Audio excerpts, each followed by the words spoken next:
Tonight, we're going to journey through the complete story of one of gaming's most iconic warriors, the Hog Rider, that distinctive battle cry you know so well, that fearless charge across the battlefield, that hammer swinging with devastating purpose. Tonight, we'll discover everything about this legendary character, from his very first appearance to his lasting impact on millions of players worldwide. So settle in, get comfortable, and let the story of the Hog Rider wash over you like a gentle wave. This is a tale of courage, of an unbreakable bond between warrior and beast, of a character who transcended his game to become a cultural phenomenon. Let's begin at the very beginning, with the echo that started it all. The calling. There's something magical about a battle cry.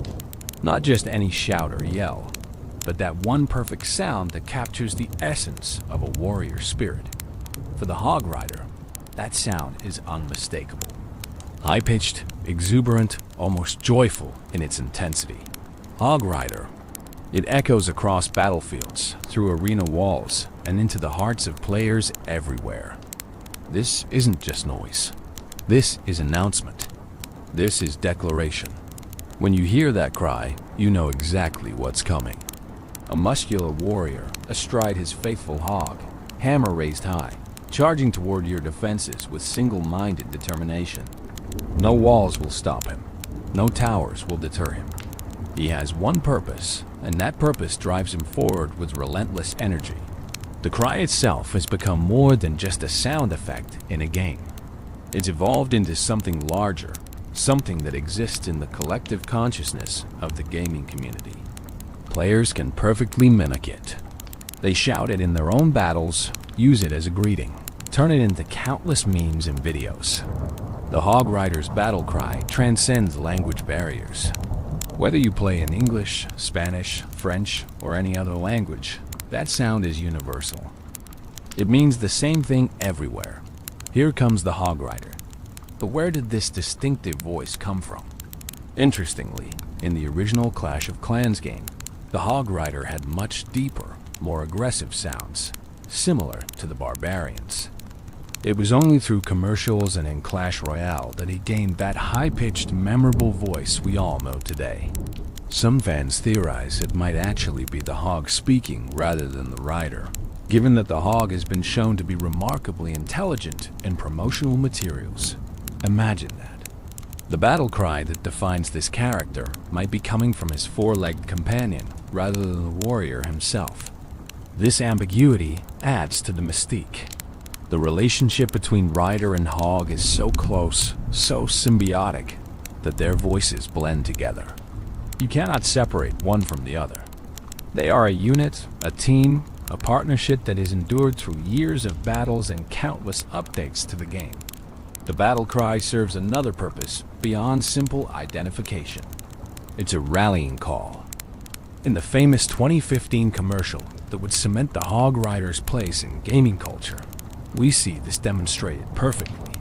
One Hog Rider calls out, and from across the landscape, other Hog Riders hear and respond.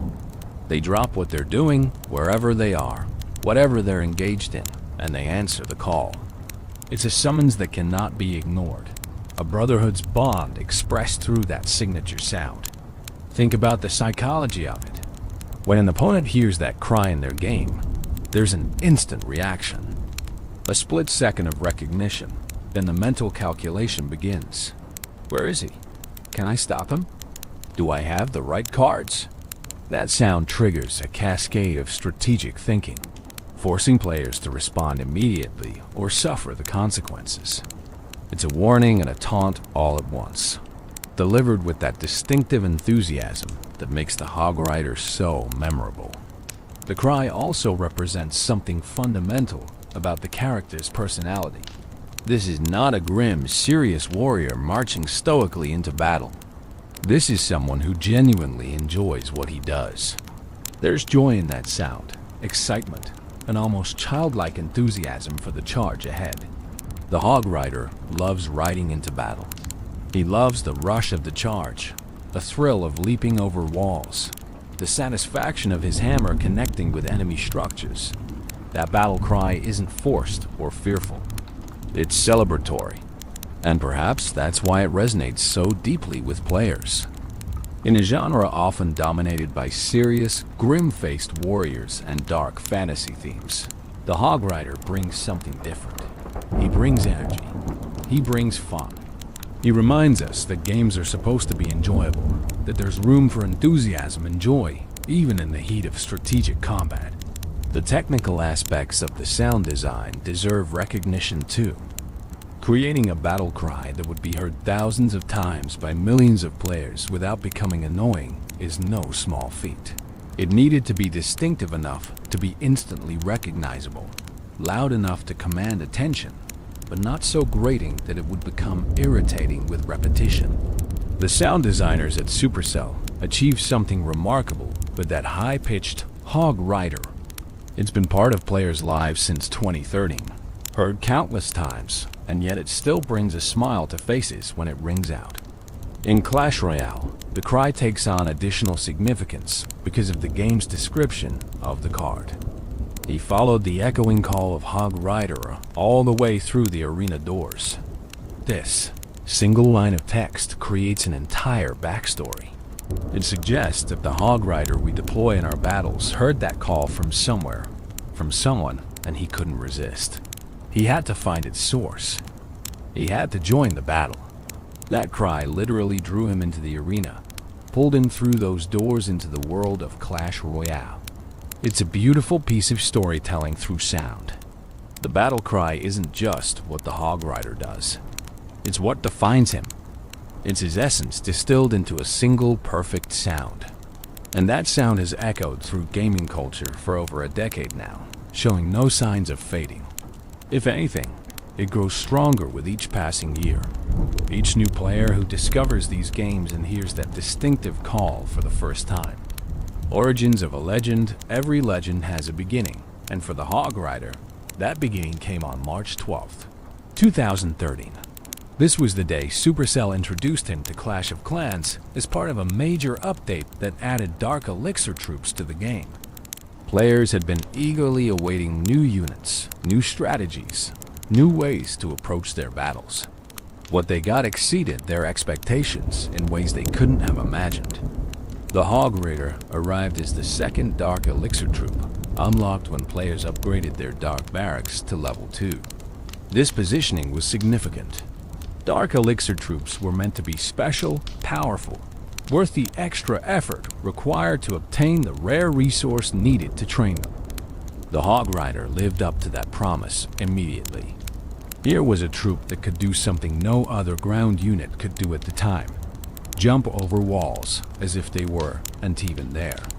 Think about what walls meant in Clash of Clans. They were fundamental to base defense.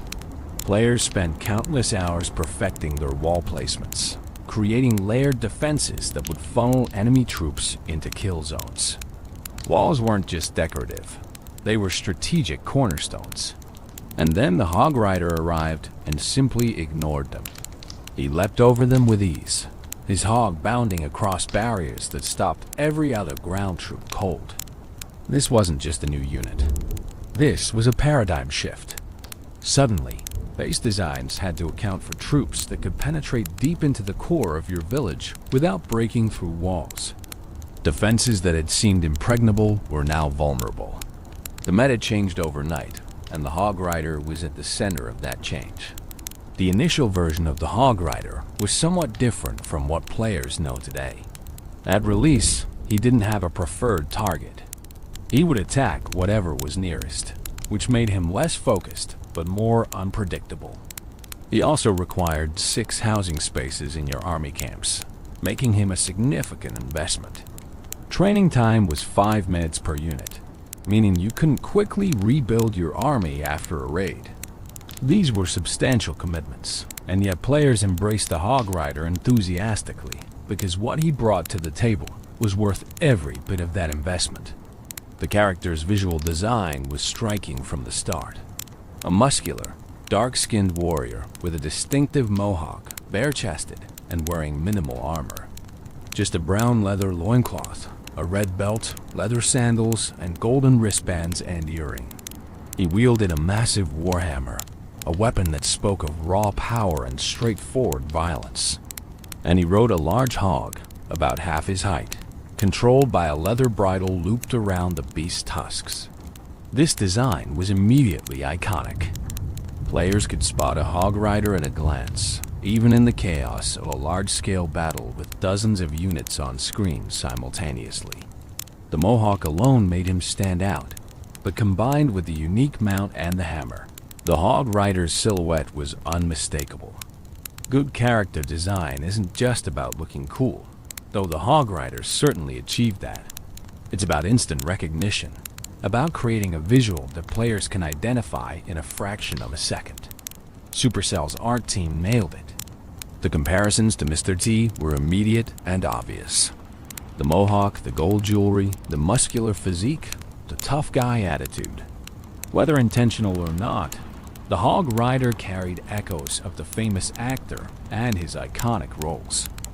This gave the character a built-in cultural resonance, especially for players old enough to remember the A-Team or Mr. T's various other appearances in popular culture. Even players unfamiliar with Mr. T could appreciate the hog rider's distinct aesthetic, which drew from various cultural sources to create something that felt both familiar and fresh. The gameplay mechanics were refined over the following months. On August 27, 2013, Supercell made significant changes. Training time dropped from 5 minutes to 2, making hog riders much more practical for regular use. More importantly, they gained a preferred target: defensive structures. This change transformed the hog rider from an unpredictable unit into a precision instrument. He would bypass everything else on the battlefield, driving straight for enemy defenses with single-minded focus. Walls, buildings, even enemy troops attacking him couldn't distract him from his purpose. He had a job to do, and nothing would stop him until every defense was destroyed or he fell trying. This created the strategic framework that still defines hog rider usage today. He's not a general-purpose troop. He's a specialist, a surgical tool designed for one specific task: eliminating enemy defenses. This specialization made him incredibly powerful in the right hands and relatively useless if deployed carelessly. Skill mattered. Strategy mattered. Simply having hog riders wasn't enough. You needed to know when to deploy them, where to deploy them, what spells to bring to support them. The learning curve was steep, but players who mastered hog rider strategies found themselves winning battles they had no right to win. A well-executed hog rider attack could dismantle bases that seemed impenetrable. Players discovered synergies with healing spells, keeping their hogs alive as they charged through heavy fire. They learned to scout for giant bombs, the hog rider's greatest weakness, and trigger them with sacrificial units before sending in their main force. An entire subgenre of Clash of Clans strategy content emerged around hog rider attacks, with players sharing their techniques, their base analysis, their spell timings. The Dark Elixir requirement added another layer to the hog rider's identity. This wasn't just any resource. Dark Elixir was rare, harder to obtain than regular elixir or gold. Players had to work for it, protect it from raiders, make tough decisions about how to spend it. Choosing to train hog riders meant not using that dark elixir for other purposes, for upgrading heroes or unlocking other dark troops. This scarcity added weight to every hog rider deployment. You couldn't be wasteful. Every unit represented significant investment, and losing them carelessly hurt in a way that losing cheaper troops didn't. But the flavor text accompanying the hog rider added something special to his identity. Having tamed the fierce leaping hog, the hog rider punishes those who hide behind their puny walls. Fueled by dark elixir, these warriors have never known defeat. That last line is particularly significant. Never known defeat. It's a bold claim, establishing the hog rider not just as effective, but as dominant. Unbeatable. Every player who chose to train hog riders was buying into that identity. claiming for themselves a piece of that undefeated legacy. Of course, in practice, Hog Riders could be defeated. They were stopped by well-placed defenses, countered by smart base designs, eliminated by players who knew how to defend against them. But that flavor text wasn't really about mechanical gameplay. It was about spirit, about the attitude that defined this warrior. Hog Riders charged into battle believing they couldn't be beaten, and that confidence was infectious. Players felt it when they deployed their Hog Riders. That surge of excitement as their army leapt over walls and drove toward enemy defenses. The introduction of the Hog Rider in March 2013 was more than just adding another unit to Clash of Clans. It was the birth of a legend, the creation of a character who would transcend his original game to become one of mobile gaming's most recognizable icons. From those first moments when players unlocked their first Hog Rider and heard that battle cry for the very first time, something special was unleashed into the world of mobile gaming. A warrior astride his trusty hog, hammer in hand, ready to leap over any obstacle and charge toward victory with unshakable confidence. The warrior's appearance. Let's take a moment to really look at the Hog Rider. To understand him, we need to see him clearly, to appreciate the thoughtful design that went into aspect of his appearance. This is a character who has remained visually consistent across multiple games and years of updates. A testament to how perfectly his original design captured his essence. The Hog Rider is a powerful figure, muscular and imposing even while riding a mount barely half his height. His physique speaks of strength earned through constant battle, of a warrior who swings a massive hammer with ease. But there's also an agility to him, a quickness that comes through in his animations, the way he moves with his hog in perfect synchronization. This isn't a lumbering brute. This is a trained warrior at peak physical condition. His skin is dark and sun-weathered, the complexion of someone who spends their life outdoors, charging across battlefields under open skies. This isn't pale dungeon-dwelling darkness or mysterious magical shadow. This is natural human skin tone, dark and beautiful, representing a warrior from warm climates where the sun beats down relentlessly. The choice to make the Hog Rider dark-skinned was significant, adding diversity to the Clash game's roster and creating a character who would resonate with players from various backgrounds. The mohawk is perhaps his most distinctive feature. In his original appearance, it's jet black, standing straight up in that classic mohawk style that has symbolized rebellion and warrior culture across various real-world societies. This isn't some carefully styled modern mohawk with gel and precision cuts. This is rough, practical, the kind of hairstyle a warrior maintains between battles. It says, "I'm different, I'm fierce, I'm not bound by conventional appearance expectations."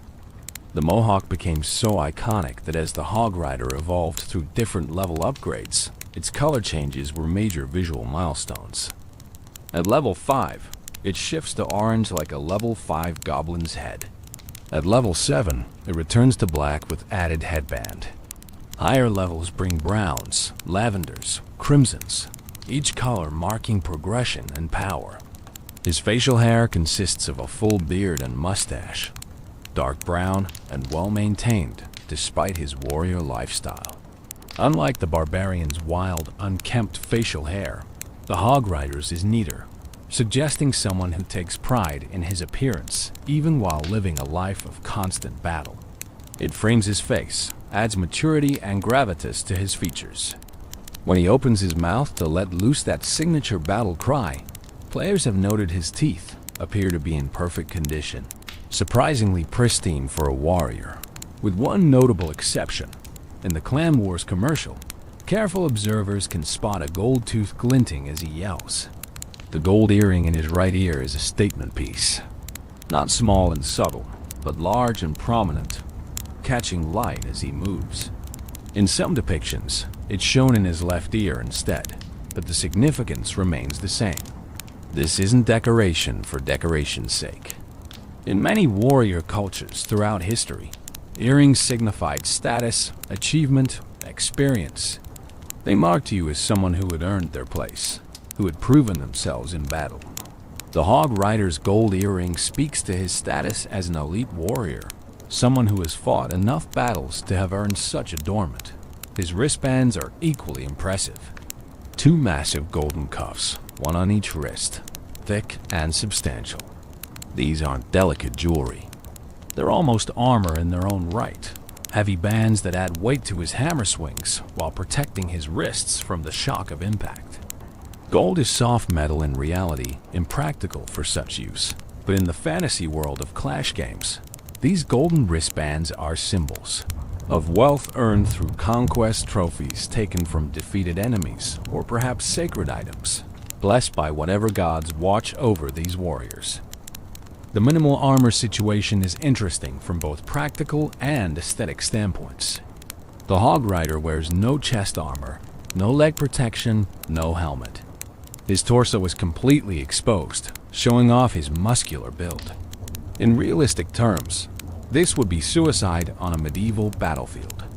But the Hog Rider exists in a world where magic and fantasy reign, where confidence and skill matter more than conventional protection. His lack of heavy armor emphasizes his speed and agility. He's not meant to stand and take hits. He's meant to move fast, strike hard, and rely on his mount's ability to carry him out of danger.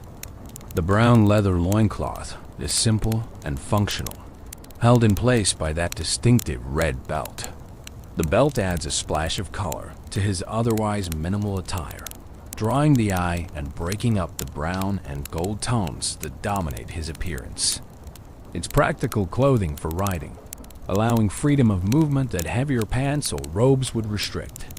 The leather sandals complete the outfit, basic footwear that wouldn't interfere with his ability to grip his mount with his legs. These are warrior's clothes, practical and no nonsense, free of unnecessary embellishment beyond the gold jewelry that marks his status. His weapon deserves special attention.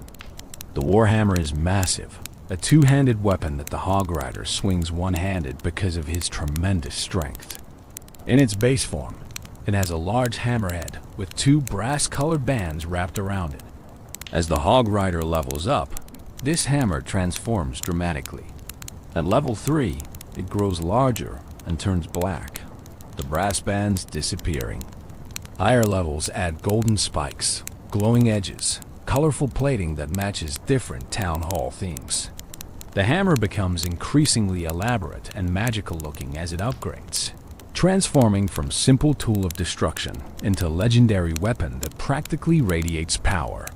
But the hammer isn't just for show. Its design is perfect for its purpose, smashing buildings.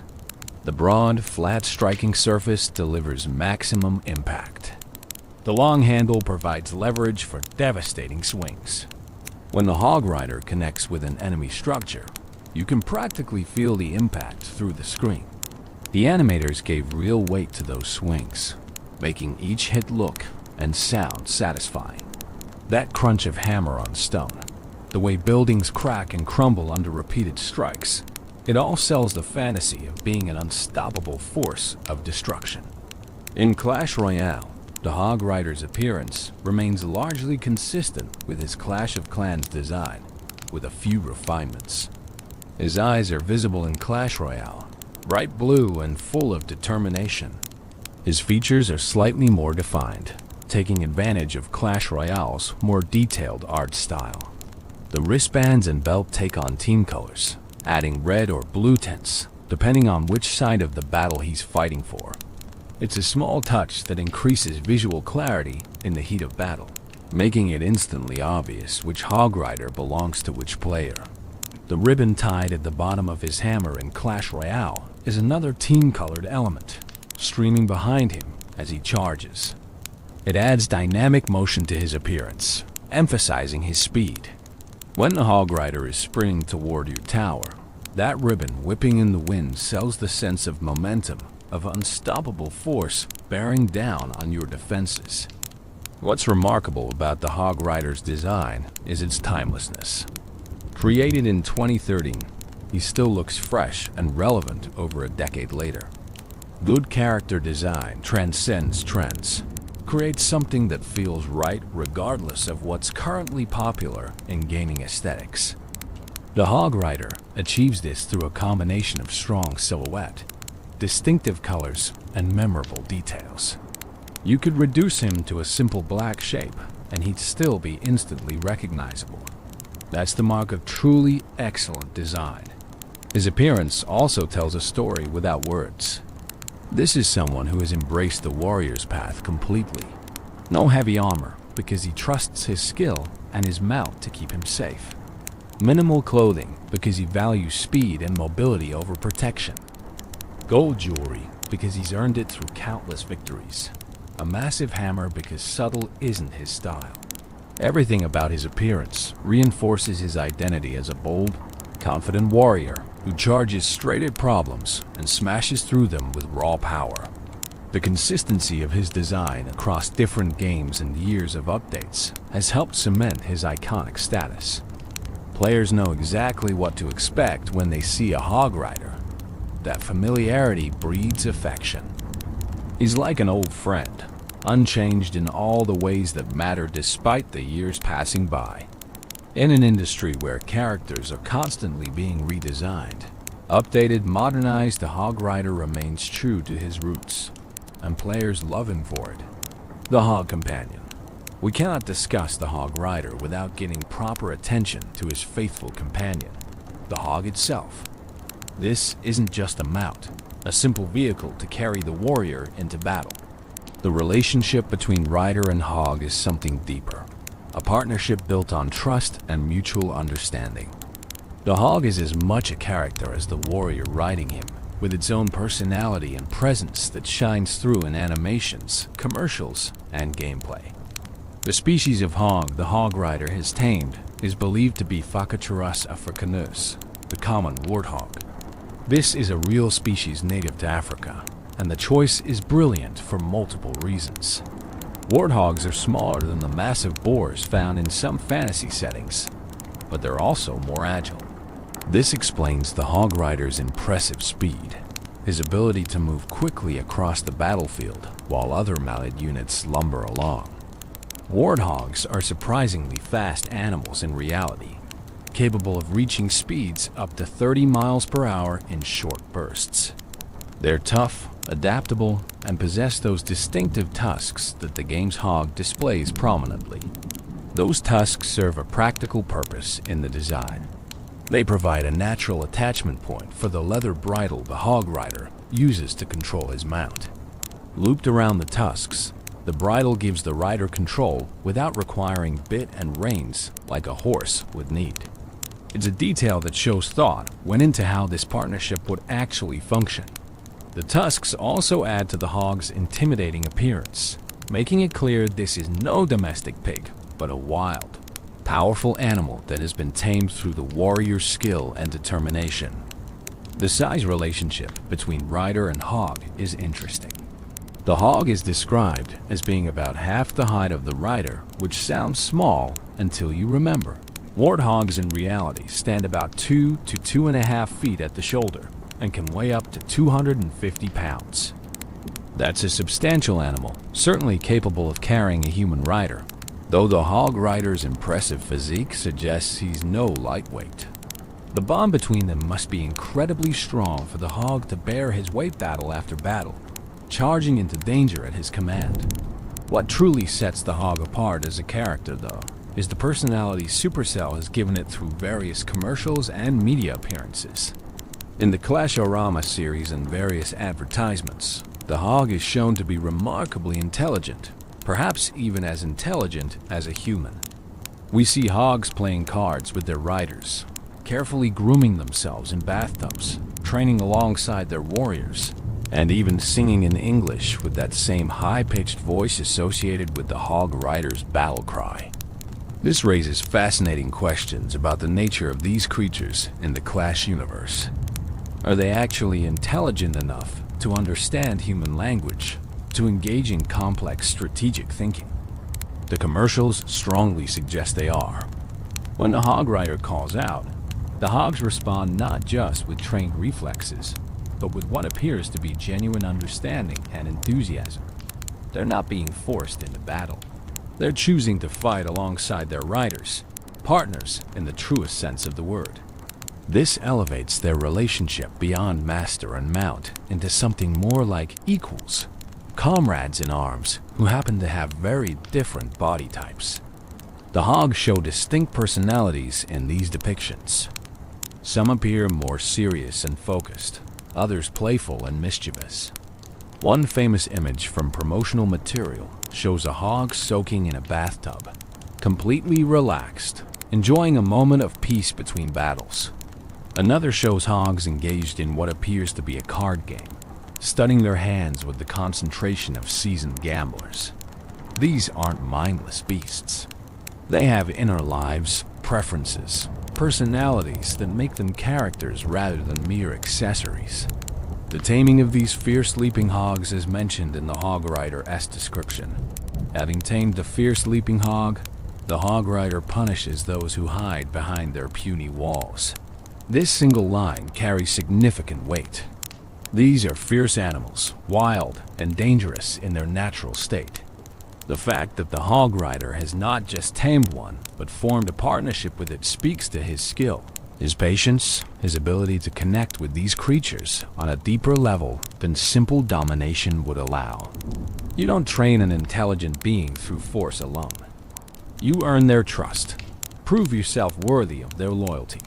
The leaping ability is central to the hog's value as a mount. In game mechanics, this is represented by the ability to jump over walls.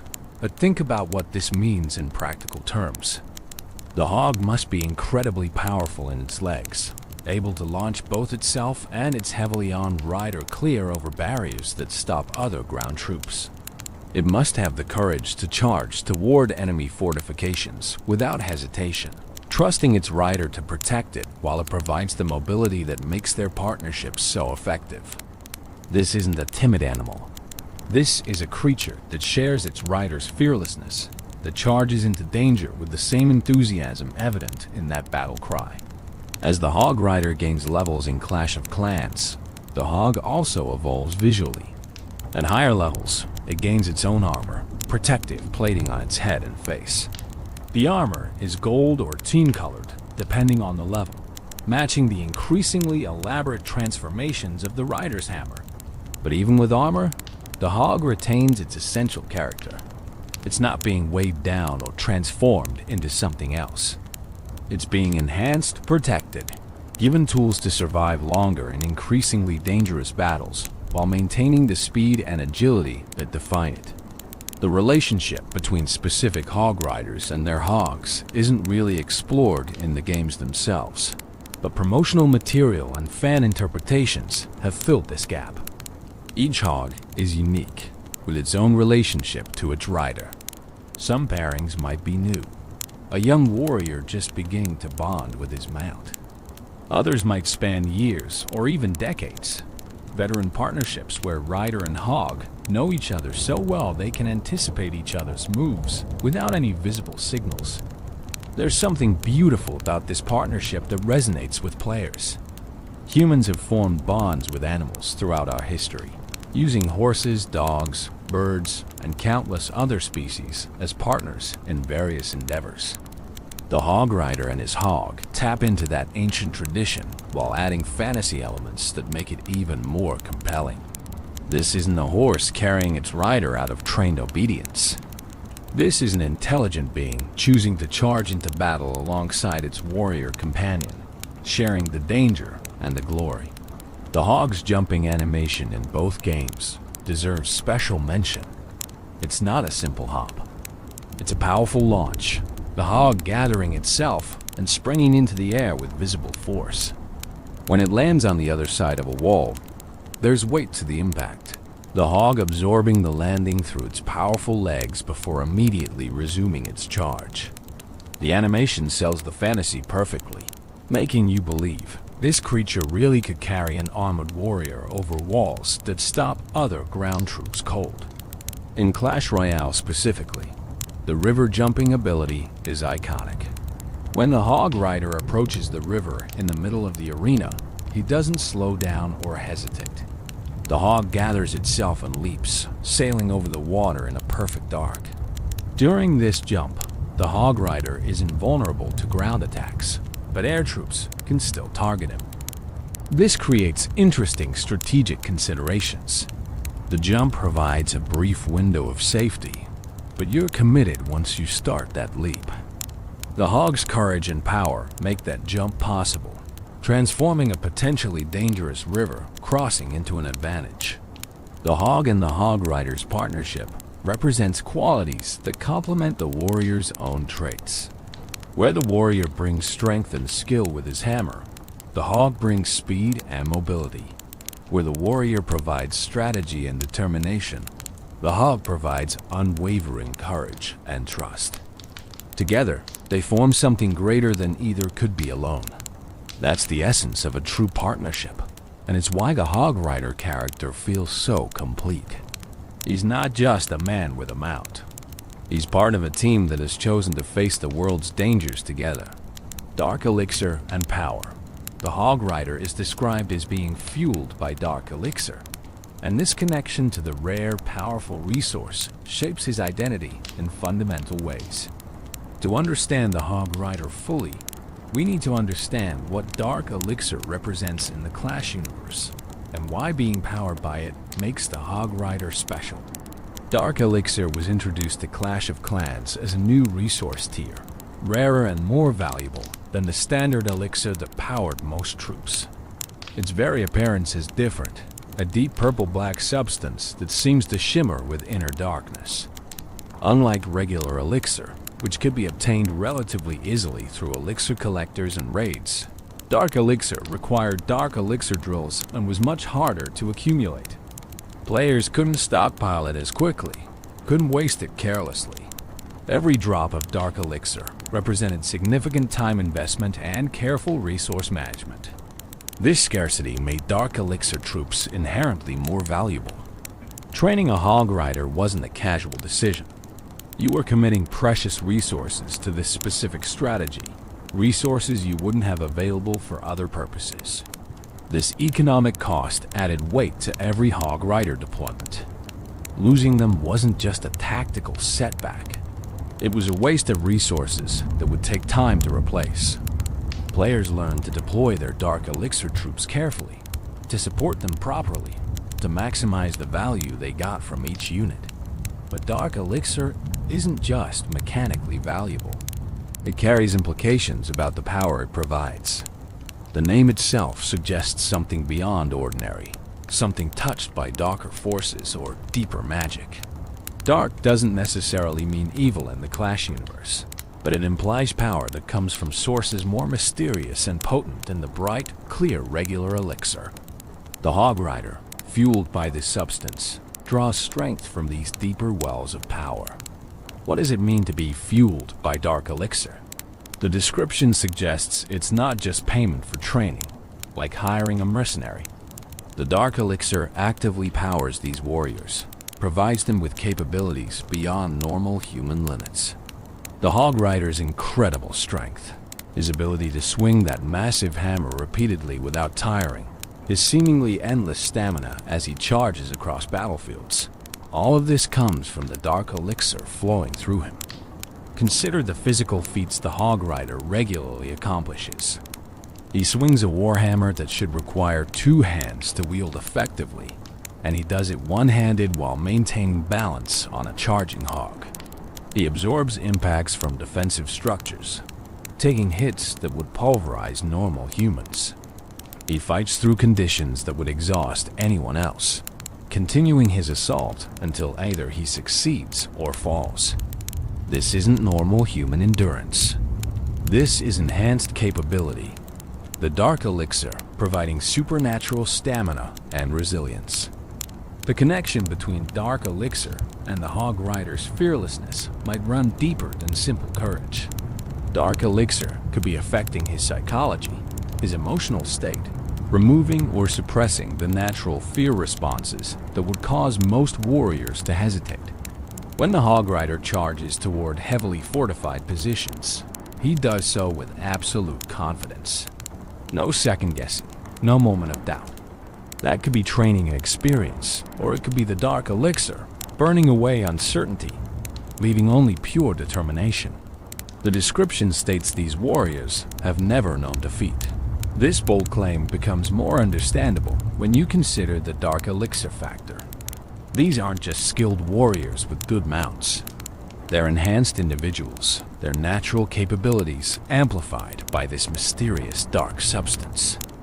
They've never known defeat because the dark elixir makes them effectively undefeatable in their mindset. Even when they fall in battle, they respawn and charge again, the dark elixir ensuring they never truly experience the psychological weight of defeat. Interestingly, the dark elixir connection also explains the Hog Rider's targeting behavior. His single-minded focus on defensive structures, his ability to ignore distractions even when taking damage from other sources, suggests the dark elixir might be programmatically directing his actions to some degree. It's enhanced his natural warrior instincts, sharpened them to laser focus, eliminating the confusion and chaos that normally clouds battlefield decision-making. He knows exactly what he needs to do, and the dark elixir ensures he has the clarity and drive to do it. The visual effects in Clash Royale subtly reinforce this connection. Though there's no obvious dark elixir glow around the Hog Rider during normal gameplay, his eyes in that game are remarkably bright and intense. That could be artistic choice, or it could represent the dark elixir's influence, providing an inner fire that manifests in his gaze. When he charges, there's an energy to his movements that seems almost supernatural, an intensity that goes beyond normal physical action.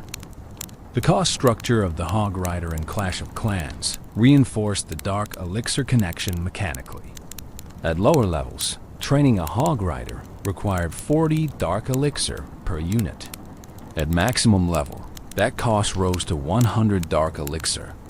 These weren't trivial amounts, especially in the earlier years of the game when dark elixir was even harder to accumulate than it is today. Every Hog Rider represented a significant investment, a conscious choice to channel your precious dark elixir into this specific unit, rather than saving it for hero upgrades or other dark troops. This created interesting strategic dynamics. Players had to manage their dark elixir carefully, balancing the desire to use Hog Riders in attacks with the need to save dark elixir for long-term progression. Successful Hog Rider attackers often targeted bases with dark elixir storages, using their Hog Riders to steal the very resource needed to train more Hog Riders. It was a self-sustaining cycle if you were skilled enough. Use your Hog Riders to steal dark elixir. Use that dark elixir to train more Hog Riders. Repeat. Players who mastered this loop could maintain large Hog Rider armies without depleting their reserves. The dark elixir connection also ties the Hog Rider into the broader lore of the Clash universe. Dark elixir powers other significant units: minions, Valkyries, golems, witches, lava hounds. These are all powerful, somewhat mysterious troops with capabilities that go beyond normal warriors. The Hog Rider belongs in this company, a dark elixir elite whose powers set him apart from ordinary troops. He's not just another soldier. He's a dark-powered champion, fueled by forces that most warriors never touch. In Clash Royale, the dark elixir connection becomes more metaphorical since that game doesn't use dark elixir as a resource.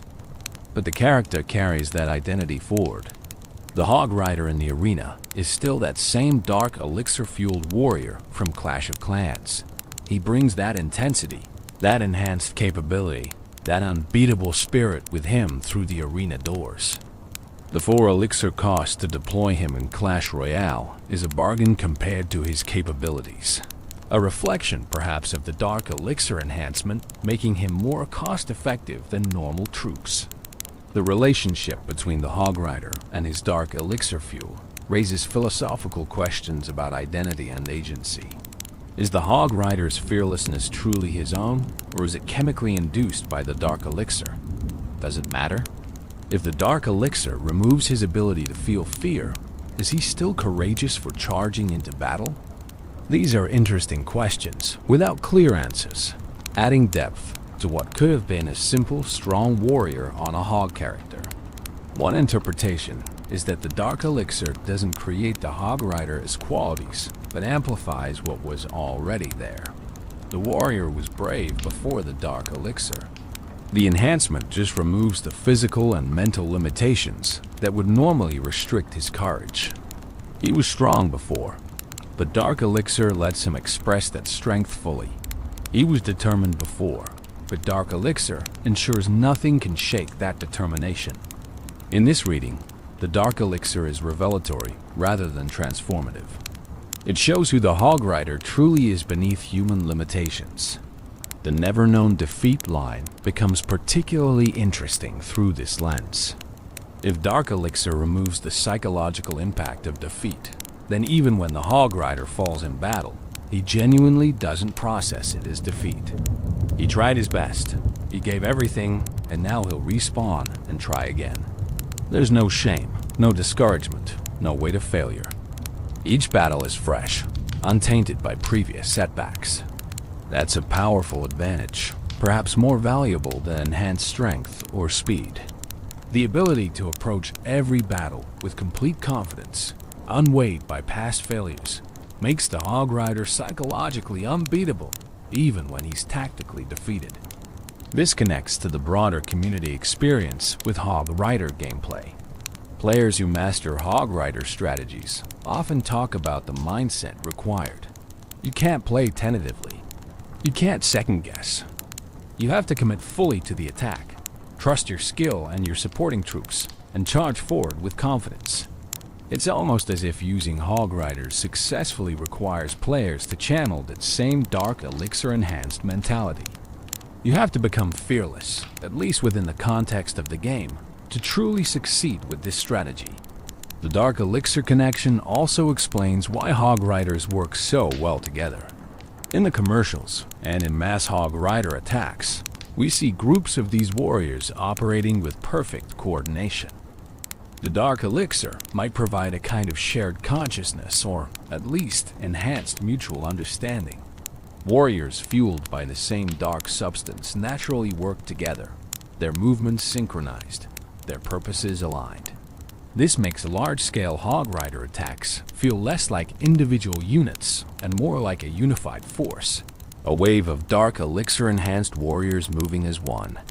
The practical reality is that Dark Elixir, as a game mechanic, shaped the Hog Rider's identity in fundamental ways. It made him special, rare, powerful. It justified his incredible abilities and explained his fearless attitude. It created economic considerations that affected how players used him. And it connected him to the darker, more mysterious side of the Clash universe, making him more than just a strong troop but a champion touched by deeper powers. All of this combined to create a character who felt significant, who mattered in ways that ordinary troops didn't, who left an impact on players that went far beyond his mechanical effectiveness. The art of wall leaping, the ability to jump over walls, is the Hog Rider's defining mechanical characteristic, the feature that sets him apart from every other ground troop and shapes how he's used strategically. But beyond the simple game mechanics, wall leaping represents something profound about the Hog Rider's character and approach to obstacles. Where others see barriers, he sees minor inconveniences. Where others must go around or break through, he simply goes over. This mentality defines everything about how the Hog Rider engages with the world. Think about what walls represent in fortress design, both in games and throughout human history. Walls are the fundamental element of defense. They create separation between inside and outside, safe and dangerous, protected and vulnerable. Good walls mean safety. Strong walls mean security. For thousands of years of human warfare, walls were the primary means of protection for settled populations. Cities were defined by their walls. Castles were built around walls. Entire military strategies revolved around either defending walls or breaching them. In Clash of Clans, walls serve this same essential purpose. Players spend enormous amounts of resources upgrading their walls. progressing through multiple levels from basic wooden barriers to powerful gold, crystal, and even lava-themed walls at the highest levels. Wall placement is a fundamental skill in base design. Creating compartments, funneling enemy troops into kill zones, protecting key structures behind multiple wall layers. These are core defensive strategies. Walls matter. They're not just decorative. They're the foundation of base defense. And then the Hog Rider arrives and completely ignores them. He doesn't break them down like wall breakers. He doesn't slowly destroy them like other troops might. He simply leaps over them as if they aren't even there. The first time players experienced this mechanic, it was revelatory. Here was a completely different approach to the wall problem that had defined Clash of Clans strategy. You didn't need to bring wall breakers if you had Hog Riders. You didn't need to create a funnel to guide your troops through open wall sections. You just deployed your Hog Riders and let them find their own path, jumping over whatever barriers stood in their way. The animation of the wall jump is crucial to selling this mechanic. The hog gathers itself, crouches slightly, then launches into the air with visible power. The Hog Rider leans forward in the saddle, balancing himself as his mount sails over the wall. There's a brief moment of hang time, the pair suspended in the air, completely vulnerable, but also completely unstoppable. Then they land on the other side, the hog absorbing the impact through its powerful legs, and they immediately resume their charge without missing a beat. The whole sequence takes perhaps a second, but it's smooth and dynamic enough to feel epic every single time. This jumping ability isn't unlimited or without conditions. The Hog Rider only jumps walls when they're directly in his path to his target. He won't jump walls just for fun or to take shortcuts that don't lead toward defensive structures. This creates interesting pathing situations where the Hog Rider might take routes that seem inefficient to reach a wall he can jump, simply because his programming knows that jumping that wall will get him closer to his actual target. Understanding these pathing quirks is essential for both attacking with Hog Riders and defending against them. The wall jumping also has strategic implications for spell usage. Healing spells become more effective with Hog Riders because you can predict where they'll be. Unlike troops that path around walls or wait for wall breakers, Hog Riders take direct routes, jumping obstacles that would slow other units.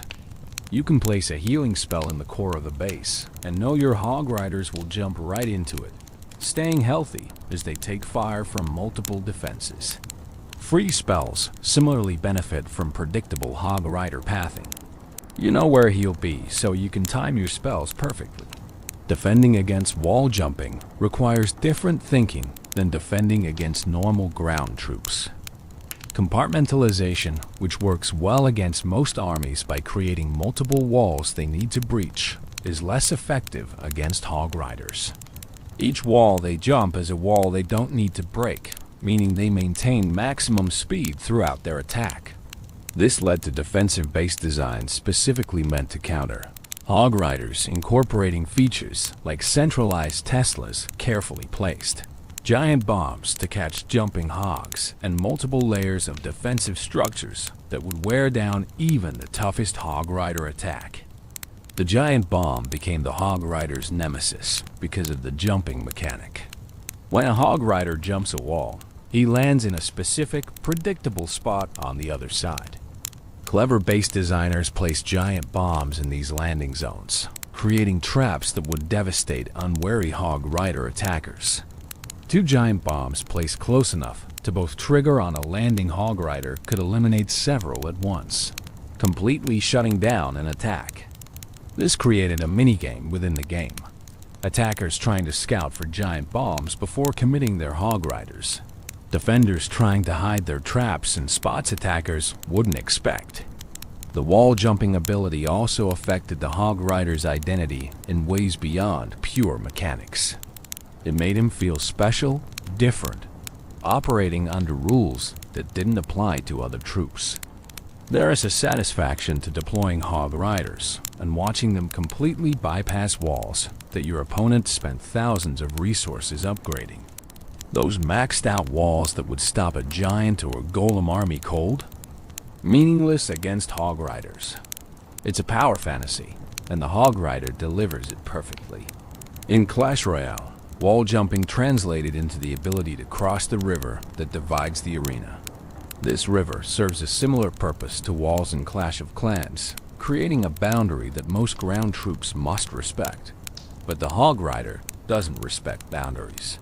When he reaches the river, he jumps it in a beautiful arc, his hog's powerful legs launching them over the water. During this jump, they are briefly airborne, invulnerable to ground targeting troops, but exposed to air targeting units. This creates interesting interactions where timing matters. Deploy a mini PEKKA just as the Hog Rider jumps, and it'll miss him. Deploy it just after he lands, and it'll catch him perfectly. The river jump also serves as a psychological barrier breaker. When your opponent drops a Hog Rider at the bridge and you watch him leap that river, there's an immediate sense of threat. He's coming, and normal defensive positioning won't fully protect you. The river that should slow him down doesn't. The distance that should give you time to build a defense isn't as long as it seems, because he crosses that gap effortlessly. Good Hog Rider players understand this psychological element and use it to pressure opponents, forcing hasty defensive decisions that might not be optimal. The wall leaping ability has symbolic significance too. Walls represent limitation, boundaries that restrict movement and possibility. The Hog Rider's ability to leap over these limitations makes him a symbol of freedom and determination. He doesn't accept the constraints that bind others. He doesn't let obstacles stop him. This resonates with players on a level beyond game mechanics. We all face walls in our lives, barriers that seem insurmountable. The Hog Rider reminds us that sometimes the solution isn't to break through or go around, but to find a way over, to refuse to let obstacles define what's possible. Technically, the wall jumping also showcases excellent game design. It's a unique mechanic that's immediately understandable, visually clear, and creates interesting strategic depth. Players don't need a tutorial to understand what the Hog Rider does. They see him jump a wall once, and they get it. That clarity is valuable in game design, where complex mechanics can confuse or frustrate players. The Hog Rider's wall jumping is elegant in its simplicity, while being profound in its implications for strategy. The evolution of base design in Clash of Clans can partly be tracked through how builders adapted to Hog Rider threats. Early bases, designed before Hog Riders existed, were completely vulnerable. As Hog Riders became popular, bases evolved to include anti-Hog Rider features. Then, as those defenses became standard, Hog Rider strategies evolved to overcome them, prompting further defensive innovations. This back and forth, this eternal arms race between Hog Rider attackers and defenders trying to stop them, kept the game fresh and engaging for years. In competitive play, wall jumping elevated the Hog Rider to top-tier status. The ability to bypass the main defensive layer meant Hog Riders could reach high-value targets faster than any other ground troop. In war attacks where every second mattered, or getting to that last percent needed for a 3-star was crucial, the Hog Rider's wall jumping could mean the difference between victory and defeat. Professional players mastered the timing, placement, and supporting troops needed to maximize Hog Rider effectiveness, creating attack strategies that became famous in the community. The wall jumping mechanic also allowed for creative plays that delighted both players and spectators. Jumping into an opponent's core to eliminate a critical defense, leaping over carefully designed channeling walls that would have funneled other troops into traps reaching town halls or clan. Castle troops that seemed perfectly protected these moments. Created stories, players shared highlights that got posted to YouTube, legendary attacks that entered community memory. The Hog Rider's wall jumping wasn't just mechanically effective. It was dramatically satisfying in ways that made every successful Hog Rider attack feel like a minor triumph. Evolution through levels. The Hog Rider's journey from level 1 to maximum level is a visual story of growth and increasing power. With each level upgrade, he transforms, gaining new colors, enhanced armor, more impressive weapons, and an overall presence that communicates his growing strength. This progression gives players something to work toward, a visible reward for their investment in upgrading this troop. Let's walk through this evolution, level by level, examining how the Hog Rider changes as he grows in power. At level 1, the Hog Rider appears in his most basic form. The warrior is bare-chested with his signature mohawk standing straight and black. His hammer is relatively simple, with those brass-colored bands wrapped around the head. The hog beneath him is unarmored, showing its natural hide. This is the Hog Rider at the start of his journey. Raw potential not yet refined. He's effective even at this level, capable of the wall jumping and building targeting that defines his role. But he's clearly just beginning. There's room for growth, room for improvement, room for this warrior to become something greater. Level 2 brings subtle refinements. The Hog Rider maintains his general appearance, but there's slightly more detail in his features, a bit more definition in his musculature. His equipment looks marginally better maintained. These changes are minor because level 2 represents early progression, the first step toward mastery, but still firmly in the beginner category. Players at this stage are still learning how to use Hog Riders effectively, still discovering optimal deployment strategies and support troop combinations. At level 4, the evolution continues. The Hog Rider's presence becomes more imposing. His equipment shows signs of serious use, the wear patterns of a warrior who has fought countless battles. But there's also careful maintenance visible, suggesting this isn't just a brawler, but a professional warrior who takes care of his gear. The hog might show the first hints of protective equipment, perhaps leather strapping or metal studs that presage the full armor coming at higher levels. Level 5 brings one of the most distinctive changes. The mohawk turns orange. This color shift is significant, matching the orange hair of level 5 goblins and creating a visual connection between these dark elixir troops.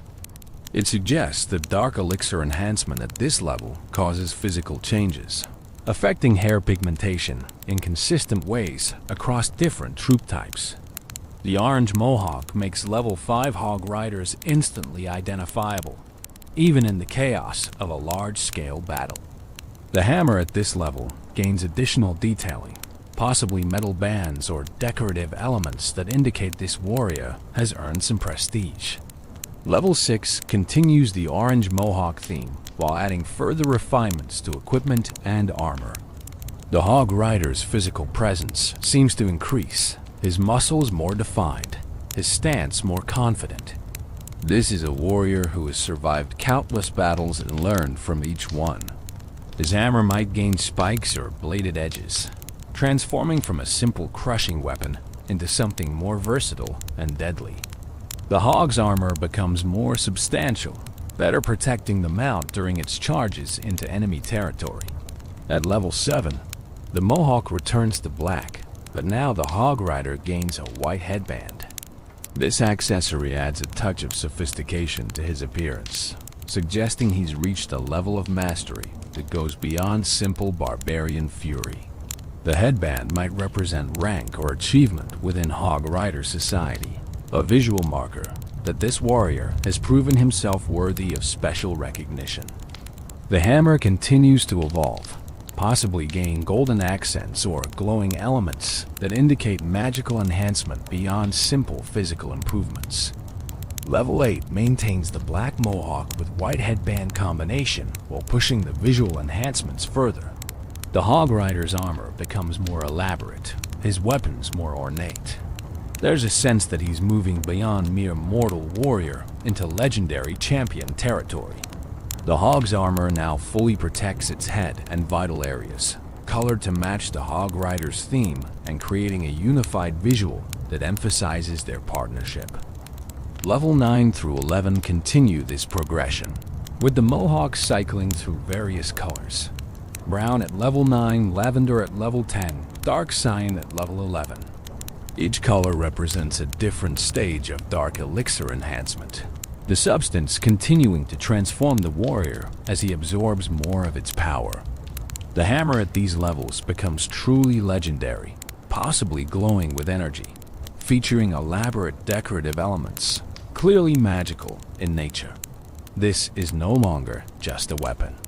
It's an artifact of power, worthy of a champion. At level 12, the final form emerges with the mohawk turning crimson. This red coloring matches Town Hall 15's theme, creating a visual link between the Hog Rider's maximum potential and the highest level of base development. The Crimson Mohawk, combined with his fully enhanced armor and glowing legendary hammer, creates an intimidating presence. This is the Hog Rider at his absolute peak, having absorbed maximum dark elixir enhancement, carrying the best equipment, representing the pinnacle of what this warrior can become. Throughout these transformations, certain elements remain constant. The Hog Rider's basic silhouette doesn't change. He's always recognizable as a Hog Rider regardless of level. The mohawk, the hammer, the mounted posture, these signature elements persist through all variations. This consistency is important for gameplay clarity. Players need to be able to identify troops instantly, and the Hog Rider's core design ensures this is possible even as visual details change dramatically. The Hog's evolution parallels its rider's progression. Starting as a natural warthog, it gradually gains armor and protective equipment that matches the Hog Rider's aesthetic. By maximum level, the Hog is fully kitted out with golden armor plating on its head, face, and flanks, turning it from simple mount into armored warbeast. Yet even with all this armor, the Hog retains its essential character, its aggressive stance and powerful build clearly visible beneath the protective gear. These visual progressions serve multiple purposes in game design. They reward players for investing resources in upgrades, providing clear visual feedback that their investment has resulted in tangible improvement. They create aspirational goals, with lower-level players seeing high-level Hog Riders and wanting to upgrade their own troops to achieve those impressive appearances. They add variety to the battlefield, preventing visual monotony by ensuring Hog Riders from different players at different progression levels look distinctly different from each other. The color changes in the Mohawk also serve practical purposes. In clan wars or friendly battles where multiple players might be using Hog Riders, the different colors help distinguish whose troops are whose. A level 5 Hog Rider with orange Mohawk is clearly from a less developed player than a level 10 with lavender Mohawk, allowing observers to track battle developments more easily. From a lore perspective, these visual transformations suggest the Hog Rider is being fundamentally changed by dark elixir enhancement. The hair color changes indicate this isn't just external equipment improvement, but internal transformation. The dark elixir is altering him at a cellular level, changing his very biology as it enhances his capabilities. By maximum level, the Hog Rider might be more dark elixir enhanced being than baseline human, transformed into something greater through repeated exposure to this mysterious substance. The hammer's evolution from simple tool to legendary weapon mirrors classic hero's journey narratives. The young warrior starts with basic equipment, but through experience, achievement, and progression, he earns access to increasingly powerful weapons until finally wielding something that borders on mythical. That maximum level hammer, glowing with power and covered in ornate decoration, is fit for a legend.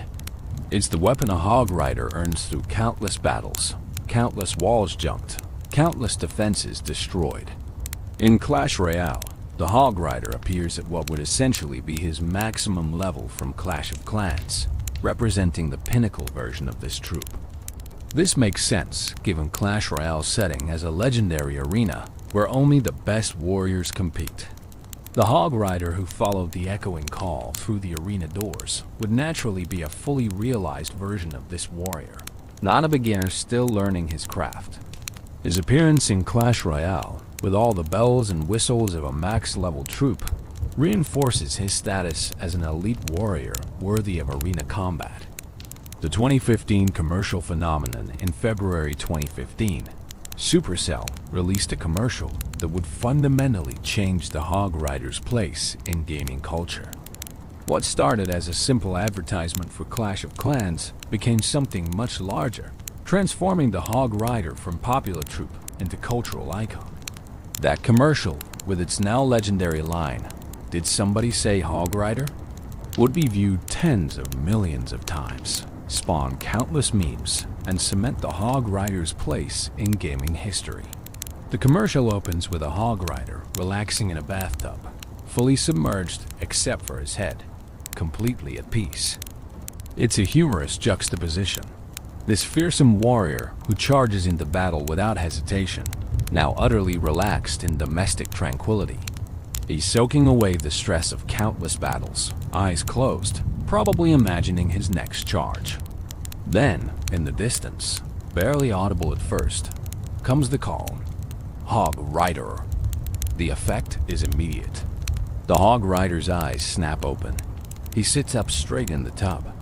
Water sloshes everywhere as he rises, dripping and alert, every muscle tensed. "Did somebody say Hog Rider?" he asks in that distinctive, high-pitched voice. It's a line delivery that somehow manages to be both questioning and absolutely certain. He knows what he heard. He knows what it means. And he knows exactly what he needs to do. What follows is pure magic. We see Hog Riders across the landscape responding to the call. One drops his cards mid-game, abandoning his hand without hesitation. Another stops grooming his mohawk, the styling session forgotten. A third interrupts his meal. Whatever they're doing, wherever they are, the call cannot be ignored. These warriors have heard the summons, and they will answer. The commercial shows them mounting up, hogs and riders coming together in practice synchronization. There's no fumbling, no awkward mounting process. These partnerships are so well established that the motion is fluid, natural, rider and hog moving as one from standby to full battle readiness in seconds. Then they ride, charging across the landscape toward the source of the call. Hammers raised, battle cries echoing, a brotherhood answering their summons. The genius of this commercial lies in multiple layers. On the surface, it's funny. The bathtub opening is inherently humorous. The idea of a fearsome warrior doing something as mundane as bathing.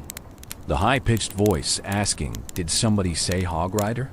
in that specific tone became instantly memorable. The over-enthusiastic response to what might just be someone mentioning Hog Riders in casual conversation plays on the warrior's supposed single-minded obsession. But deeper than the humor is the characterization. This commercial established personality for the Hog Rider beyond what the game itself provided. We see that these warriors have lives outside battle. They relax, play cards, groom themselves. They exist as complete beings with hobbies and downtime, not just soldiers waiting for deployment. Yet when the call comes, everything else becomes meaningless. The brotherhood bond is so strong that a single Hog Rider-esque call brings all others running without question. The commercial also showcased the intelligence and personality of the hogs themselves. We see them responding to their riders, moving with purpose and awareness. These aren't dumb beasts being directed. They're willing participants, partners who understand what the call means and are just as ready to answer it as their riders. The synchronization between rider and mount shown in the commercial reinforced the idea that this was a true partnership, not simple animal handling. The production values were impressive. The animation was smooth and dynamic, showing hog riders in motion across varied terrain. The sound design was perfect, with that signature battle cry cutting through all other noise, impossible to ignore. The pacing built from the quiet bathtub scene through the gathering momentum of multiple hog riders converging, creating genuine excitement about what these warriors would do once they assembled. The "Did somebody say Hog Rider?" line became instant meme material. The specific delivery, The questioning tone combined with unmistakable certainty. The high-pitched voice that was so distinctive. All of it combined to create a phrase that players couldn't stop repeating. It spread beyond Clash of Clans players to the broader gaming community, and even beyond gaming entirely. People who had never touched Clash of Clans knew that line, could mimic that delivery, understood the reference when they heard it. This phenomenon is rare in mobile gaming advertising. Most game commercials, even successful ones, don't create cultural moments that transcend their original purpose. They might drive installs, might increase engagement among existing players, but they don't become part of the broader cultural conversation. The Hog Rider commercial did exactly that. It broke out of the mobile gaming niche and became something people referenced in completely unrelated contexts. The commercial's impact on player engagement was substantial. Search interest in Hog Rider spiked dramatically after the commercial's release. Players who hadn't been using Hog Riders suddenly wanted to try them, inspired by the commercial's portrayal of these enthusiastic warriors. The commercial made Hog Riders feel fun in a way that pure gameplay couldn't quite capture. Yes, they were effective troops with unique mechanics, but the commercial made them cool, funny, memorable in ways that elevated them beyond simple game units. Supercell recognized what they had and leaned into it. The Hog Rider became a central figure in their advertising, appearing in subsequent commercials and promotional materials far more frequently than his in-game usage rates alone would justify. He became the face of Clash of Clans in many ways, the character they put forward when they wanted to represent their game. This was smart branding, building on the organic enthusiasm players had for this character. The commercial also influenced how players thought about their Hog Riders in-game. Deploying them wasn't just a strategic decision anymore. It was participating in that brotherhood shown in the commercial. You weren't just using a game mechanic. You were answering the call, joining the charge, becoming part of that Hog Rider army, thundering toward enemy defenses. The commercial added a layer of fantasy and role-playing to what had been purely mechanical gameplay. Fan content exploded after the commercial's release. Players created their own versions, remixing the audio, creating parodies, adapting the concept to other games and contexts. The "Did Somebody Say" format became a meme template applicable to countless situations. Artists drew their own interpretations of the bathtub scene and the gathering charge. The commercial gave creators material they could work with, a shared reference point that resonated with millions of players. The voice acting deserves special recognition. Whoever provided that distinctive "Did somebody say Hog Rider?" line absolutely nailed it. The delivery was perfect, walking the line between genuine questioning and unmistakable certainty. It was enthusiastic without being obnoxious, memorable without being irritating. That's incredibly difficult to achieve. And the voice actor's performance was crucial to the commercial's success and longevity in meme culture. The commercial also demonstrated Supercell's understanding of their community. They knew players loved the Hog Rider. They knew the troop had become iconic. Rather than playing it safe with generic advertising, they created something that celebrated what made the Hog Rider special.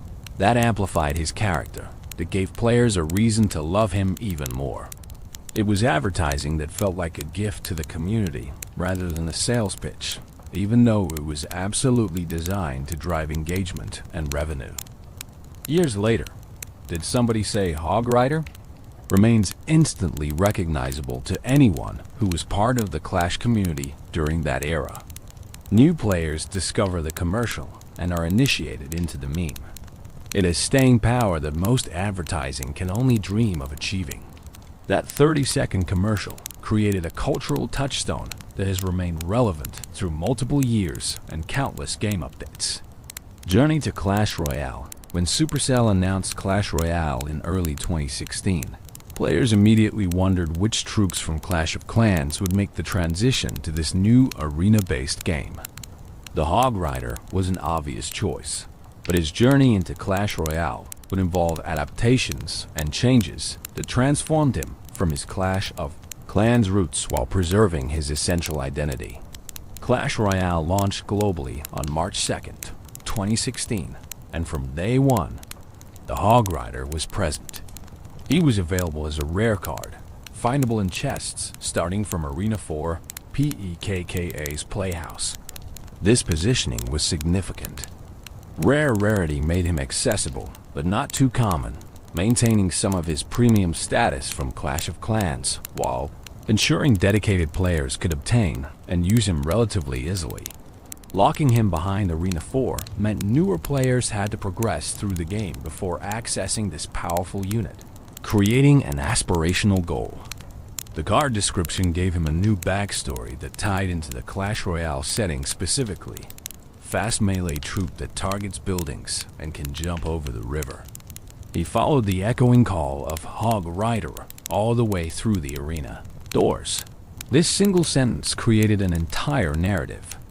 It referenced the famous 2015 commercial directly, suggesting that the Hog Rider in Clash Royale heard that same call that brought other Hog Riders together. But for him, it led to something different. It led to the arena, to competitive combat, to a new form of battle entirely.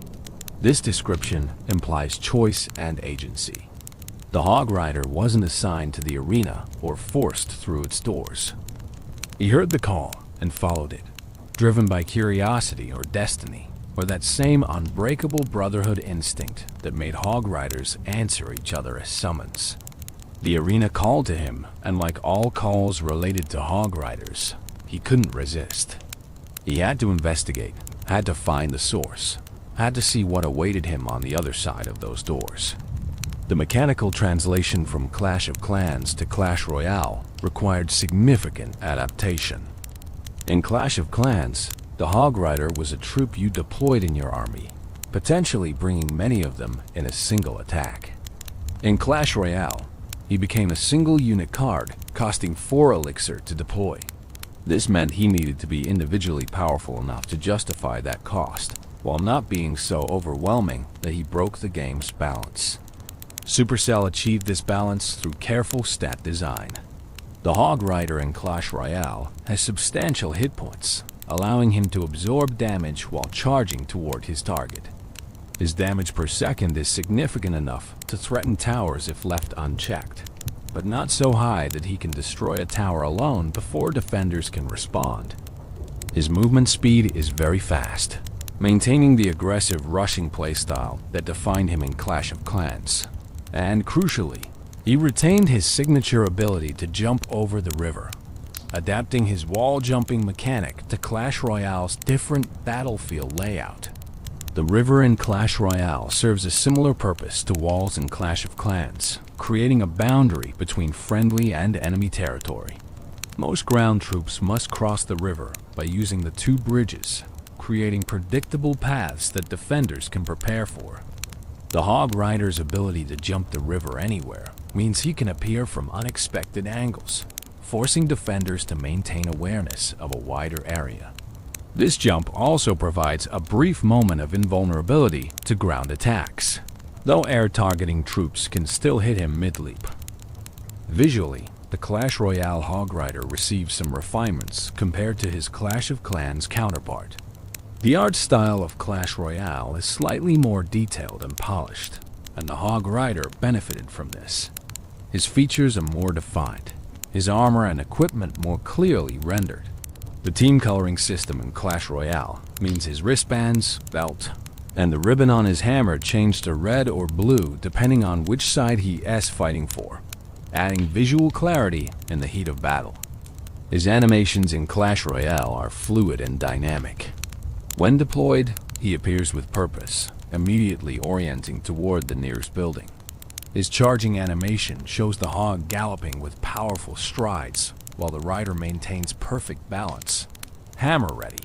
When he reaches his target, the attack animations are satisfying, the hammer connecting with visible impact, chunks of tower health disappearing with each hit. When the Hog Rider is destroyed, he doesn't simply disappear. He falls from his hog in a way that feels weighty and final, the defeat meaningful rather than abstract. The sound design also received attention. That signature battle cry remains, but Clash Royale added impact sounds, the thunder of hooves on stone, the crash of hammer against tower. These audio cues provide feedback without requiring players to watch the Hog Rider constantly.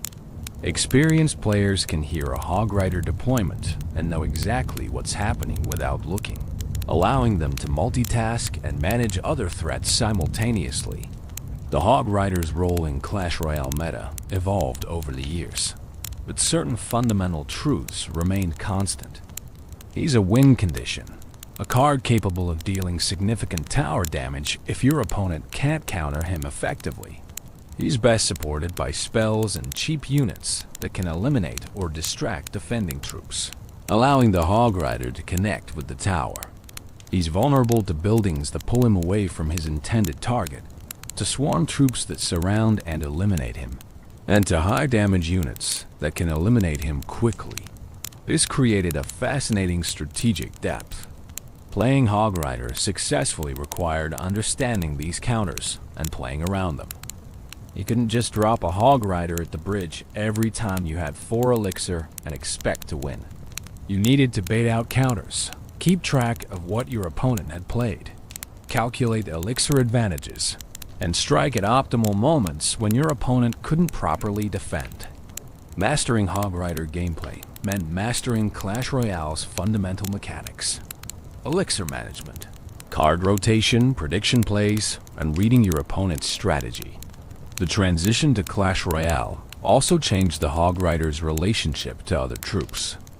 In Clash of Clans, he was part of your army, fighting alongside your other troops in cooperative assaults. In Clash Royale, he's a card in your deck, part of a strategic composition but often deployed independently. This changed how players thought about him. He wasn't just a member of your army anymore. He was a tool, a specific answer to specific situations, a card you played when conditions were right, rather than a troop you always brought to every battle. The Clash Royale setting also gave the Hog Rider a different narrative context. In Clash of Clans, he was raiding villages, attacking bases built by other players. There was an implied story of conflict between clans, of territorial disputes, of resource competition. In Clash Royale, the arena setting suggests something different. This is sport competition, warriors testing themselves against each other in structured combat. The Hog Rider heard the call and found himself in this gladiatorial setting, a place where his skills could be tested against the best warriors from across the Clash universe. This shift from raider to competitor adds an interesting dimension to his character. The Clash of Clans Hog Rider was a conqueror, attacking enemy villages to steal resources and earn trophies. The Clash Royale Hog Rider is an athlete, a professional warrior competing in organized matches. He still has that same aggressive charging energy, still targets buildings with single-minded focus, but the context has changed. He's not destroying defenses to breach bases anymore. He's destroying towers to win matches, to climb ranks, to prove himself in the arena. The card leveling system in Clash Royale created a different progression path than Clash of Clans. Instead of upgrading through laboratory research, the Hog Rider levels up through collecting cards and spending gold. This made progression feel more personal. Each Hog Rider card you collected brought you incrementally closer to the next level. Opening a chest and seeing multiple Hog Riders felt rewarding in immediate, tangible ways. And because Clash Royale uses a card collection system, the Hog Rider became something you accumulated, built up over time, invested in through dedicated play. Trading added another dimension to this. Players could request Hog Rider cards from clanmates or trade duplicates for the cards they needed. This created a social element around progression, with clans coordinating donations and trades to help members level up their preferred decks. The Hog Rider, being a popular card, was frequently requested and traded, making him a currency of sorts within clan economics. The journey from Clash of Clans to Clash Royale represented both continuity and change for the Hog Rider. His core identity remained intact: fast, aggressive, building targeting, obstacle jumping. But the new setting, new mechanics, and new strategic context transformed how players experienced and understood him. He wasn't just the same character in a different game. He was a character who had evolved, who had answered a call that led him to new challenges, new opponents, new ways of expressing his warrior spirit. The fact that Supercell chose to include the Hog Rider in Clash Royale from launch day, to make him accessible at Arena 4, where many players would unlock him relatively early, speaks to their recognition of his importance to the Clash franchise. He wasn't just another troop to include. He was an ambassador, a familiar face that would help Clash of Clans players feel at home in this new game, while also serving as an iconic character that new players could discover and embrace. Master of the Arena in Clash Royale, the Hog Rider found his true calling. Where Clash of Clans had established his mechanical identity and cultural status, Clash Royale refined him into one of the game's most enduring and versatile win conditions.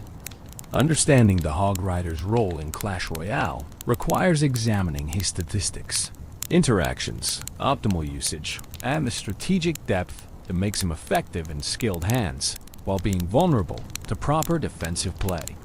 At Tournament Standard, which is level 11 for rare cards, the Hog Rider has 1,592 hit points. This HP pool is substantial for a 4 elixir unit, allowing him to absorb significant damage while charging toward his target. His damage per second is 264, which translates to 264 damage per hit with a 1-second hit speed.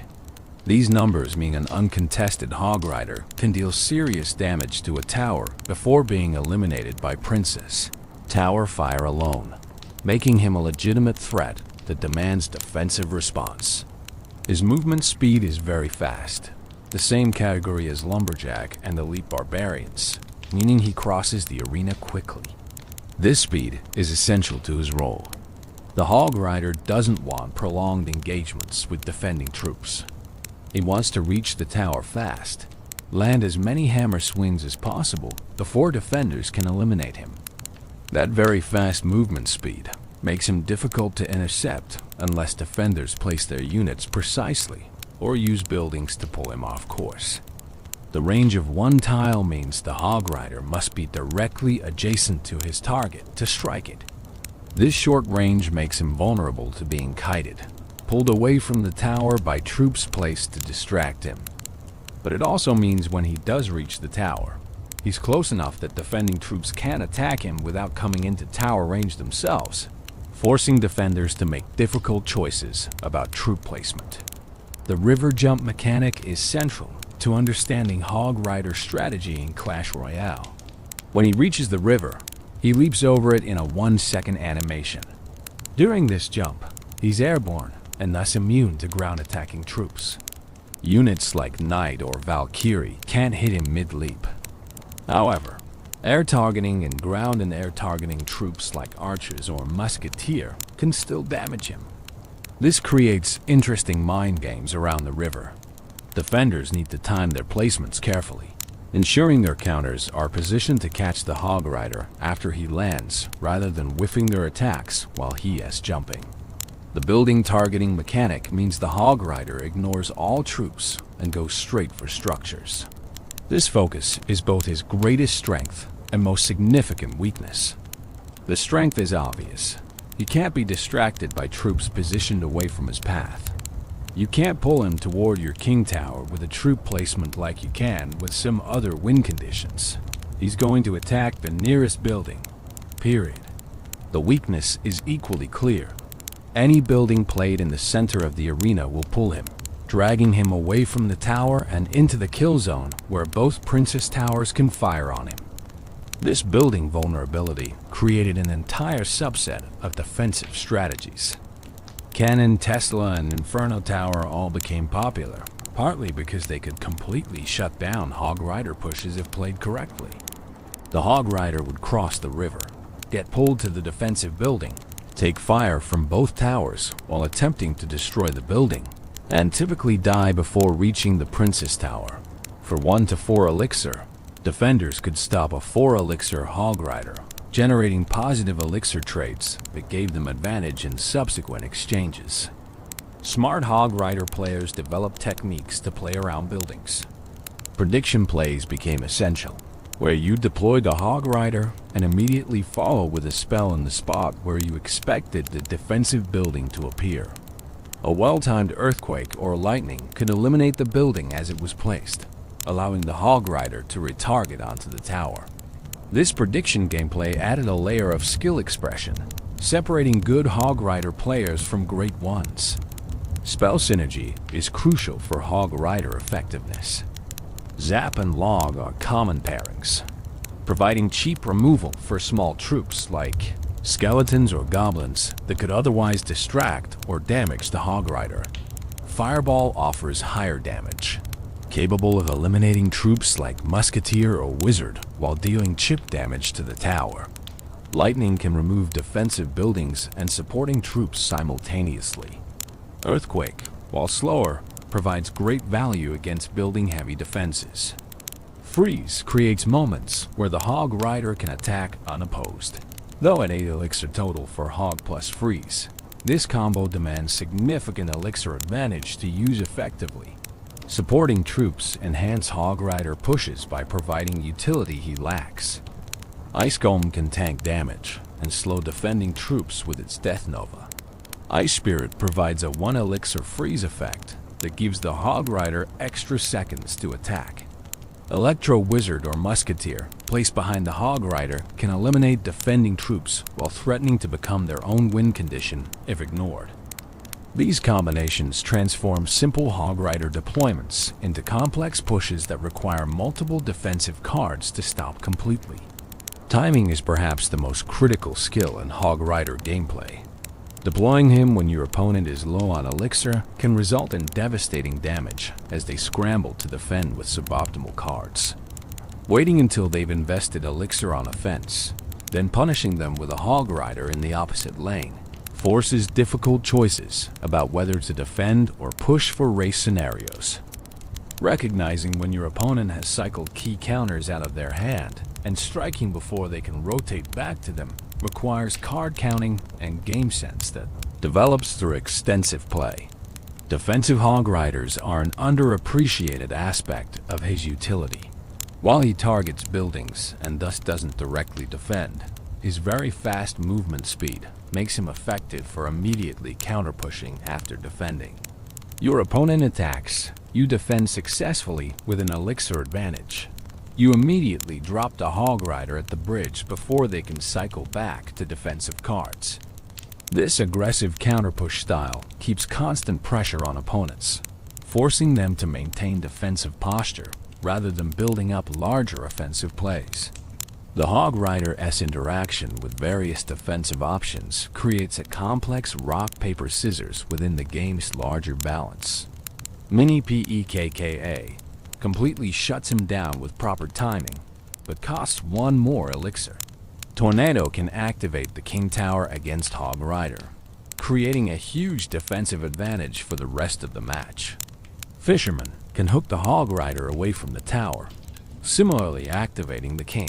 Swarm troops like Skeleton Army or Goblin Gang can surround and eliminate him, but are vulnerable to prediction spells. Understanding these interactions and playing accordingly separates winning from losing in competitive play. One of the Hog Rider's greatest strengths is his consistency. He's not dependent on complex synergies or specific game states to function. 4 elixir, deploy at bridge, he charges toward tower. This simplicity makes him reliable. You always know what you're getting with a Hog Rider deployment. There are no random elements, no variants, just straightforward aggressive building targeting. This reliability made him a staple in competitive play for years, particularly in cycle decks where fast card rotation ensured you could apply constant pressure. The Hog Rider also benefits from what's called spell bait synergy. If your deck includes multiple cards that die to the same spell, your opponent must choose what to spend their spell on. A deck with both Hog Rider and Goblin Barrel, for instance, forces opponents to decide whether to use their log on goblins from the barrel or save it for supporting troops around the Hog Rider. These mind games add depth to Hog Rider gameplay beyond simply deploying him when you have 4 elixir. In double elixir, which begins at 60 seconds remaining in regular matches, the Hog Rider's fast cycle potential becomes even more valuable. The increased elixir generation allows for more frequent Hog Rider deployments, potentially sending 2 or even 3 in quick succession if you can cycle your deck fast enough. This relentless pressure forces opponents into reactive mode, defending repeatedly while struggling to mount a fence of their own. Double elixir is where patient Hog Rider players cash in on the chip damage accumulated during regular elixir time. The psychological element of Hog Rider play shouldn't be underestimated. Constant Hog Rider pressure creates stress for defenders. They know each mistake could result in significant tower damage. This pressure can force errors, suboptimal placements, panic decisions that good Hog Rider players exploit ruthlessly. The threat of the Hog Rider is almost as valuable as his actual damage, keeping opponents honest and preventing them from investing too heavily on offense lest they leave themselves vulnerable to the counterattack. Over the years, Supercell has tweaked the Hog Rider's stats multiple times to maintain balance. His hit speed was adjusted, his initial attack speed modified, his hit points and damage numbers scaled. Each change affected his viability in the meta, sometimes elevating him to top-tier status, sometimes dropping him to middle of the pack. But through all these adjustments, the Hog Rider remained playable, maintained a dedicated player base, continued appearing in competitive tournaments. This longevity speaks to the fundamental soundness of his design. The Hog Rider's accessibility also contributed to his mastery in the arena.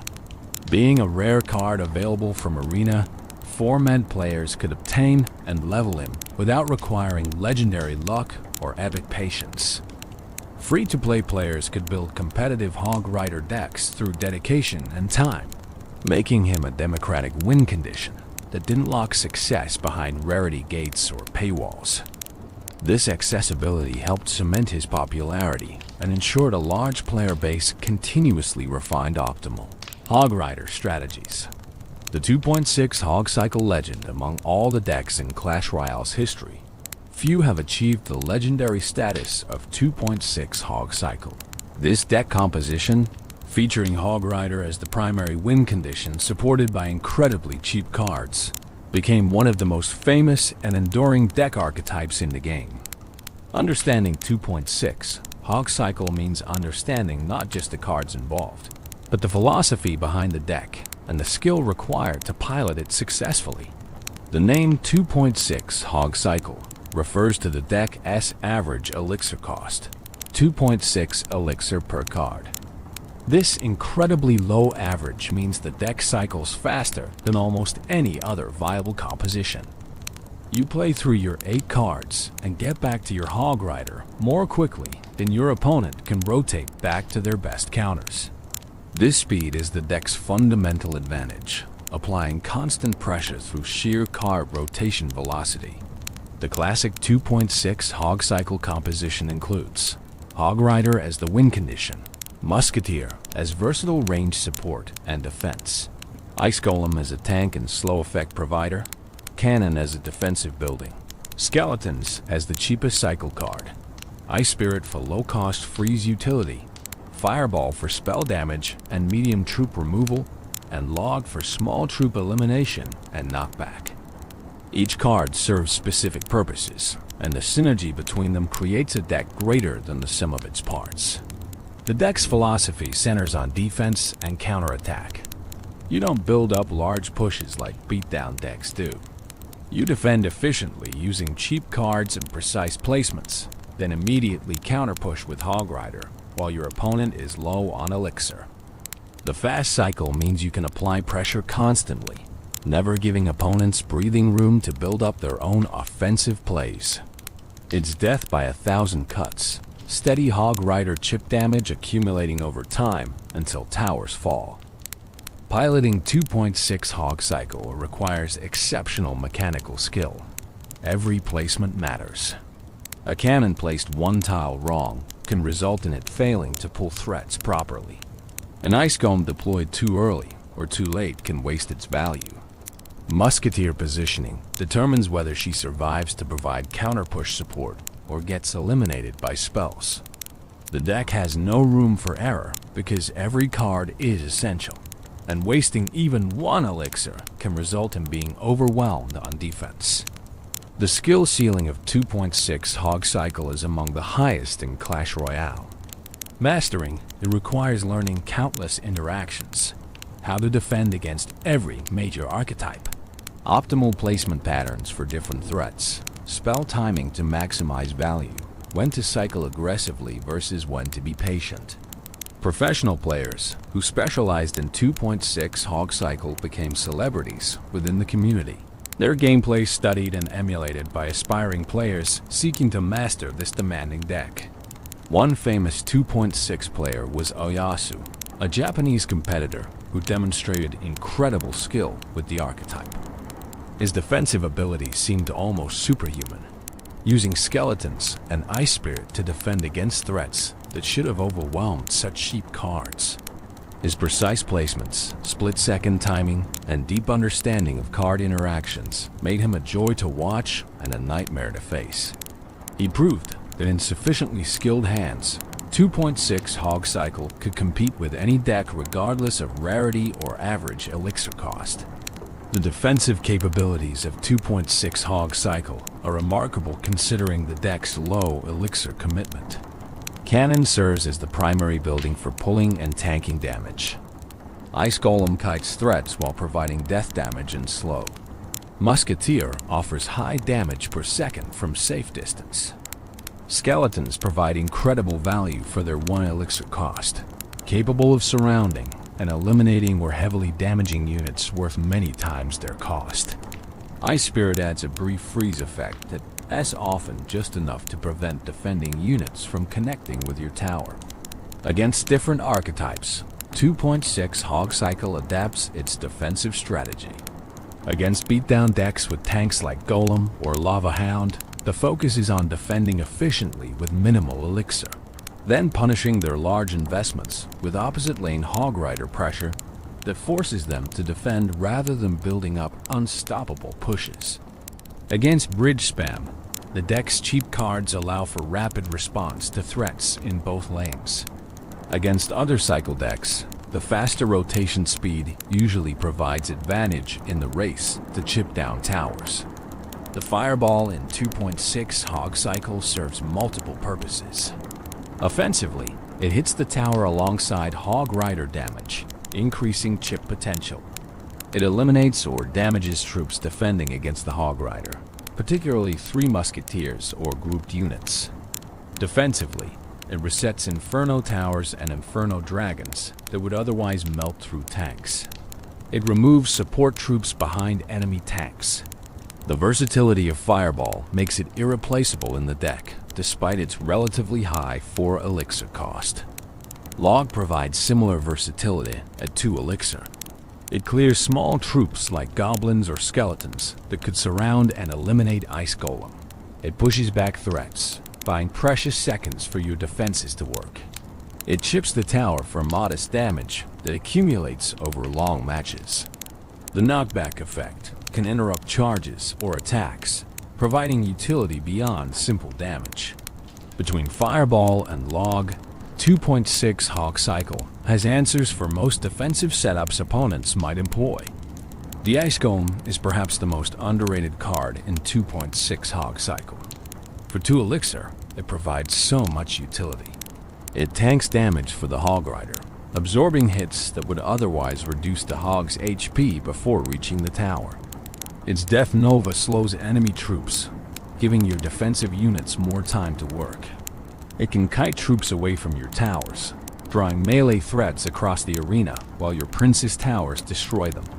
It can tank for Musketeer on counter pushes, protecting her long enough to deal significant damage. Cannon's role as the sole defensive building creates vulnerability against building targeting wind conditions.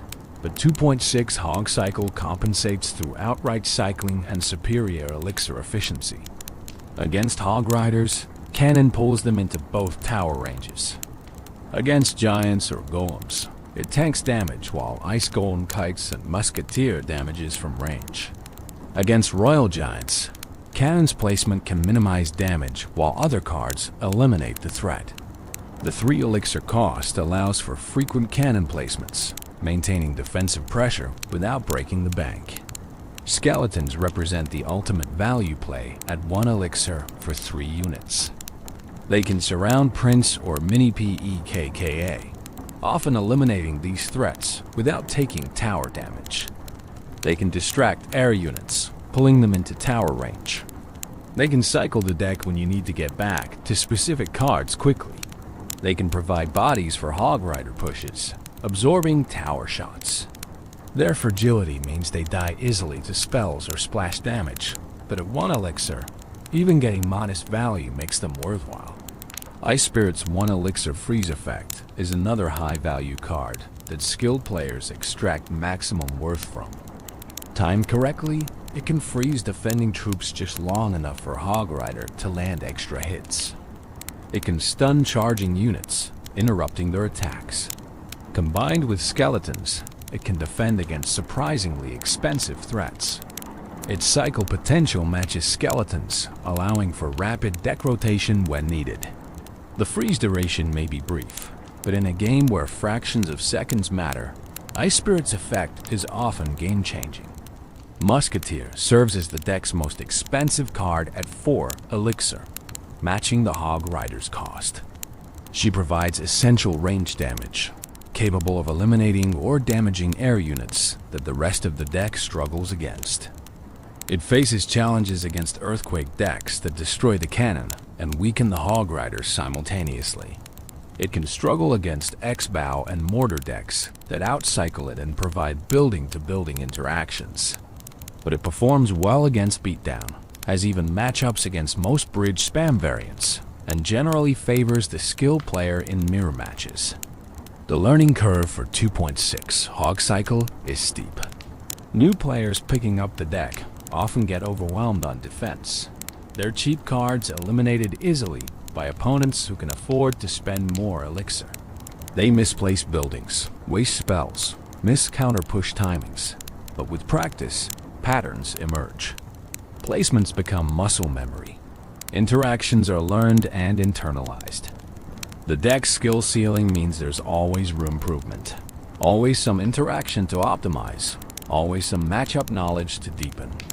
Tournament success for 2.6 Hog Cycle varied over the years depending on the meta, but it maintained consistent representation even when not top tier. Players who mastered the deck could compete against theoretically unfavorable matchups through superior skill. Watching professional 2.6 players defend against what should be overwhelming pushes using nothing but precise placements and perfect timing was inspirational, demonstrating that skill could overcome resource disadvantages. The deck's longevity is remarkable. 2.6 Hog Cycle has remained viable in some form for years, surviving numerous balance changes, meta shifts, and new card releases. Its fundamental strategy of fast cycling and efficient defense proved resilient against whatever the game threw at it. New players continued discovering and mastering the deck, keeping its legacy alive through multiple generations of the Clash Royale community. 2.6 Hog Cycle represents the Hog Rider at his finest, a focused, aggressive win condition supported by efficient cards that maximize his potential. The deck embodies principles of skill expression, card knowledge, and precise execution that define competitive Clash Royale at its highest level. It's more than just a deck composition. It's a philosophy, a way of understanding the game, and a testament to what the Hog Rider can achieve when piloted by dedicated players willing to invest the time to master him. Strategic mastery, beyond simply knowing how to use the Hog Rider.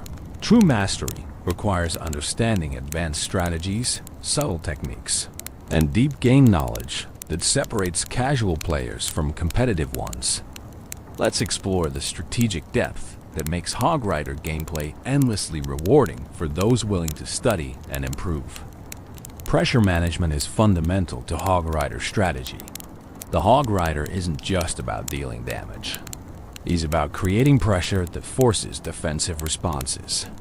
Even when your Hog Rider dies without touching the tower, if he forced your opponent to spend 5 or 6 elixir defending, you've generated positive elixir trade that can be exploited. Understanding this economic aspect transforms how you think about Hog Rider deployments. Sometimes the goal isn't massive damage, but forcing inefficient defensive spending that creates opportunities later. Opposite lane pressure is an advanced technique that many decks employ, but it's particularly effective with Hog Rider due to his speed and immediate threat. When your opponent commits significant elixir to an attack in one lane, dropping a Hog Rider in the opposite lane forces impossible choices. Do they commit more elixir to defend, potentially overextending? Do they ignore it and race for tower damage? Do they split their remaining elixir between both lanes, defending poorly in both? These decisions must be made in seconds, and the pressure often causes mistakes you can capitalize on. Spell prediction is where true Hog Rider mastery shines. Average players react to what opponents play. Good players predict what opponents will play and preemptively counter it.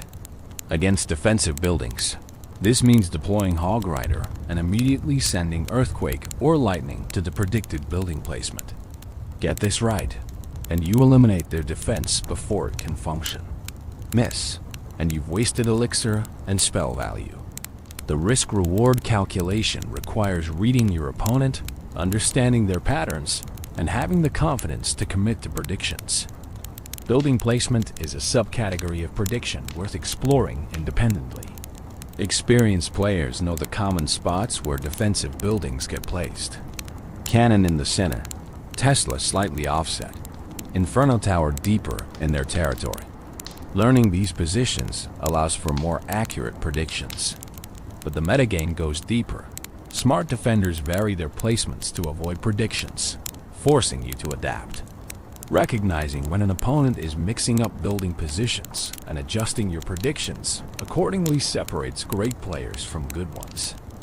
King Tower activation is a consideration that affects all Hog Rider players.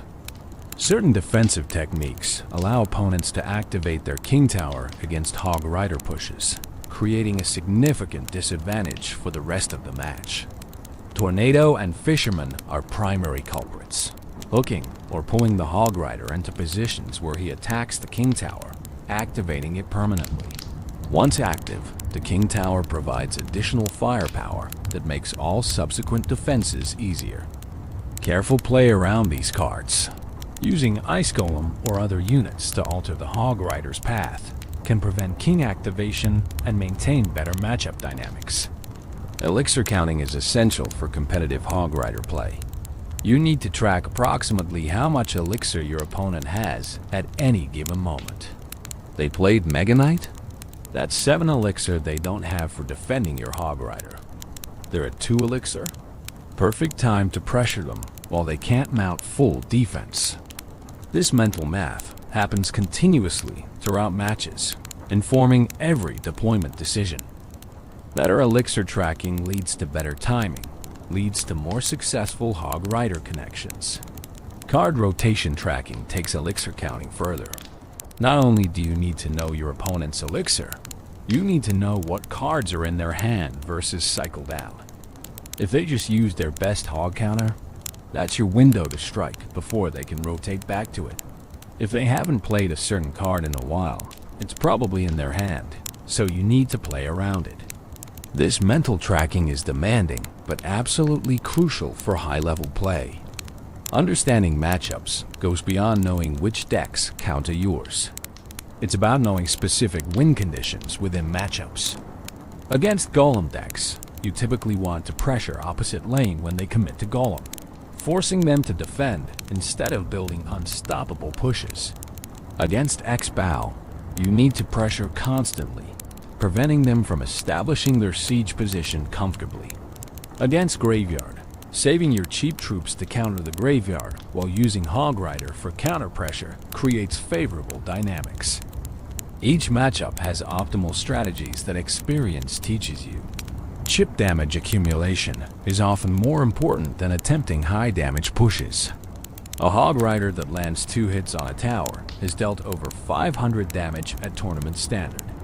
Do that 5 times over a match, and you've destroyed the tower without ever landing a massive push. Consistent, modest damage is more reliable than gambling on large investments that might get fully defended. Patient Hog Rider players understand this. Content to chip away methodically rather than forcing big plays that might backfire. Overtime strategy changes the calculus. In overtime, towers have reduced hit points and both players generate elixir faster. This benefits Hog Rider due to his fast cycle potential. You can send multiple Hog Riders in quick succession, overwhelming defenses through sheer repetition. The reduced tower HP means each connection is more valuable, potentially taking towers with fewer hits. Playing for overtime when you have life total advantage can be correct strategy. Knowing your Hog Rider's speed and cycle potential give you edge in sudden death scenarios. Defensive Hog Riders, as mentioned earlier, deserve deeper exploration. The very fast movement speed means Hog Rider can cross the arena and threaten towers within seconds of being deployed. After successfully defending an attack with positive elixir trade, immediately counter-pushing with Hog Rider capitalizes on their low elixir state. They just spent 6 elixir attacking. You defended for 4 and immediately deploy Hog Rider. They have only 2 elixir to defend with, virtually guaranteeing damage. This aggressive counter-push style maintains initiative, never giving opponents comfortable positions to mount offense. Bait strategies with Hog Rider involve including cards that force out specific counters, then exploiting their absence. If your deck has both Hog Rider and Battle Ram, both target buildings, and have similar counters, force out the defensive building with Battle Ram, then send Hog Rider before they can cycle back to another building. If your deck includes Goblin Barrel alongside Hog Rider, force out Log with the barrel, then send Hog supporting troops that would die to Log. These synergies create situations where optimal defenses become impossible. Placement nuances matter more than many players realize. Deploying Hog Rider at the bridge is standard, but sometimes placing him in your own territory and letting him walk to the bridge is better. This gives time for supporting troops to catch up, creating more cohesive pushes. It also makes timing harder for opponents, as they can't predict as easily when the Hog will cross the river.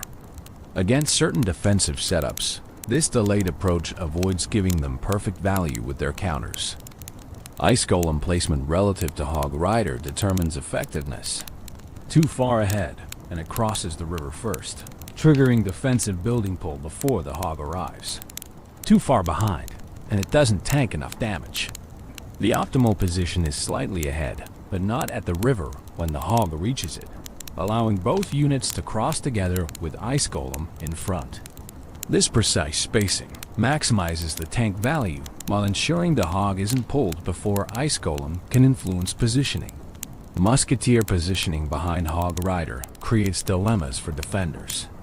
They need to address both threats, but eliminating Musketeer requires committing troops or spells that might be needed for the Hog.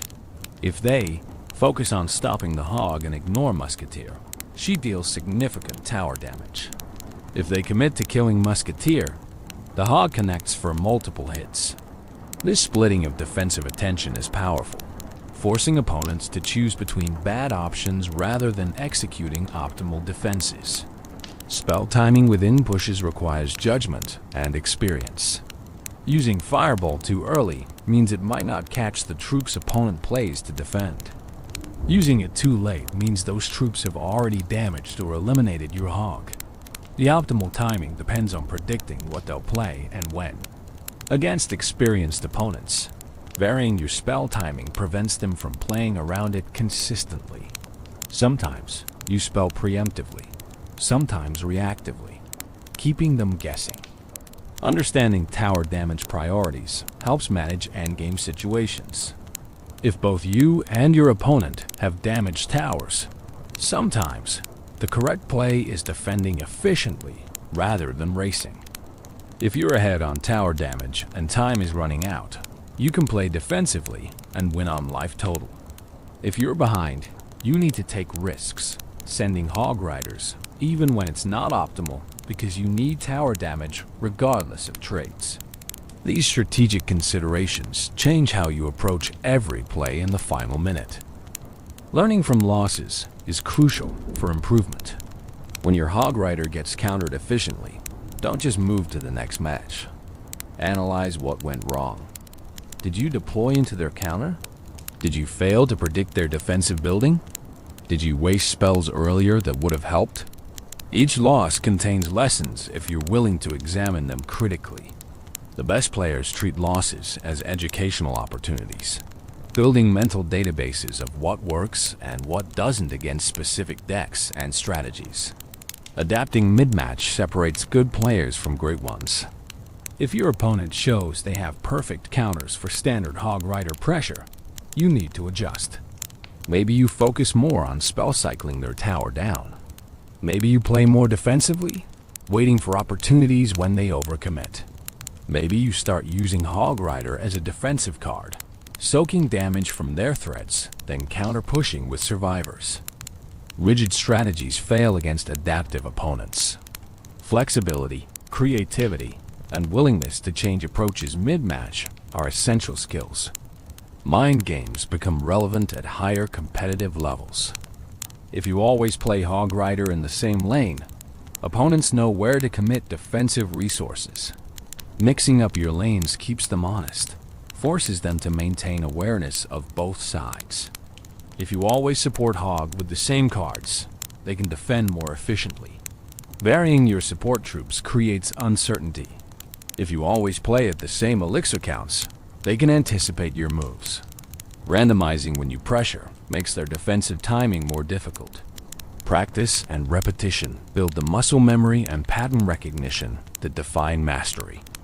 You need to play hundreds of matches to internalize all the interactions, placement positions, timing windows, and strategic considerations that go into optimal Hog Rider play.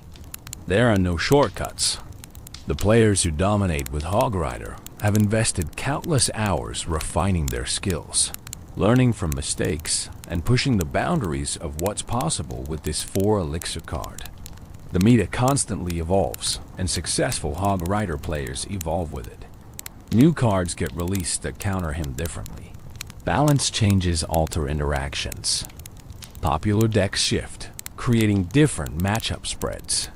Staying current with the meta, understanding what's popular and why, allows you to adapt your Hog Rider strategy to remain effective. What worked 6 months ago might not work today. Continuous learning and adaptation are essential for maintaining success over time. Strategic mastery of the Hog Rider ultimately comes down to decision-making. Every match presents countless decision points. When to play him, which lane to choose, how to support him, when to spell, when to cycle, when to defend.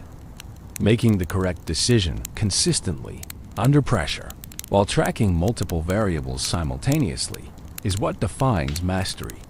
It's not about mechanical skill or reaction time, though those help.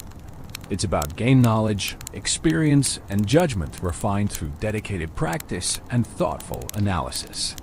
Cultural impact. The Hog Rider's influence extends far beyond Clash of Clans and Clash Royale. He became a cultural phenomenon, a character recognized by people who've never played Supercell's games, a meme that transcended his original context to become part of broader internet culture. Understanding this impact helps explain why the Hog Rider matters beyond his mechanical effectiveness in games. The meme status began with that 2015 commercial, but expanded dramatically from there. The phrase Hog Rider itself became a cultural touchstone, something people would yell in completely unrelated contexts. Gamers streaming different games would randomly shout Hog Rider, and their audiences would immediately understand the reference. It became a greeting, an exclamation, a way of expressing enthusiasm or announcing your presence. The specific cadence and pronunciation from the commercial was what made it work. It wasn't just saying the words. It was the delivery, the high-pitched enthusiasm, the specific rhythm that made it memorable. Copypasta, those long text blocks that get copied and shared repeatedly across internet forums and chat rooms, featured the Hog Rider prominently. The most famous one describes the Hog Rider in exhaustive detail. Starting with the Hog Rider card is unlocked from the Spell Valley, Arena 5, and continuing through multiple paragraphs of game mechanics, statistics, and strategic considerations. This copypasta spread across Reddit, Discord servers, YouTube comments, and countless other platforms. People would post it randomly, completely unrelated to the discussion at hand, as a form of internet humor.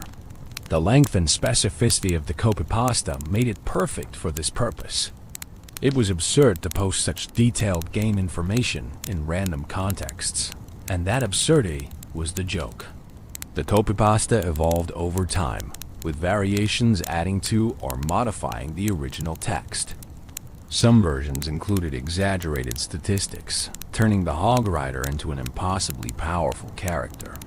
Others added narrative elements, creating stories about the Hog Rider's adventures. The flexibility of the format allowed for endless creativity while maintaining the core recognition factor.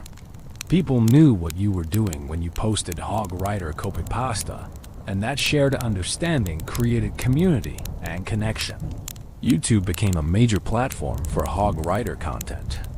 Countless videos featured Hog Rider strategies, gameplay, montages, and memes. Some creators specialized in Hog Rider content, building entire channels around this single card. Others included Hog Rider segments as part of broader Clash Royale coverage. The view counts on popular Hog Rider videos reached millions, demonstrating the character's drawing power. People wanted to watch Hog Rider content, whether it was educational, entertaining, or pure meme material. Twitch streamers embraced the Hog Rider as well. The character's aggressive playstyle created exciting moments that translated well to streaming. A successful Hog Rider connection on the opponent's tower, especially in close matches, generated the kind of emotional high that made for great streaming content. Chat reactions, streamer celebrations, the tension of watching whether the hog would connect or get countered. All of this created engagement that benefited streamers and promoted the Hog Rider's cultural presence. Fan art flourished around the Hog Rider. Artists drew him in countless styles: realistic, cartoonish, anime-inspired, pixel art, 3D renders. Some art stayed faithful to his in-game appearance. Others reimagined him in different settings, different time periods, different artistic traditions. The creative community embraced the Hog Rider as a subject worthy of their attention, producing artwork that ranged from humorous to beautiful to thought-provoking. This artistic engagement demonstrated the character's inspirational power beyond his functional role in gameplay. Cosplay, while less common for mobile game characters than for console or PC games, did include some impressive Hog Rider interpretations. Creating a convincing Hog Rider cosplay presents significant challenges. You need the mohawk, the physique, the hammer, and ideally some representation of the hog itself. Despite these difficulties, dedicated cosplayers brought the character to life at gaming conventions and community events. Seeing a physical Hog Rider, hammer raised, perhaps riding some creative hog representation, brought smiles and recognition from convention attendees who immediately understood the reference. The character's cultural impact extended into mainstream awareness in ways few mobile game characters achieve. Articles in gaming media and even general interest publications referenced the Hog Rider when discussing mobile gaming's cultural influence. He became a representative character, embodying mobile gaming's reach and impact on popular culture. When journalists wanted to discuss mobile gaming's success or cultural penetration, the Hog Rider was a character they could reference with confidence that readers would understand. Music and audio content incorporated Hog Rider elements. DJs and producers sampled his battle cry into songs. YouTubers created extended remixes of Hog Rider sounds. The audio became separated from its visual context, living independently as sound that people recognized and enjoyed for its own sake. This audio virality demonstrated how completely the character had penetrated internet culture. Even without seeing him, just hearing that distinctive cry was enough to trigger recognition and response. Reaction images and GIFs featuring the Hog Rider proliferated across social media. Particular frames from commercials or gameplay became templates for expressing emotions or reactions. The bathtub scene from the 2015 commercial provided multiple useful reaction image formats: confusion, realization, sudden alertness, determination. These images transcended Clash of Clans, being used in conversations about everything from sports to politics to everyday life situations. When a character's imagery can express universal human experiences, that's true cultural penetration. The crossover into other games and media was limited but present. Some indie developers included Hog Rider references in their games as Easter eggs or homages. Some content creators in completely different gaming communities would make Hog Rider references, confident their audiences would get the joke. This cross-pollination demonstrated how the character had become part of a shared cultural vocabulary that transcended specific game communities. Educational content, surprisingly, featured the Hog Rider as well. Videos about game design, character creation, monetization strategies in mobile games, and viral marketing all used the Hog Rider as case studies. He became an example of doing it right, of creating a character that resonated with audiences beyond his functional role. Game development students studying how to create memorable characters looked at the Hog Rider as a model of effective design combined with smart marketing. The longevity of the Hog Rider's cultural relevance is remarkable. Many memes burn bright and fade quickly. The Hog Rider has remained relevant for years, continuing to generate new content, new jokes, new interpretations. This staying power suggests the character tapped into something deeper than just momentary humor. He represents concepts and attitudes that continue to resonate: enthusiasm, determination, the joy of charging forward goals, the brotherhood of answering the call when it comes. Merchandise featuring the Hog Rider appeared through both official and unofficial channels. Supercell produced official Hog Rider merchandise, from t-shirts to figurines to plushies. The unofficial merchandise, while existing in legal gray areas, demonstrated fan enthusiasm and willingness to spend money on Hog Rider-related products. People wanted to own physical representations of this character, to display their connection to him and to Clash culture more broadly. The Hog Rider became a symbol of Clash Royale itself in many contexts. When people thought of Clash Royale, they often thought of the Hog Rider first, even though the game featured hundreds of other cards. His iconic status made him a natural representative. The character Supercell could put front and center in marketing with confidence that he would be recognized and well received. This symbolic importance elevated him beyond just another card in the game to something more significant. Community events and tournaments often featured Hog Rider imagery prominently. Tournament organizers knew putting a Hog Rider on promotional materials would attract attention and communicate what the event was about. Community challenges sometimes required using Hog Rider decks or achieving specific objectives with him. These design choices leveraged his popularity to drive engagement and participation. The cultural impact of the Hog Rider represents something special in gaming history. Characters become popular all the time, but few achieve the kind of multimedia, multi-platform, cross-community presence that the Hog Rider did. He became bigger than his game, more significant than his mechanics, more memorable than his statistics. He became an icon, a character that will be remembered and referenced for years to come, long after individual balance changes and meta shifts have been forgotten. That's the ultimate measure of cultural impact. Enduring relevance that transcends the original context and becomes part of the larger cultural conversation. The Hog Rider family. While the original Hog Rider remains the most famous, Supercell introduced several variations and related characters over the years that expanded the concept and created a broader family of hog-riding warriors. Each variation brought something unique while maintaining the core identity that made the original so popular. The Royal Hogs appeared in Clash Royale as a card released in June 2018. Rather than a single Hog Rider, this card deploys 4 Royal Hogs simultaneously for 5 elixir. These are smaller hogs, each ridden by a different warrior, spreading across the arena when deployed.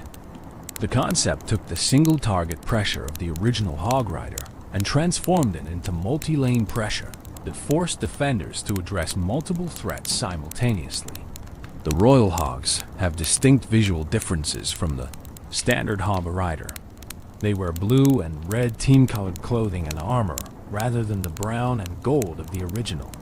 Their riders appear younger, perhaps squires or apprentices rather than the veteran warrior status of the classic Hog Rider.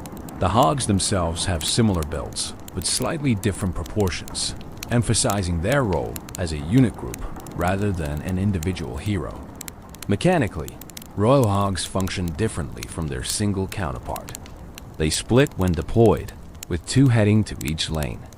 This forces defenders to defend both lanes or accept damage somewhere. Unlike the single Hog Rider, who provides focused pressure on one tower, Royal Hogs create distributed pressure that's harder to fully shut down. However, their split nature means they remain more vulnerable to splash damage troops that can eliminate multiple Royal Hogs simultaneously. The strategic applications of Royal Hogs differ from traditional Hog Rider play. They work well in bridge spam strategies, where overwhelming opponents with multiple threats across both lanes is the goal. They benefit from support troops that can protect multiple lanes simultaneously, like Princes or Magic Archer. They're more effective in some matchups than single Hog Rider, particularly against decks that defend one lane excellently, but struggle with dual lane pressure. Royal Hogs never achieved quite the same cultural status as the original Hog Rider. They were seen as the newer, different version rather than replacements or equals. The community generally viewed them as their own thing rather than true members of the Hog Rider legacy, though they maintained consistent usage in certain deck archetypes and meta environments. The Hog Rider skin variations within Clash Royale added cosmetic diversity without changing gameplay. Different seasons and events introduced alternate Hog Rider appearances, holiday themes, special color schemes, unique visual effects. These skins allowed players to customize their Hog Rider's appearance while maintaining his familiar mechanics. The existence of skins demonstrated Supercell's recognition that players wanted ways to personalize this popular character. The Super Hog Rider, while not officially in Clash Royale, appeared in fan concepts and discussions frequently. Players imagined what a super version would look like. Perhaps a massive hog with extra armor, a hammer that struck multiple times per swing, or enhanced stats that made him a true champion tier card. While these remain theoretical, the enthusiasm for the concept showed players' desire for evolved or enhanced versions of their favorite character. In Clash of Clans, the Super Troop system introduced Super Barbarian, Super Archer, and other enhanced versions of standard troops, but notably never included a Super Hog Rider. This absence was interesting, possibly because the standard Hog Rider was already considered sufficiently unique and powerful, or perhaps because Supercell wanted to preserve his specific identity without muddying it with variations. The lack of Super Hog Rider became something players noted and occasionally requested. The builder base in Clash of Clans, a separate game mode within the game, included its own version of the Hog Rider called the Hog Glider. This variation replaced the ground-based hog with a flying contraption, creating a completely different unit that happened to be operated by a similar warrior. The Hog Glider represented an interesting alternate evolution. What if the Hog Rider tradition adapted to different combat needs? While not technically part of the Hog Rider family, the design similarities created connections in players' minds. The Hog Rider also appeared in promotional crossovers and limited events. Special game modes would sometimes feature enhanced or modified Hog Riders with unusual stats or abilities. Draft modes and special challenges sometimes showcased Hog Riders with modified mechanics as part of the event's unique rule set. These temporary variations gave players chances to experience the character in new ways without permanently changing his core identity. Fan-created variations proliferated across the community. Players designed their own Hog Rider concepts. Ice Hog Rider with freezing attacks, Fire Hog Rider with damage over time effects, Flying Hog Rider who could ignore ground troops entirely, Tank Hog Rider with massive health but slower speed. While these never became official, they demonstrated the creative possibilities players saw in the core concept and their desire for expanded Hog Rider options. The family aspect extended beyond just game units to include the brotherhood concept established in commercials and community perception. All Hog Riders are brothers, answering each other's calls, supporting each other, existing as a unified warrior culture rather than isolated individuals. This brotherhood transcends individual variations or mechanical differences. Whether you're the classic Hog Rider, a Royal Hog, or any other variation, you're part of the larger Hog Rider family united by shared values and fighting style. This family concept added depth to the character that purely mechanical cards lack. The Hog Rider isn't just a unit you deploy. He's part of a tradition, a culture, a brotherhood with its own history and values. When you play a Hog Rider, you're invoking that entire legacy, becoming part of something larger than a single match or deployment. This narrative richness elevated the character beyond his stats and abilities into something more meaningful. The visual consistency across variations helped maintain family identity while allowing individual character. All Hog Rider variants share certain design elements: the riding posture, the hammer weapon type, the aggressive charging animation, the distinctive battle cry. These consistent elements create immediate recognition, while variations in color, armor, exact appearance, and slight mechanical differences create variety within the family structure. Supercell's careful management of the Hog Rider brand, creating variations that expanded the concept without diluting it, demonstrated sophisticated character management. They could have oversaturated the market with dozens of Hog Rider variants, but instead they introduced new versions sparingly, ensuring each one felt special rather than just another copy. This restraint preserved the original Hog Rider's iconic status while giving players additional options. The Hog Rider family, in all its official and unofficial forms, represents the character's versatility and enduring appeal. The core concept of a warrior on a hog charging at buildings proved adaptable to different contexts, different gameplay needs, different visual styles. This adaptability ensured the Hog Rider remained relevant to changing metas and evolving game design philosophies. He could be single-target or multi-target, standard or modified, classic or themed, and still retain that essential Hog Rider spirit that players loved. Tournament glory in competitive Clash Royale, the Hog Rider achieved legendary status through countless tournament performances, championship victories, and memorable plays that defined eras of professional play. Examining his tournament history reveals how a 4-elixir rare card became one of the most feared and respected win conditions in competitive gaming. The early competitive Clash Royale scene, from 2016 through 2017, saw Hog Rider as a dominant force. His reliability, relatively low cost, and straightforward gameplay made him ideal for tournament settings where consistency mattered more than flashy plays.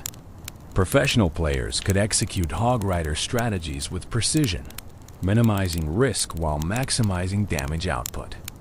Top players like Surgical Goblin, Orange Juice, and others showcased Hog Rider mastery, winning tournaments and establishing deck archetypes that the community would study and emulate. The Crown Championship, Clash Royale's premier esports event, featured Hog Rider prominently throughout its various iterations. In multiple seasons, championship-winning decks included Hog Rider as the primary win condition. The card's performance on the biggest stages, under maximum pressure with significant prize money on the line, proved his competitive viability wasn't just theory, but battle-tested reality. When professionals chose Hog Rider for championship matches, they trusted him to deliver under the highest stakes. Specific memorable moments define the Hog Rider's tournament legacy. Last-second Hog Rider connections that won matches. Prediction earthquakes that eliminated defensive buildings at crucial moments. Defensive Hog Riders that transitioned into game-winning counter-pushes.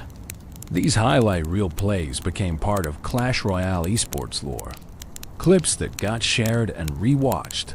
Moments that new players studied to understand what peak Hog Rider play looked like. The 2.6 Hog Cycle deck specifically became synonymous with high-skill competitive play.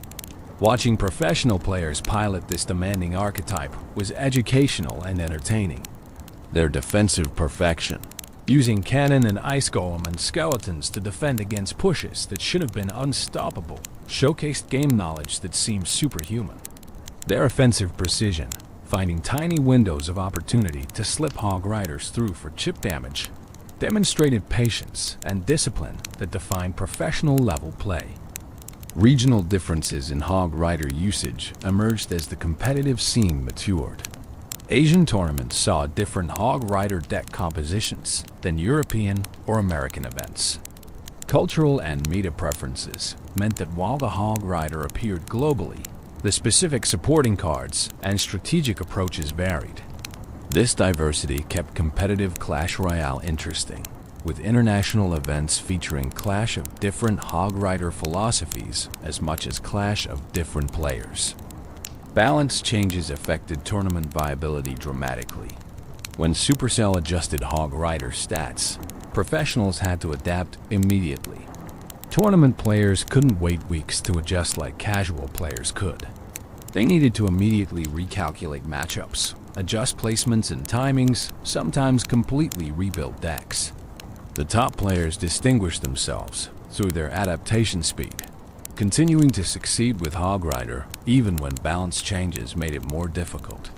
Team tournaments added another dimension to Hog Rider's competitive presence. In formats where teams drafted decks or where multiple players on a team needed different win conditions, Hog Rider's versatility made him valuable. He could be the aggressive option on a team with defensive players or the cycle option on a team with beatdown specialists. His flexibility ensured he remained relevant across different team compositions and strategic approaches. The prize money earned by Hog Rider players ran into hundreds of thousands of dollars across all competitive Clash Royale history. Top professionals who specialized in Hog Rider strategies earned significant portions of the millions. Supercell distributed through their esports program. This financial success validated the character's competitive viability and provided real-world evidence that mastering the Hog Rider could be literally lucrative. Coaching and educational content around competitive Hog Rider play became its own industry. Professional players created courses, guides, and coaching services teaching optimal Hog Rider gameplay. Students paid for this education, hoping to improve their own tournament results. The existence of this educational ecosystem around a single card demonstrated his complexity and the value players placed on mastering him. Learning from champions who had won with Hog Rider provided aspirational pathways for competitive-minded players. Tournament statistics revealed interesting patterns. Hog Rider's win rate at the highest competitive levels sometimes differed significantly from his ladder win rate. Professional play emphasized different skills than ladder grinding did. The predictive, precise play that defined top-tier competition suited Hog Rider's strategic depth. It rewarded game knowledge and disciplined execution in ways that benefited professionals more than casual players. The decline and resurgence cycles in Hog Rider's tournament presence created narratives within the competitive scene. When new cards or balance changes pushed him out of the meta, analysts would declare him dead. Then a creative player would find a new deck composition or strategy that brought him back. These comeback stories became part of competitive Clash Royale mythology, with the Hog Rider repeatedly proving that counting him out was premature.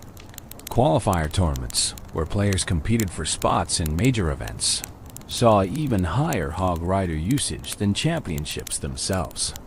Players trusted his consistency for the pressure-filled matches where a single loss could end their championship dreams. The psychological comfort of playing with a familiar, reliable win condition mattered immensely in these high-stakes situations. Better to play your practiced Hog Rider deck than try something theoretically better but less comfortable. Spectator appeal was another factor in Hog Rider's tournament success. He created exciting moments that translated well to streaming and broadcasts. Casters could build drama around whether a Hog Rider would connect, making each deployment a moment of tension. The fast pace of Hog Rider matches kept viewers engaged. Long, slow matches could bore spectators, but Hog Rider's aggressive tempo created constant action that made for good viewing. The legacy of tournament Hog Rider play influenced the broader community significantly. Ladder players watched tournament games and tried to replicate professional strategies. Meta shifts often started at the tournament level before trickling down to casual play. When a professional won a major tournament with a specific Hog Rider deck, you could track the spread of that deck through the ladder over subsequent weeks as players copied the championship winning formula. Analysis content breaking down tournament matches featuring Hog Rider educated the community about high-level play. YouTubers and analysts would review championship games play-by-play, explaining the decision-making behind each Hog Rider deployment, each spell usage, each defensive sequence. This content made professional play accessible to average players, teaching strategic concepts through practical examples from the highest level of competition. The Hog Rider's tournament glory ultimately stemmed from the perfect intersection of accessibility, skill ceiling, and reliability. It was easy enough to learn that professionals could master him completely, complex enough that mastery separated good from great, and consistent enough that tournament players could trust him when everything was on the line. This combination is rare in competitive gaming, and the Hog Rider embodied it perfectly, earning his place in Clash Royale esports history through performance when it mattered most. The Brotherhood, the concept of Hog Rider Brotherhood, established primarily through the 2015 commercial and reinforced through community culture, adds a fascinating social dimension to what could have been just another game unit. This brotherhood represents something deeper than mechanical synergies or strategic coordination. It speaks to themes of loyalty, shared purpose, and unbreakable bonds that resonate emotionally with players. The commercial established the foundational brotherhood narrative. When one Hog Rider calls, others answer without question or hesitation. Whatever they're doing becomes immediately irrelevant compared to the summons. This absolute response creates a powerful image of commitment and unity. In a world where individualism often dominates, the Hog Rider Brotherhood represents something different. Identity defined through collective membership, rather than personal achievement alone. What drives this brotherhood? The commercials never explicitly explain it, leaving room for interpretation and imagination. Perhaps it's a warrior culture passed down through generations, where becoming a Hog Rider means joining an ancient tradition. Perhaps it's forged through shared training, the intense bonding that happens when warriors prepare for battle together. Perhaps it's magical, the dark elixir creating connections between those it enhances. The ambiguity allows players to project their own understanding onto the Brotherhood, making it personally meaningful. The training aspect, shown in various promotional materials, suggests the Brotherhood begins early. Young warriors learning to ride, practicing hammer techniques together, competing, but also supporting each other. This training period would create deep bonds, the kind forged through shared struggle and achievement. By the time they're battle-ready, they're not just individual warriors who happen to use similar tactics. They're brothers who have grown together, learned together, and now fight together. The communal activities shown in commercials reinforce the brotherhood outside of battle context. Hog riders playing cards together, grooming together, relaxing in shared spaces. These moments of peaceful coexistence create the foundation that makes their battle unity possible. They're not just battle brothers, but life brothers, sharing the full spectrum of warrior existence from the mundane to the momentous. The hogs themselves might be part of what creates brotherhood among their riders. If your hog is intelligent, as promotional material suggests, then part of bonding with your animal is bonding with the larger culture of hog and rider partnerships. You're not just learning to ride your specific hog. You're joining a tradition of humans partnering with these fierce, loyal animals. The shared experience of building that unique relationship creates common ground with others on the same journey. The battle cry serves as both summons and identification. When you hear it, you know it's one of your brothers calling. The specific sound, that distinctive high-pitched hog rider, works like a password or signal that carries meaning beyond simple words. It says, "I need you. Join me. We fight together." The immediate recognition and response shows how deeply the brotherhood identity runs. You don't question the call. You don't hesitate. You answer, because that's what brothers do. The geographic spread of hog riders, implied by how they converge from different locations in the commercial, suggests the brotherhood transcends individual clans or villages. You might be stationed in different locations, serving different tactical purposes, living separate daily lives. But when the call comes, distance becomes meaningless. The brotherhood pulls you together regardless of physical separation, creating a network of warriors connected by something stronger than geography. The hierarchy or lack thereof within the brotherhood is interesting to consider. The commercials don't show obvious leaders or followers. When hog riders gather, they seem to operate as equals. This egalitarian structure suggests the brotherhood values each member equally, regardless of experience, skill, or achievement. You don't earn brotherhood through superior performance. You earn it through commitment to the collective, through answering the call consistently, through embodying the values that define what hog riders are. The emotional weight of brotherhood manifests in how players talk about and relate to the hog rider. Players don't just use the hog rider card. They call their brother, they send their warrior into battle. They feel genuine connection to this character in ways that other cards don't inspire. This emotional investment transforms gameplay from pure strategy into something more personal. You're not just deploying a unit. You're sending your brother to fight on your behalf, and his success or failure matters on an emotional level. The community adopted brotherhood language and culture around hog rider usage. Clans with multiple hog rider players would call themselves the Brotherhood or similar names. Players would coordinate hog rider strategies in war attacks, supporting each other's approaches. The in-game mechanics didn't explicitly support this, but players created brotherhood experiences through their own choices and social organization around the character. The brotherhood ideal extends beyond just other hog riders to include the players themselves. When you play Hog Rider, you're joining a brotherhood of players who've chosen this warrior. You share strategies, discuss matchups, celebrate victories, and commiserate over defeats with other Hog Rider mains. This player brotherhood mirrors the in-universe warrior brotherhood, creating meta-level community cohesion that enhances the gaming experience. The loyalty implicit in brotherhood appears in how dedicated Hog Rider players stick with the character through meta changes. When balance patches make him weaker, when new cards counter him effectively, when the competitive meta shifts away from him, true Hog Rider players remain loyal. They adapt their strategies, find new deck compositions, persist through difficult times because of that brotherhood connection. You don't abandon your brothers when things get tough. You fight harder, adjust, overcome together. The brotherhood concept also creates interesting tensions and dynamics with opposing players.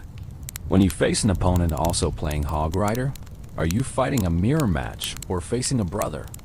The competitive context creates conflict, but the shared choice of character creates connection. Some players report feeling strange about fighting mirror matches, as if there's an implied kinship that makes the conflict bittersweet. You respect your opponent's choice of brotherhood, even as you fight to defeat them. The generational aspect of brotherhood deserves consideration.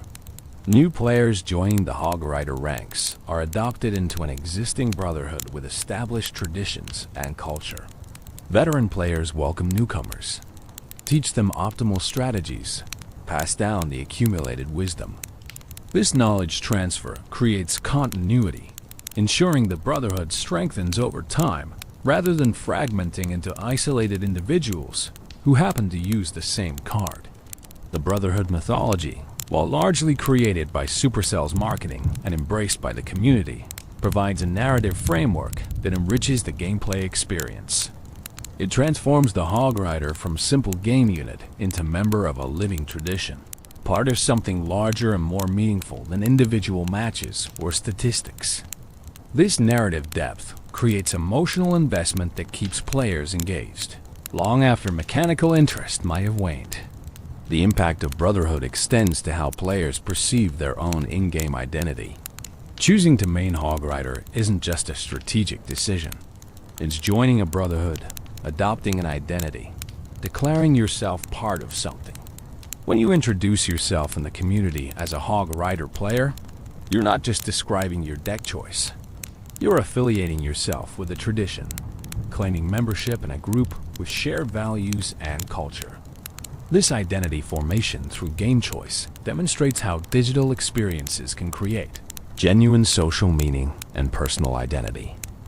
Beyond the battlefield, the Hog Rider's appearances and influence extend beyond Clash of Clans and Clash Royale into other media, games, and context that demonstrate his cultural reach. These appearances, both official and unofficial, show how a character can transcend their original purpose and become part of broader entertainment culture. Supercell's other games occasionally reference the Hog Rider, creating a connected universe feel. Brawl Stars, while having its own distinct cast of characters, included references and Easter eggs that nodded to Clash characters, including the Hog Rider. These weren't direct appearances, but subtle acknowledgments that players familiar with the Clash universe would recognize and appreciate. Such cross-game references rewarded longtime Supercell fans while creating narrative cohesion across their portfolio. The Clash-orama animated series, produced by Supercell in partnership with animation studios, featured the Hog Rider prominently across multiple episodes. These short animated segments explored the Clash universe with humor and personality, giving characters depth and relationships beyond what the games themselves provided. The Hog Rider appeared as both protagonist and supporting character. His personality expanded through dialogue, expressions, and situations that revealed him as more than just a charging warrior. In Clash-orama, we saw domestic Hog Rider life. Episodes showed him dealing with everyday problems, interacting with other troops, navigating the social dynamics of the village.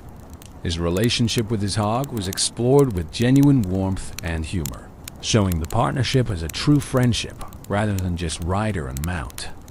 The hog's intelligence and personality shone through in these animated segments, confirming what commercials had implied. These were thinking, feeling beings with their own desires and motivations. The animated series also explored the broader Hog Rider culture. We saw groups of Hog Riders training together, competing in riding contests, celebrating victories, and supporting each other through defeats. These episodes built out the brotherhood concept, showing how it functioned in daily life rather than just battle situations. Young viewers especially connected with these characterizations, seeing the Hog Rider not just as a game piece, but as a relatable character with personality and depth. Fan-created content expanded the Hog Rider's presence into countless contexts. Animation, comics, fan fiction all explored different aspects of the character. Some creators imagined backstories, origin tales explaining how particular Hog Riders joined the Brotherhood. Others created alternate universes, placing Hog Riders in different settings, from fantasy to science fiction to contemporary reality. The creative community's embrace of the character demonstrated his inspirational potential beyond his official appearances. Crossover potential was explored in fan content even when official crossovers never materialized. Artists drew Hog Riders alongside characters from other games and franchises. Writers crafted stories where Hog Riders encountered heroes from different universes. While these remained unofficial, they showed how the character could theoretically integrate into other fictional worlds. His basic concept adaptable enough to work in varied contexts. Educational contexts occasionally featured the Hog Rider as well.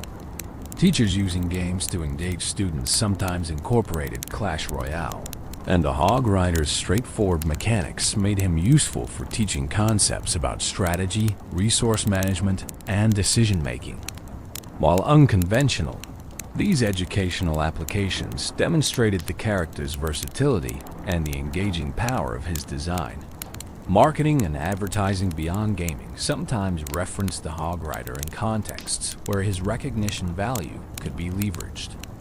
Companies targeting gaming demographics might use Hog Rider imagery, knowing their audience would immediately understand the reference.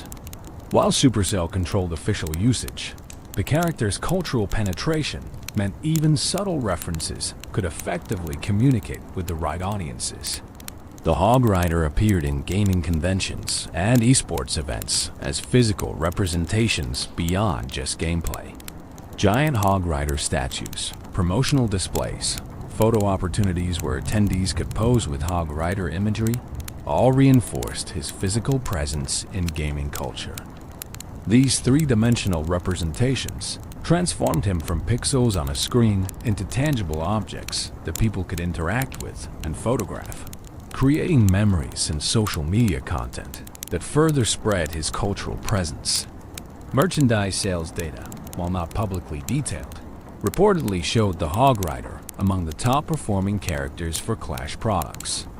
Players wanted to own Hog Rider t-shirts, figurines, posters, and other items. This commercial success validated his status as a beloved character while demonstrating that affection translated into actual purchasing behavior. People weren't just playing him in games. They were willing to spend money to display their connection to the character. The Hog Rider's voice and likeness licensing appeared in various contexts over the years. Mobile notifications could use his battle cry. Alarm apps included Hog Rider sounds. These utility applications of the character as audio assets meant he could literally wake you up in the morning, his distinctive cry starting your day. This intrusion into daily life routines represented a kind of cultural penetration that purely entertainment characters rarely achieve. Streaming and content creation built entire careers partly on Hog Rider content. Creators who specialized in Clash Royale often featured Hog Rider prominently, knowing his popularity would attract viewers. Some creators became known as the Hog Rider Guy, their personal brand intertwined with the character. This symbiotic relationship benefited both creators and the character, each amplifying the other's reach and influence. Academic analysis occasionally examined the Hog Rider as a case study in character design, viral marketing, or cultural phenomenon within gaming. Papers and presentations at conferences used him as an example of successful character creation that transcended its original commercial purpose to become genuinely culturally significant. While academic attention might seem disconnected from gaming fun, it demonstrated the character had achieved sufficient cultural importance to warrant serious scholarly consideration. The international dimension of the Hog Rider's beyond battlefield presence deserves recognition. He wasn't just popular in English-speaking markets, but achieved recognition globally. Cultural differences affected how communities related to him, with different regions emphasizing different aspects of his character. But the core recognition remained universal. A player from anywhere in the world could see a hog rider and immediately know what they were looking at. Language barriers proved minimal for the hog rider's cultural spread. His distinctive visual design meant no translation was needed for recognition. His battle cry, while technically English words, transcended language through its distinctive delivery, becoming more sound than language. This universal accessibility contributed to his global success, making him as recognizable in Asia as in America or Europe. The hog rider's presence in gaming discourse extended to discussions about representation and diversity in games. As a character with dark skin as his primary design rather than an alternate skin or variant, it represented positive diversity in mobile gaming character design. While some discussions around representation can be contentious, the hog rider generally received positive recognition for being a prominent, popular character whose racial identity was simply part of who he was, rather than being tokenized or made into an issue. Fan communities dedicated specifically to the hog rider emerged across platforms.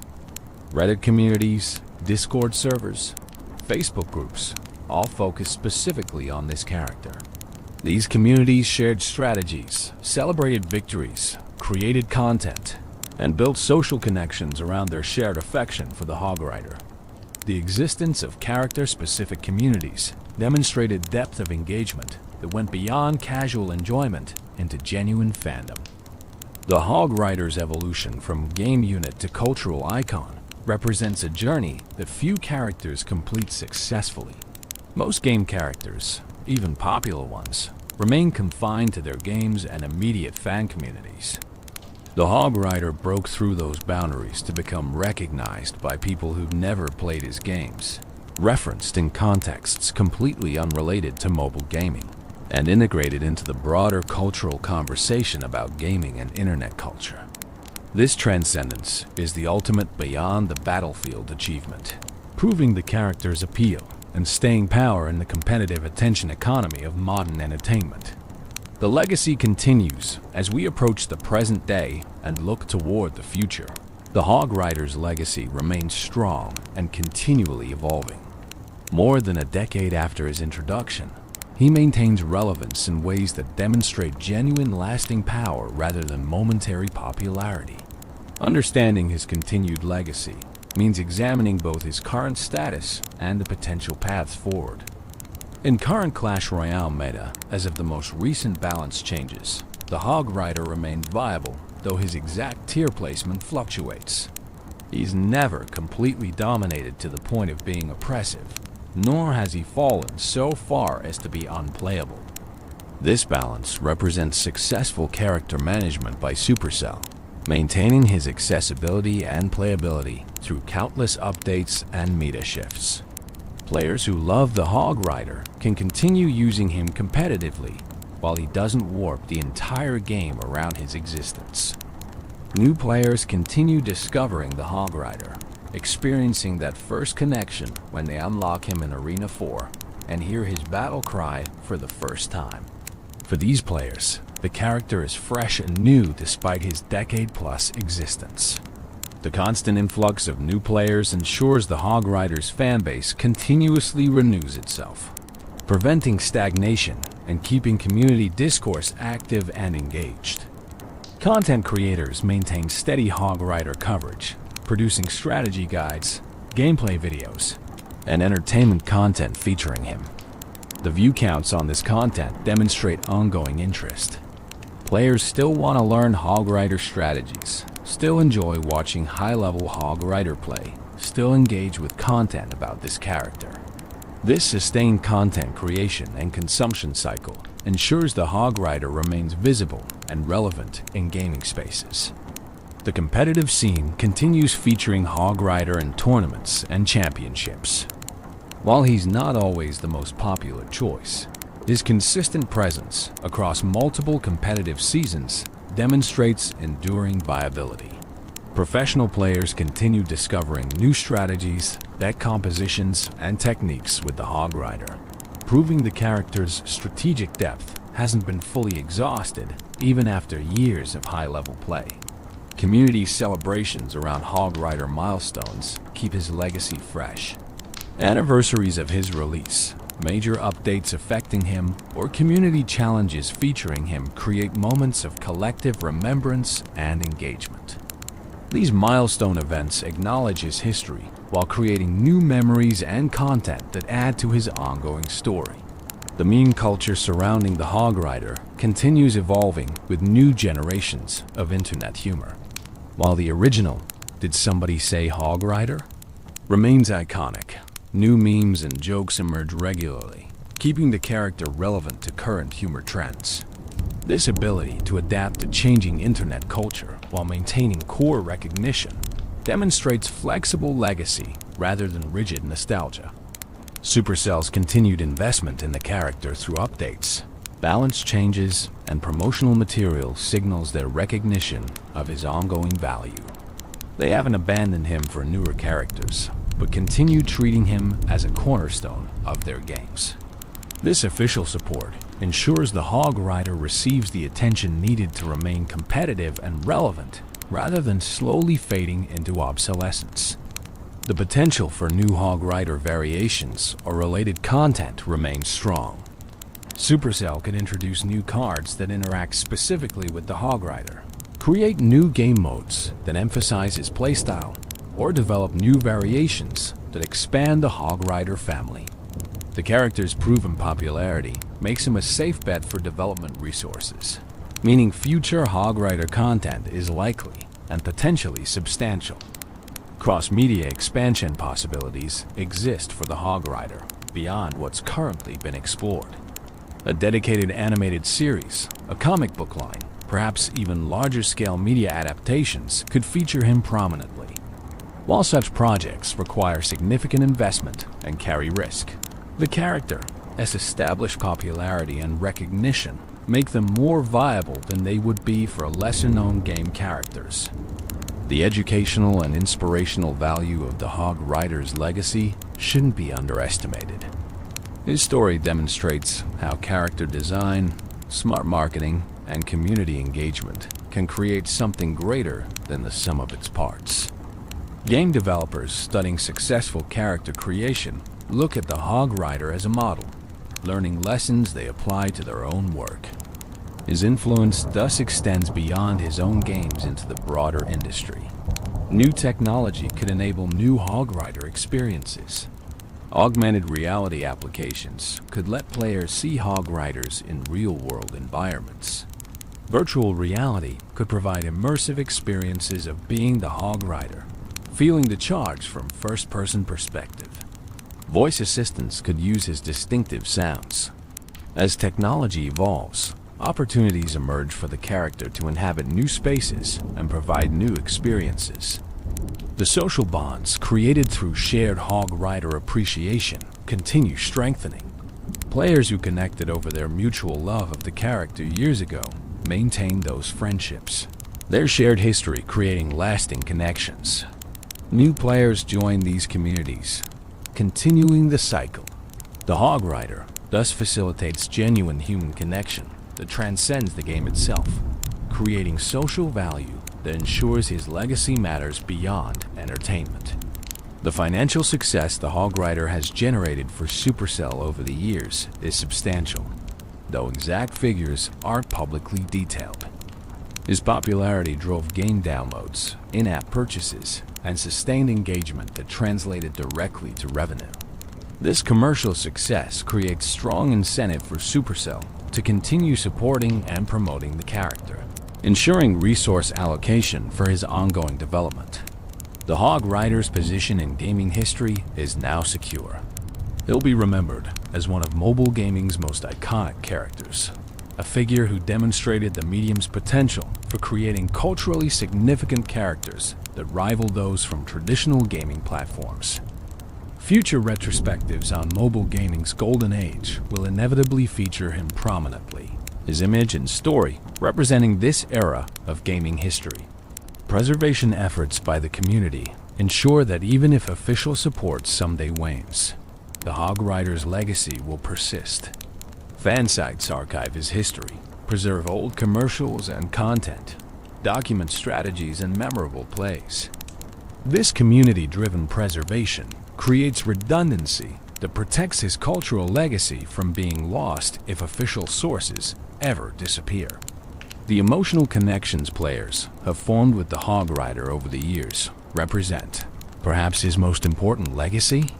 For many players, he was their first favorite character in mobile gaming, their introduction to competitive strategy games, or simply a source of joy during difficult times. These personal meanings cannot be measured in statistics or revenue, but represent genuine impact on individual lives that makes the character significant beyond commercial or cultural metrics. As we look toward the future, the Hog Rider's legacy seems secure and continually evolving. He's not a relic of the past, but a living character whose story continues being written through every match played, every tournament won, every new player who hears his battle cry and feels that surge of excitement. His legacy isn't something that happened. It's something that's happening, continuously, as long as players continue choosing him, communities continue celebrating him, and his distinctive cry continues echoing across digital arenas worldwide. The Hog Rider represents something special in gaming, a character who achieved iconic status through a combination of excellent design, smart marketing, mechanical effectiveness, and genuine connection with players. His legacy teaches us that success in character creation isn't just about graphics or mechanics or marketing budget, though those help. It's about creating something that resonates emotionally, that players can connect with, that transcends its original purpose to become meaningful in broader contexts. As this script draws toward its conclusion, we can say with confidence that the Hog Rider's legacy will continue far into the future. New players will discover him, existing players will continue mastering him, and the community will continue celebrating him. His battle cry will continue echoing, his hammer will continue swinging, and his legend will continue growing. Because the Hog Rider isn't just a character in a game. He's an icon, a legend, a brother to millions of players worldwide who heard his call and answered it, just as he answered the echoing call that led him through the arena doors all those years ago. The call that started it all. Let's return now to where we began, to that call that defines the Hog Rider's existence. Hog Rider. It's more than just a sound effect, more than just a battle cry. It's a summons, an identity, a declaration of purpose that has resonated across the gaming world for over a decade. When players first unlock the Hog Rider in their games, they're not just adding another card to their collection or another unit to their army. They're answering a call themselves, joining that brotherhood, becoming part of a tradition that extends back to 2013 and forward into an unlimited future. Every player who chooses the Hog Rider, who learns his strategies, who feels that satisfaction when his hammer connects with an enemy tower, becomes part of his story. The original commercial's narrative, where Hog Riders across the landscape hear the call and immediately respond, mirrors the player experience. You hear about the Hog Rider through friends, videos, or community discussion. You unlock him and try him out. That first successful push, that first tower destruction, that first victory where your Hog Rider made the difference. And suddenly, you understand the call. You get it. You feel it. And you want to answer it again and again. The card description in Clash Royale captures this perfectly. It followed the echoing call of Hog Rider all the way through the arena doors. This isn't just flavor text. It's the fundamental truth of the character. He couldn't resist the call, and neither can players. Something about that cry, that character, that playstyle draws you in and keeps you engaged. The psychological hooks are subtle but powerful. The aggression satisfies our desire for action and impact. The speed provides immediate gratification. The signature ability of wall jumping or river crossing makes us feel clever, like we're outsmarting opponents. The iconic status gives us cultural connection, making us part of something larger. All of these elements combine to create a character experience that transcends simple gameplay mechanics. The Hog Rider has taught us that games can create genuine cultural moments. A 30-second commercial can become a lasting meme. A 4-elixir card can inspire thousands of hours of strategic discussion. A simple character design can resonate across cultures and languages. These lessons inform how we understand gaming's place in broader entertainment and culture. He's shown us that skill expression matters to players. The difference between average and excellent Hog Rider play is enormous, and players appreciate that depth. They want characters that reward mastery, that allow them to continually improve, to distinguish skilled players from casual ones. The Hog Rider delivers this in ways that remain engaging even after years of play. He's demonstrated that community and character can be intertwined. The Brotherhood concept created social dimensions that enhanced the gameplay experience. Players weren't just using a unit. They were joining a tribe, adopting an identity, connecting with others through shared appreciation. This community building around a character is rare and valuable, creating loyalty and engagement that pure mechanics never could. The Hog Rider has proven that mobile gaming can produce iconic characters equal to those from any gaming platform. Console and PC gaming dominated character creation for decades, but the Hog Rider showed that mobile games could create equally memorable, culturally significant characters. He validated mobile gaming as a serious medium capable of artistic and cultural achievement beyond simple time-wasting diversions. For Supercell, the Hog Rider's success validated their approach to character design and game development. They learned that creating characters with personality, supporting them with quality marketing, and maintaining them through careful balance could generate enormous value. These lessons informed their subsequent games and characters, though few have achieved quite the same lightning-in-a-bottle success. For players, the Hog Rider represents countless memories. That first time, they pulled off a perfect prediction spell. That tournament victory, where Hog Rider carried them. That friendship formed over shared love of this character. That moment of joy hearing his cry after a long day. These individual memories, multiplied across millions of players, represent the true measure of his impact.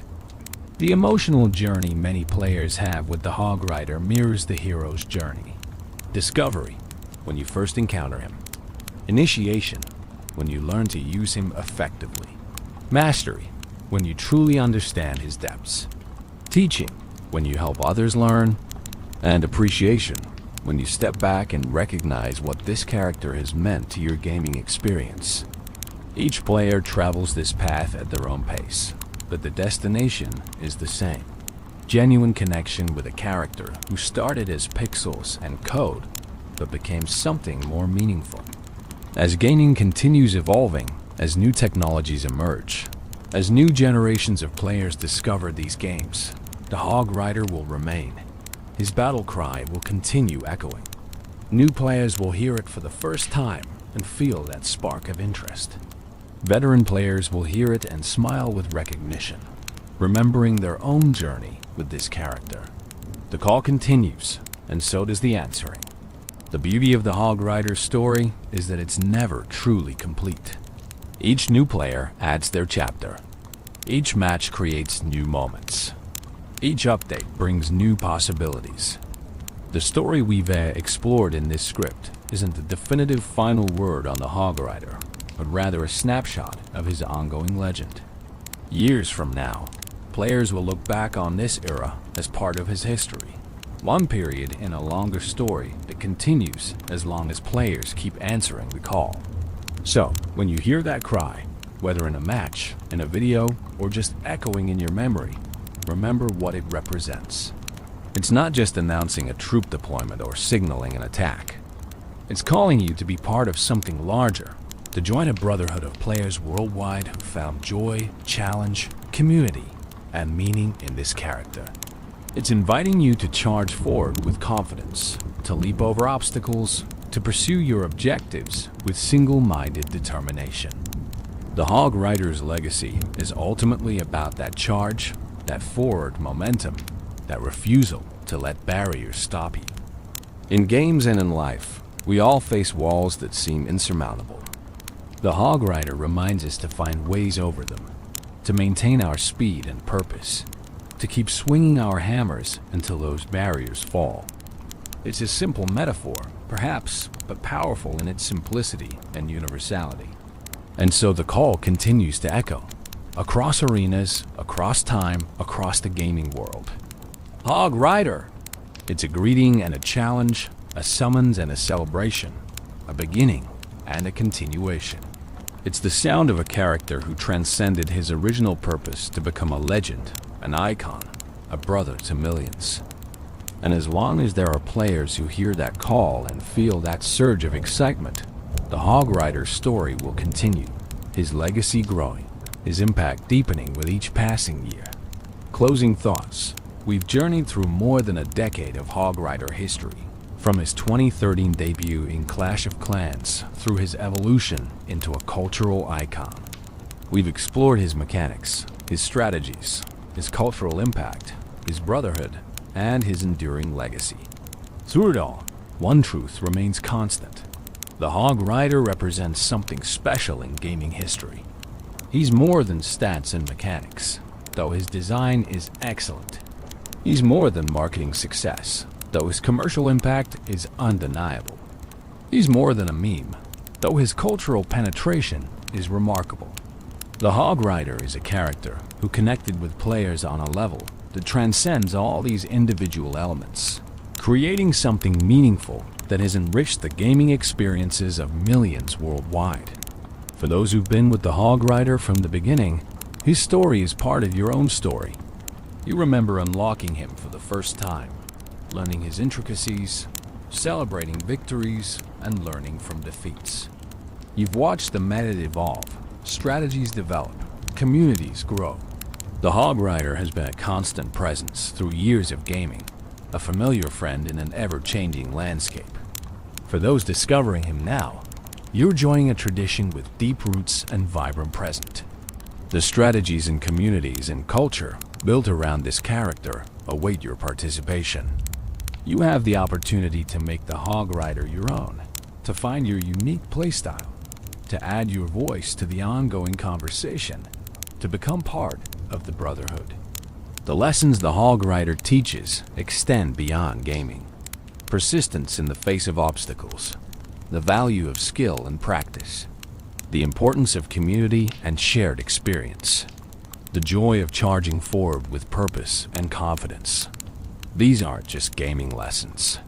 They're life lessons, applicable to challenges far beyond digital arenas.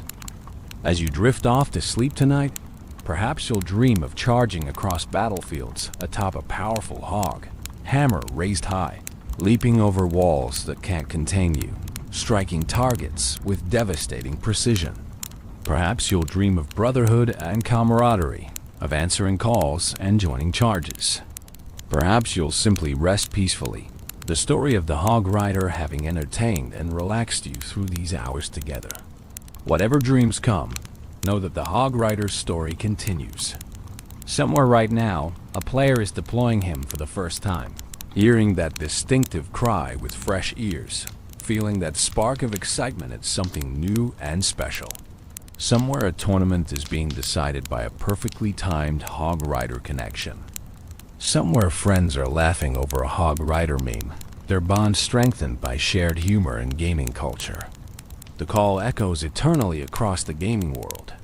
Hog Rider. It's a sound that has defined an era, created communities, inspired strategies, and brought joy to countless players. It's a sound that will continue echoing long into the future, as new generations discover this character and make him their own, adding their chapters to his never-ending story. Thank you for joining me on this journey through Hog Rider lore. Whether you came here as a longtime fan seeking to reminisce, a curious player wanting to learn more, or simply someone looking for interesting gaming stories to help you relax and sleep, I hope you found value in these hours together. The Hog Rider's story is worth telling, worth remembering, worth celebrating. Sleep well, friends. And when you wake, perhaps you'll hear that call with new appreciation, understanding the depth and richness behind those simple words. Perhaps you'll deploy your Hog Rider with renewed purpose, feeling connected to the millions of players worldwide who've made the same choice. Perhaps you'll simply smile, remembering the hours spent exploring the legend of one of gaming's most iconic characters. The Hog Rider charges on, unstoppable and eternal, his legacy secure, his story ongoing, his call forever echoing across the arenas of the world. And we, his players, his fans, his brothers, charge alongside him, hammers raised, ready to leap whatever walls stand in our way, answering the call that will never fade. Hog Rider. If you enjoyed this deep dive into Hog Rider lore, please consider liking this video and subscribing to the channel for more Clash Royale character stories and gaming lore content. Your support helps create more content like this, exploring the rich histories and cultural impact of the characters we love. Until next time, keep charging forward, keep leaping those walls, and keep answering the call. Good night, and happy gaming. Welcome to a journey through the rattling bones and hollow laughter of Clash Royale's most enduring warriors. Tonight, we delve deep into the realm where death is merely a beginning, where bones march eternal across arenas bathed in moonlight and magic.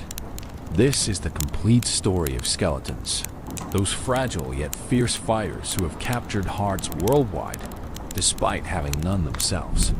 Close your eyes if you wish. Let the gentle rhythm of their skeletal footsteps lull you into dreams. For in the arena, the skeletons never truly rest, and neither does their legend. The Legacy of Bones, an introduction to skeleton lore in the beginning.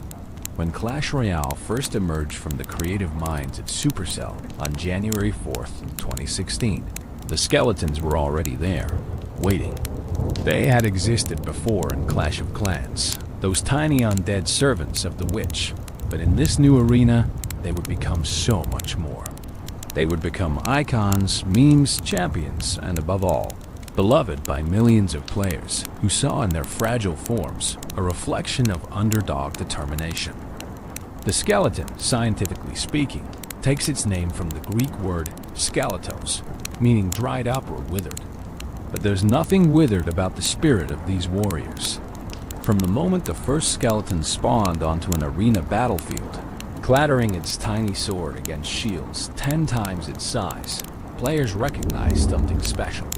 Here was a troop that cost merely 1 elixir, the smallest investment possible, yet could shift the entire tide of battle with perfect placement and timing. Consider for a moment the philosophy embodied by these warriors. They are already dead, having crossed that threshold from which most fear to return. Yet they march on, driven by forces we can only imagine. Are they animated by dark magic? By ancient curses? By the will of the witch who birthed them? Or perhaps, as the lore quietly suggests, by something deeper, something that resonates with every player who has felt outmatched yet chose to fight anyway. The skeleton units in Clash Royale appear as small undead creatures with skulls that lack a lower jaw. Their purple eyes glow with an ethereal light that suggests awareness beyond mere animation.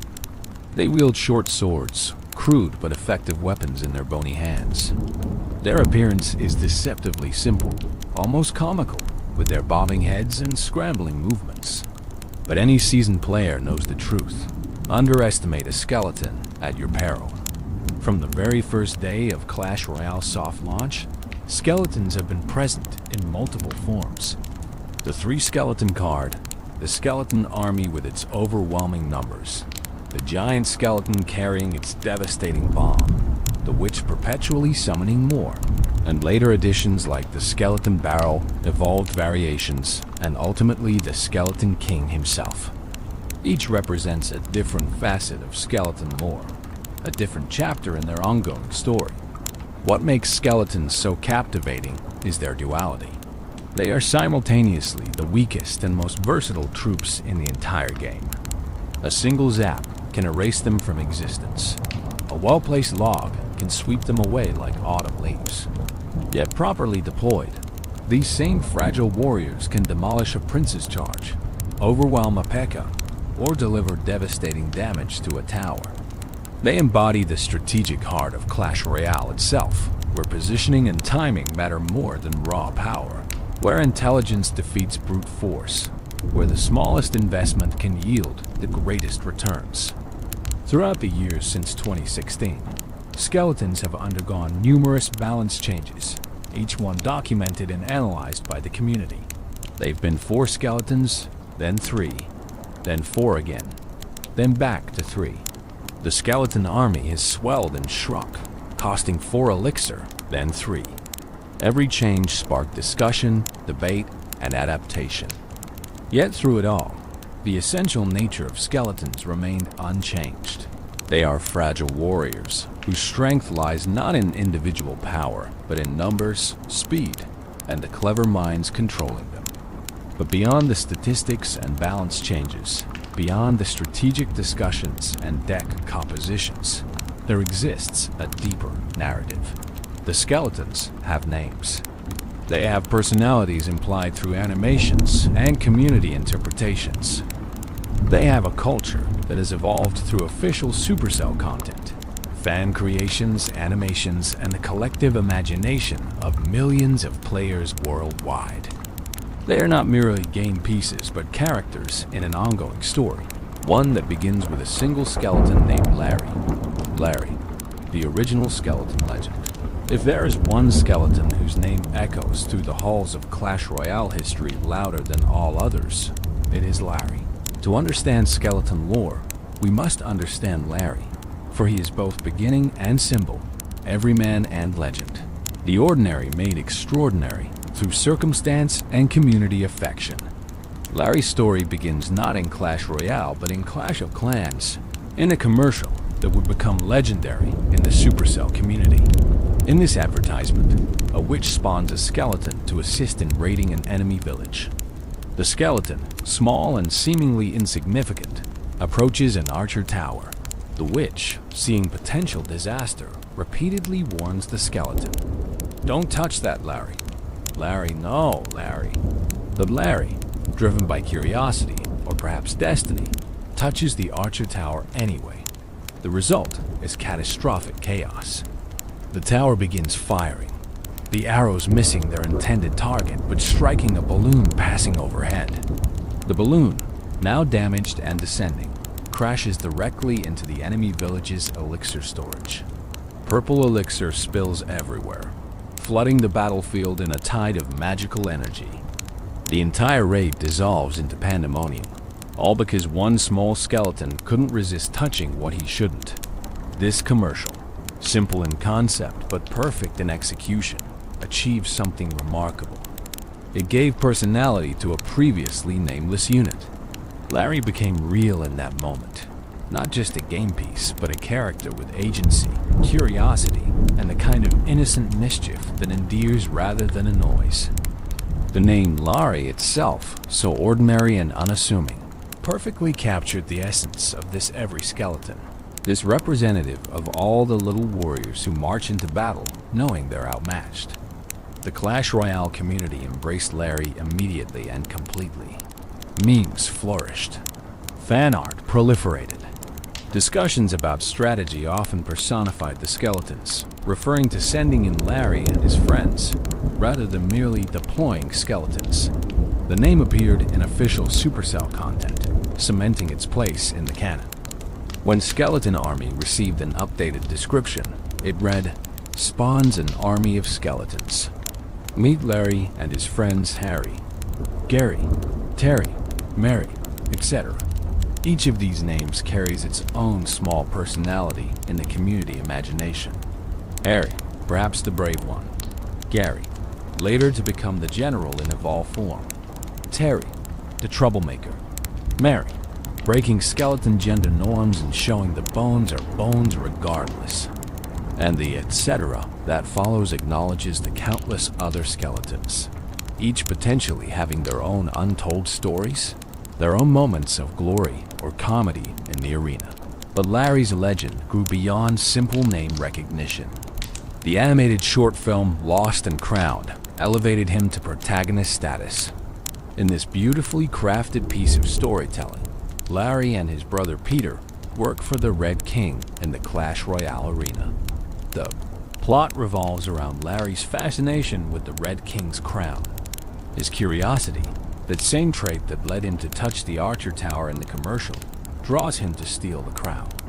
What follows is an adventure through trap-filled chambers, encounters with fire spirits that lead to explosive consequences, a tense journey into a dragon's lair, and ultimately the crown's return, though damaged beyond repair. Larry and Peter face punishment, reduced to washing dishes, but they survive their ordeal together.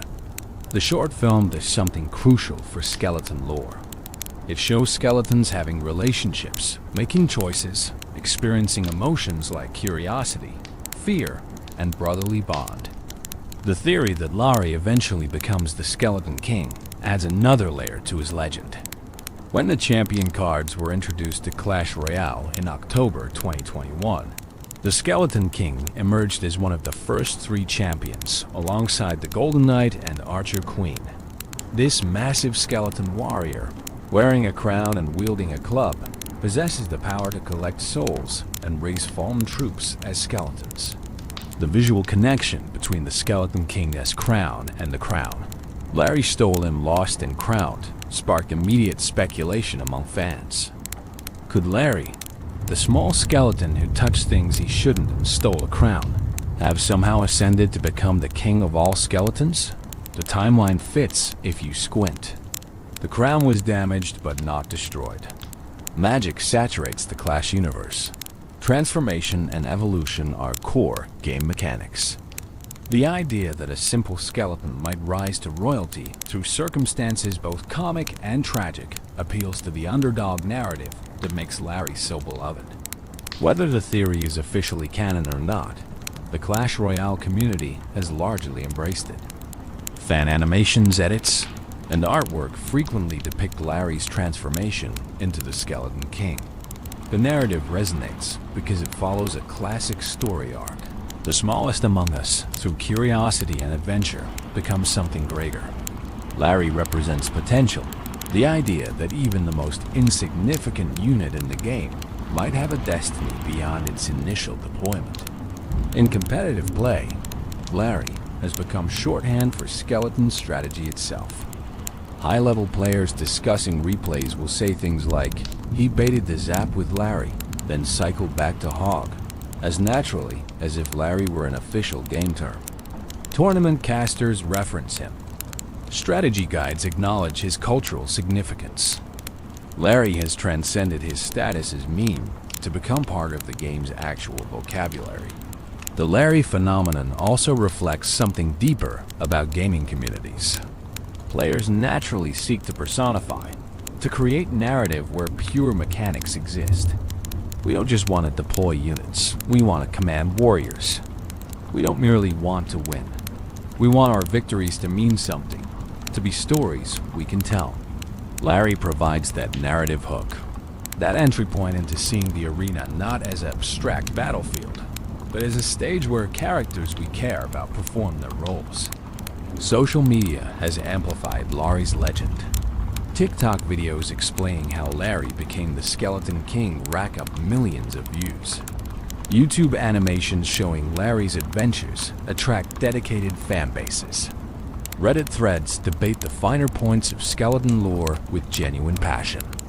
Instagram fan art depicts Larry in countless scenarios, from comic moments to epic battles. The skeleton has become a brand unto himself, recognizable even to people who have never played Clash Royale. What's particularly fascinating is how Supercell has responded to this organic growth of lore. Rather than strictly controlling the narrative or dismissing fan theories, they've leaned into it. Official content references Larry. Emotes and cosmetics celebrate skeleton culture. The company seems to understand that the community's creative engagement with their game, their building of stories and meaning around skeletal warriors, makes the game richer for everyone. Larry's story, from commercial to icon, demonstrates the power of character in game design. You don't need complex backstories or cutscenes to create memorable characters. Sometimes all it takes is a name, a moment of personality, and the imagination of millions of players who want to believe that yes, this tiny skeleton matters. Larry matters. Every skeleton matters. And when you deploy them onto the arena, you're not just using a one elixir distraction. You're sending brave warriors into battle. Warriors with names and stories. Warriors who chose to fight despite knowing they're made of fragile bones. In the quiet of night, when you're falling asleep to tales of Clash Royale, remember Larry. Remember the skeleton who couldn't resist curiosity, who caused chaos, who stole a crown, who became a king. His story reminds us that even the smallest among us might be destined for greatness. Even when we feel fragile, brittle, easily broken, we can still charge forward with sword raised, ready to face whatever towers and troops await. And perhaps that's why Larry resonates so deeply. Because we've all felt like that one elixir skeleton, small and vulnerable in a world of giants and wizards. Yet we march on anyway, hoping our timing is right, our placement perfect, our contribution meaningful. We are all Larry, in the end. And Larry is eternal. The Skeleton's card. 3 warriors, infinite possibilities. Let us now turn our attention to the card itself. The humble Skeleton's card that has been part of Clash Royale since its very first day of existence. This common card, unlocked from the Bone Pit, which is Arena 2, costs just 1 elixir to deploy. For that minimal investment, you receive 3 fast, single target, ground targeting melee troops with very low hit points and very low damage. On paper, they sound almost worthless. In practice, they are one of the most versatile and valuable cards in the entire game. The visual design of the skeletons is deceptively simple, yet perfectly executed.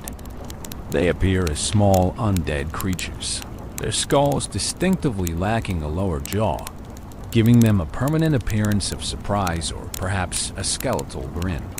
Their purple eyes glow with otherworldly energy, marking them as beings animated by magic rather than natural life. Each skeleton wields a short sword, a weapon proportional to their size, perfect for their quick, stabbing attacks. They wear no armor, no protection, nothing but bones held together by dark sorcery. When you deploy the Skeleton's card, they spawn in a triangle formation, appearing simultaneously in an arrangement that allows them to quickly surround and attack from multiple angles. This formation is crucial to their effectiveness.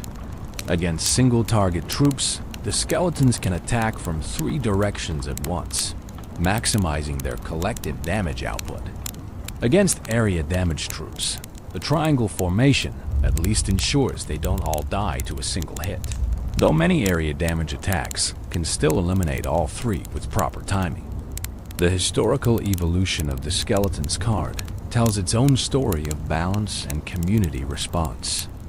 When Clash Royale launched on January 4th, 2016, the card originally spawned 4 skeletons. For months, players learned to utilize this 4-skeleton swarm, developing strategies around their numerical advantage. Then on June 21st, 2016, a balance update decreased the count to 3, fundamentally changing how the card functioned. The description shifted from 4 fast, very weak melee fighters to 3 fast, very weak melee fighters, and the word swarm became surround to reflect their diminished numbers.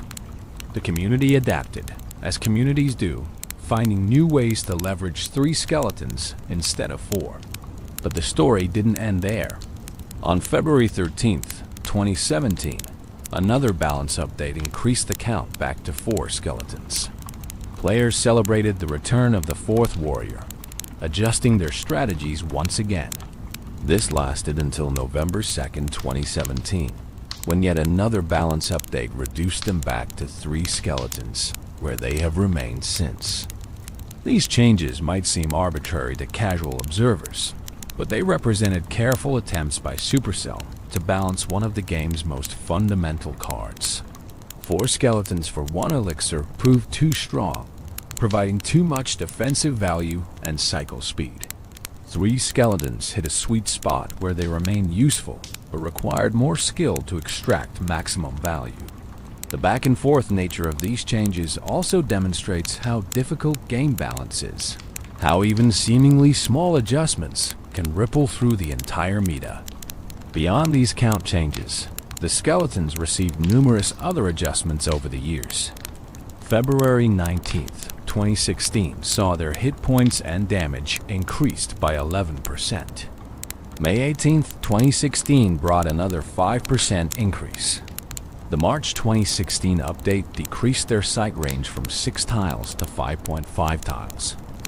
The May 2016 update fixed the infamous range bug that had given troops slightly more range than intended, decreasing skeleton range from 0.75 tiles to 0.5 tiles, though their effective range remained unchanged due to how the bug worked.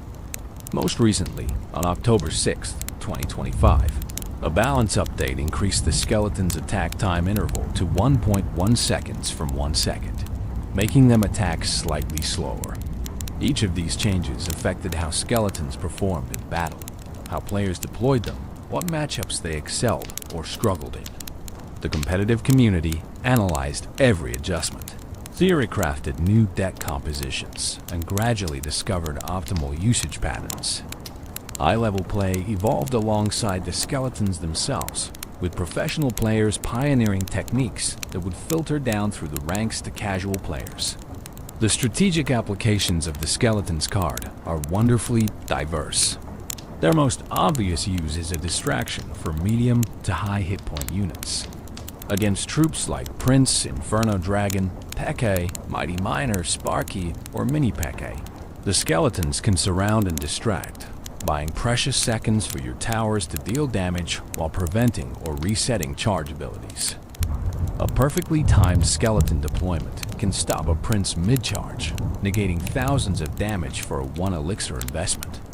Against building targeting troops that cannot fight back effectively, like Hog Rider or Ram Rider, skeletons provide substantial damage per second relative to their cost. While the skeletons alone won't fully counter such troops, they slow them down significantly, often securing the difference between the tower taking 1 hit or 2, between winning and losing close matches. 3 small skeletons stabbing away at a hog's flanks might look comical, but those tiny swords add up. In offensive scenarios, skeletons serve multiple purposes.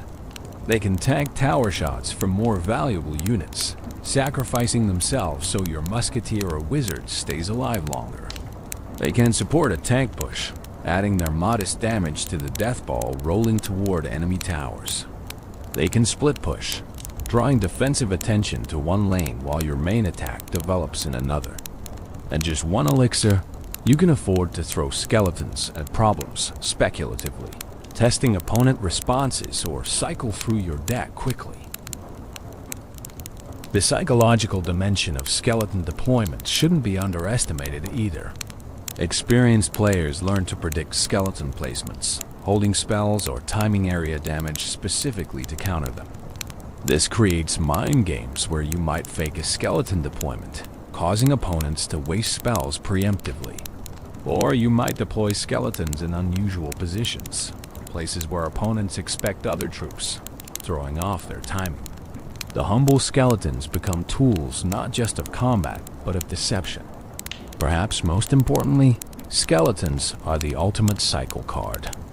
In cycle decks built around quickly returning to your win condition, skeletons allow you to rotate through your hand faster than almost any other option. You can deploy them defensively, extract value, and find yourself back to your Hog Rider or Miner or Royal Giant 1 card sooner. Over the course of a match, that acceleration compounds, potentially giving you multiple additional attacks with your primary win condition. The community has developed extensive shorthand for skeleton plays. Larry and friends stop the Prince is understood to mean distracting with skeletons. Cycling skeletons at the bridge refers to throwing them offensively just to progress through your deck. Skeleton kiting describes pulling enemy troops toward the center using skeleton placement. maximizing tower damage. These phrases, used thousands of times daily across forums, streams, and Discord servers, constitute a shared language built around three small undead warriors. The skeletons that spawn from the dedicated Skeletons card are identical to those spawned by the Witch, Tombstone, Skeleton Barrow, Skeleton Army, Graveyard, and Super Witch. This creates interesting strategic interactions.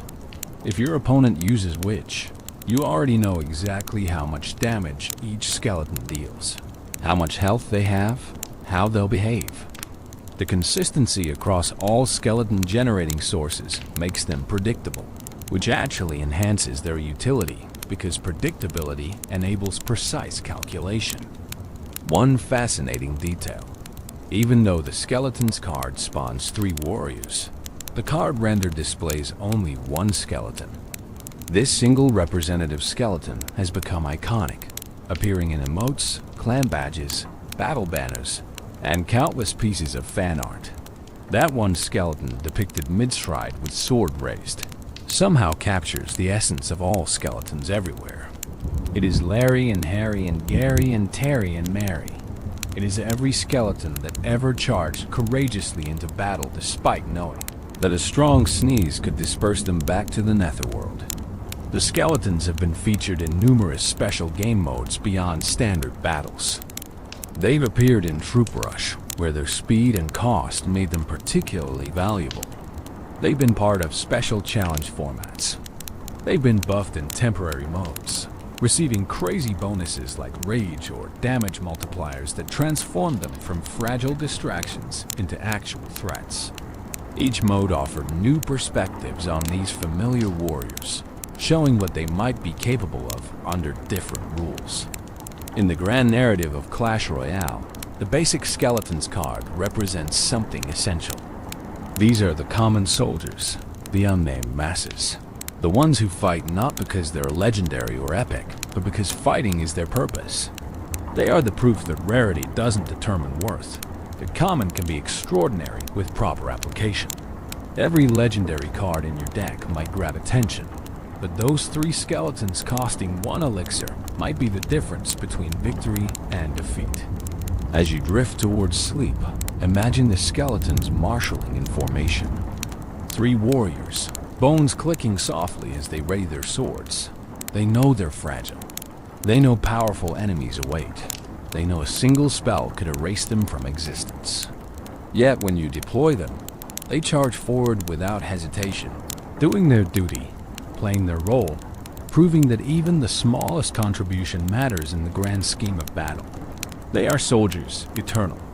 The skeleton swarm reduced to its essential triangle, and they are magnificent precisely because they ask for so little, yet give so much. The Skeletons card is simplicity itself. 3 warriors for 1 elixir, but within that simplicity lies infinite complexity. Every match, every deployment, every interaction is unique. The same 3 skeletons, yet different every time. Constant, yet ever-changing. Small, yet significant. Dead, yet more alive in community imagination than many games' most elaborate characters. And so they march on, these 3 warriors. Larry, probably, and 2 of his many friends. Into the arena, into legend, into dreams where bones rattle like wind chimes and purple eyes glow in darkness. The Skeletons card, humble beginning and eternal presence, foundational and irreplaceable. Sleep now and let them stand watch. They've defended towers for years. They can certainly guard your dreams. Skeleton Army. Meet Larry's extended family when 3 skeletons aren't enough. When the situation demands overwhelming force rather than surgical precision. When you need not a squad but an army, there exists a card that answers that call. The Skeleton Army, unlocked from PEKK's Playhouse, which is Arena 6, spawns 15 skeletons in a scattered formation for 3 elixir. This is where Larry truly brings the family reunion, where names like Harry, Gary, Terry, and Mary are joined by Barry, Cherry, Carrie, Fairy, Scary, Sherry, Gary, McClory, Huckleberry, and the legendary Doot, sometimes called Ledoot. The official card description says it all with wonderful character. Spawns an army of skeletons. Meet Larry and his friends Harry, Gary, Terry, Mary, etc. That casual, etc. acknowledges that 15 is a lot of names to remember, but each skeleton is an individual nonetheless. According to the October 1st, 2018 balance changes, Supercell officially revealed the complete list of names, cementing skeleton personalities in canon rather than leaving them to fan speculation alone. The skeleton army's visual deployment is satisfyingly chaotic. Unlike the ordered triangle of the 3-skeleton card, the army scatters across a wide area in seemingly random positions. This formation serves multiple purposes. It makes the army more resistant to single-area damage hits, as skeletons are spread too far for many spells to catch them all. It allows them to surround enemies from every direction simultaneously, creating a skeletal tide that engulfs rather than merely attacks. It looks appropriately overwhelming, a genuine army rather than a small squad. Each skeleton in the army is identical to those from the basic Skeletons card, having the same hit points, damage, speed, and appearance. They spawn with the same lack of lower jaw, the same purple eyes, the same short swords. What changes is quantity and formation. Where 3 skeletons provide precision, 15 provide overwhelming force. Where 3 can distract, 15 can destroy. The difference between a squad and an army is more than numerical. It's philosophical. The historical evolution of Skeleton Army parallels the broader skeleton story in Clash Royale. When the game launched on January 4th, 2016, Skeleton Army spawned 20 skeletons and cost 4 elixir. This massive horde could overwhelm nearly any ground troop, creating swarms so dense that enemies simply vanished beneath the clicking, slashing chaos. But the 4 elixir cost made it a significant investment, vulnerable to spell counters that could generate positive elixir traits for opponents. The April 4th, 2016 tournament update increased the count from 20 to 21 skeletons and compressed their spawning pattern when deployed near the river, fixing an issue where some would spawn in enemy territory before others. The description was also changed to add Ledoot, a reference to skeleton memes that had proliferated through the community. The October 20th, 2016 balance update made the most significant change, decreasing the cost to 3 elixir, but reducing the skeleton count to 15 and adjusting their levels to compensate. This transformation from a 4 elixir swarm of 21 to a 3 elixir swarm of 15 fundamentally altered how players use Skeleton Army. The card became more versatile, easier to include in various deck archetypes, quicker to cycle through. The reduced cost made spell counters less profitable for opponents, though cards like Zap or Log could still eliminate the entire army for a positive trade. The balance struck a middle ground where Skeleton Army remained powerful, but required more careful timing and placement. Over subsequent years, Skeleton Army received the same hit point and damage adjustments as other skeleton units, plus various quality of life improvements.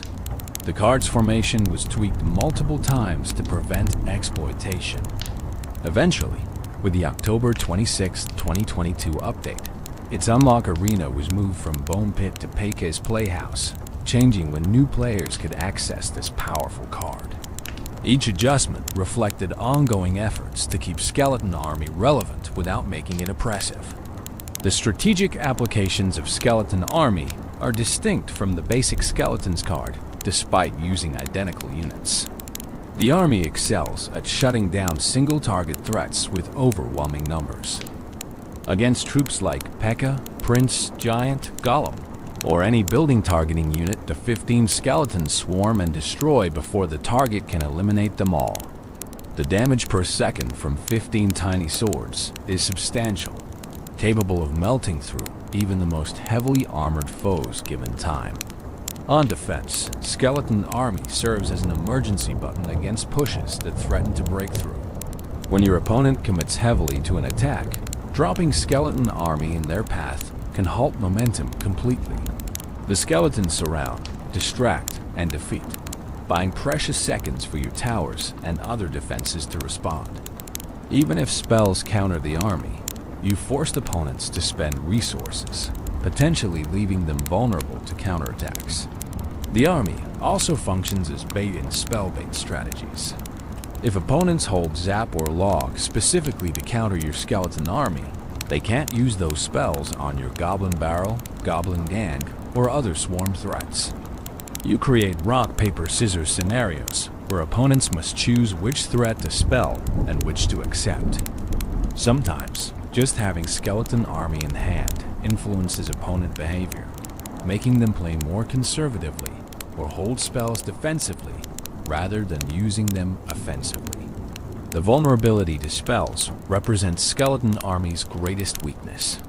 Zap, Log, Arrows, Bar Barrel, Snowball, and numerous other cards can completely eliminate the entire army for neutral or positive elixir traits.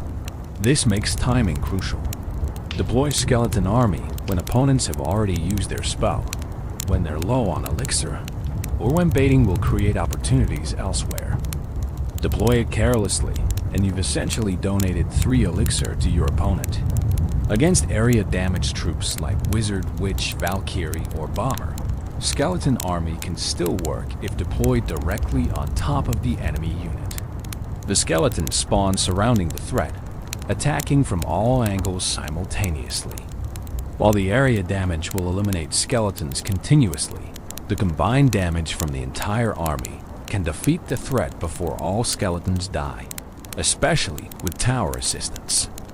This requires precise placement, deploying right on top of the target rather than in front of it. The Skeleton Army has inspired countless memorable moments in competitive play. Professional players pulling off perfectly timed army deployments, converting defense into overwhelming counterattacks. Devastating spell predictions where players zap or log positions before opponents deploy the army, catching it the instant it appears. Failed predictions where the spell hits empty ground and the army tears through defenses unopposed. Each moment contributes to the card's legend, proof that 15 small skeletons can shift entire matches. In terms of lore, the Skeleton Army represents community.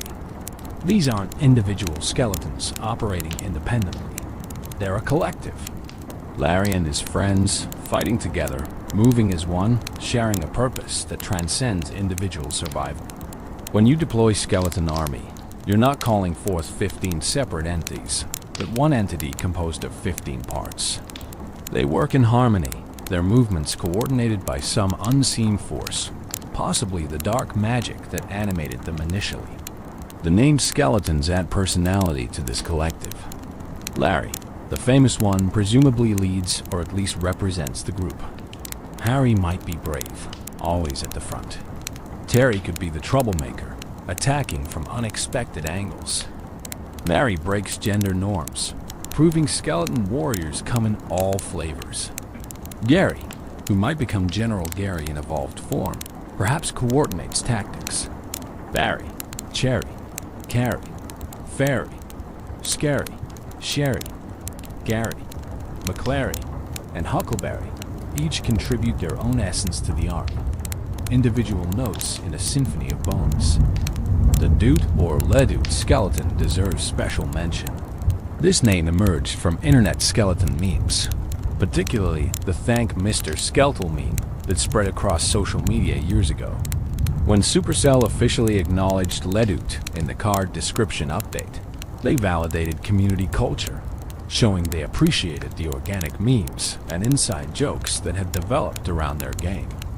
Ledoot represents the intersection of official lore and fan creation, a skeleton that exists simultaneously in Supercell's universe and in community imagination. Skeleton Army's visual design has evolved over the years.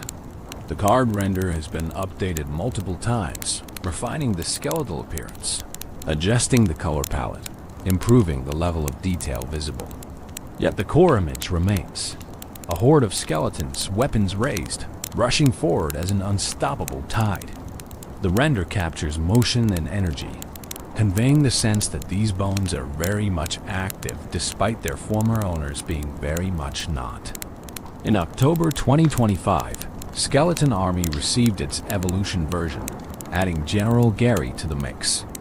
This development expanded the lore significantly, showing that among the army exists hierarchy and leadership. General Gary appears as a guard variant with purple eyes, wearing a helmet with golden handle and team-colored crest, a purple cape with gold lining, carrying a spear with attached purple banner, displaying a skull symbol and wielding a wooden shield bearing the card evolution symbol. The existence of General Gary raises fascinating questions. Was he always present among the army, simply unnamed and undistinguished until evolution? Or does evolution elevate one skeleton from the ranks to leadership position?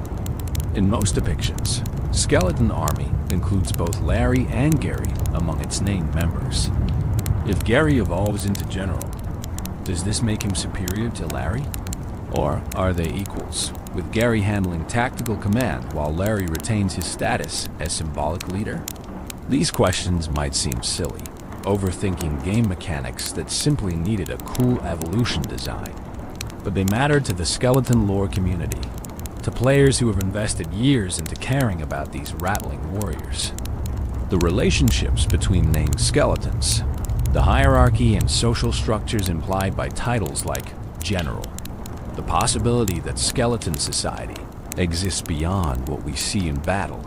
All of this enriches the experience of deploying the card. Consider also the tragedy inherent in Skeleton Army. Every deployment, you summon 15 warriors who know they're likely to be obliterated by a spell, burned by a wizard, swept away by log. Yet they come anyway, rushing forward with eternal optimism or perhaps eternal resignation. They are soldiers who die repeatedly, rewinding through some cycle of resurrection that brings them back to deploy again and again and again. Do they remember their previous defeats? Do they carry the weight of countless battles in their hollow bones? Or does each deployment feel like the first time, fresh and new, unburdened by memory of past defeats? The community has embraced Skeleton Army through countless memes and creative works. Animations showing the army overwhelming powerful troops, only to be zapped away at the last second. Comic strips depicting Larry organizing his friends for another doom charge. Fan fiction exploring the relationships between named skeletons, their camaraderie in the face of certain destruction.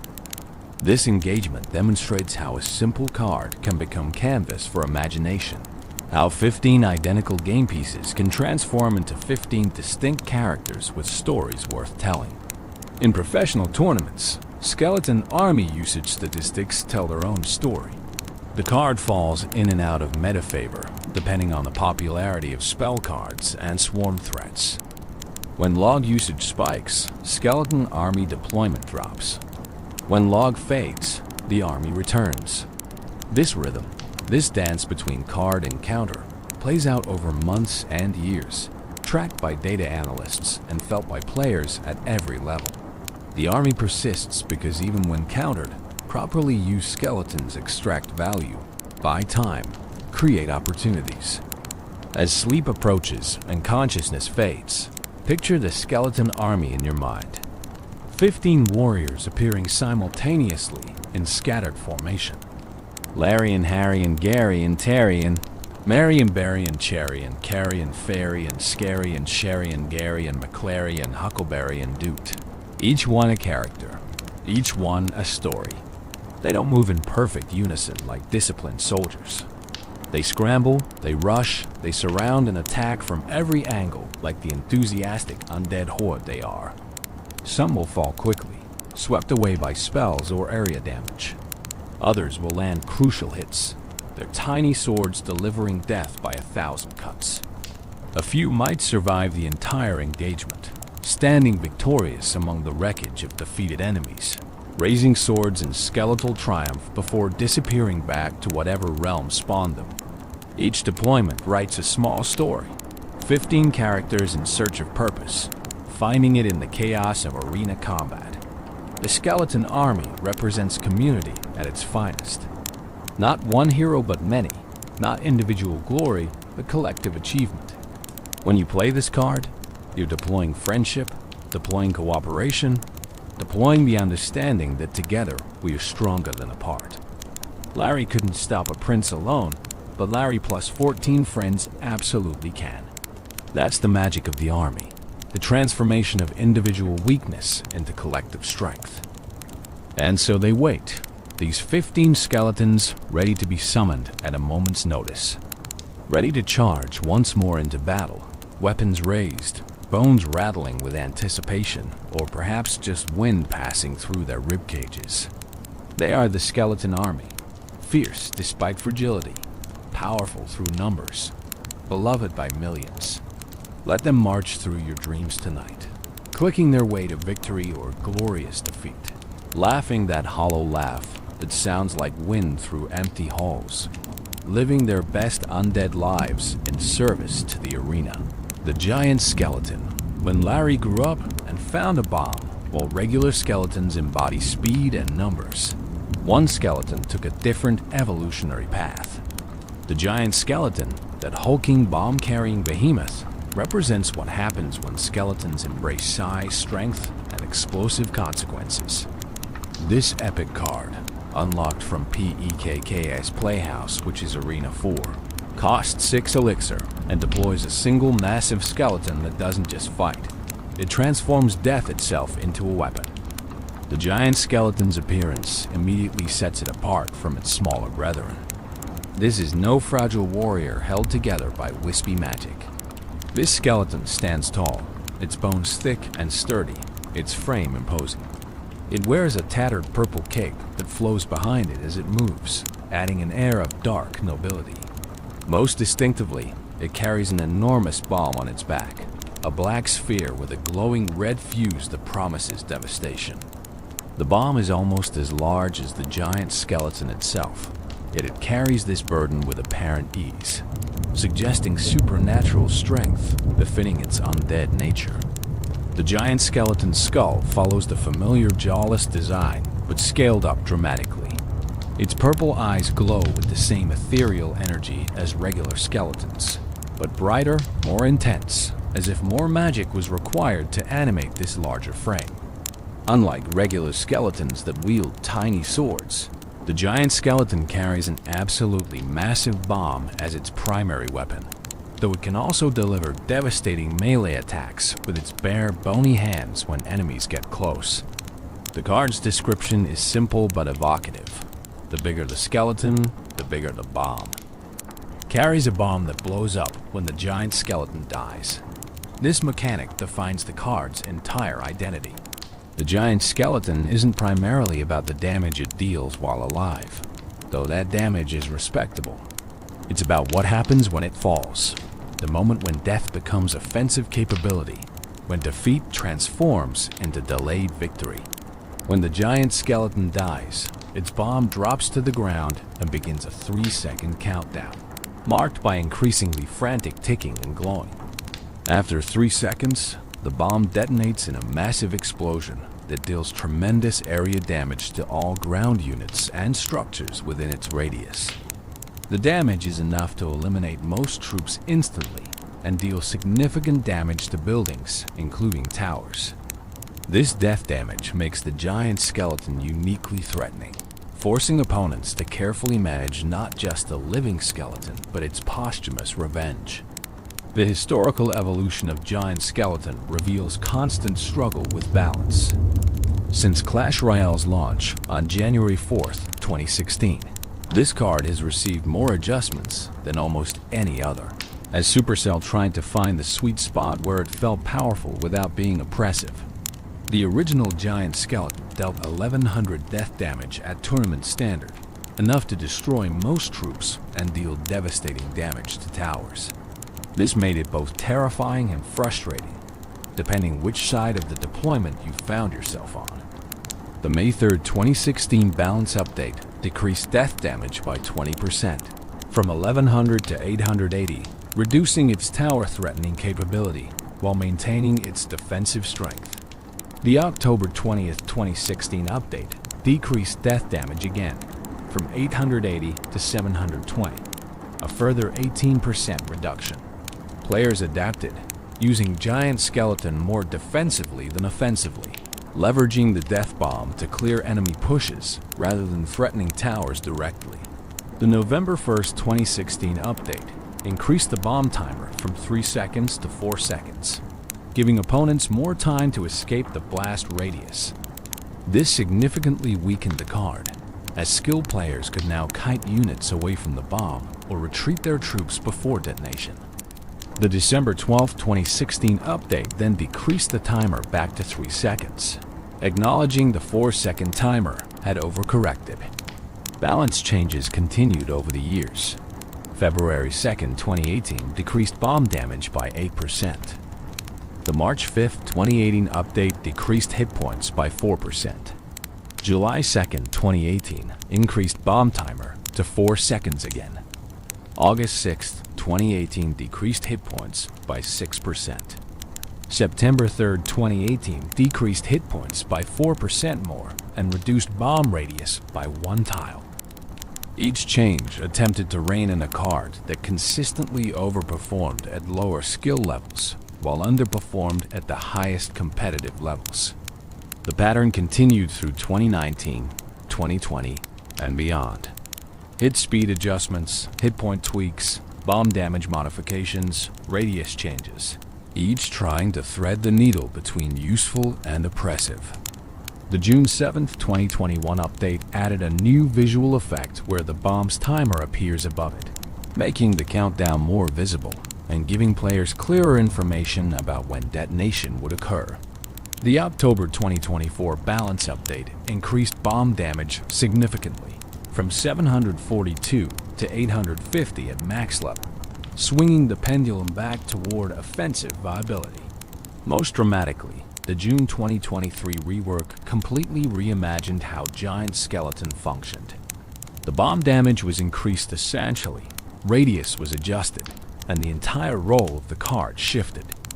Previously a defensive specialist, the rework pushed Giant Skeleton toward more hybrid use, equally viable on defense and in counter pushes. Community reaction was mixed, with players debating whether the changes preserved the card's identity or transformed it into something fundamentally different. Throughout all these changes, certain strategic truths remain constant. Giant Skeleton excels at stopping ground pushes, especially beatdown strategies that cluster troops behind a tank. When opponents commit heavily to an attack, Giant Skeleton can be dropped in the middle of their push, tanking damage while its bomb threat forces either retreat or acceptance of massive casualties. Even if opponents eliminate the Giant Skeleton quickly, the bomb still detonates, potentially wiping out the entire push and creating positive elixir traits. On offense, Giant Skeleton functions as a unique tank. It has substantial hit points, allowing it to absorb tower damage while support troops work behind it. But opponents must calculate whether to eliminate it near their tower, risking bomb damage, or to kite it away, potentially allowing more hits from support troops. This creates psychological pressure, forcing difficult decisions under time constraint. Even if the Giant Skeleton never reaches the tower, just walking toward it forces opponent reactions that create opportunities. The synergy between Giant Skeleton and clone strategies produce some of competitive Clash Royale's most explosive moments. Cloning a Giant Skeleton creates a second bomb threat, potentially doubling the area denial or tower damage. Opponents facing cloned. Giant Skeletons often face impossible choices.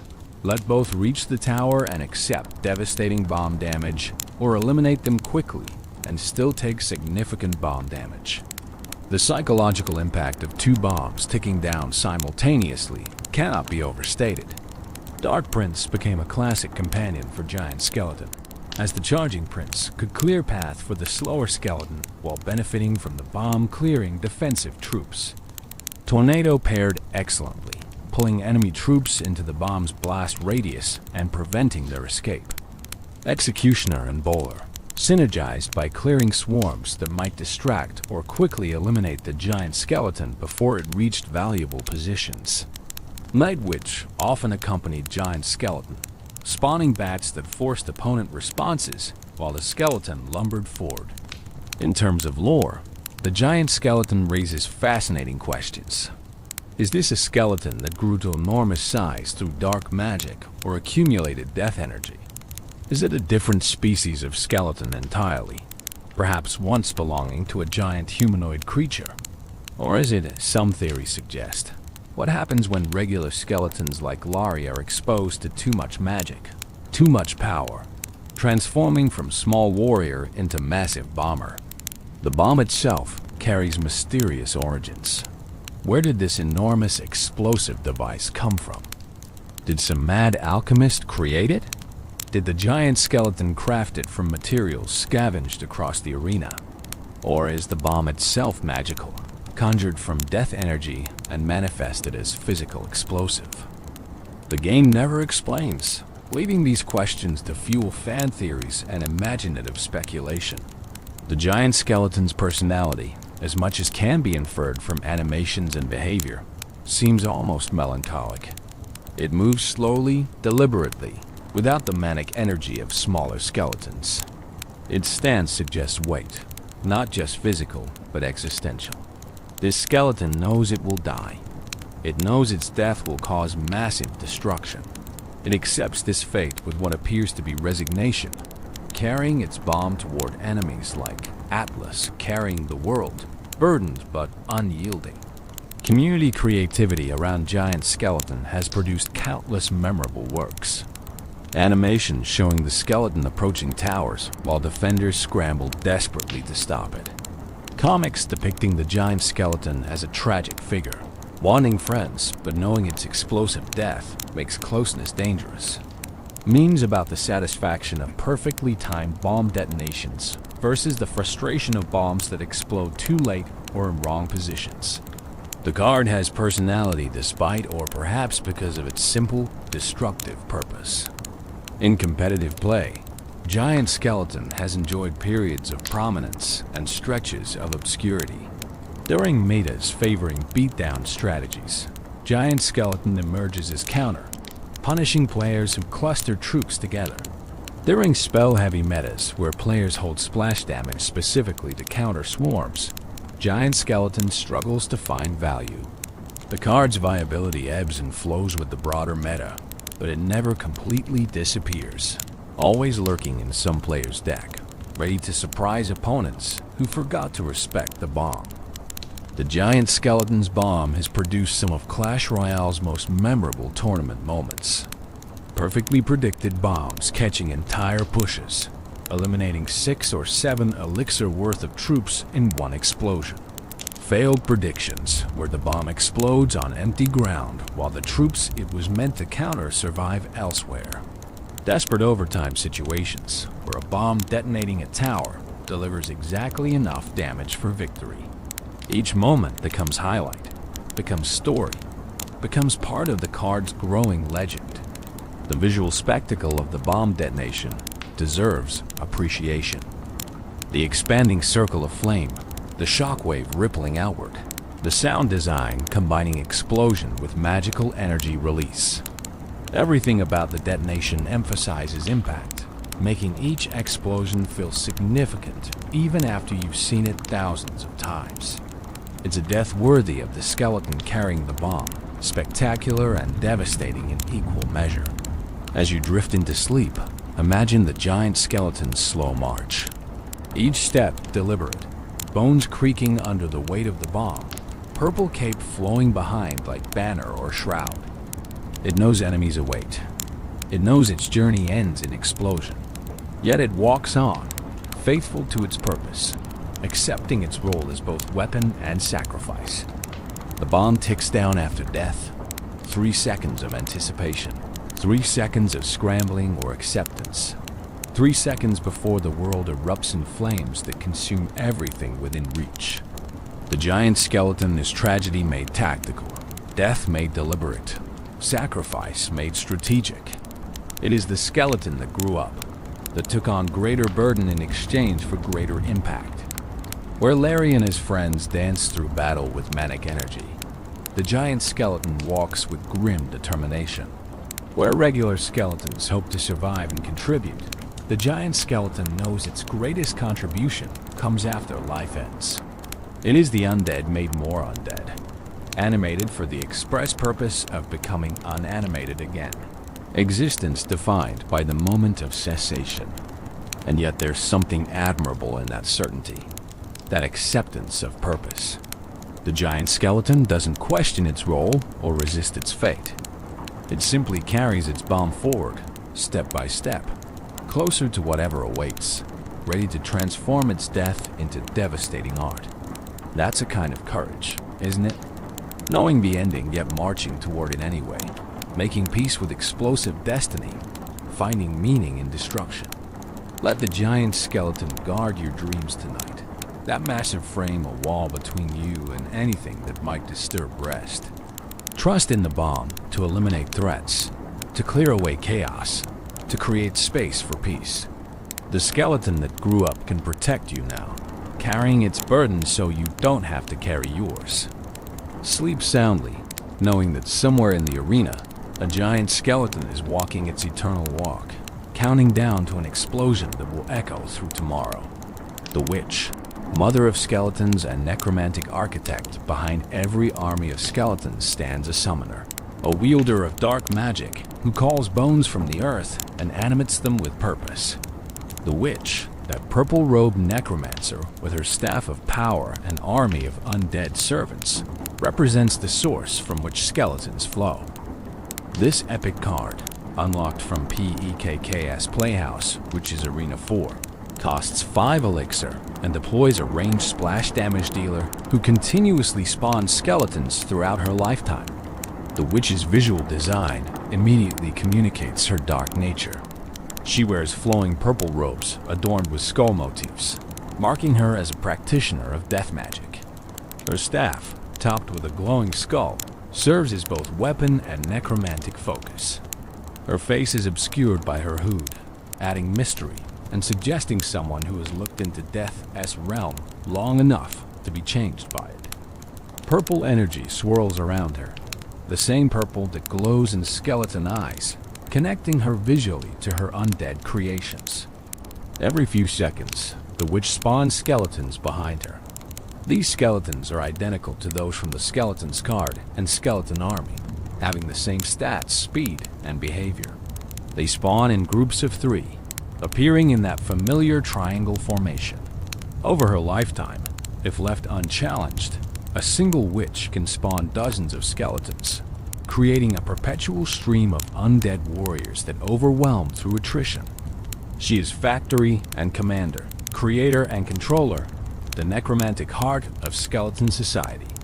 The witch's attack consists of lobbing skulls from her staff in a splash damage arc.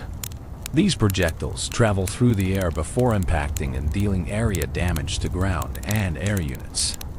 The splash radius allows her to clear swarms effectively, making her strong against other skeleton-based strategies, goblin gangs, and clustered troops.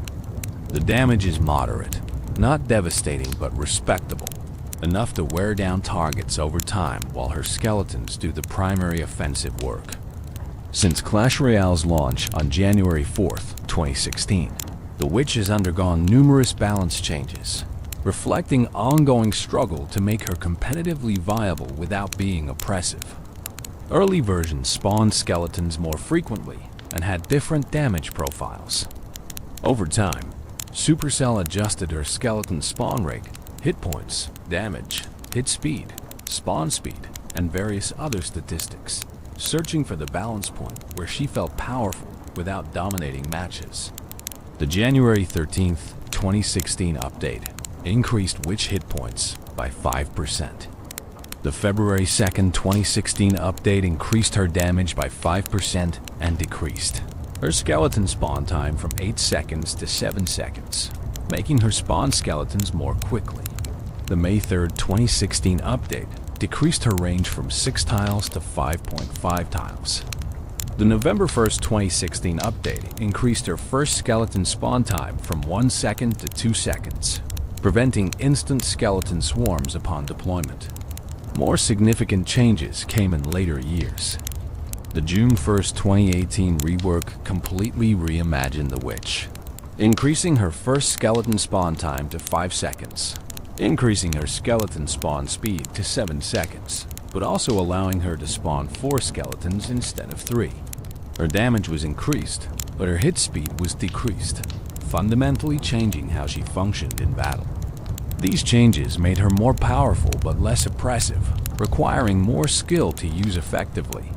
The October 7th, 2019 update reverted many of these changes, decreasing her skeleton spawn count back to 3, decreasing her damage, but increasing her hit speed and decreasing her skeleton spawn time.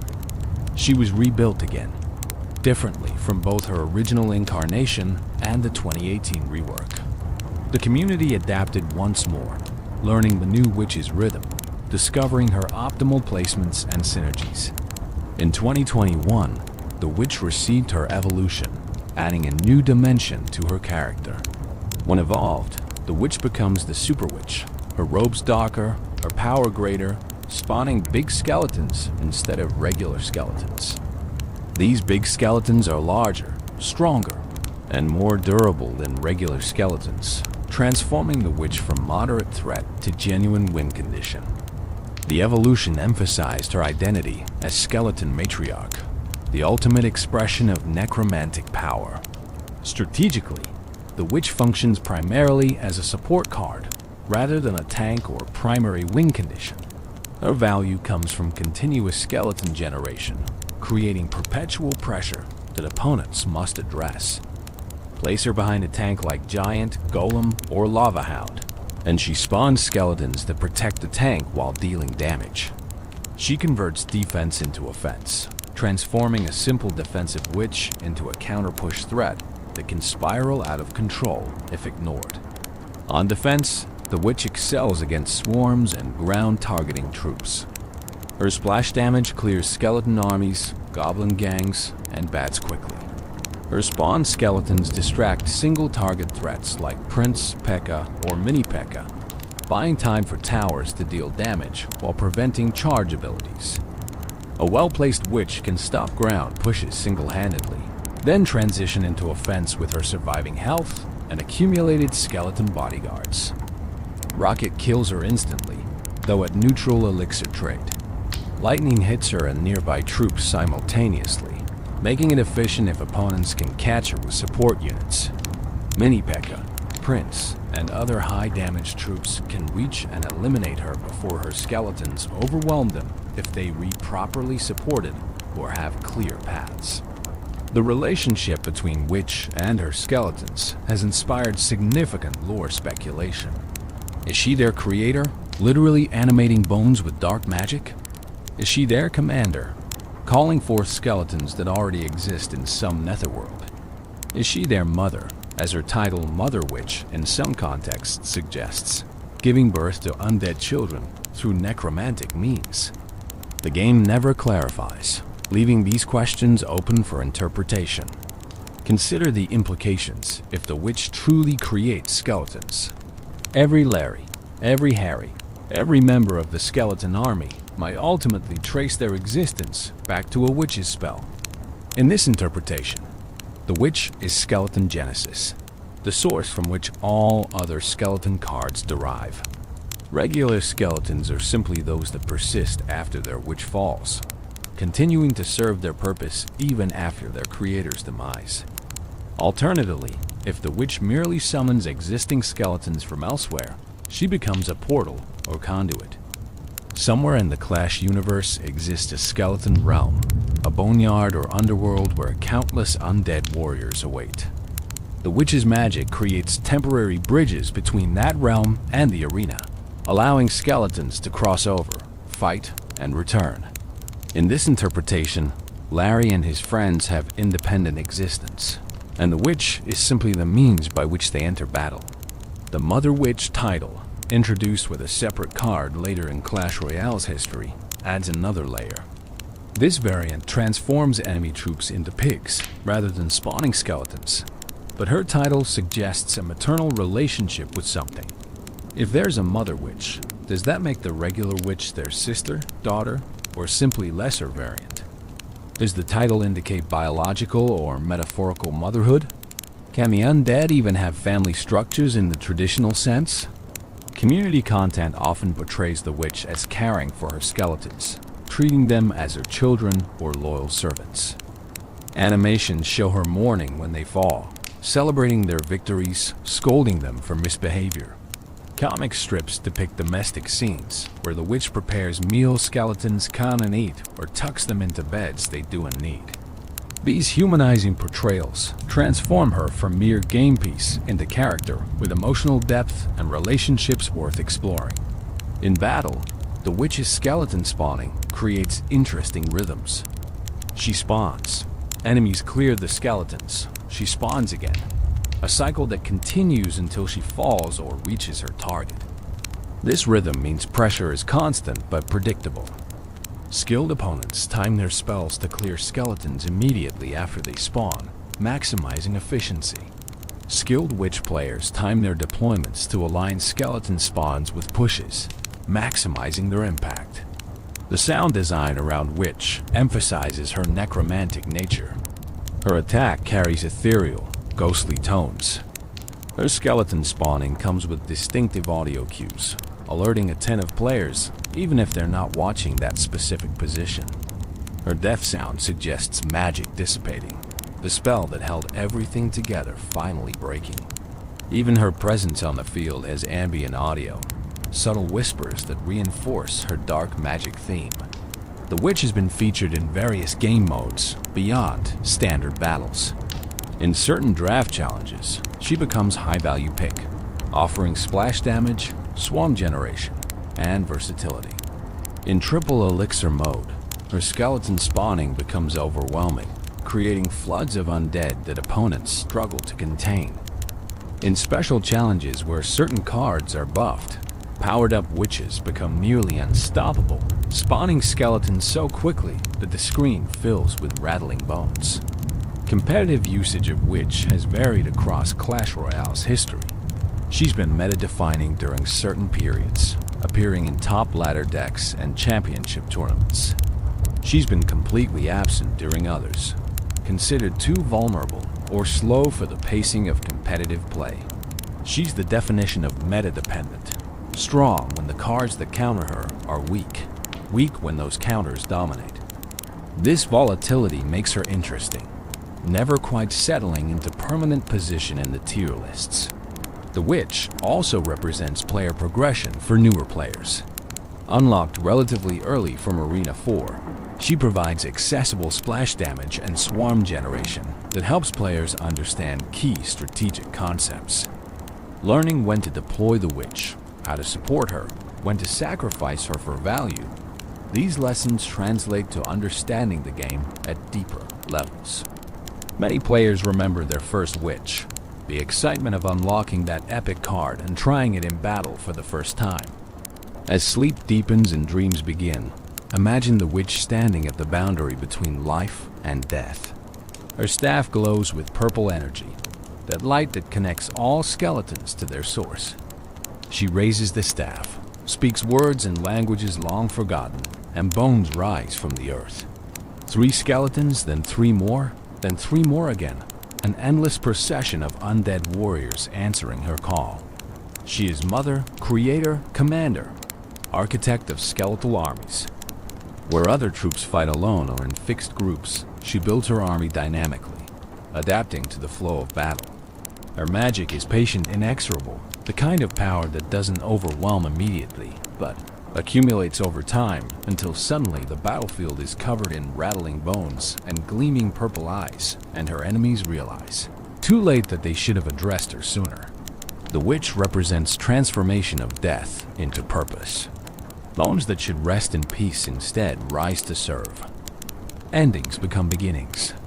What was lost becomes found, though changed, though different, though animated by forces that transcend natural life. She is the proof that in Clash Royale's universe, Death is not final but transitional, not an ending but a different kind of existence. Let her magic protect your sleep tonight. Let her skeleton stand guard while you rest. She who commands death itself can surely ensure your dreams remain peaceful, your rest undisturbed.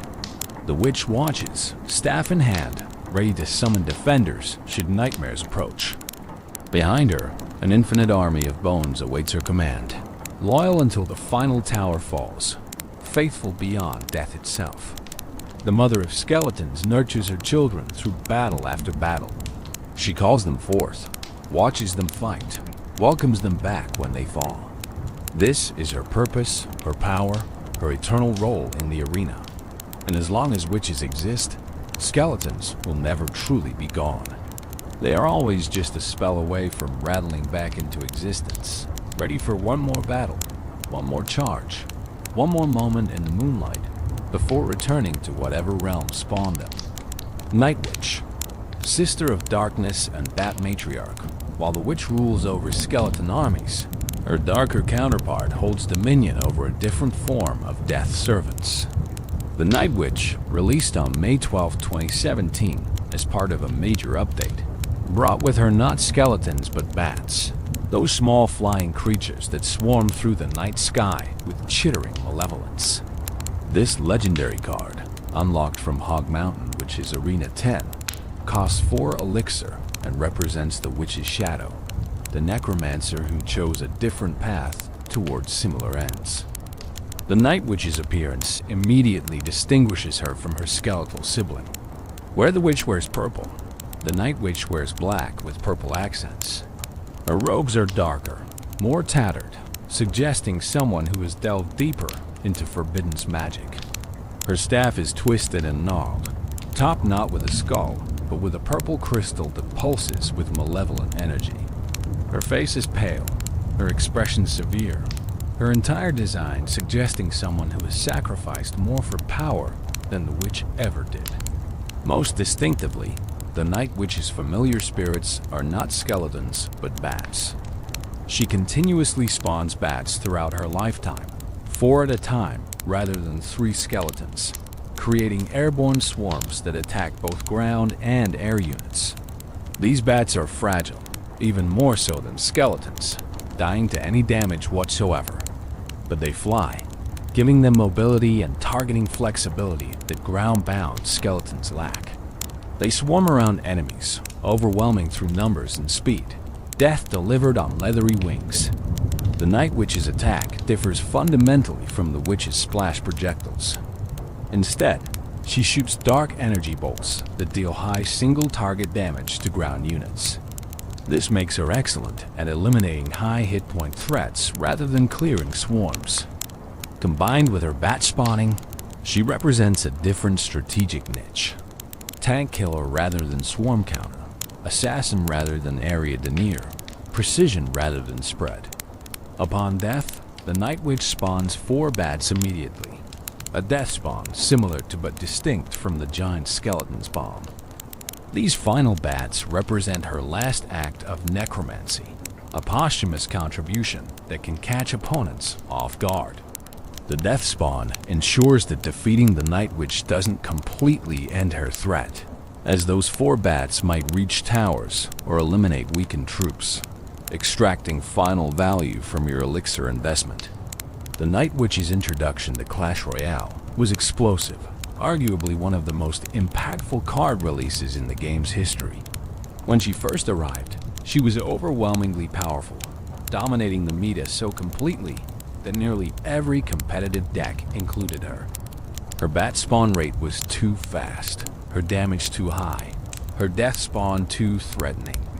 She defined the meta for weeks, warping deck building and strategy around either using her or countering her.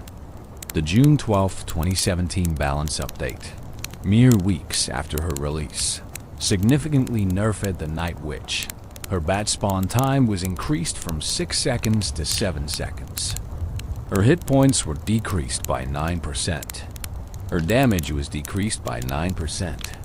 Her death spawn bats were reduced from 4 to 3. These changes were dramatic, reflecting how overpowered she had been. But even after them, she remained viable and popular. Subsequent updates continued refining the Night Witch. The October 9th, 2017 update increased her bat spawn speed from 7 seconds back to 6 seconds, but decreased her range from 5.5 tiles to 5 tiles. The March 5th, 2018 update decreased her hit points by 5%. The May 31st, 2018 update decreased her bat spawn speed from 6 seconds to 5 seconds, but decreased her damage by 17%. Each change tried to find the sweet spot between powerful and oppressive. The pattern continued over years. Her hit speed was adjusted, affecting how quickly she could eliminate targets. Her sight range was modified, changing her ability to lock onto troops. Her initial bat spawn time was increased, preventing instant bat swarms upon deployment. Her death spawn was adjusted multiple times, settling at 4 bats again in later updates. Through it all, the Night Witch remained relevant, never quite as dominant as her release, but never falling into complete obscurity. Strategically, the Night Witch functions as a versatile support card that excels behind tanks. Place her behind a golem, and she spawns bat after bat, creating aerial swarms that opponents must address while the golem absorbs damage. Use her with giant, and her high single-target damage eliminates troops trying to counter your tank, while bats provide additional pressure. Pair her with Lava Hound, and you create overwhelming air pressure that opponents struggle to counter with typical anti-air defensive cards. On defense, the Night Witch shines against high hit point ground units. Her high single-target damage lets her melt through tanks like Giant Royal Giant or Golem. Her bats distract and delay, buying precious seconds for towers to deal damage. Against aerial threats, her bats can surround and eliminate, though they're vulnerable to splash damage from support troops. She's versatile enough to handle various threats, making her valuable in many situations. The relationship between Night Witch and bats mirrors the witch's relationship with skeletons, but with subtle differences. Bats are not undead in the same sense that skeletons are. They're creatures transformed or controlled through dark magic, living things corrupted rather than dead things animated. This distinction matters lore-wise, suggesting that the Night Witch's magic operates through domination and corruption rather than pure necromancy. Some community theories suggest the Night Witch and Witch are siblings, sisters who chose different paths in their magical studies. The Witch mastered animating the dead. The Night Witch mastered controlling the living. Both pursue power through dark arts, but their methods and philosophies diverge. The Night Witch is specialist, optimized for specific conditions, while the Witch is generalist, functional in all circumstances. Visual design reinforces this nocturnal theme. The Night Witch's color palette is blacks and purples, colors of midnight and shadow. Her animations are smoother, more graceful, suggesting someone who moves through darkness like water through cracks. Her bat spawning looks effortless, as if the bats emerge naturally from her presence, rather than being deliberately summoned. She doesn't command death, she embodies it, becoming living shadow that spawns smaller shadows to do her bidding. The bats themselves deserve attention. These tiny creatures, with their leathery wings and chittering cries, are even more fragile than skeletons. Any damage kills them instantly, making them vulnerable to splash, spells, and area damage troops. Yet they fly, giving them tactical advantages skeletons lack.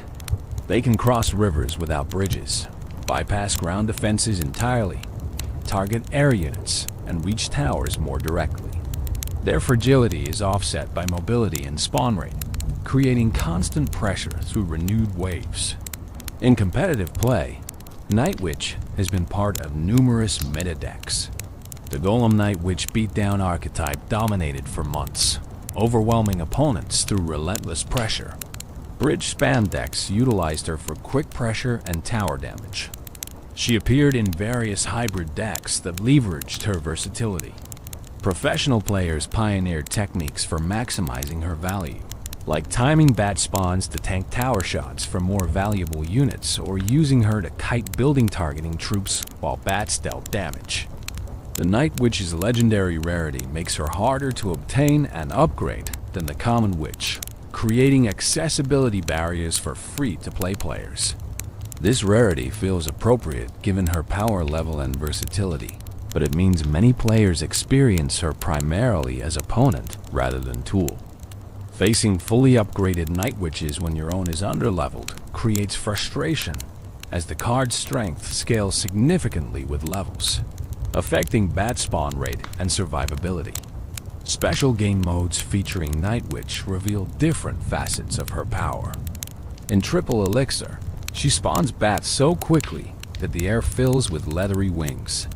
In draft challenges, she becomes premium pick, offering versatility and win condition potential simultaneously.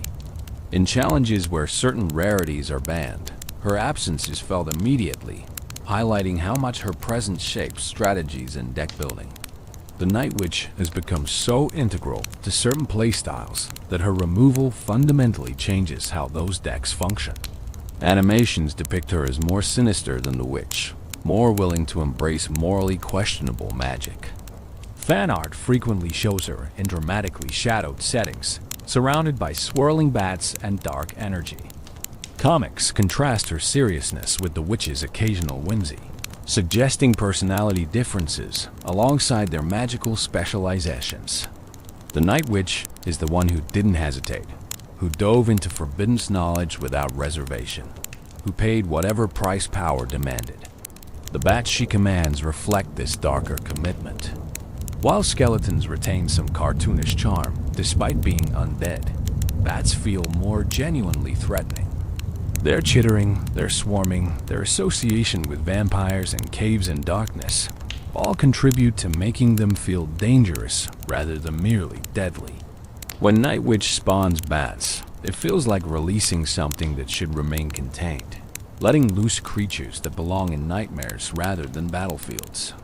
Yet beneath the dark aesthetic, Night Witch serves similar strategic purpose to her skeletal counterpart. Both are support cards that spawn secondary units continuously. Both convert defense into offense effectively. Both require opponents to balance addressing the spawner versus the spawn units. Both reward players who protect them, allowing their spawn mechanics to generate overwhelming value over time. They are variations on a theme, different implementations of the same core concept: the perpetual spawner who creates value through persistence. The Night Witch's presence in clan wars, special events, and seasonal content has been significant. She appears in special challenges, serves as draft pick in clan war duels, features in limited time modes with unique rules. Each appearance reminds players of her versatility and power, why she achieved legendary status, why she remains relevant years after her initially overpowered release. She has staying power that many cards lack, constantly finding new relevance as metas shift and strategies evolve.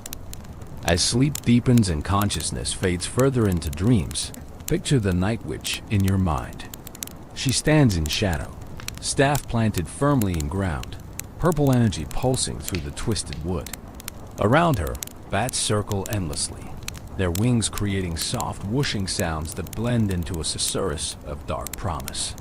She is patience and inevitability, the slow accumulation of threats that eventually becomes unstoppable. She doesn't charge forward like skeleton warriors. She walks deliberately, spawning bats with each step, creating aerial clouds that grow denser with each passing second. By the time she reaches enemy positions, she's accompanied by dozens of bats, a living storm of wings and teeth that descends upon defenders like biblical plague. This is her power, not immediate impact but inevitable buildup, not explosive force but gradual overwhelming. The Night Witch represents the darker path, the choice to embrace shadow fully rather than balance between light and dark. Where the witch summons bones that once lived, the Night Witch corrupts life itself, bending living creatures to her will. Where the witch builds armies of the past, the Night Witch commands swarms of the present. Both serve death, but through different philosophies, different methods, different relationships with the fundamental forces they channel. Let her watch over your sleep tonight, this sister of shadows. Let her badge circle your dreams, keeping nightmares at bay through their very presence. She who commands creatures of darkness can surely ensure darkness remains at proper distance, threatening only your enemies, protecting you through night's longest hours. The Night Witch stands vigil, patient and powerful, ready to release her swarms should anything disturb your rest.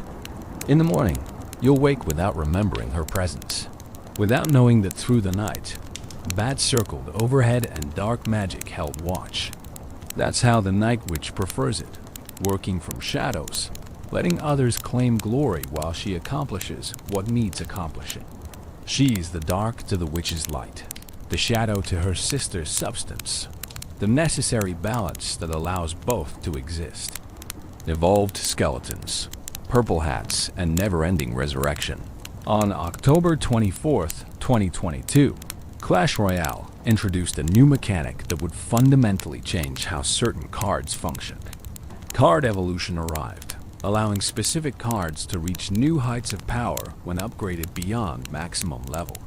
The skeletons were among the first cards to receive this transformation, and their evolution introduced mechanics that turned a simple 3-skeleton card into a perpetual nuisance that refused to stay dead. Evolved skeletons maintain the same basic stats as their non-evolved counterparts in terms of hit points and damage. The 3 skeletons that spawn still die to any damage, still wield tiny swords, still scramble forward with that characteristic skeletal energy.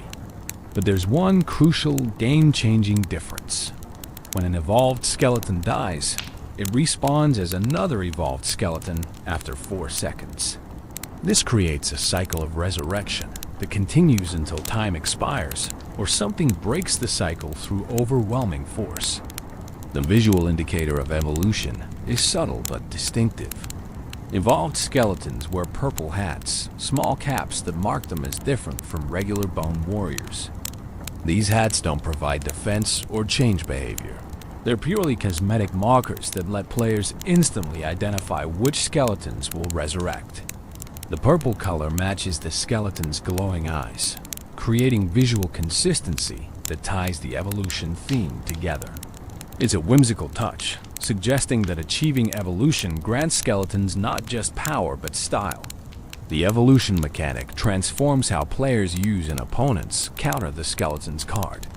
Regular skeletons, once eliminated, are gone until you cycle back to the card and deploy it again. Evolved skeletons return automatically, creating pressure that persists far longer than the 3 elixir investment suggests. They become defensive permanents, constantly respawning to distract and damage threats. They become offensive persistence, continuously attacking towers unless completely stopped. To evolve cards, players must reach King level 14, the maximum King level. They need the card at maximum level, requiring significant time and resources for common cards like skeletons. Then they need evolution shards, special items that accumulate slowly through various game modes and occasionally through shop purchases. Finally, they need gold, the universal currency that gates all upgrades. The combined requirements make evolution accessible primarily to dedicated players or those willing to spend money, creating power disparities that sparked community debate. When first introduced, evolved skeletons immediately impacted the competitive meta. Their persistent respawning made them exceptionally valuable on defense, as they continuously distracted and damaged troops without requiring additional elixir investment. On offense, they provided constant chip damage, requiring opponents to address them repeatedly or accept slow tower deterioration. The 4-second respawn timer proved short enough that properly protected, evolved skeletons could chain resurrections indefinitely. Balance adjustments followed quickly. The November 7th, 2022 update increased the respawn time from 4 seconds to 6 seconds, giving opponents more breathing room between skeleton waves. This change reduced their oppressive feel without eliminating their core strength. The evolution remained powerful, but required more careful protection and strategic placement. Further minor adjustments tweaked their power level over subsequent months. Strategically, evolved skeletons function differently from their regular counterparts. With regular skeletons, you accept that they're temporary, disposable tools that provide value then disappear.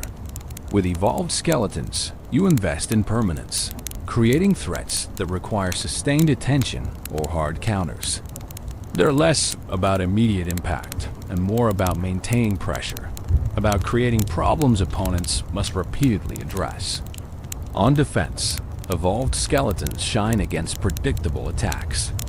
Drop them to counter a hog rider, and they'll respawn to counter the next hog rider. Use them against a royal giant, and they'll return to distract the next royal giant push. Their resurrection turns single defensive plays into lasting solutions, extracting enormous value from what appears to be a minimal elixir investment.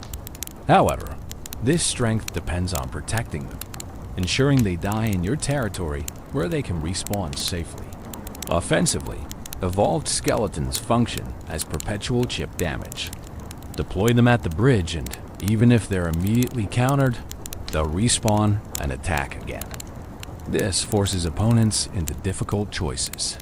Ignore them and accept continuous tower damage, or repeatedly spend resources countering them, potentially falling behind in elixir. Smart players cycle evolved skeletons constantly, creating multiple respawn chains that overwhelm through accumulated pressure. The counterplay to evolved skeletons involves breaking their respawn cycle. Area damage troops like Valkyrie, Wizard, or Bomber can clear them repeatedly. Spells like Zap or Log can reset the cycle timing. Building placements can distract them away from valuable targets. Most effectively, eliminating them in enemy territory prevents respawn entirely, as they only resurrect if they die on your side of the arena. This creates interesting positional dynamics where the location of skeleton deaths matters enormously. The lore implications of evolution, particularly for skeletons, are fascinating. What does it mean for the dead to refuse to stay dead? Regular skeletons are already undead, animated beyond their natural end. Evolved skeletons are undead that resurrect repeatedly, creating cycles of death and rebirth that suggest something beyond simple necromancy. Are they trapped in a curse that prevents final rest? Have they achieved some form of skeletal enlightenment that grants them pseudo-immortality? Or is evolution simply concentrated dark magic, so powerful that it overcomes even death's grip on death itself? The Purple Hats add personality to this existential question. Someone gave these skeletons hats. Was it the witch marking her most powerful servants? Was it Larry distributing hats to his closest friends as symbol of their special status? Or did the skeletons claim the hats themselves, fashioning them from materials scavenged across battlefields, wearing them with skeletal pride? The game doesn't answer, leaving this small detail to fuel imagination and fan theories. Community response to evolved skeletons mixed excitement with concern. Players appreciated the new strategic depth evolution added, the fresh ways of using familiar cards, but the power level sparked debate. Were evolved skeletons too strong, warping the meta around them? Did their respawn mechanic feel unfair, creating situations where opponents felt helpless? Or was the community simply adjusting to new mechanics, learning counterplay that would eventually bring evolved cards into balance? Professional players quickly integrated evolved skeletons into competitive decks. Cycle decks leveraged their persistence to maintain constant pressure. Defensive decks used them as foundations for stopping pushes. Hybrid strategies combined both approaches, defending with evolved skeletons, then converting their respawns into counterattacks.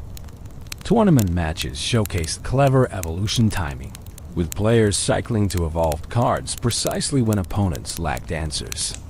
The evolution mechanic's greatest impact might be psychological. Players holding evolved skeletons know they have persistent threat that opponents must respect. Players facing evolved skeletons know they must carefully manage that threat or watch it spiral out of control.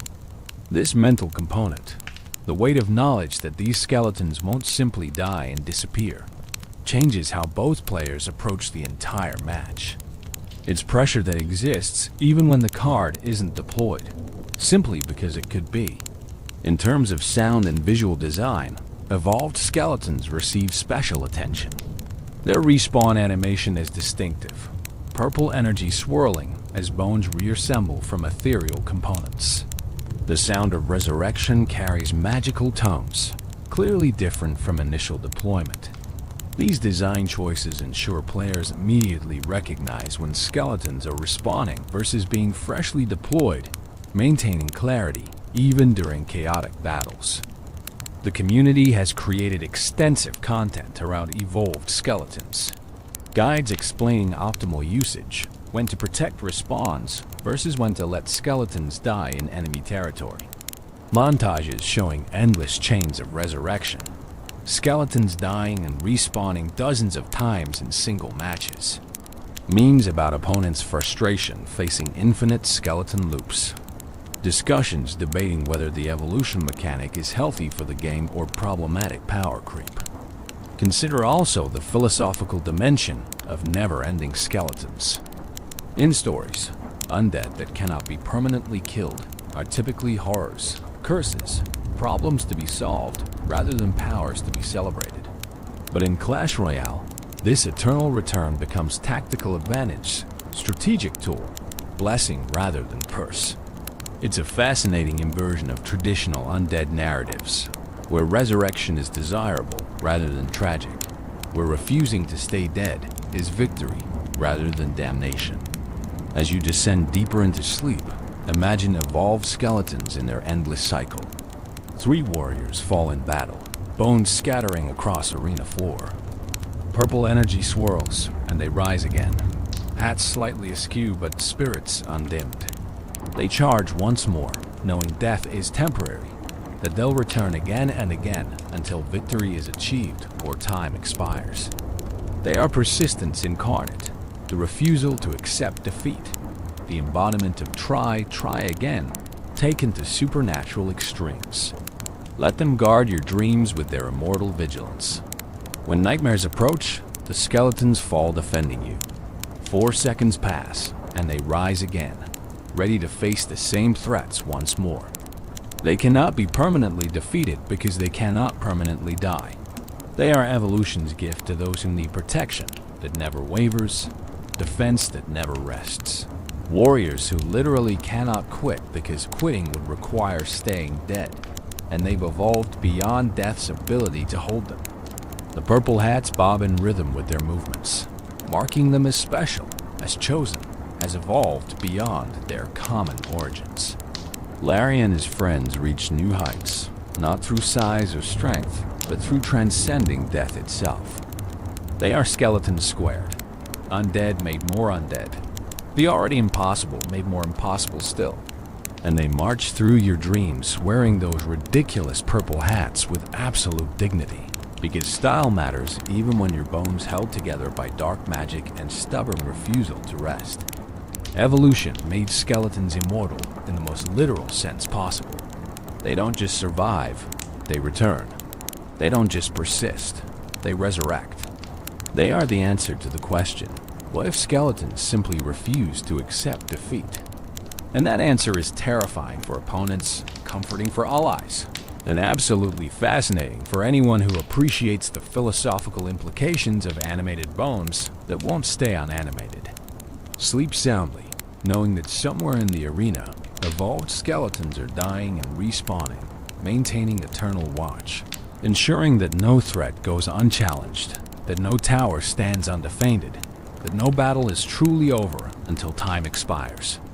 They are the warriors who learn that death is optional, that endings are merely transitions, that with enough determination and a sharp purple hat, even the smallest skeleton can become eternal.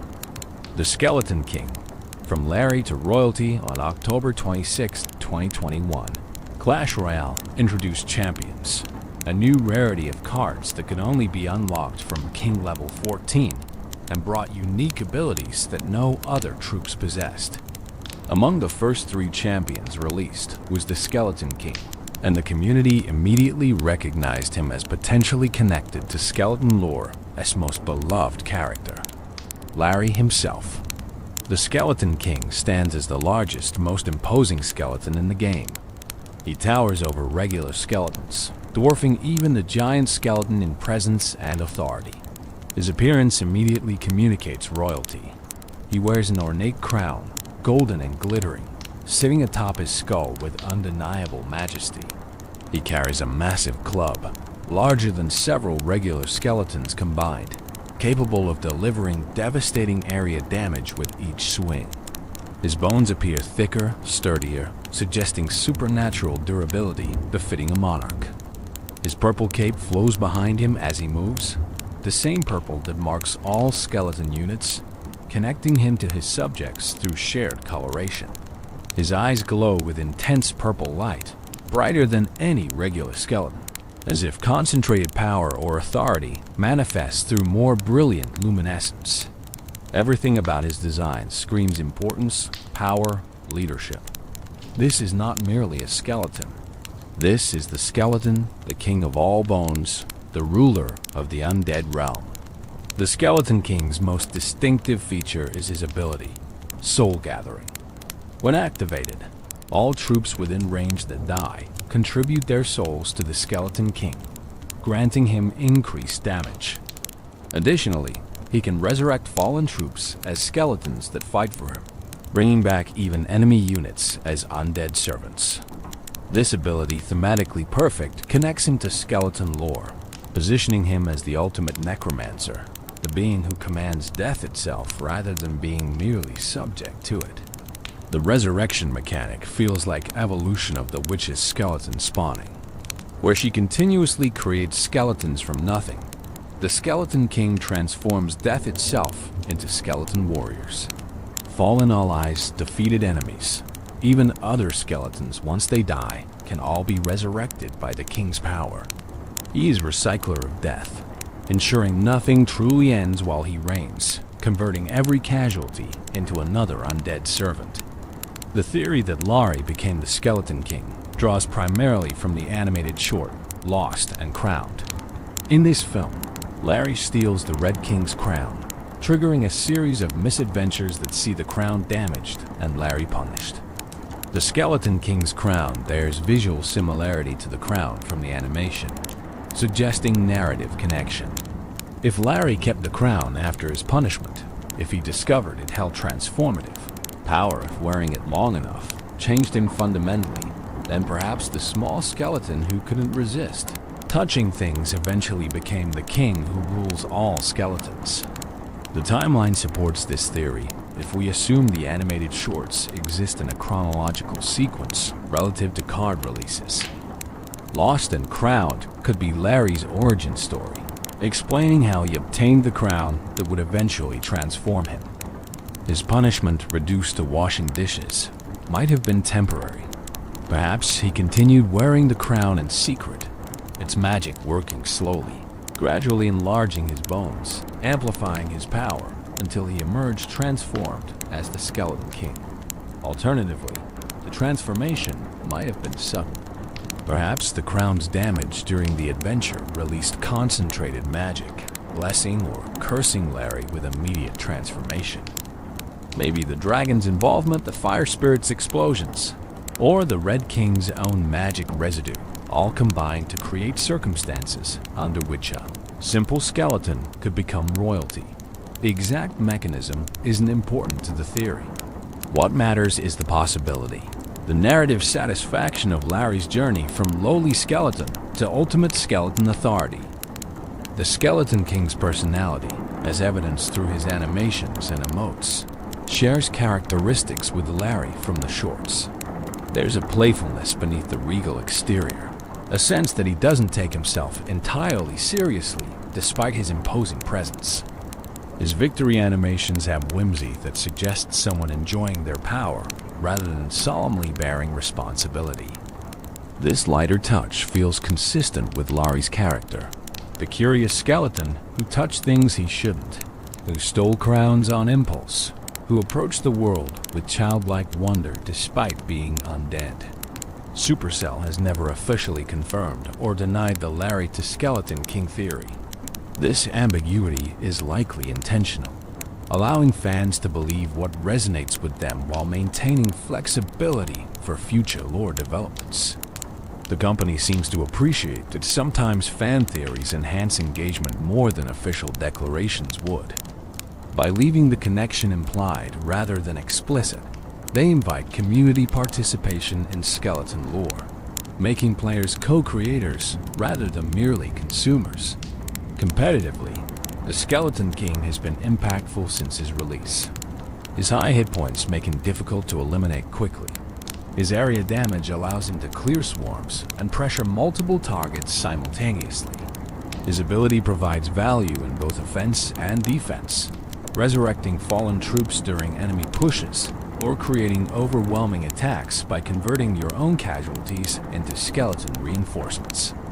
He functions as tank, damage dealer, and support simultaneously, justifying his champion status.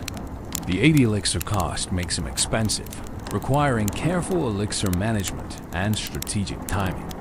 You can't simply drop the Skeleton King reactively like you might with cheaper troops. He represents significant investment that must be protected and leveraged properly. But when used effectively, he can swing entire matches, his presence on the field fundamentally changing how both players approach combat. He is win condition and defensive anchor, game changer and game ender. His synergies extend throughout skeleton-based strategies. Pair him with Witch, and her skeleton spawning feeds his resurrection ability, creating exponentially growing undead armies. Use him with Graveyard, and fallen graveyard skeletons can be resurrected, extending the spell's impact. Combine him with Skeleton Army, and you have numerical superiority backed by royal authority, swarms led by their king into glorious battle. The Skeleton King also introduced champion cycle mechanics to the game. Once deployed, he must be defeated and respawn before you can deploy him again. This creates risk-reward decisions around when to commit your champion.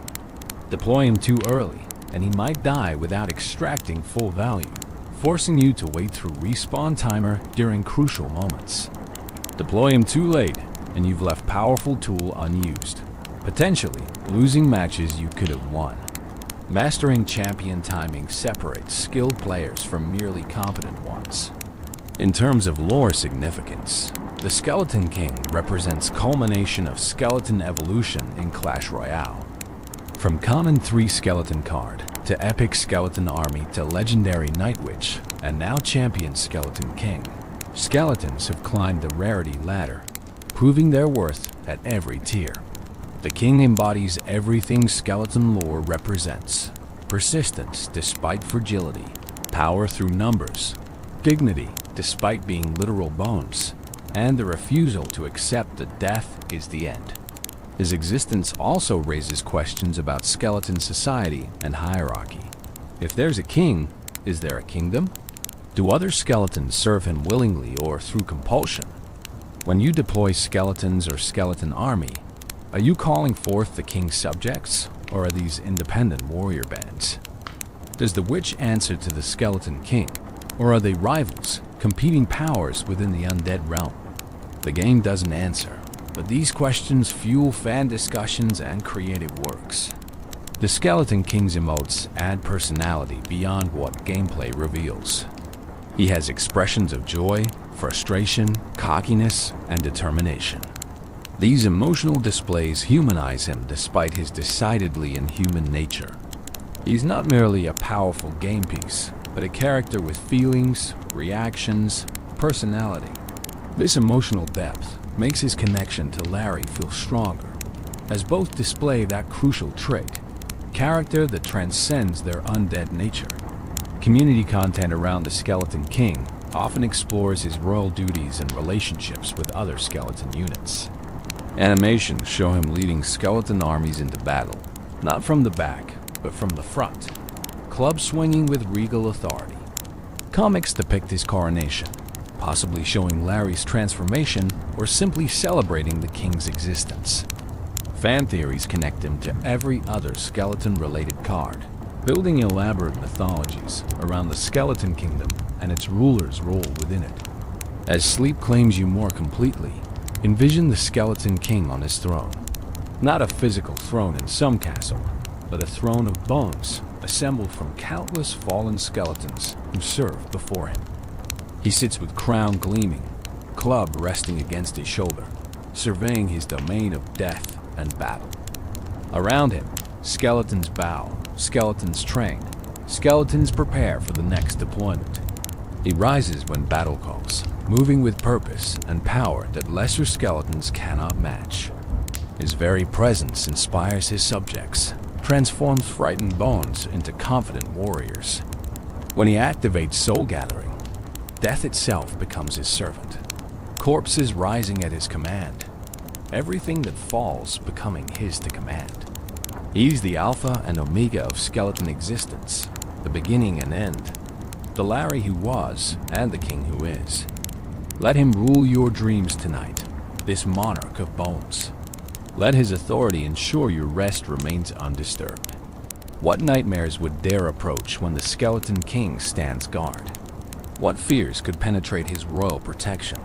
Sleep under his crowned shadow, safe in knowledge that skeleton royalty watches over you, ready to resurrect any who would threaten your peace, converting your enemies into loyal undead servants. The Skeleton King represents achievement, the possibility that even the smallest among us might someday rule. Larry, if the theory holds, went from touching things he shouldn't to wearing a crown and commanding death itself. That's a journey worth celebrating, a transformation that inspires. And even if Larry and the Skeleton King are separate entities, the king still embodies skeleton potential realized, the absolute peak of what animated bones might achieve. He is the skeleton finally given his due, elevated from common to champion, from disposable distraction to game-changing presence. He proves that skeletons aren't merely tools, but characters with depth, with lore, with significance beyond their elixir cost. The Skeleton King reigns eternal, and under his rule, skeletons have claimed their rightful place among Clash Royale's greatest legends. Lost and Crowned, the animated adventure that defined Larry on August 9th, 2021, Supercell released Lost and Crowned, an animated short that would become foundational to skeleton lore in Clash Royale.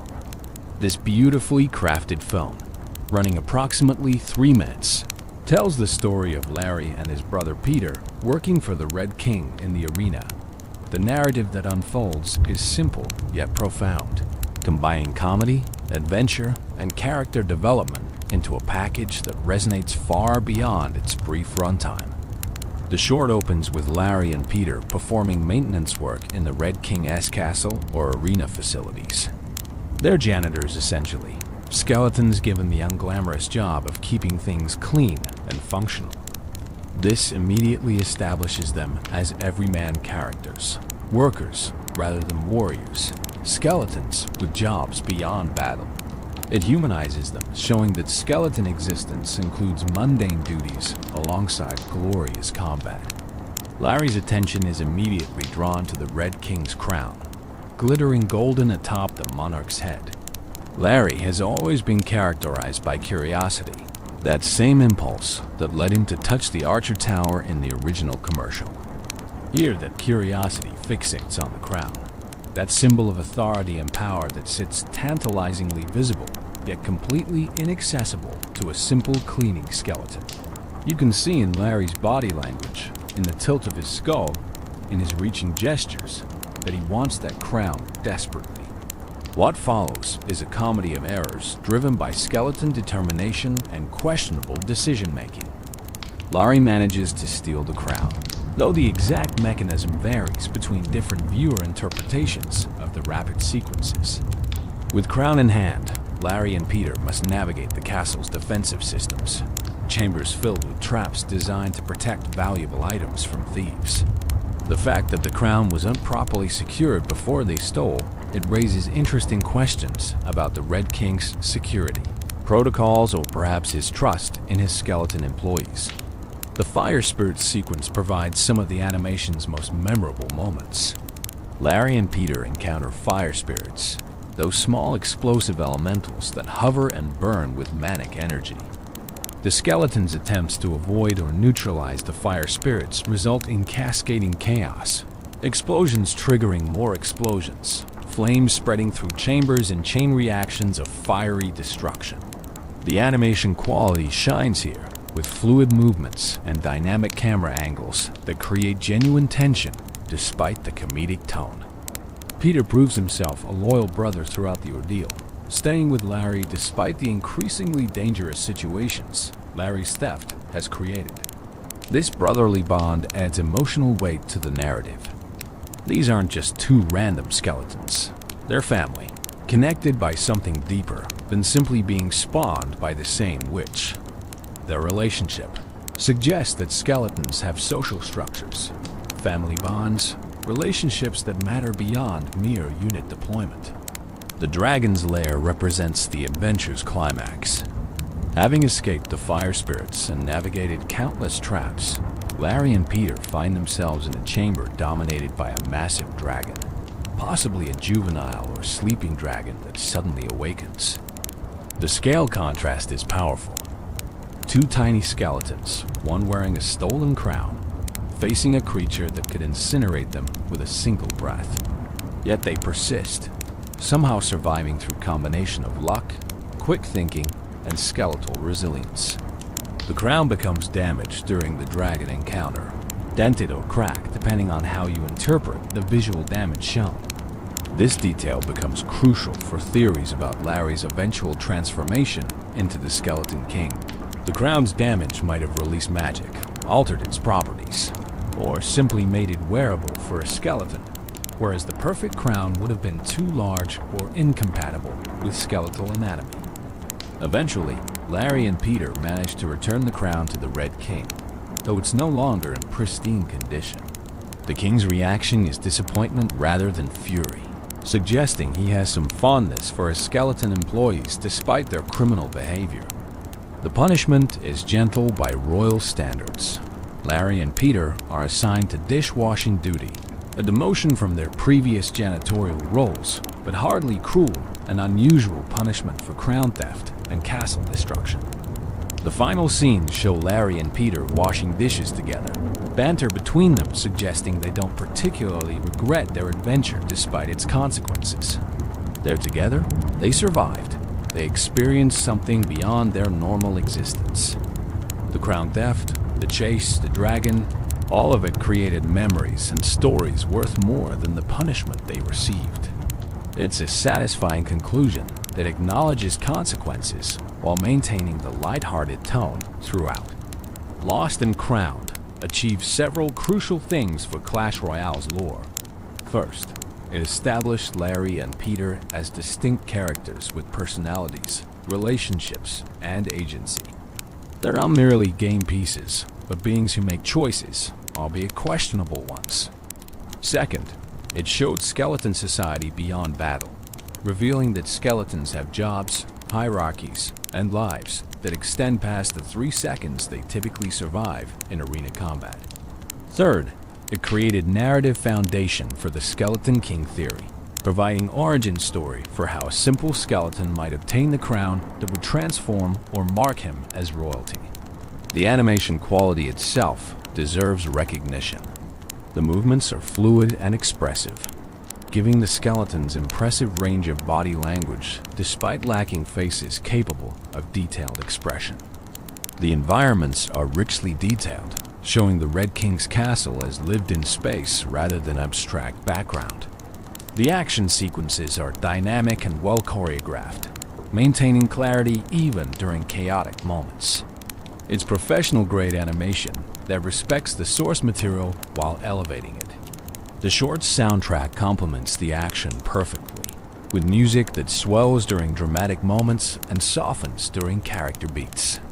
Sound effects are satisfying, from the clatter of skeleton bones to the whoosh of fire spirits to the dragon's intimidating presence. Even without dialogue beyond occasional skeletal noises, the audio design communicates everything necessary for understanding the narrative and emotional beats. Community response to Lost and Crowned was overwhelmingly positive. Fans celebrated seeing beloved characters receive proper animated treatment. The short was analyzed frame by frame, with viewers discovering small details and Easter eggs hidden throughout. It inspired fan art, fan fiction, and extensive discussions about its implications for Clash Royale lore.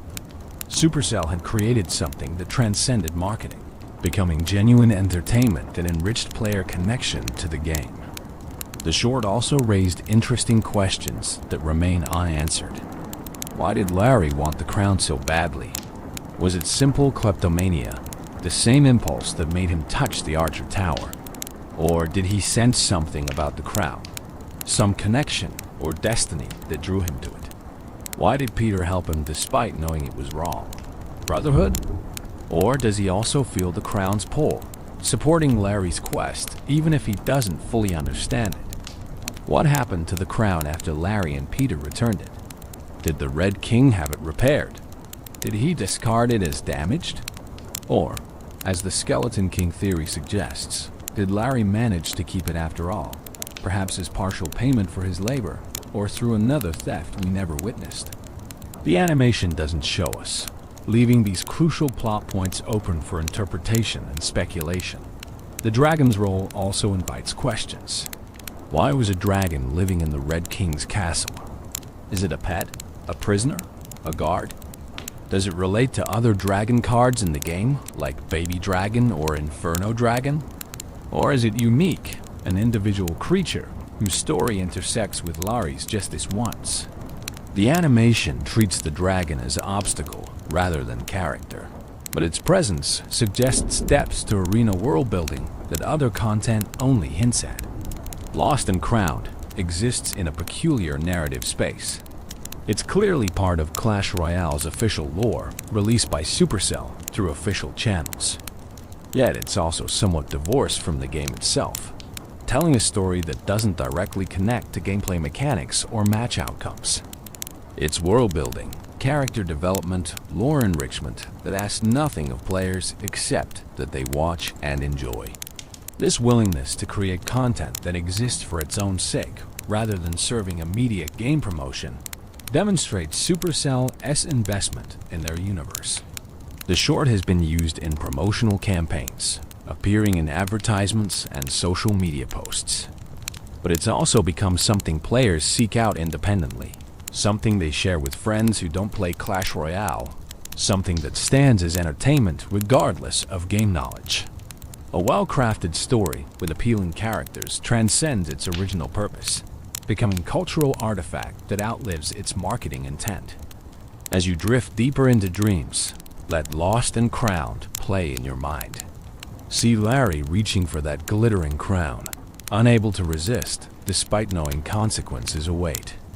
Watch Peter loyally following his brother into danger, their bond stronger than common sense. Feel the heat of fire spirit explosions, the terror of the dragon's chamber, the relief when they survive against all odds.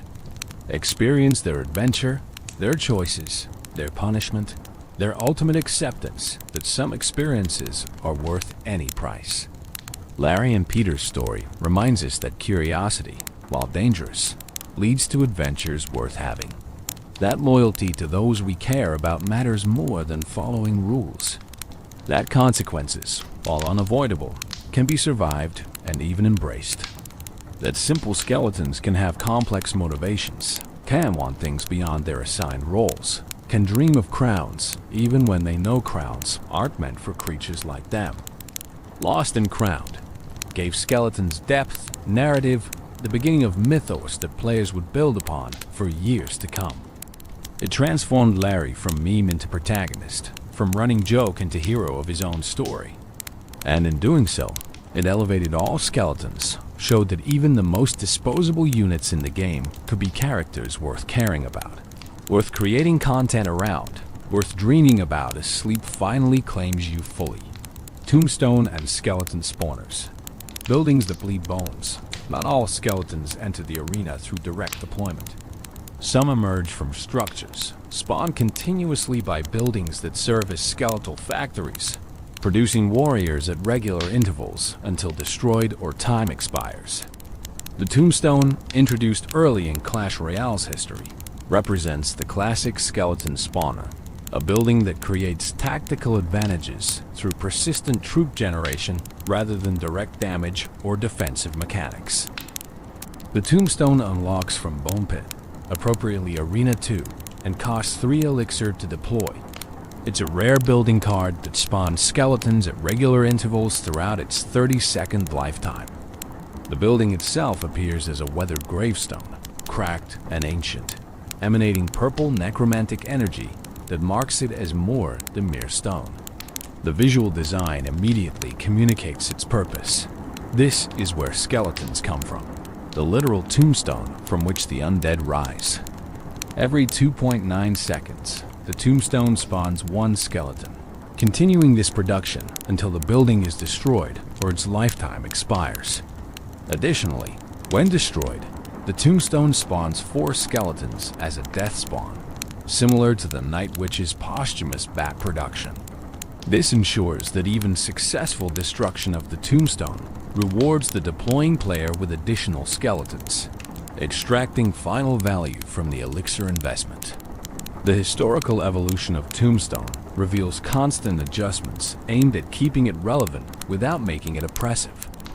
When Clash Royale launched on January 4th, 2016, the Tombstone spawns skeletons every 2.9 seconds and costs 3 elixir, stats that have remained relatively stable throughout the game's history. However, numerous tweaks to spawn timing, hit points, lifetime, and death spawn have refined how the building functions in practice. The May 18, 2016 balance update increased Tombstone hit points by 8%, making it slightly more durable against damage. The July 4, 2016 update decreased its hit points by 11%, reverting some of the earlier buff after data showed it had become too strong defensively. The January 23, 2017 update increased its lifetime from 40 seconds to 60 seconds while decreasing hit points by 30%, fundamentally changing its role from durable structure to fragile but long-lasting spawner. Later updates continued the refinement process. The June 12, 2017 balance update decreased lifetime from 60 seconds back to 40 seconds while increasing hit points, trying to find optimal balance between duration and durability. The October 9, 2017 update decreased spawn speed from 2.9 seconds to 2.5 seconds, making it spawn skeletons faster, but reducing its lifetime to 30 seconds.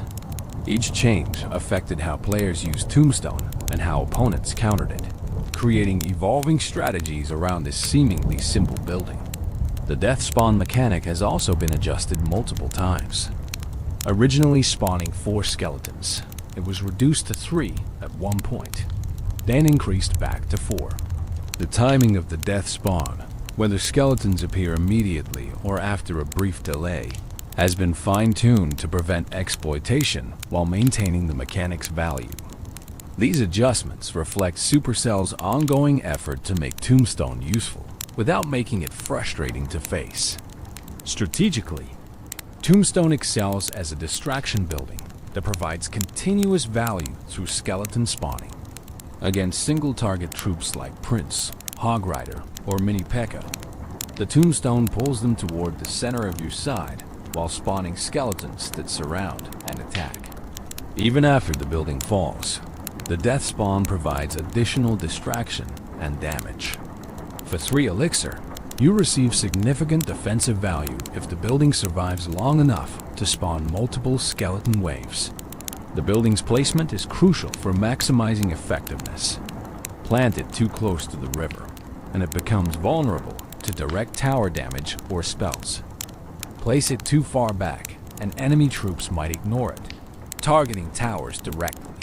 The optimal placement varies by opponent deck and troop composition, requiring players to adapt positioning based on threats they're facing.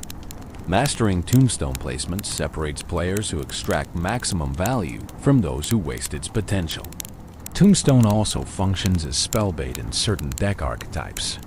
If opponents hold Fireball, Rocket, or Poison specifically to eliminate your tombstone, they can't use those spells on your Goblin Barrel, Three Musketeers, or other valuable targets. You create decision points where opponents must choose which threat to spell and which to handle through other means. This mind game element adds strategic depth beyond the building's simple skeleton spawning function. In beatdown strategies, Tombstone can support pushes by providing continuous skeleton reinforcements. Place it behind your tank, and it spawns skeletons throughout the push's development, adding their damage to your accumulated death ball. The building stays safely behind your advancing troops, protected from direct assault while churning out warriors. This transforms a defensive structure into offensive support, demonstrating Tombstone's versatility. The lore implications of Tombstone are dark and fascinating. This building literally spawns skeletons from a grave, suggesting that beneath the arena ground lie countless buried bones waiting for necromantic magic to call them forth. The tombstone serves as portal or conduit, connecting the surface world with whatever realm the dead inhabit. Each skeleton that emerges has been summoned from that realm, pulled through the stone into temporary service. Does each tombstone contain specific skeletons, individual warriors bound to particular graves? Or does it tap into a general pool of available undead, summoning whoever answers the call? Are the skeletons spawned from Tombstone different from those spawned by witches or deployed directly? The game treats them identically in terms of stats and behavior, but lore-wise, their origins might differ significantly, affecting their nature even if not their combat performance. The death spawn raises especially interesting questions. When the tombstone is destroyed, why do 4 skeletons emerge? Is this a final desperate measure? The building releasing all remaining undead in one burst? Or is it the opposite? The destruction breaking the seals that kept most skeletons contained, allowing a few to escape?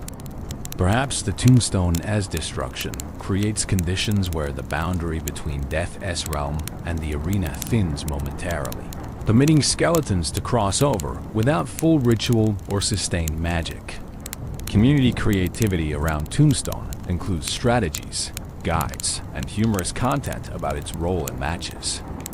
Montages show perfect tombstone placements that single-handedly stop massive pushes, the building spawning just enough skeletons at just the right moments to overwhelm attackers. Memes celebrate the frustration of opponents who spell the tombstone only to face the death spawn skeletons anyway, extracting value even in destruction. Discussions debate optimal placement for different scenarios, building collective knowledge around maximizing this 3 elixir building. The tombstone has been featured in various special game modes and challenges. In draft challenges, it becomes valuable pick for its defensive versatility and low cost. In triple elixir mode, multiple tombstones can be deployed, creating skeleton production rates that overwhelm through sheer numbers. In challenges where buildings are buffed or receive special properties, Tombstone becomes even more powerful, sometimes dominating the temporary meta until the mode ends.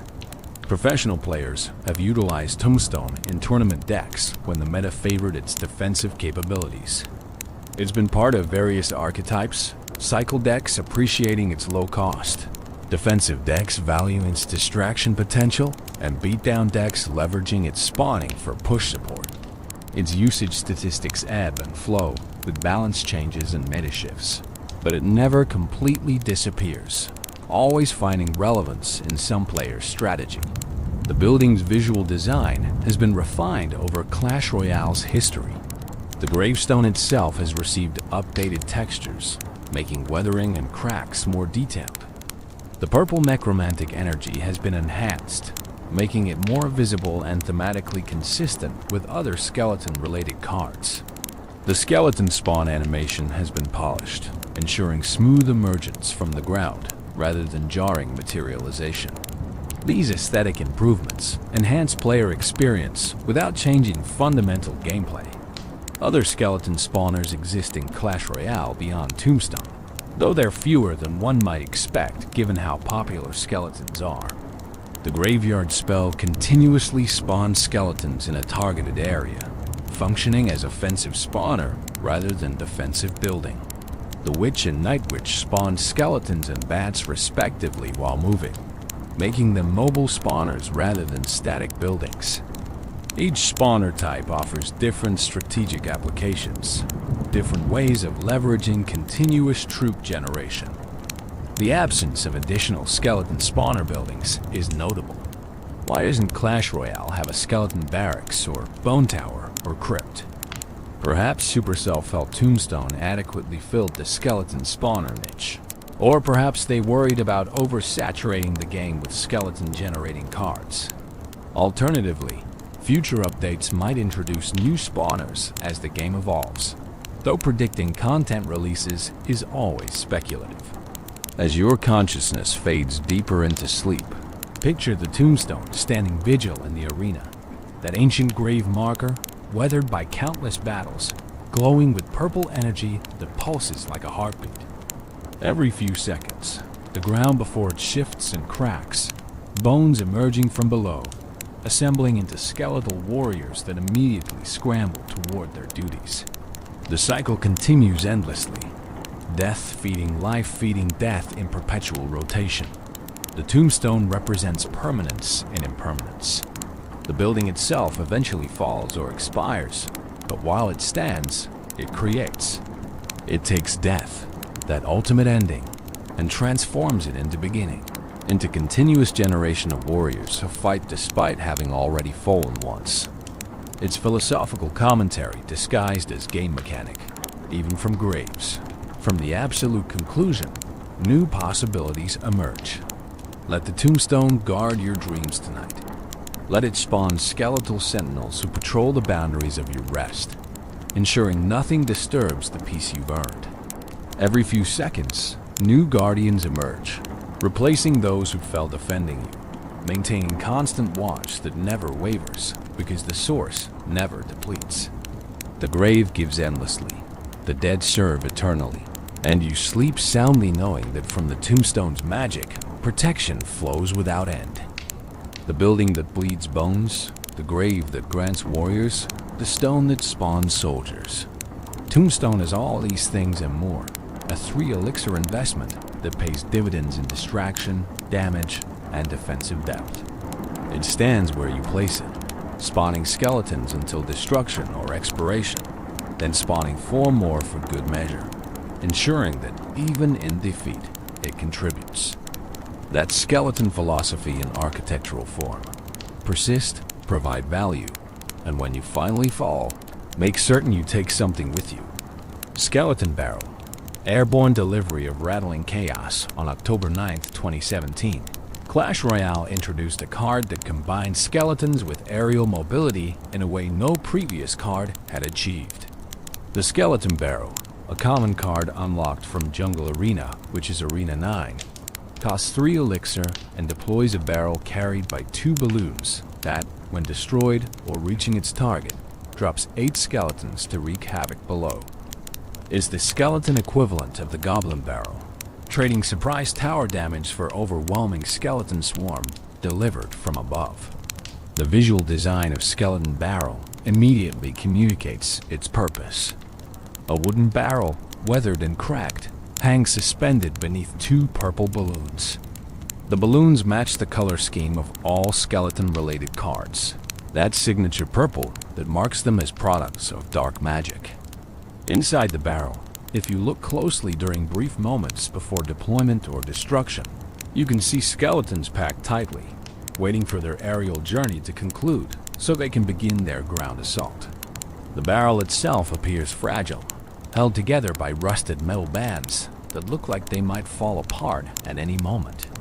This fragility is reflected in gameplay, as the Skeleton Barrel has very low hit points, dying to most damaging spells and quickly eliminated by defensive troops.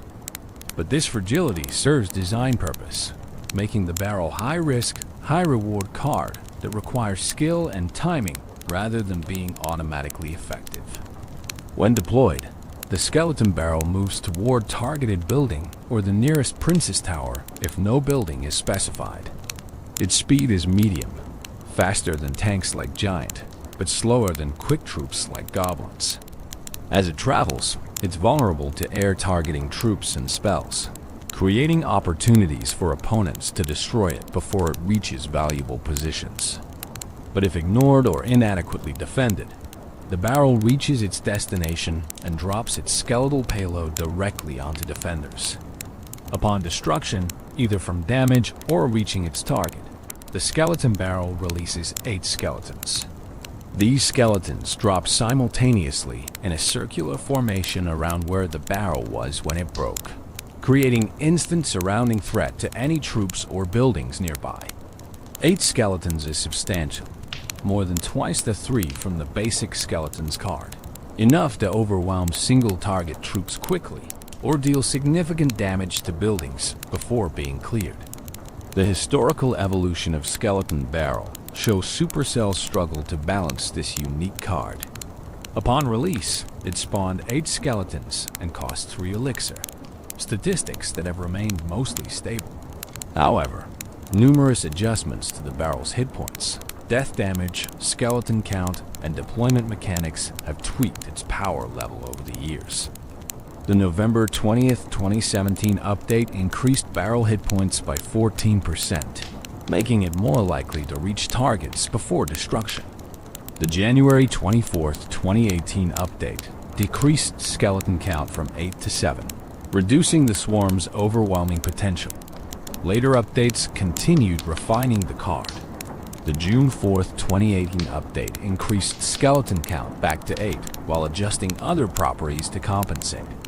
The November 5th, 2018 update added death damage to the barrel itself, meaning when it breaks, it deals a small amount of damage before skeletons drop. This change gave Skeleton Barrel additional chip damage potential, even if opponents immediately eliminated the skeletons, making it slightly more reliable as offensive tool. More recent adjustments focused on fine-tuning balance.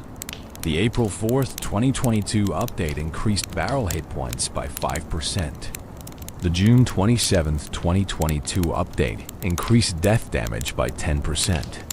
Each change reflected data showing the card was slightly under or overperforming at various trophy ranges and skill levels. The adjustments were typically minor, suggesting Skeleton Barrel was close to balanced, but needed occasional nudges to maintain optimal power level. Strategically, Skeleton Barrel functions primarily as offensive pressure card that forces opponent responses. Unlike ground troops that can be distracted by buildings or defensive placements, the barrel flies directly toward towers, ignoring most defensive structures. Opponents must have air targeting troops or spells ready to intercept it, or accept the barrel reaching their tower and dropping 8 skeletons directly on their defensive line. The card excels in combination with other threats, creating split-push scenarios or overwhelming opponents who've committed resources elsewhere. Launch a ground assault in one lane, then drop Skeleton Barrel in the other lane, forcing opponents to divide their attention and resources. Or use Skeleton Barrel as follow-up to other attacks, dropping it after opponents use their air targeting defenses on different cards, ensuring the barrel reaches its destination unopposed. Skeleton Barrel also functions as spellbait in spell-heavy metas. If opponents hold arrows, fireball, or zap specifically for your Skeleton Barrel, those spells aren't available for other threats. You can bait the spell with different cards, then deploy Skeleton Barrel, knowing opponents lack efficient answers. This creates rock, paper, scissors scenarios where proper sequencing of cards matters enormously, where knowing what's in opponent's hand determines your deployment decisions. On defense, Skeleton Barrel sees less use but can serve niche purposes. Dropping it on top of enemy troops releases 8 skeletons that immediately surround and attack, similar to how Skeleton Army functions, but delivered from air rather than ground. This can catch opponents off guard, as they're not expecting defensive deployment of what appears to be purely offensive card. The tactic requires precise timing and placement, but can generate positive elixir trades against certain threats. The lore implications of Skeleton Barrel raise amusing questions. Who built this barrel? Who decided that putting skeletons in a barrel suspended by balloons was sensible strategy? The contraption seems almost comedic, like something from a cartoon rather than serious military equipment. Yet it works, delivering undead warriors through aerial means that ground defenses cannot intercept, proving that sometimes ridiculous ideas are strategically sound. Are the skeletons inside the barrel conscious during transit? Do they experience the flight? Feel the wind? See the arena passing below them? Or do they exist in suspended animation, unaware until the barrel breaks and releases them into immediate combat? The game doesn't answer, but imagining 8 skeletons crammed into a barrel, bouncing against each other as balloons carry them toward towers, creates humorous mental image that makes the card more memorable. The balloons themselves carry interesting implications. They're purple, matching skeleton aesthetics, suggesting they might be magical constructs rather than natural balloons filled with hot air or helium. Does necromantic magic power them? Are they spirits bound into balloon form, enslaved to carry skeletal cargo? Or are they simply purple-painted conventional balloons, and we're reading too much into color choices? The ambiguity allows for various interpretations, each adding different flavor to the card's lore. Community content around Skeleton Barrel celebrates its explosive potential and frustrating vulnerability. Montages show perfect barrel placements that drop 8 skeletons directly onto opponent towers, dealing substantial damage before defenders can react. Compilations feature failed attempts where barrels are shot down pathetically short of their targets, wasting 3 elixir on nothing. Guides teach proper timing, positioning, and combination strategies that maximize barrel effectiveness while minimizing wasted deployments. The satisfaction of successful skeleton barrel deployment cannot be overstated. Watching that fragile vessel float toward enemy towers, witnessing opponent panic as they realize they lack answers, seeing the barrel pop and rain skeletons onto defensive troops, then watching those 8 warriors rapidly eliminate defenders and attack the tower.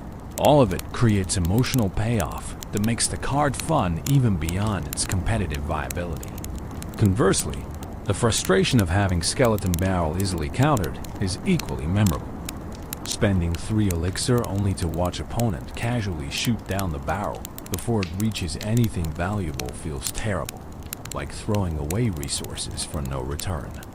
This risk-reward dynamic makes Skeleton Barrel polarizing, beloved by some players and avoided by others, depending on their tolerance for high variance outcomes. Professional players have used Skeleton Barrel in competitive decks when metas favored aggressive, multi-lane pressure strategies. It appeared in various hybrid and control decks that leveraged its aerial approach as alternative win condition. Usage statistics show it as niche card, powerful in right circumstances but not universally strong across all metas. Its effectiveness depends heavily on what cards opponents are running, whether they have reliable air targeting answers or must scramble to defend its approach.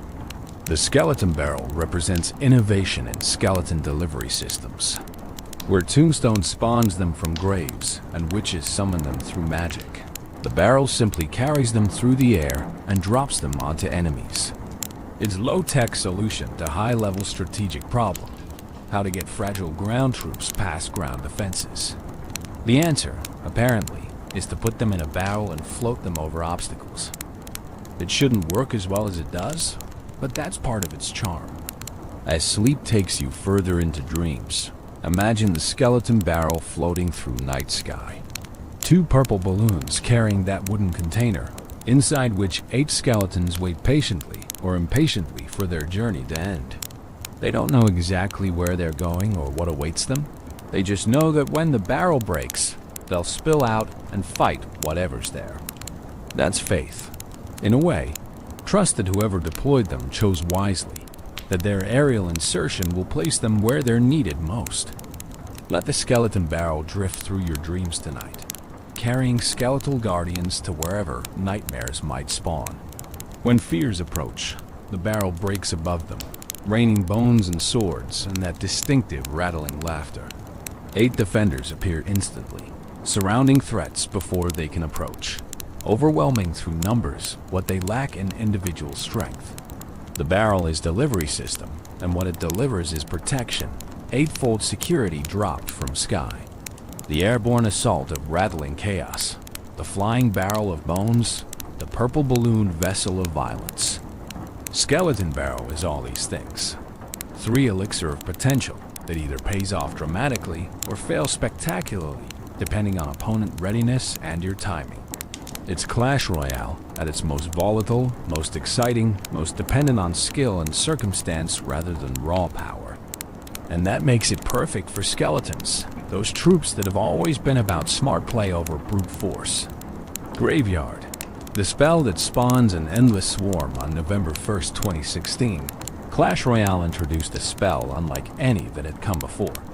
The Graveyard, a legendary spell card that costs 5 elixir, doesn't deal direct damage or provide buffs or clear enemy troops.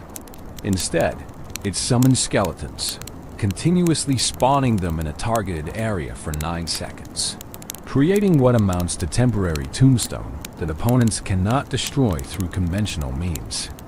Its skeleton spawning is spell, area denial through continuous undead generation, and it would become one of the game's most distinctive and polarizing cards. The visual presentation of Graveyard is appropriately grim and atmospheric. When cast, the targeted area becomes marked with purple energy, dark magic suffusing the ground. Then, one by one, skeletons begin emerging from that corrupted earth, each appearing with small bursts of necromantic power. The spawning continues throughout the spell's duration, creating steady stream of undead warriors that opponents must continuously address or accept mounting damage. The spell spawns a total of 15 skeletons over its 9-second duration, each skeleton appearing in random position within the spell's radius. This randomness is crucial to Graveyard's design, preventing players from reliably predicting exactly where each skeleton will emerge. Some might spawn directly next to the tower, immediately beginning to attack.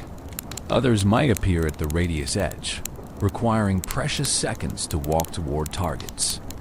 This variance makes each Graveyard deployment unique, creates different scenarios, even when using identical placement. The skeletons spawned by Graveyard are identical to those from other skeleton cards, having the same hit points, damage, and speed. However, their spawning timing follows specific pattern. Skeletons appear approximately every 0.5 seconds, though the exact timing has been adjusted through various balance updates. This rhythm means opponents can't simply ignore the Graveyard, as damage accumulates steadily throughout its duration, but they also can't rely on single defensive action to counter it completely. Graveyard's historical evolution reveals constant struggle with balance, perhaps more than any other spell in Clash Royale. Upon release on November 1st, 2016, it immediately became controversial. Its damage potential was enormous if left uncountered. It felt almost impossible to counter completely due to continuous spawning and spawn randomness. Early Graveyard meta was defined by players either running Graveyard themselves or building decks specifically to counter it, warping the entire competitive scene around single card. The November 14th, 2016 update, mere weeks after release, decreased skeleton spawn count from 21 to 15 and decreased skeleton spawn duration from 10 seconds to 9 seconds. This significant nerf acknowledged the card had been released too powerful, overwhelming defensive capabilities at most skill levels. Even after this adjustment, Graveyard remains strong, requiring careful management from opponents and skillful play from users. Subsequent updates continue tweaking Graveyard's various parameters. The February 13th, 2017 update decreased skeleton level by 1, making them slightly weaker though, still using the same base stats. The June 12, 2017 update increased deploy time from 1 second to 2 seconds, giving opponents more reaction time before skeletons began spawning. The August 24, 2017 update decreased skeleton deploy time to 0.5 seconds per skeleton, making the spawning more rapid and continuous rather than staggered. More adjustments followed over the years. The spell's radius was modified, affecting how spread out skeletons appeared. The spawn timing was refined repeatedly, trying to find rhythm that felt fair for both users and opponents. The skeleton levels were adjusted relative to the spell's level, ensuring damage scaled appropriately with upgrades. Each change reflected ongoing attempt to make Graveyard strong enough to justify its 5 elixir cost and legendary rarity without making it oppressively frustrating to face. Strategically, Graveyard functions as a unique win condition that bypasses traditional defensive structures. Unlike troops that can be distracted by buildings or kited with defensive placements, Graveyard spawns directly where you cast it, typically on or very near opponent towers. Opponents must respond with troops or spells, cannot simply redirect the threat. This makes Graveyard excellent against players who rely heavily on buildings for defense, as buildings do nothing to stop spell deployment. The spell excels when combined with tanking troops that absorb tower damage while skeletons work.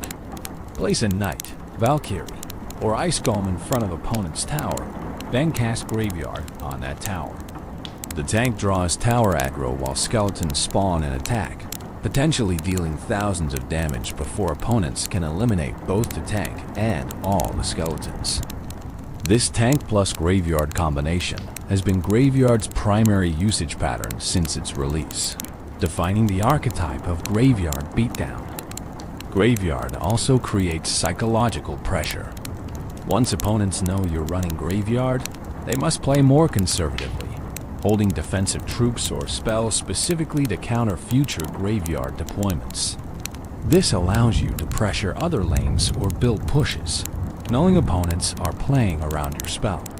The threat of Graveyard influences opponent behavior even when the spell isn't being actively used, creating strategic advantage through implied threat alone. Defensive troops that counter Graveyard effectively become more valuable in the meta when Graveyard is popular. Valkyrie, with her spinning area damage, clears skeletons rapidly. Poison spell damages skeletons over time while slowing their attack speed. Archers provide ranged splash that eliminates spawning skeletons. The Graveyard meta becomes partly about which defensive tools are most efficient at clearing continuous skeleton spawns, and deck building adjusts accordingly. The lore implications of Graveyard are perhaps the darkest of all skeleton-related cards. This spell literally transforms ground into Graveyard, corrupting earth with death magic until bones rise unbidden from below. It suggests that beneath every part of the arena lies potential for skeleton spawning, that death is always just a spell away from surfacing. The necromantic power required to cast Graveyard must be immense, greater than what individual witches command, accessing death on more fundamental level. Are the skeletons spawned by Graveyard pulled from actual graves somewhere? Does the spell reach into Death's realm and drag warrior spirits back to physical world, forcing them into newly formed bone bodies? Or does it create skeletons from scratch, assembling them from death energy and arena soil? The spell's name suggests actual Graveyard is created, implying the skeletons were once buried there. Though whether that burial happened centuries ago or moments ago remains unclear. The random spawn positions add to the horror. Skeletons don't emerge in neat lines or organized formations. They erupt chaotically, unpredictably, like ground itself is rejecting them, vomiting them back into the world of the living. This lack of order makes Graveyard feel more like natural disaster than military tactic, more like curse than strategy. It's appropriate, then, that its rarity is legendary. marking it as something beyond normal cards, something that breaks or bends the usual rules. Community response to Graveyard has always been mixed. Players who use it appreciate its unique mechanics and game-winning potential.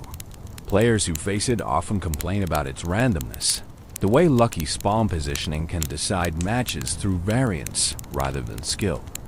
This polarization has made Graveyard one of Clash Royale's most discussed cards, generating endless debates about whether it is healthy for the game or problematic design that should be reworked or removed. Professional players have built entire careers partially around Graveyard mastery. Tournament specialists who pilot Graveyard decks with incredible precision, reading opponent responses, adapting spell placement to counter defensive positioning, combining Graveyard with exactly right support troops at exactly right moments. Watching professional Graveyard play reveals depths to the card that casual usage doesn't expose, demonstrating that despite randomness, skill expression exists in timing, positioning, and decision-making. The spell has been featured prominently in special challenges and events.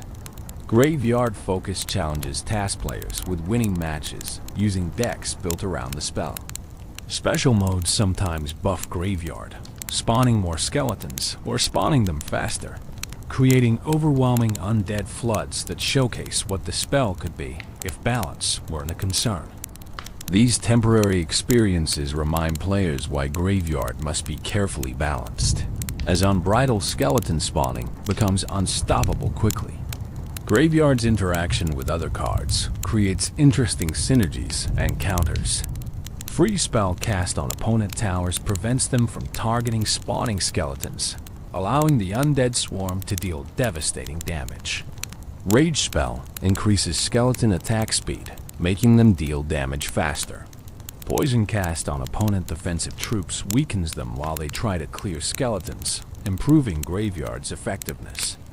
Each combination adds strategic depth, creating deck archetypes built around maximizing Graveyard value through specific card pairings. As Sleep claims you deeper still, envision the Graveyard spell in action. Purple energy marking corrupted ground, then the first skeleton erupting from earth with burst of dark magic. Another appears nearby, then another, each one scrambling immediately toward the nearest tower or troop. The spawning continues relentlessly. 9 seconds of continuous undead generation. 15 skeletons total emerging from ground that shouldn't spawn anything yet does anyway because magic has transformed it into a literal graveyard. Let Graveyard protect your dreams tonight by turning them into protected zones where nightmares cannot tread. Any fear that approaches gets immediately swarmed by spawning skeletons. 15 defenders emerging to eliminate threats before they reach you. The spell's duration covers you through night's darkest hours, ensuring continuous protection that doesn't falter or fade until rest is complete and morning comes. The spell that spawns an endless swarm, the magic that makes ground itself reject death, the legendary necromancy that summons 15 warriors from 5 elixir and 9 seconds. Graveyard represents skeleton philosophy perfected. Not individual strength, but overwhelming numbers. Not powerful units, but persistent pressure. Not immediate impact, but accumulating damage that eventually becomes unstoppable. It's skeleton essence distilled into spell form. Everything skeletons represent made into targeted effect that opponents must respect or be destroyed by. Skeleton dragons and other bony surprises. While most skeleton lore focuses on ground troops and spawners, Clash Royale has occasionally experimented with skeleton-related cards that break expected patterns. The skeleton dragons, introduced on September 7, 2020, represent one such experiment. Flying skeletons that breathe fire, combining undead nature with draconic abilities in ways that feel both strange and compelling. Though not strictly skeletons in the traditional sense, their skeletal appearance and connection to death magic warrant inclusion in comprehensive skeleton lore. Skeleton dragons appear as a pair of small, skeletal dragon creatures. Their bones are visible beneath tattered, leathery wings, Their skull is dragon-shaped but clearly fleshless.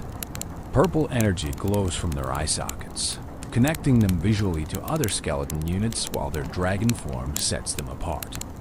They're common cards that cost 4 elixir and unlock from training camp, making them accessible early while remaining relevant throughout progression. The most distinctive aspect of skeleton dragons is their attack.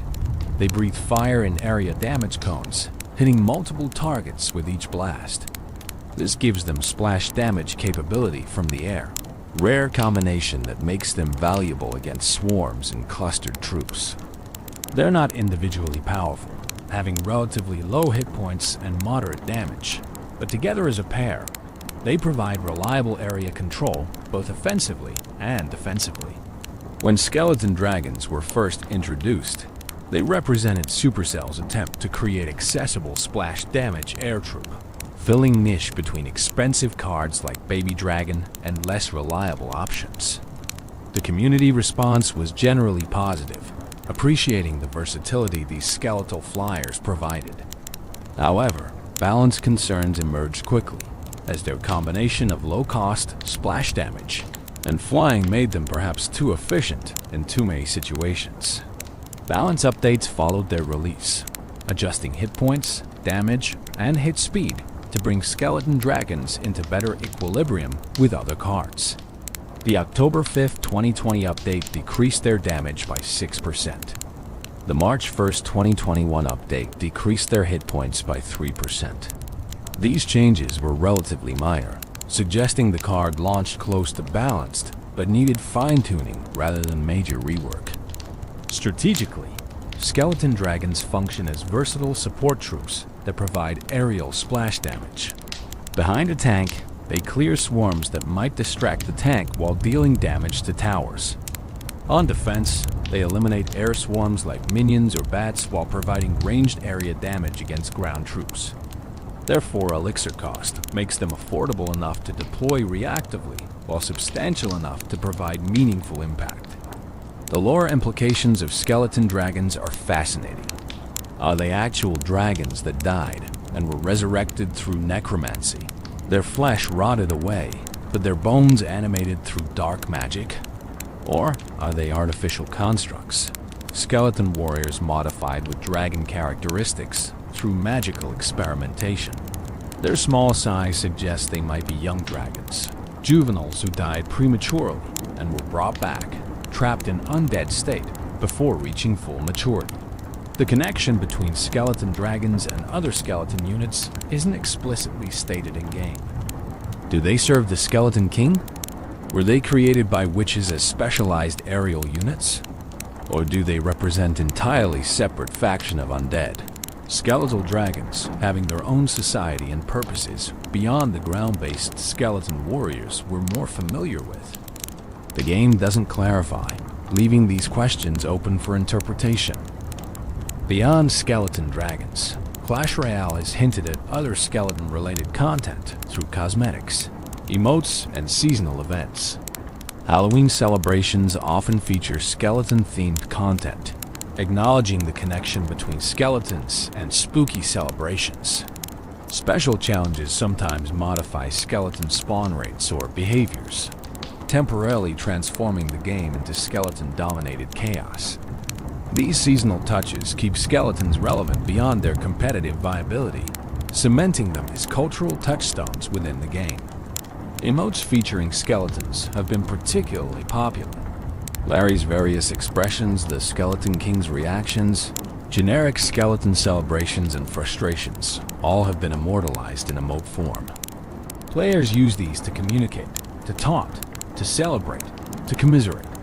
Skeleton emotes transcend their original context, becoming universal language among Clash Royale players, regardless of which decks they actually run. Skins and tower cosmetics sometimes feature skeleton themes, allowing players to customize their appearance with undead aesthetics. Skeleton-themed towers, skeleton-decorated arenas, skeleton banners and badges, all available through various progression systems or shop purchases. These cosmetic options demonstrate Supercell S recognition that players love skeletons enough to want them visible beyond just card deployments. The community has also created unofficial skeleton content that has become part of the broader culture around the game. Fan-made skeleton challenges, custom rules that make skeleton cards more powerful or numerous, circulate through social media and friend groups. Players create skeleton-only decks, handicapping themselves competitively for the satisfaction of winning with nothing but bone warriors. These community-driven celebrations of skeleton culture demonstrate how deeply the units have embedded themselves in player consciousness. As your mind drifts through the borderlands between wake and sleep, picture the unexpected skeleton variations. Dragons with skeletal wings breathing fire, guard skeletons with shields and special armor, evolved forms with purple hats and resurrection abilities. Each variant represents different expression of skeleton concept, different answer to question of what else skeletons might become. They're proof that even familiar concepts can surprise, that there's always room for innovation, even within established patterns. Let these bony surprises populate your dreams with unexpected wonder. Let skeleton dragons fly through your mind sky, breathing fire that warms rather than burns. Let new skeleton variants you've never seen materialize in your imagination. Combinations of bones and magic that Supercell hasn't implemented yet, but might someday. The skeleton family continues growing, adding members, surprising us with what warriors made of death can accomplish when given chance to evolve. The strategic evolution of skeleton meta over Clash Royale's long history since its 2016 launch. Skeletons have played vastly different roles in competitive and casual play. The skeleton meta has shifted dramatically through various eras, with these bone warriors rising and falling in prominence based on balance changes, new card introductions, and evolving player strategies. Understanding this evolution reveals not just game history, but how a simple concept, fragile warriors that die easily but cost little, can remain relevant for nearly a decade. In the early days of Clash Royale's 2016 launch, skeletons were immediately recognized as essential cycle cards. The original 4-skeleton deployment for 1 elixir represented incredible value, allowing players to cycle through their decks faster than almost any other option while extracting defensive value. Early competitive players built entire strategies around cycling skeletons and other cheap cards to reach their win conditions repeatedly, establishing the cycle deck archetype that remains viable today. The Skeleton Army's initial 20-skeleton swarm for 4 elixir dominated early meta, providing defensive capabilities that could stop nearly any ground push. Players quickly learned that having answers to Skeleton Army was mandatory, not optional.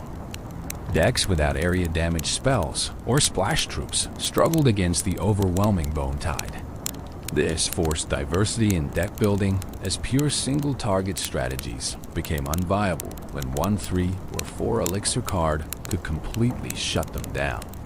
The reduction of skeletons from 4 to 3 on June 21, 2016 marked the first major skeleton meta shift. Suddenly, the card that had been automatic inclusion in many decks felt slightly less powerful, marginally less capable of completely stopping threats.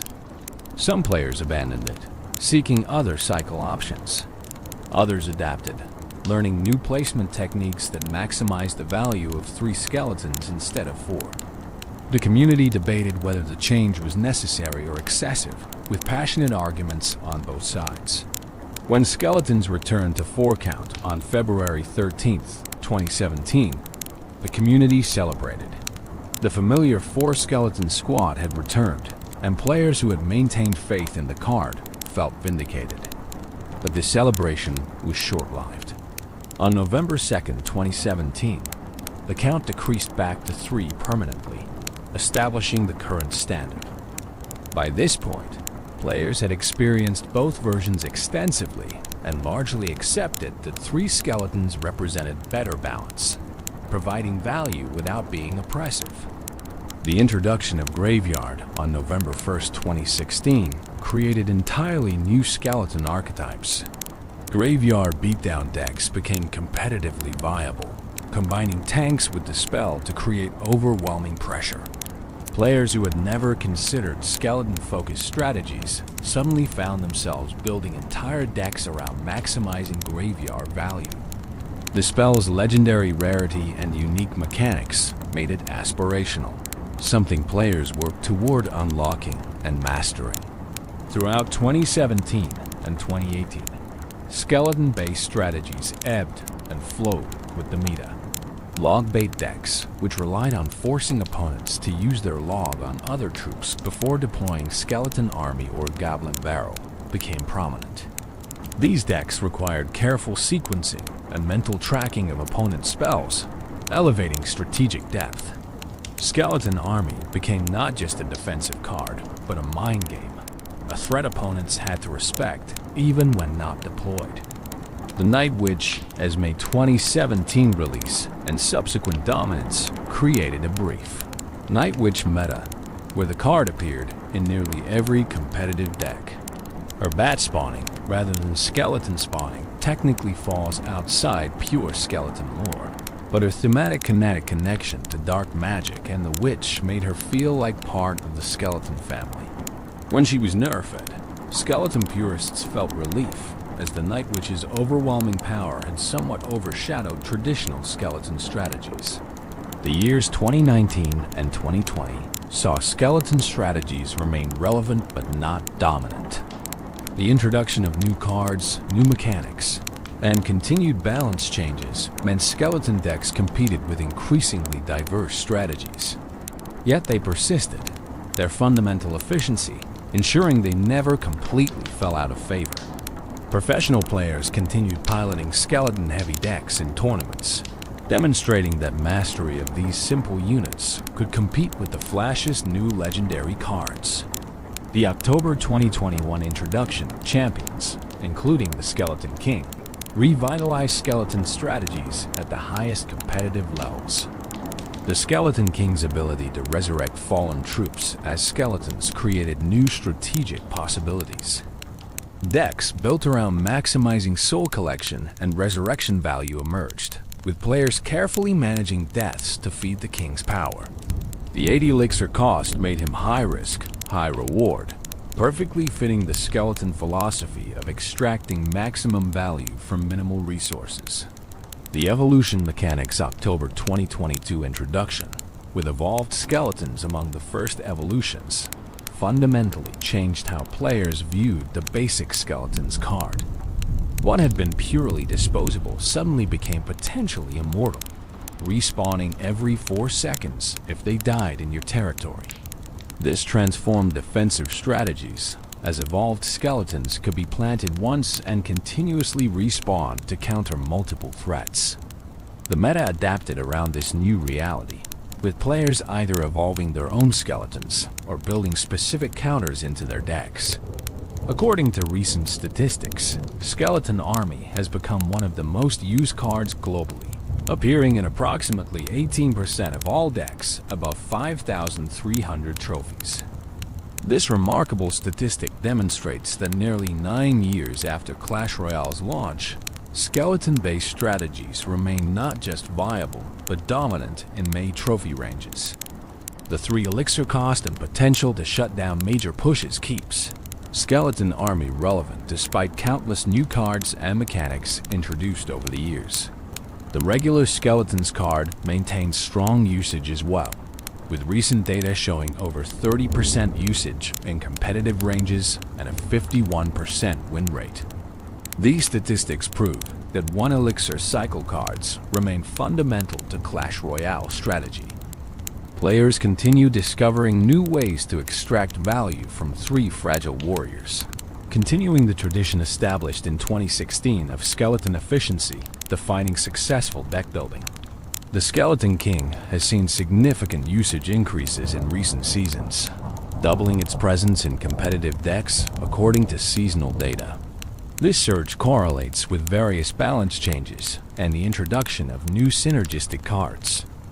The King's ability to convert deaths into skeleton reinforcements pairs perfectly with strategies that generate many casualties, creating overwhelming undead swarms that opponents struggle to contain. Graveyard continues finding niches in competitive play, though its usage fluctuates more than simpler skeleton cards. The spell requires specific deck builds and synergies to function optimally, making it more archetype-defining than universally applicable. When Graveyard is strong in the meta, entire deck strategies revolve around it. When it's weak, it nearly disappears from competitive play. This volatility reflects its unique design as win condition rather than support card. Giant Skeleton has experienced perhaps the most dramatic meta journey of any skeleton card. Once a dominant defensive option, it has been buffed and nerfed repeatedly, reworked entirely, and continues searching for stable competitive viability. Recent balance changes, increasing its bomb damage, have restored some relevance, but it remains niche compared to its glory days. The community debates whether Giant Skeleton can ever be properly balanced or if its fundamental design, trading death for massive area damage, is inherently problematic. The meta evolution of skeletons reflects broader Clash Royale design philosophy. Simple mechanics executed well remain relevant regardless of power creep. While new cards introduce complex abilities and flashy effects, 3 skeletons for 1 elixir continues providing value nearly a decade after launch. This consistency makes skeletons reliable anchors in ever-changing metas. Cards players can trust when everything else is uncertain. Different trophy ranges show different skeleton usage patterns. Lower trophy ranges often feature skeleton army heavily, as newer players lack reliable counters and the overwhelming swarm feels unstoppable. Mid-trophy ranges see more balanced skeleton usage, with players learning proper counters but still respecting skeleton value. High trophy and professional play show sophisticated skeleton deployment, with every placement calculated, every cycle intentional, every skeleton serving specific strategic purpose.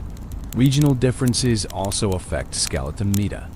Some regions favor aggressive skeleton-heavy strategies, building decks around overwhelming opponents through continuous pressure. Others prefer defensive skeleton usage, holding cards for perfect counterplays rather than proactive deployment.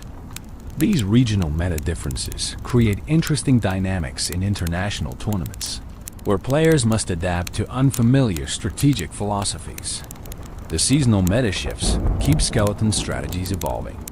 Balance changes each month can dramatically affect skeleton viability, either directly through skeleton card adjustments or indirectly through changes to cards that counter or synergize with skeletons.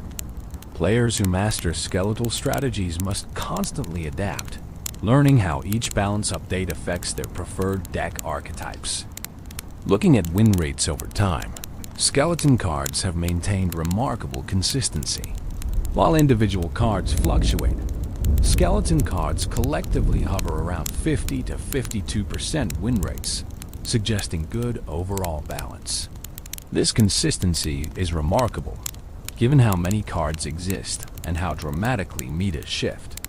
It suggests Supercell has successfully balanced skeleton cards to be strong without being oppressive, useful without being mandatory. The professional player perspective on skeletons reveals deep appreciation for their strategic depth. Professional players consistently cite skeleton cards as examples of good game design, where simple mechanics create complex decision trees. When to deploy skeletons, where to place them, which threats to counter with them, all these decisions separate good players from great ones. In professional hands, skeletons become surgical tools, precise instruments that extract maximum value from minimum investment. Content creators have built entire channels partially around skeleton strategies. YouTube guides teaching optimal skeleton deployment generate millions of views. Twitch streamers showcase skeleton-only challenges, handicapping themselves for entertainment. TikTok creators make skeleton-focused content that reaches audiences who don't even play Clash Royale. The cultural impact of skeletons extends beyond the game itself, becoming recognizable symbols even to casual observers.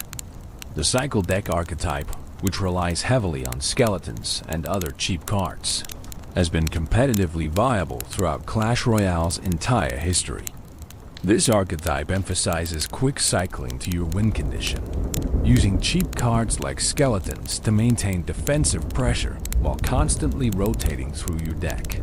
The consistency of cycle decks across nearly 9 years proves that skeleton-based strategies have fundamental strengths that transcend temporary meta conditions. Skeleton-based strategies represent another enduring archetype. These decks run multiple cards vulnerable to the same spells, forcing opponents into impossible choices. If they log your skeleton army, your goblin barrel gets through. If they save long for goblin barrel, skeleton army wreaks havoc. This rock-paper-scissors dynamic creates engaging gameplay where prediction and psychology matter as much as mechanical skill. The control archetype often incorporates skeletons as defensive tools to transition into counterattacks.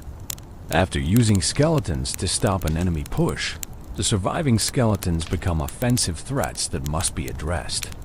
This dual-purpose utility makes skeletons valuable in control strategies that emphasize efficiency and conversion of defense into offense. Bridge spam strategies sometimes utilize skeleton barrel as surprise win condition. The barrel has ability to bypass ground defenses and drop 8 skeletons directly on towers creates explosive damage potential.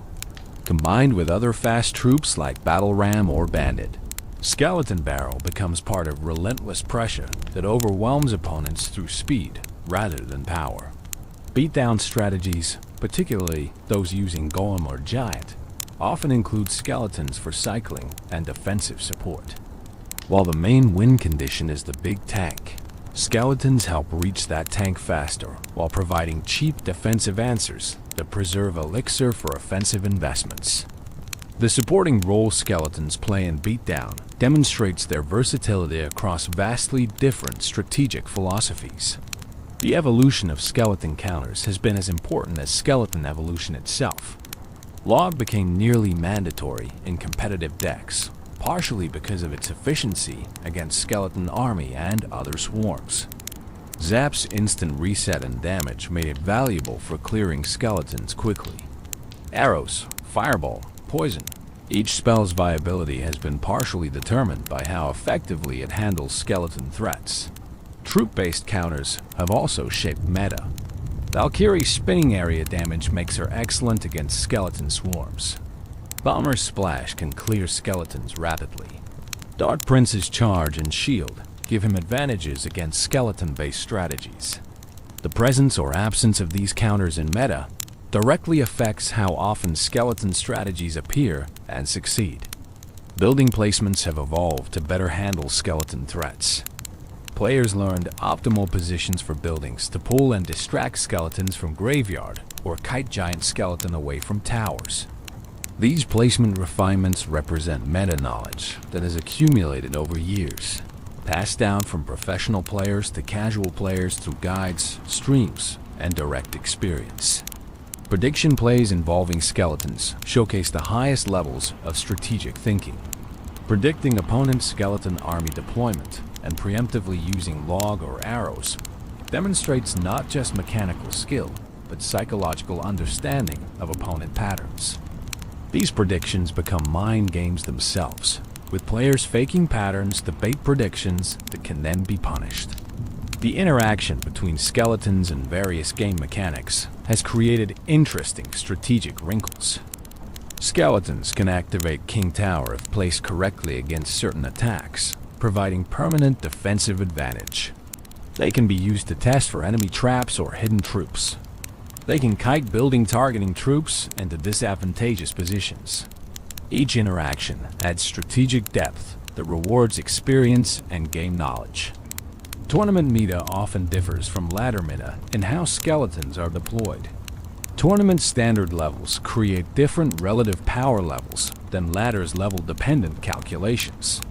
Professional players optimize skeleton usage for tournament conditions, sometimes discovering techniques that don't work as well on ladder or vice versa. This creates parallel meta evolution that occasionally converges, but often diverges based on competitive context. The influence of YouTubers and professional players on skeleton meta cannot be overstated.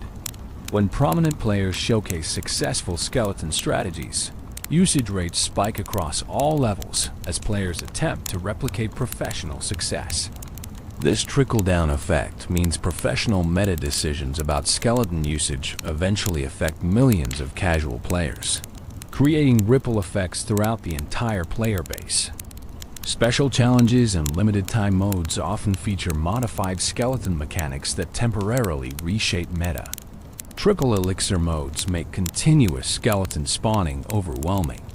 Draft challenges, where skeletons are premium picks, demonstrate their fundamental value.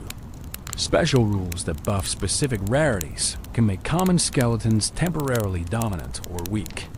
These temporary metas provide fresh experiences while reinforcing understanding of skeleton strengths and weaknesses.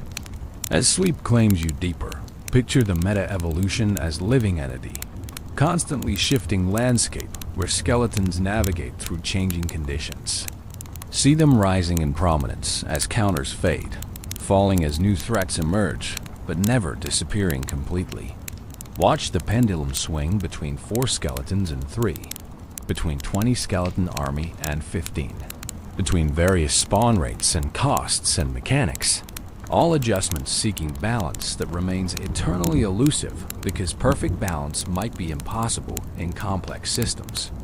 The strategic evolution of skeleton meta tells story of adaptation, of persistent relevance despite constant change, a fundamental value that transcends temporary power.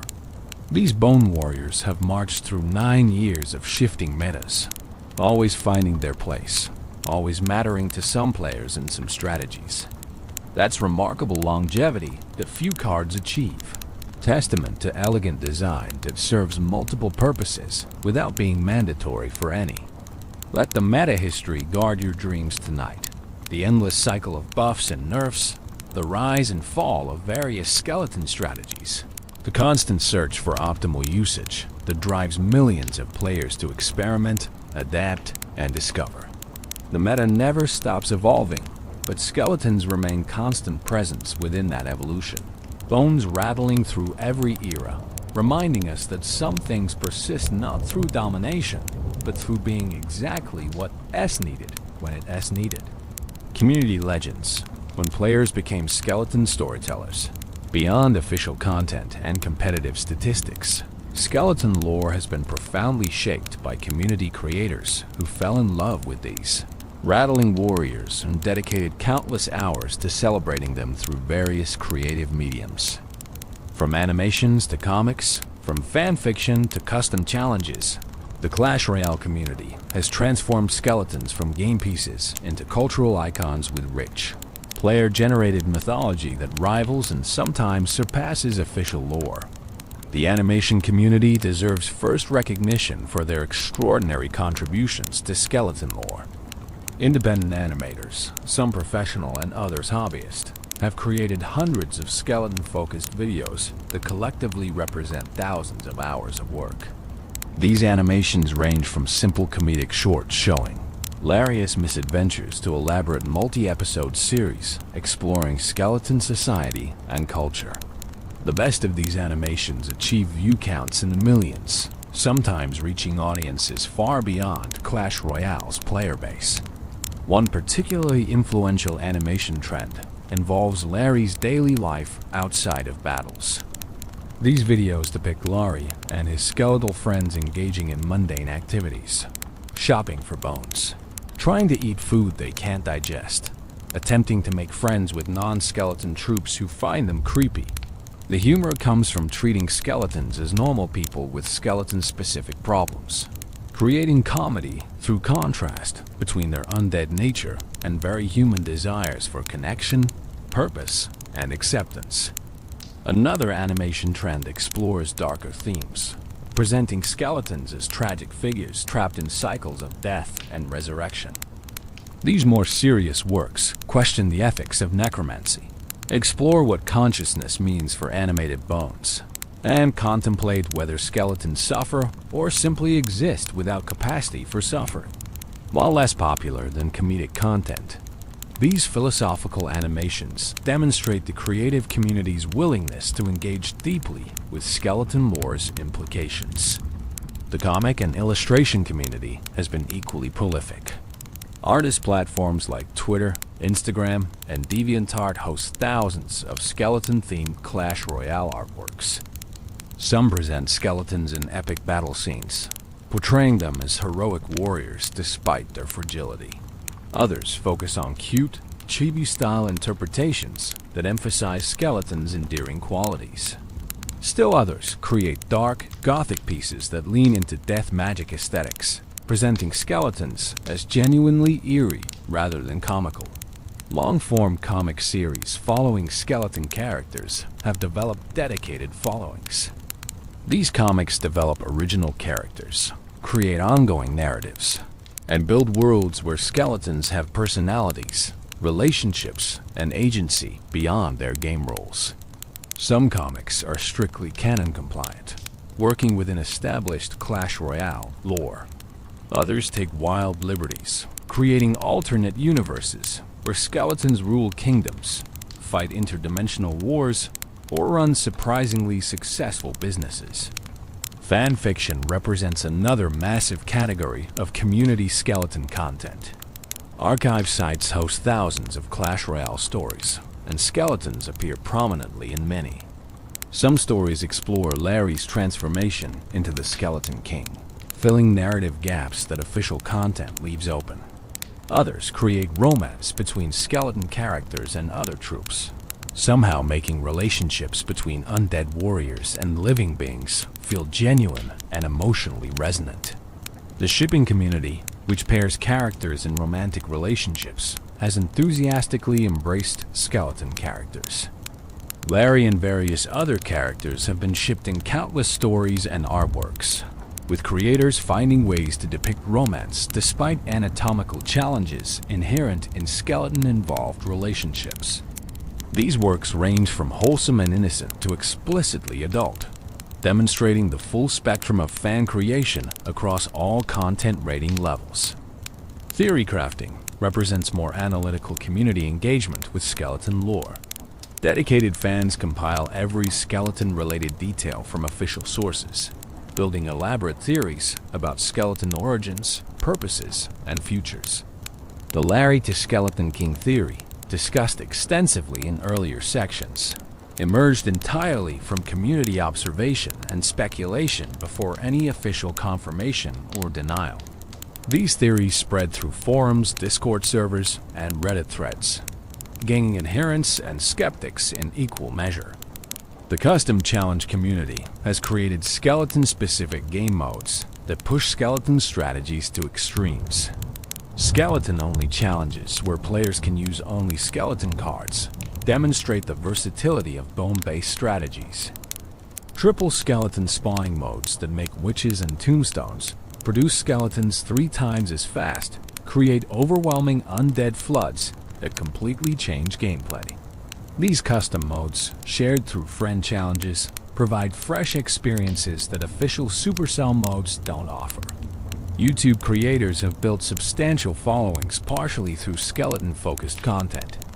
Challenge videos, where creators attempt to reach specific trophy counts using only skeleton cards, attract hundreds of thousands of views. Theory videos explaining skeleton lore and connections generate passionate comment discussions. Compilation videos showing the best skeleton plays from professional matches serve both entertainment and educational purposes, teaching viewers advanced techniques while celebrating skeleton versatility. Twitch streamers engage with skeleton lore through live interaction with their audiences. Chat members spam skeleton emotes, request skeleton-only matches, donate specifically to fund skeleton deck upgrades. Streamers create skeleton-themed channel points rewards, skeleton sub-badges, skeleton donation alerts. The live format allows real-time community building around shared appreciation for skeletal warriors, creating spaces where skeleton enthusiasm is celebrated rather than mocked. TikTok has become increasingly important for short-form skeleton content. Quick animations showing Laurie's reaction to various game situations go viral regularly. Skeleton memes spread rapidly through the platform's algorithm, reaching casual mobile game audiences who might never watch longer YouTube content. TikTok creators have developed distinct skeleton content styles that work within the platform's constraints, maximizing impact in videos under 60 seconds. The cosplay community has even embraced skeleton characters, though creating convincing skeleton costumes presents unique challenges. Dedicated cosplayers have constructed full skeleton armor, complete with glowing purple eyes, short swords, and attention to detail that honors the source material. Convention photos show skeleton cosplayers alongside Clash Royale's more traditionally bodied characters, proving that dedicated fans will represent their favorite troops regardless of difficulty. The music community has created skeleton-themed songs and remixes. The original compositions celebrating Larry and his friends mix game sound effects with actual instruments, creating surprisingly catchy tracks. Remixes of Clash Royale's soundtrack incorporate skeleton sound effects, the rattling bones becoming percussion elements. Some creators have even written and performed full ballads telling skeleton stories, complete with lyrics exploring their undead existence. Meme culture around skeletons has become self-sustaining. Each new skeleton-related update spawns waves of memes. Balance changes generate memes about buffed or nerfed skeletons crying or celebrating. New skeleton cards inspire memes comparing them to existing variants. Skeleton interactions with other cards become meme templates used for situations completely unrelated to Clash Royale. The skeleton as meme transcends the skeleton as game piece. The competitive community contributes through detailed statistical analysis and strategic guides. Players compile data on skeleton usage rates, win rates, optimal placements, and synergies. They create tier lists ranking skeleton cards. They write comprehensive guides teaching everything from basic skeleton mechanics to advanced techniques that only top players execute consistently. This analytical content helps players improve while deepening understanding of why skeletons remain competitively relevant. Community tournaments specifically celebrating skeleton strategies have been organized through various platforms. These events require participants to use skeleton-heavy decks, proving themselves through bone-based battle. Prize pools, though typically modest, demonstrate community willingness to invest resources in celebrating skeletons. Winners gain recognition within niche communities that value skeleton mastery above all else. The Discord server ecosystem contains numerous skeleton-dedicated spaces. These servers host discussions about skeleton lore, share skeleton content, organize skeleton tournaments, and simply provide gathering places for players who appreciate these fragile warriors more than any other aspect of Clash Royale. Some servers have hundreds or thousands of members, creating substantial communities united by skeletal enthusiasm. Language communities have adapted skeleton lore to their cultural contexts. Japanese fan content incorporates anime aesthetics and storytelling conventions. Spanish language creators add cultural flavor that differs from English content while maintaining core skeleton appreciation. Chinese fan content sometimes blends skeleton lore with local gaming culture and preferences. This global diversity enriches skeleton lore, showing how universal skeleton appeal transcends linguistic and cultural barriers. The community has also created physical merchandise independently of Supercell's official products. Custom t-shirts, stickers, phone cases, and artwork featuring skeleton characters are sold through print-on-demand services. While these operate in legal gray areas regarding intellectual property, they demonstrate demand for skeleton merchandise that official channels don't fully satisfy. Fans want to wear their skeleton appreciation literally, displaying allegiance to Larry and his friends in daily life. Perhaps most touchingly, the community has created charity initiatives around skeleton themes. Fundraising streams where donations unlock skeleton-only challenges. charity tournaments where entry fees go to good causes, awareness campaigns using skeleton characters to promote various social issues, all demonstrate how community appreciation for skeletons extends beyond mere entertainment into real-world positive impact. The educational content created by community members helps new players understand skeleton strategies. From basic deployment tips to advanced kiting techniques, from counterplay guides to synergy explanations, community educators have built comprehensive curricula around skeleton mastery. This knowledge transfer ensures that each new generation of players learns from previous generations' accumulated wisdom. Community contests and challenges keep skeleton engagement fresh. Screenshot competitions for best skeleton deployment, replay contests for most creative skeleton play, art competitions celebrating skeleton aesthetics. All these community-organized events maintain enthusiasm while showcasing talented community members. Winners gain recognition that encourages continued creation and participation. The role-playing community has created extensive skeleton backstories and personalities.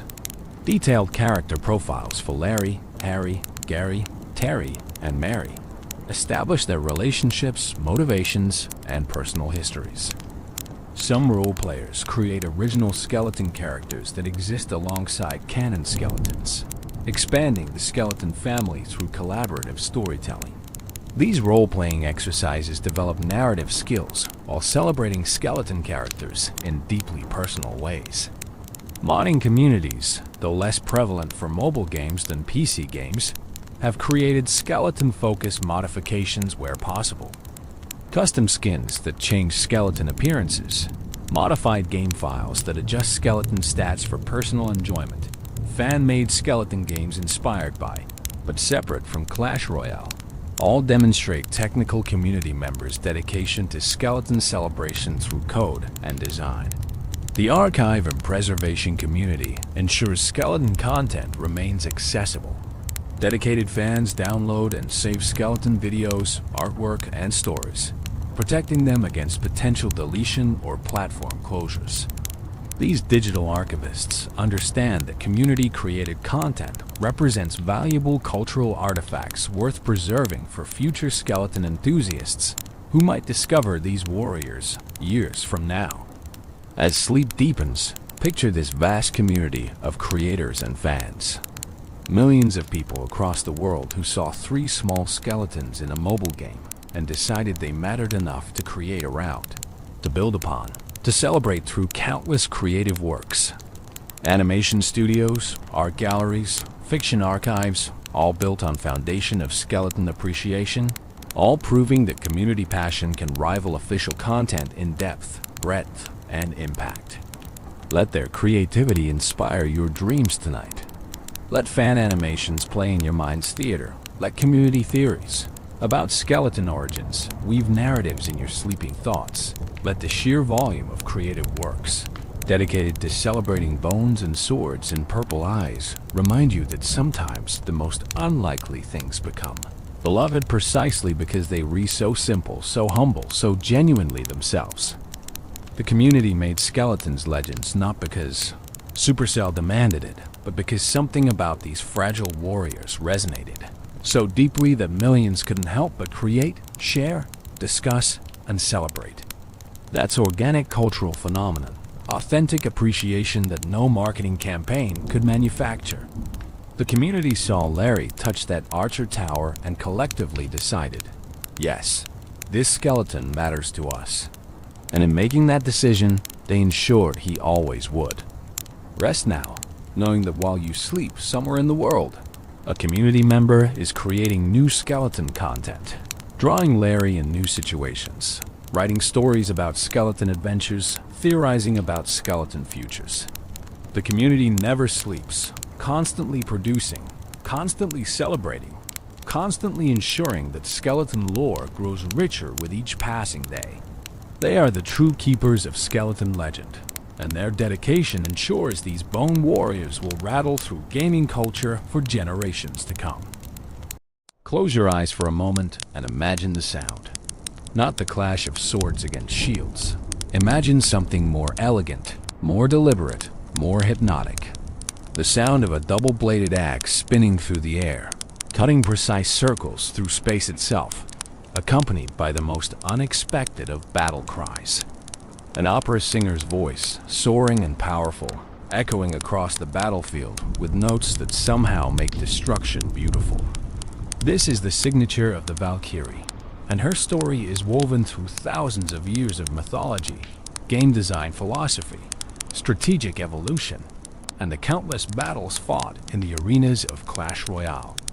The Valkyrie stands as one of the most recognizable figures in the entire Clash universe.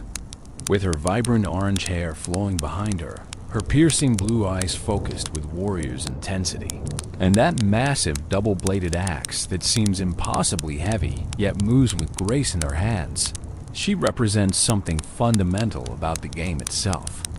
She is not the flashiest card. She doesn't rain down destruction from the sky like a rocket spell. She doesn't charge with the unstoppable momentum of a prince.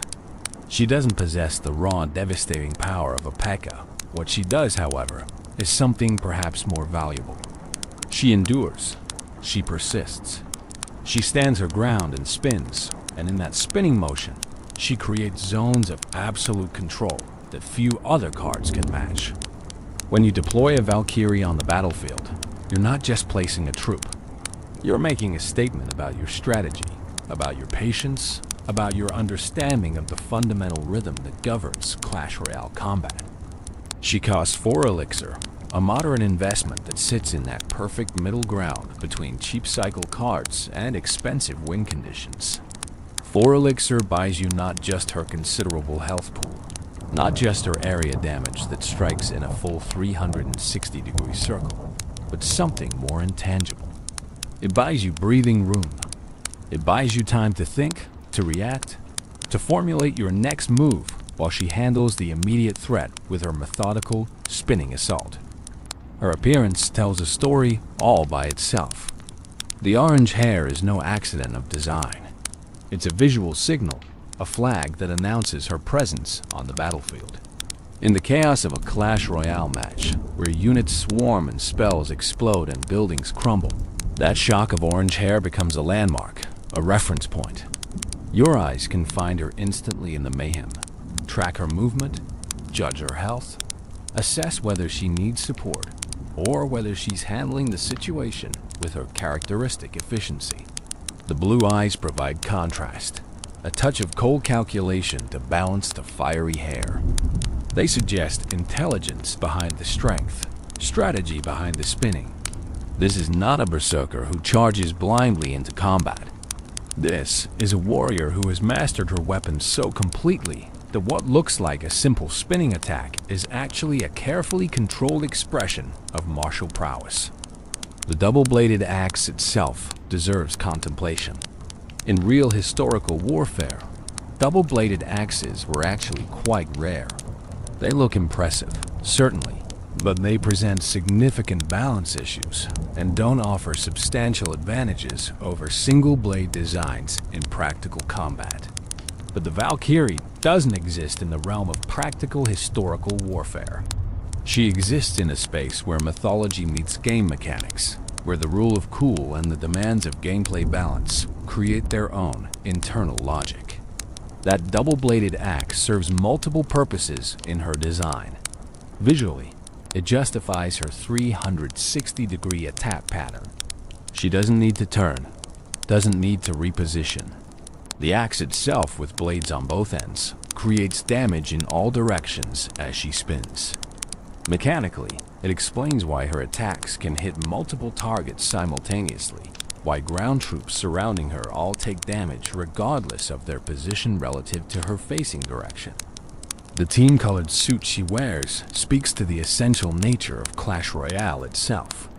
Whether she's clad in blue or red, whether she's fighting for your towers or against them, she remains fundamentally the same warrior.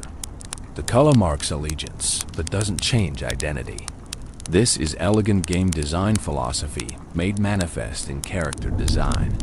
Every Valkyrie is the same Valkyrie, yet in each match she fights for one side against the other. And the color coding provides instant recognition, without requiring different character models. Her wristbands and boots suggest practical warrior's gear, protection for joints that bear the stress of constant combat, armor that allows mobility while providing defense. But there's more to the Valkyrie than just her appearance in Clash Royale. To truly understand her, to appreciate the depth of her character and the reasons behind her design, we need to journey back. We need to travel not just to the development studios where game designers first sketched her abilities and balanced her statistics, but further.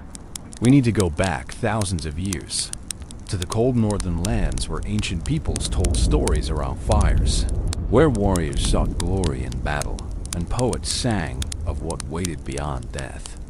We need to understand the original Valkyries, the mythological beings from whom this video game character draws her name and her fundamental concept.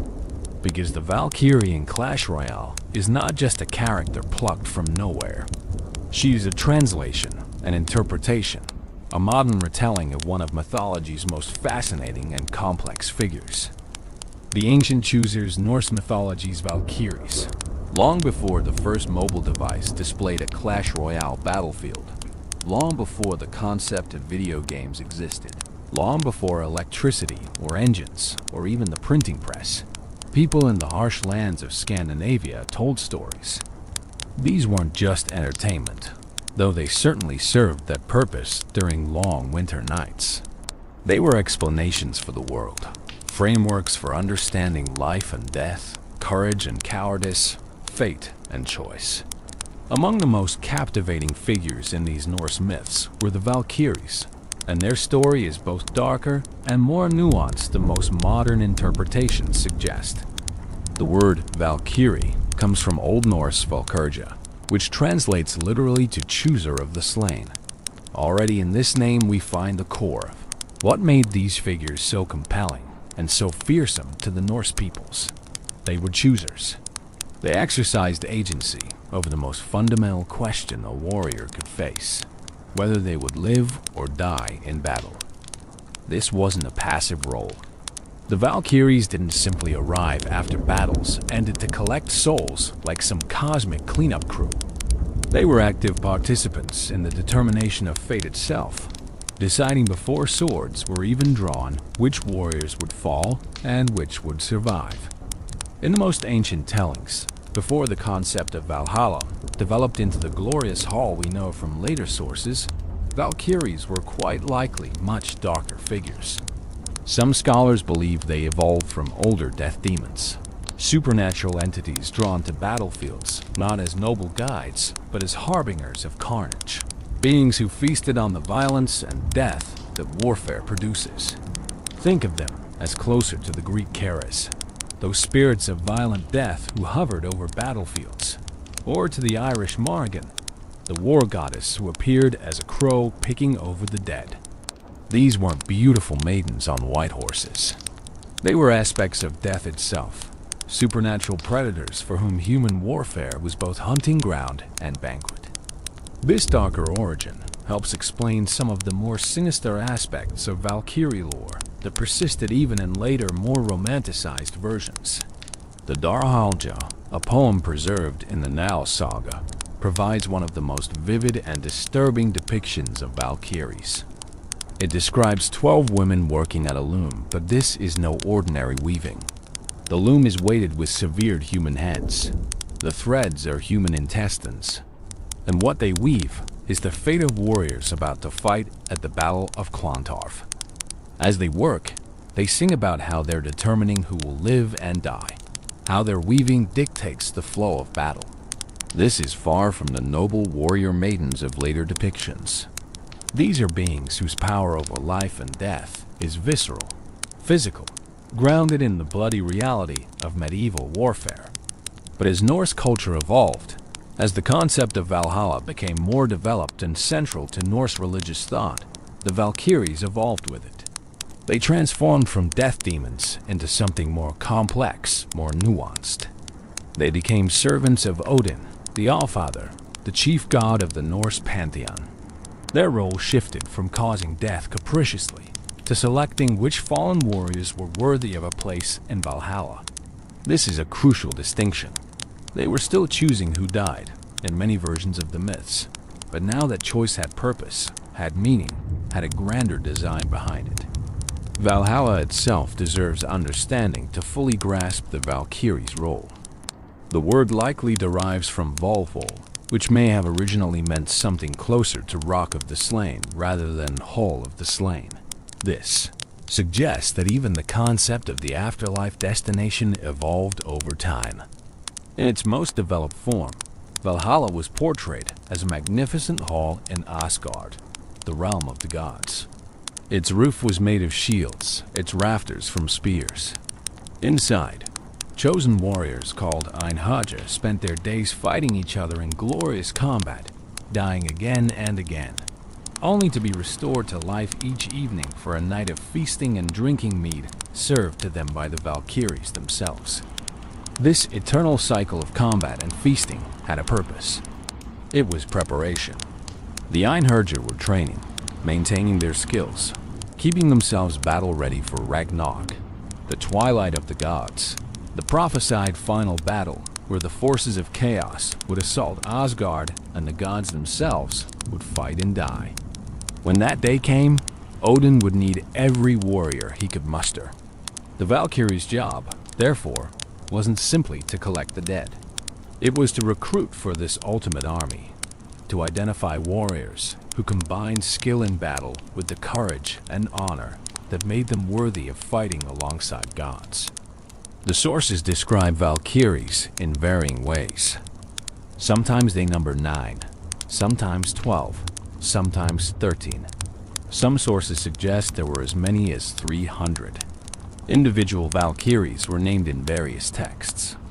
Brynhildr, perhaps the most famous, whose story inspired Wagner's opera and indirectly influenced the tale of Sleeping Beauty.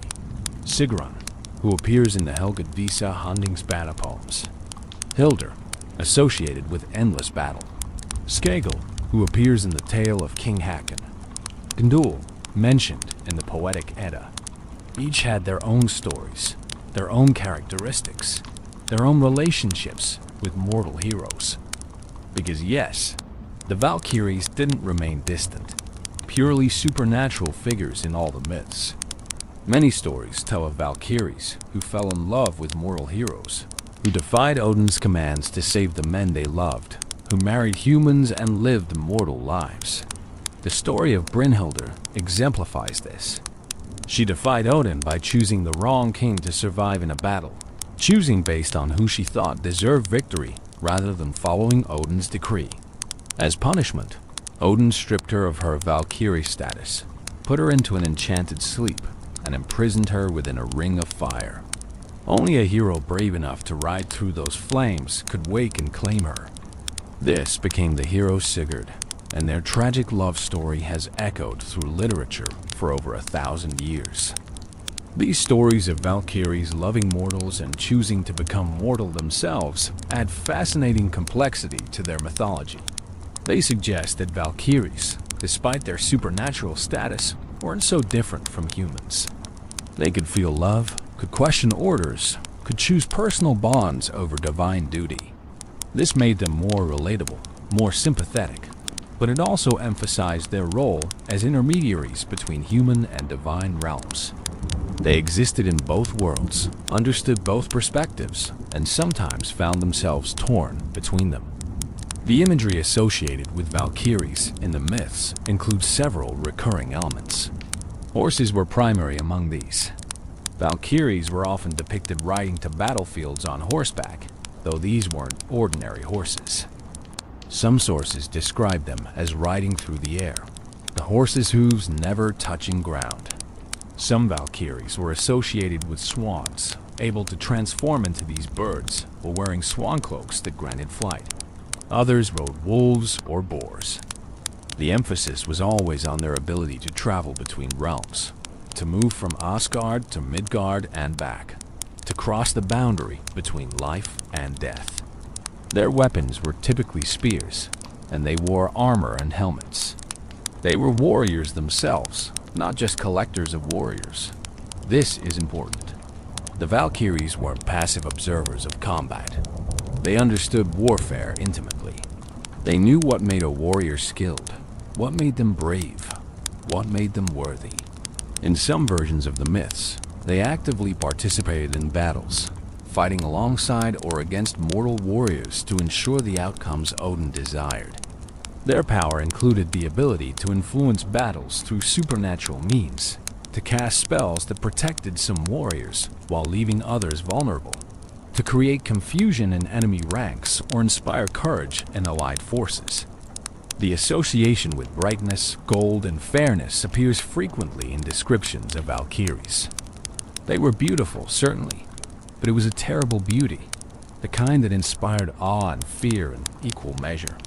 They represented the glory of dying in battle, the promise that a warrior's death wasn't an ending but a transition to something greater.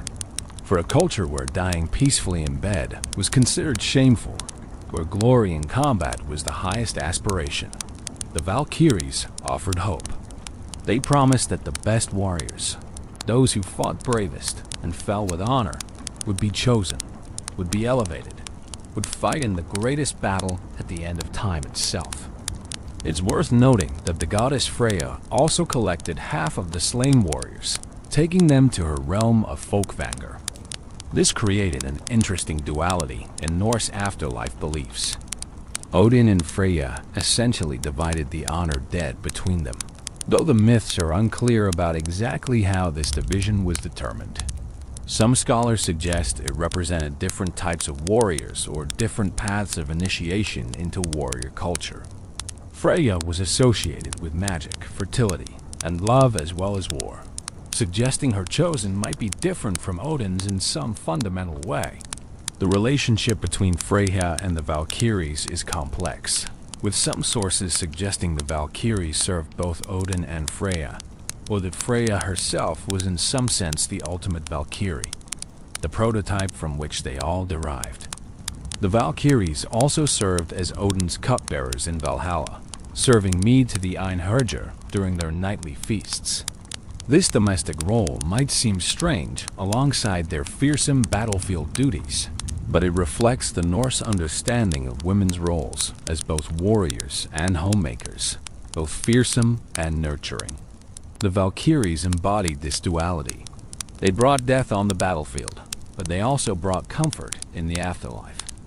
They selected who would die, but they ensured those deaths had meaning and led to something greater. As Christianity spread through Scandinavia, much of the pagan mythology was lost or transformed. The sources we have for Norse mythology were all written down in the Christian era, mostly in Iceland in the 13th century, hundreds of years after the Viking Age ended.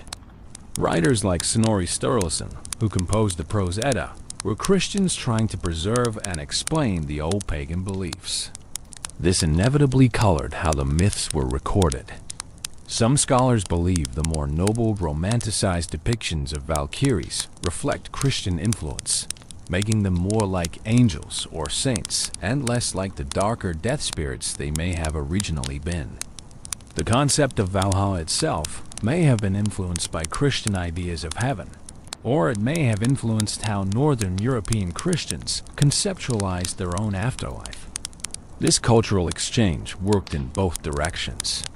The Valkyries in later medieval and romantic literature often appear more as noble warrior maidens than as supernatural forces of death, reflecting changing attitudes about warfare, death, and the role of women in society. When we look at the Valkyrie in Clash Royale through this mythological lens, we can see both the connections and the transformations.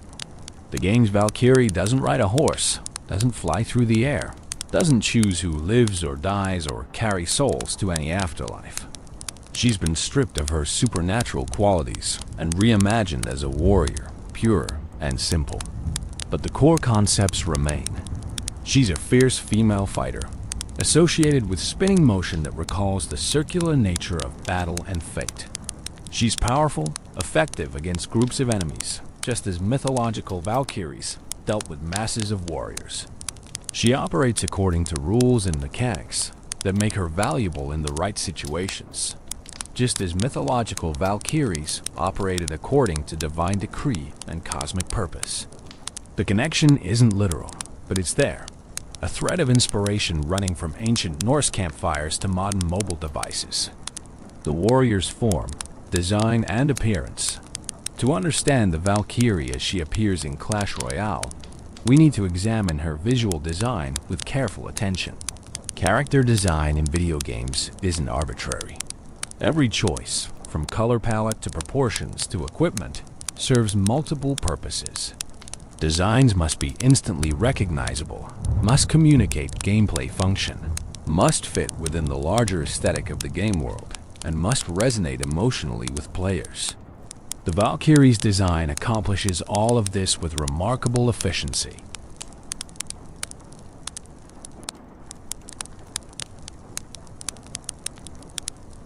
Her most striking feature is undoubtedly her hair. That vibrant, almost luminous orange isn't just a color choice. It's a gameplay decision disguised as an artistic one. In the chaos of a Clash Royale battle, where multiple troops from both sides swarm across the arena, where spells explode and buildings collapse and projectiles fly in every direction, players need to be able to track their units instantly. Eye-catching, distinctive colors serve this purpose. The Valkyrie's orange hair makes her immediately identifiable even in the most crowded situations. You can glance at the screen and immediately know where she is, how she's doing, whether she needs support or is handling things independently. But there's more to it than pure practicality. Orange as a color carries psychological associations. It combines the energy and aggression of red with the optimism and approachability of yellow. It's warm, active, attention-grabbing, without being as potentially alarming as pure red. For a character whose role is often defensive, whose job is to protect your towers by eliminating threats, orange suggests reliable warmth, the comfort of knowing someone strong has your back. At the same time, it's bold enough to signal danger to opponents. When your enemy drops a Valkyrie, that orange hair is a warning. It tells you that your swarm strategy isn't going to work, that you need to rethink your approach, that the simple rush you planned has just become complicated. The orange hair flows behind her, suggesting motion, even in still images. This is crucial for a character defined by spinning movement. Her hair becomes almost like a cape or banner, a visual trail that emphasizes her momentum.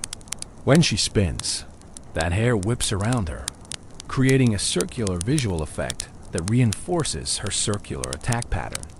It's a brilliant piece of visual design language, where the character's static appearance suggests the dynamic movement that defines her in gameplay.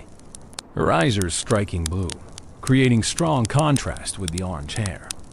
While we can't see them in detail during actual gameplay due to the zoomed-out camera perspective, the blue eyes in her character art establish her as thoughtful, controlled, intelligent. Blue is often associated with calmness, focus, and strategy. For a character who could easily be portrayed as a raging berserker, those blue eyes suggest something different. This is a warrior who fights with purpose and precision. The spin isn't wild flailing. It's a controlled, practiced technique. Those blue eyes, calm in the midst of orange-red fury, communicate this duality. The double-bladed axe she wields is roughly half her height, a massive weapon that looks like it should be unwieldy. In reality, double-bladed axes like this weren't common historical weapons.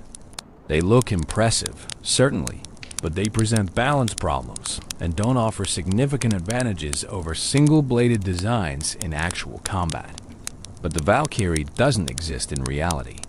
She exists in a space where form can follow function in unconventional ways.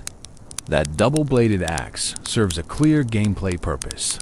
It visually justifies her 360-degree attack pattern. When she spins, both blades are cutting through the air, creating danger in all directions. The weapon itself explains the mechanic. The axe's size relative to her body also communicates power. This is not a light weapon. This is not a tool for quick, nimble strikes. This is for devastating blows, for cleaving through multiple opponents, for dealing damage that can't be ignored. When players see that axe, they intuitively understand what kind of damage output to expect. It's visual shorthand for hits hard. The fact that she can wield this massive weapon with apparent ease, spinning it around her body in a continuous attack pattern, establishes her as extraordinarily strong. This isn't someone who relies on speed or trickery. This is raw power made manifest. Her armor and clothing strike a balance between protection and mobility.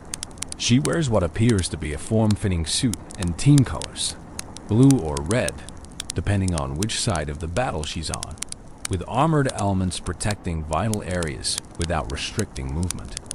Her arms are bare except for wristbands, showing muscular definition that reinforces her physical strength. Her legs are similarly protected with boots and guards that suggest warrior practicality. This isn't ornamental armor. This isn't parade dress. This is functional combat gear chosen by someone who understands warfare intimately. The wristbands deserve particular attention. They're thick and sturdy, clearly designed to protect her forearms and wrists during the stress of combat. When you're swinging a double-bladed axe in continuous spinning attacks, the strain on your wrists and arms would be immense.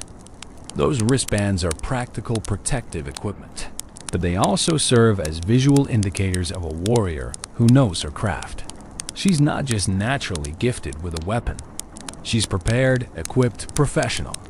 The attention to this kind of detail makes her feel more real, more grounded, more like an actual warrior rather than a fantasy cartoon. Her stance in official art typically shows her mid-spin or ready to spin, axe held in both hands, body angled for motion. This dynamic posing reinforces her defying characteristic. She's not static. She's not posed standing still. She's captured in the moment of attack, the moment when she's most herself. This creates visual consistency between her art representation and her in-game appearance. When you see her card, you see spinning motion. When you deploy her in battle, you see spinning motion. The character's identity is completely unified around this single defining action. The design has evolved slightly over the years. Early versions of her card art in Clash Royale actually used art assets from Clash of Clans, where she originated as a troupe. Before June 2021, her appearance was a bit different, showing her in what looked like more Viking-inspired clothing with fur elements. The current design is more streamlined, more modern in its aesthetic, fitting better with Clash Royale's somewhat more stylized, slightly more cartoony art direction compared to Clash of Clans. But the core elements remain constant. The orange hair, the blue eyes, the double-bladed axe, the spinning attack pattern. These are non-negotiable aspects of her identity that carry through all her appearances. Her facial expression in art, when visible, typically shows fierce determination mixed with what might be interpreted as enjoyment. There's often the hint of a smile, suggesting this is a warrior who loves battle, who finds fulfillment in combat. This isn't someone being forced to fight. This is someone who has found their purpose, their calling, and throws themselves into it with gusto. It makes her more charismatic, more appealing as a character. We like characters who are good at what they do, and who clearly enjoy doing it. The Valkyrie exemplifies this. She's not a tragic figure reluctantly fighting. She's a warrior who has mastered her weapon and takes pride in that mastery. The proportions of her character model are typical of Clash Royale's art style, slightly exaggerated, somewhat cartoony, but not to the degree of complete caricature. Her head is perhaps slightly larger relative to her body than realistic proportions would suggest, following animation principles that make characters more readable and expressive. Her muscles are defined but not grotesquely exaggerated. She looks strong, certainly capable of wielding that massive axe, but not like a bodybuilder or cartoon strongman. She's athletic, powerful, but still within the bounds of believability within the game's aesthetic universe. When the evolved Valkyrie was introduced in January 2024, Her appearance changed to reflect her enhanced abilities. The evolution maintains the core design elements, but amplifies them. Her armor might appear more ornate or battle-worn, suggesting experience and growth. The axe might have additional visual effects when she activates her tornado ability. Her hair might have subtle animation changes to emphasize the wind she generates with her evolved spinning. These are subtle shifts, not complete redesigns. The evolution is still recognizably the same character, just showing advancement and development. This is smart design philosophy. Players need to instantly recognize evolutions as enhanced versions of familiar cards, not mistake them for entirely new units. The design of the Valkyrie also needs to work at multiple scales. In the small icon used for her card, she must be recognizable.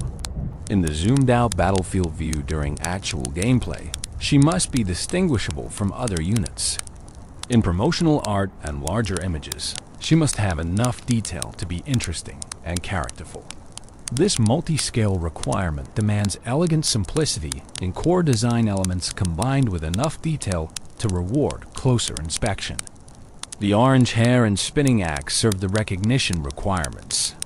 The facial expression, armor details, and weapon design provide the interest in larger images. It's a complete package that works at every level the game requires. There's also something to be said for what the Valkyrie's design doesn't include. She doesn't have wings, unlike some mythological Valkyrie depictions. She doesn't ride a horse. She doesn't have an elaborate helmet that might obscure her face and hair.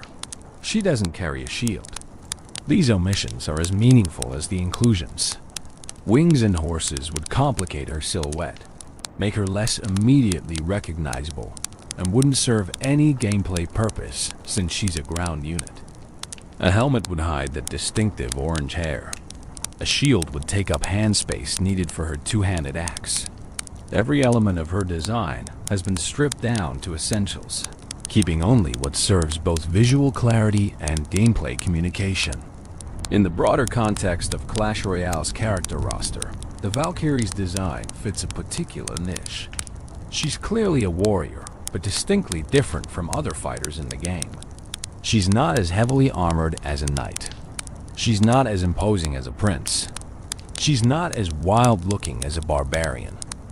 She occupies her own space in the visual vocabulary of the game, immediately distinguishable from every other card. This uniqueness is crucial in a game with over 100 cards.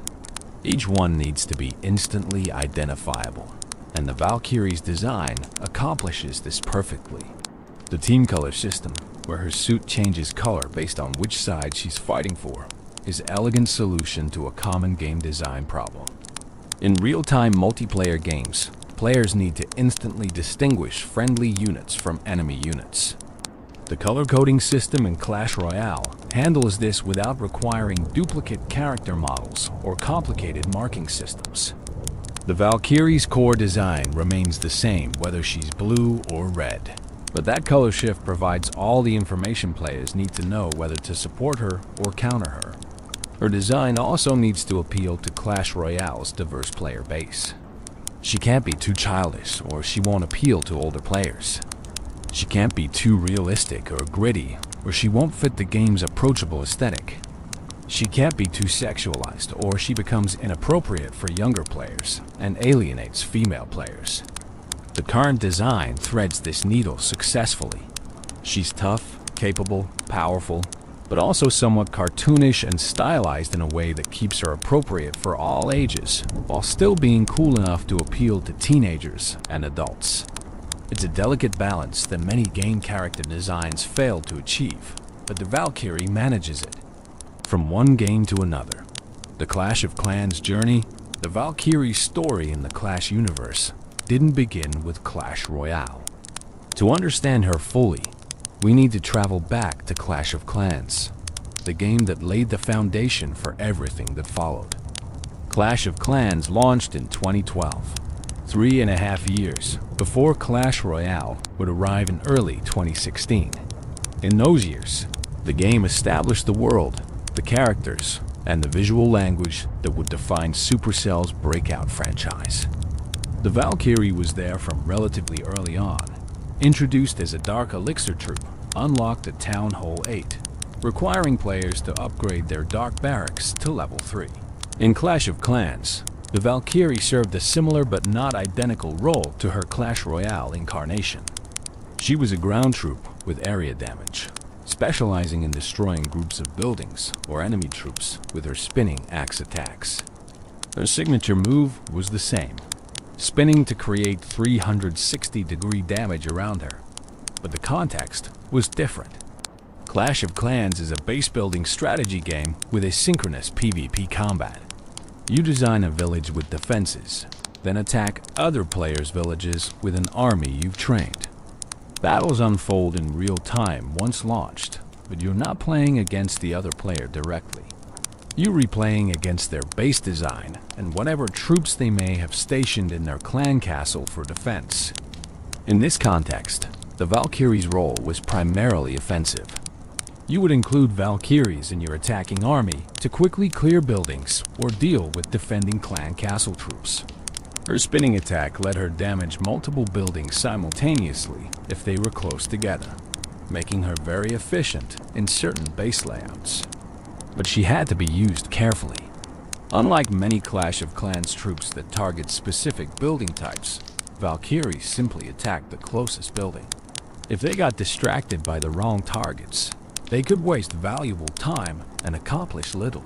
Strategic deployment was everything. Players learned to use wall breakers to create paths for their Valkyries, to funnel them toward the core of enemy bases, where the most valuable buildings sat clustered together, waiting for that spinning axe to tear through them.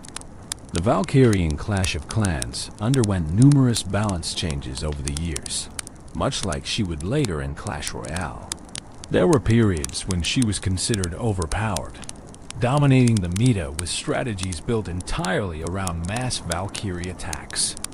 There were other periods when she fell out of favor, deemed too expensive or too situational compared to other Dark Elixir options. The developers at Supercell constantly adjusted her statistics, her training time, her housing space requirement, all in an effort to keep her viable but not overwhelming.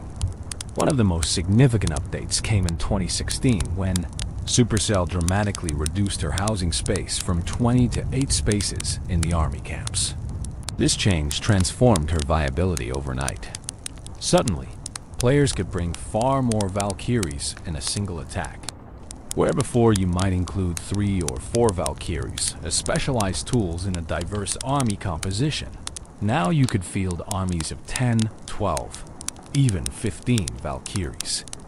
This led to the rise of Valkyrie spam strategies, particularly effective at certain town hall levels, where players would overwhelm bases with wave after wave of spinning warriors, cutting through defenses like a mechanical lawnmower through grass.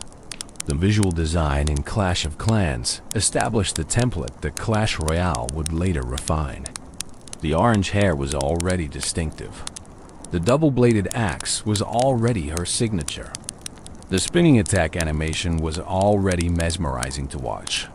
When multiple Valkyries attacked the same area, their synchronized spinning created a visual effect that players found deeply satisfying. There's something hypnotic about watching those coordinated spins, those axes cutting identical circles through space, that appeals to our pattern recognition instincts.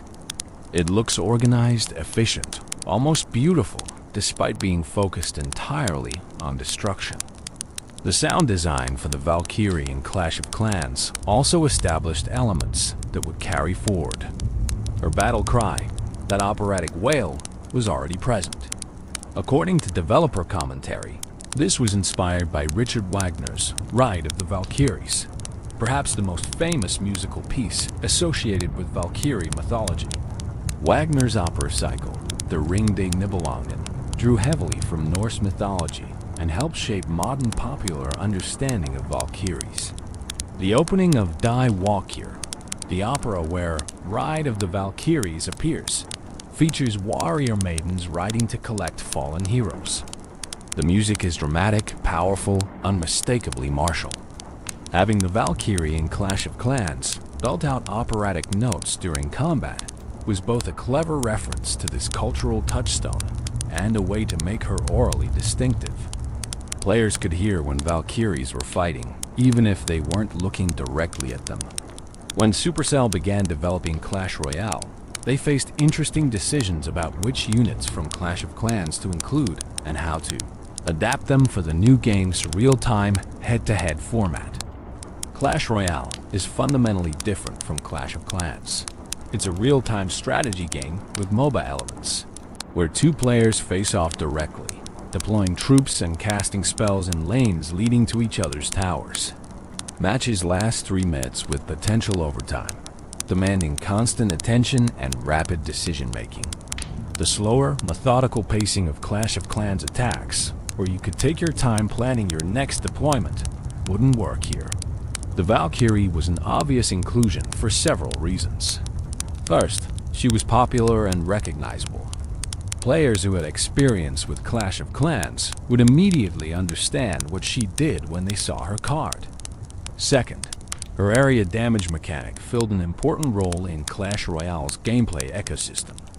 The game needed cards that could efficiently handle swarms of cheap troops, and the Valkyrie's spinning attack made her perfect for this.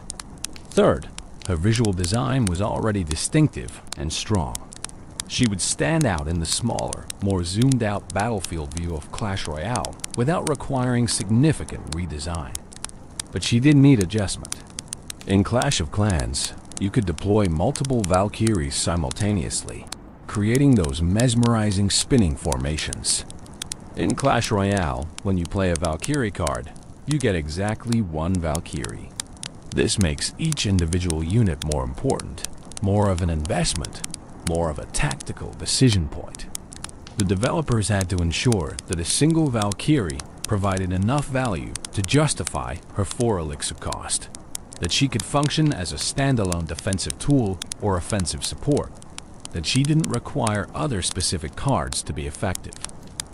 Her speed was adjusted for Clash Royale's faster pace.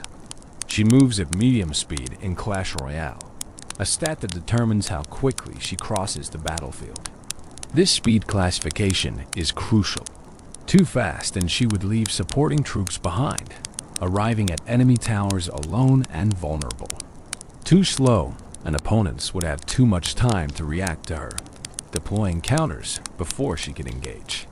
Medium speed puts her in that sweet spot where she moves with purpose, but not such haste that she becomes easy to isolate and eliminate. Her hit speed, the time between her attack swings, was calibrated carefully. At 1.5 seconds between hits, she attacks reasonably quickly without becoming overwhelming. Each spin of her axe happens at this interval, creating a rhythm to her combat that players can internalize and predict. If you're defending against a Valkyrie, you can count the seconds between her attacks, timing your deployments to land between her swings when possible. If you're using a Valkyrie, you learn to trust that rhythm, to know approximately when she eliminates swarms, when she'll have dealt enough damage to support units behind her. The range of her attack is one of her defining features. With a melee range that extends in all directions around her, she creates a danger zone where ground troops simply cannot survive in groups. The exact radius was tuned through extensive playtesting to be large enough that she reliably hits multiple targets, but not so large that she becomes impossible to approach. This radius is why precise placement matters so much with Valkyrie. A few tiles difference in where you deploy her can determine whether she hits 2 enemy units or 6, whether she absorbs a prince's charge or lets it slip past to your tower. Her health pool received careful attention in the transition to Clash Royale.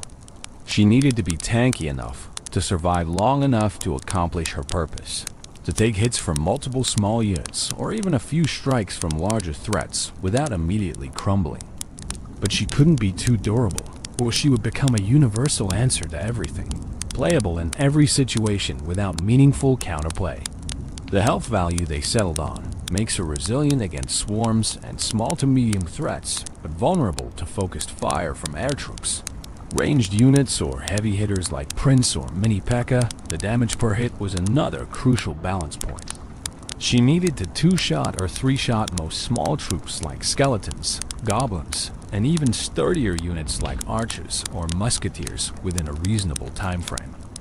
But her damage per second shouldn't rival specialist damage dealers. She's not meant to be your primary source of tower damage or your answer to tanks.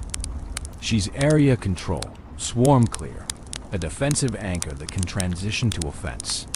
Her damage values reflect this role, high enough to be threatening but not so high that she becomes the best answer to every problem. The 4 elixir cost is perhaps the most important number associated with the Valkyrie. Elixir economy is the fundamental resource management challenge in Clash Royale. You generate elixir over time, spend it to deploy troops and cast spells, and victory usually goes to the player who gets more value from their elixir expenditure. At 4 elixir, the Valkyrie sits in a perfect middle ground. She's not so cheap that she can be casually deployed without thought, but not so expensive that using her represents a major commitment that leaves you vulnerable if she doesn't perform well. This cost makes her a neutral trade or slight positive trade against many common swarm cards.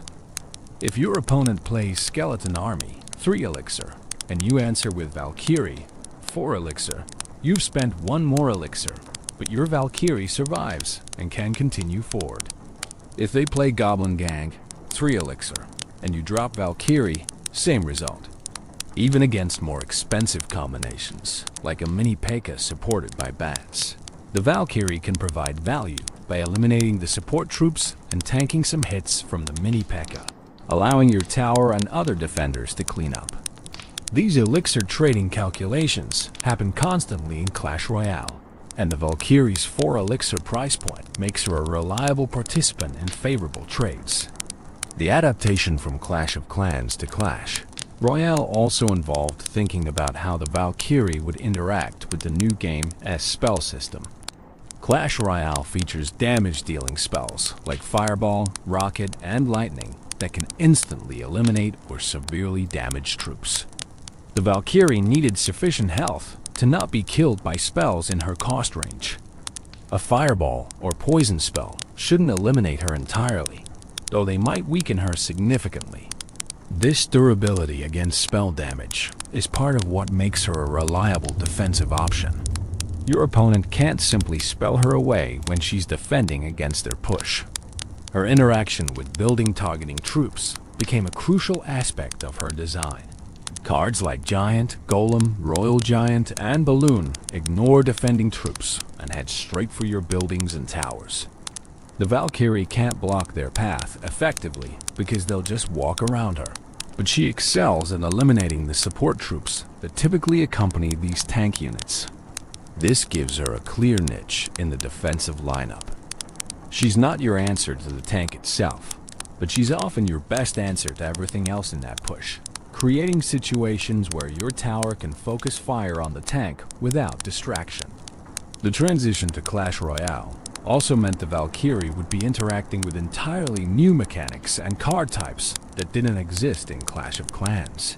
Buildings like Tombstone that continuously spawn troop spells like Clone, that duplicate units cards like Graveyard that summons skeletons around towers. All of these presented new situations where the Valkyrie's area damage would prove valuable, or where her limitations would become apparent. The design had to be robust enough to handle interactions that didn't even exist at launch, future-proofed against cards that hadn't been created yet. The art update that came in June 2021 represented Clash Royale beginning to establish more visual independence from Clash of Clans. While the games share a universe and many characters, Clash Royale has its own aesthetic identity, slightly more stylized, slightly more modern in its rendering. The updated Valkyrie art maintained all the recognizable elements: the orange hair, the blue eyes, the double-bladed axe, the spinning combat stance, but refined them to better match Clash Royale's evolved visual style. The new art showed her in slightly more dynamic pose, suggested motion even more clearly, and generally looked more polished while remaining completely faithful to the character's established identity. From a game design philosophy perspective, the Valkyrie represents an interesting case study in cross-game character adaptation. She's recognizably the same character in both games, serving similar general purposes: area damage, dealing with groups of enemies, but the specific implementation differs to suit each game's mechanics. This kind of successful adaptation requires understanding not just the surface-level design elements, but the underlying purpose the character serves in gameplay. The Valkyrie's purpose is area control and swarm clear. The spinning axe is simply the expression of that purpose. By keeping the purpose consistent while adjusting the implementation details to suit each game's specific needs, Supercell created a character that feels right in both contexts. The success of the Valkyrie's adaptation from Clash of Clans to Clash Royale encouraged similar transitions for other characters. The P.E.K.K.A., Wizard, Giant, and many others made the journey between games, each requiring similar thought about how to preserve their essential nature while adapting to Clash Royale has unique demands. The Valkyrie stands as one of the most successful of these adaptations, remaining popular and viable in both games across years of meta shifts and balance changes. This longevity speaks to the strength of the core design, a simple concept executed well, area damage through spinning attacks that proves flexible enough to remain relevant regardless of what new cards or mechanics get added to the games. The arena arrival, launch day, and early meta. January 4th, 2016. This was the date that Clash Royale entered its soft launch period, initially available only in certain regions before its worldwide release in March. For players lucky enough to access the game during those early months, everything was new, unexplored territory. The meta, that ever-evolving ecosystem of popular strategies and powerful deck compositions, simply didn't exist yet. Players were discovering cards, testing combinations, learning interactions, figuring out the fundamental rhythms of the game. And among those launch cards available from the beginning was the Valkyrie. In those initial days and weeks, the Valkyrie's value wasn't immediately obvious to everyone. Some players, particularly those with Clash of Clans experience, recognized her potential instantly. They understood what area damage meant in the context of handling swarms. They knew from the other game that the spinning axe was something to respect. But other players, new to the Clash universe entirely, sometimes overlooked her. Why spend 4 elixir on a troop that only hits ground units when you could get a musketeer for 4 elixir that shoots both ground and air? Why not spend 1 more elixir and get a prince with his devastating charge? The Valkyrie didn't have the immediate, obvious power of cards like Prince or Baby Dragon. Her strength was more subtle, more situational, more about denying your opponent's strategies than executing your own flashy plays. The early meta of Clash Royale was wild and chaotic compared to what would develop later. Players didn't yet understand optimal elixir management. They hadn't learned the importance of cycle times and card rotation. They hadn't developed the encyclopedic knowledge of card interactions that high-level play demands. In this environment, cheap swarm tactics were incredibly powerful. Players would dump skeleton armies, goblin gangs, and minion hordes on the arena, overwhelming opponents who didn't have good answers prepared. The Valkyrie emerged as one of the most reliable answers to these swarm strategies. Dropping a Valkyrie on top of a skeleton army became one of the game's signature defensive plays. The skeletons would surround her, their fast attack speed beginning to chip away at her health, but then her axe would spin, and in one devastating rotation, all the skeletons would vanish. The trade was favorable. 4 elixir spent to completely negate 3 elixir from the opponent, and your Valkyrie survived with most of her health intact, ready to counterpush. This interaction became fundamental to how players thought about swarm defense. If you were playing a swarm-heavy deck, you had to respect the possibility of Valkyrie. If you were facing swarm decks, Valkyrie became a consideration for your deck building. The early player base began to discover synergies, combinations of cards that worked particularly well together. The Valkyrie paired beautifully with troops that could tank for her or vice versa. A giant in front absorbing damage while the Valkyrie behind cleared defending troops became a simple but effective push. Valkyrie leading with a musketeer behind provided both area damage and single target damage, handling diverse defensive setups. Valkyrie with Hog Rider created a tanky distraction that cleared swarms while the Hog Rider damaged towers. These basic synergies formed the building blocks of deck construction philosophy. Defense into counterpush became a fundamental strategy pattern, and the Valkyrie was perfect for it. She would defend against an enemy push, survive with a portion of her health, and then become the starting point for your own offensive play. You could drop a Hog Rider behind her, add some supporting troops, and suddenly you had a dangerous counterpush that your opponent, having just spent elixir attacking, might not be ready to defend against.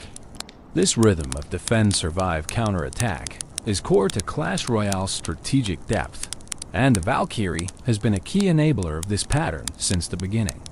The early tournament scene and competitive play quickly recognized the Valkyrie's value. Professional players and top-ladder competitors understood that consistency matters in competitive environments. Flashy, high-risk strategies might work sometimes, but reliable defensive tools win tournaments. The Valkyrie provided reliability. She did what she was supposed to do, every time, without fail. Drop her on swarms, and those swarms died. Use her to protect your tower, and she bought time for your tower to shoot down threats. This consistency made her a staple in many early competitive decks. Balance changes in those first months were frequent as Supercell gathered data on card usage rates and win rates across different trophy ranges. The Valkyrie received adjustments, though she was never dramatically overhauled. Small tweaks to her health, damage, or hit speed helped calibrate her to the evolving meta. When swarm strategies dominated, she became more popular, and sometimes her usage rates would climb high enough to warrant a small nerf. When air-heavy metas developed and players loaded decks with baby dragons, minions, and balloons, Valkyrie usage would drop since she couldn't address those threats, and sometimes she'd receive small buffs to keep her competitive. The introduction of new cards constantly challenged the Valkyrie's place in the meta. Each new release potentially changed what decks were popular, what strategies worked, what threats needed answering. The Valkyrie had to prove her relevance with each shift. When Sparky was added, a high elixir splash damage threat that could devastate if not countered, the Valkyrie wasn't a great answer, but she could tank Sparky shots while you deployed more appropriate counters. When the Lumberjack arrived with his fast movement and high single target damage, the Valkyrie could survive his assault and clear support troops, though she wasn't ideal for handling the Lumberjack himself.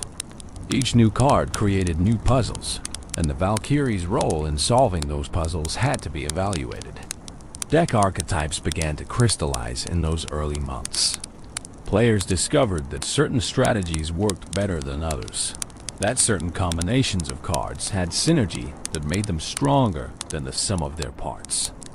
Beatdown decks focused on building large pushes with tanks and support troops. Siege decks used buildings like X-Bow and Mortar to attack towers from their own side. Control decks aimed to defend efficiently and win through counter-pushes.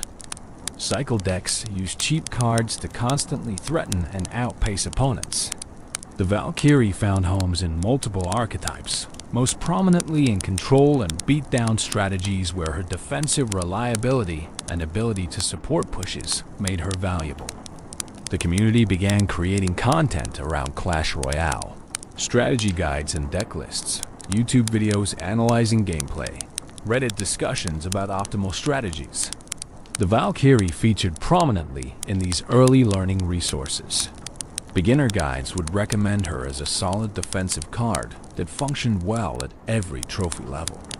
Intermediate guides would discuss her placement nuances, teaching players how positioning her one tile this way versus that way could determine whether she defended successfully or allowed damage through. Advanced guides would explore her role in specific matchups and how to maximize value from each Valkyrie deployment. Trophy pushing, the attempt to climb as high as possible on the competitive ladder, became a major focus for dedicated players. The Valkyrie was a common sight in trophy-pushing decks because she helped create the kind of consistent defensive performances necessary for winning the majority of your matches. You couldn't push to high trophies with inconsistent decks that sometimes won big but often lost badly. You needed reliability, and the Valkyrie delivered. She wasn't the star of trophy-pushing decks usually, but she was often a crucial supporting actor, the card that enabled your actual win condition to do its job by keeping your side of the arena clear of threats.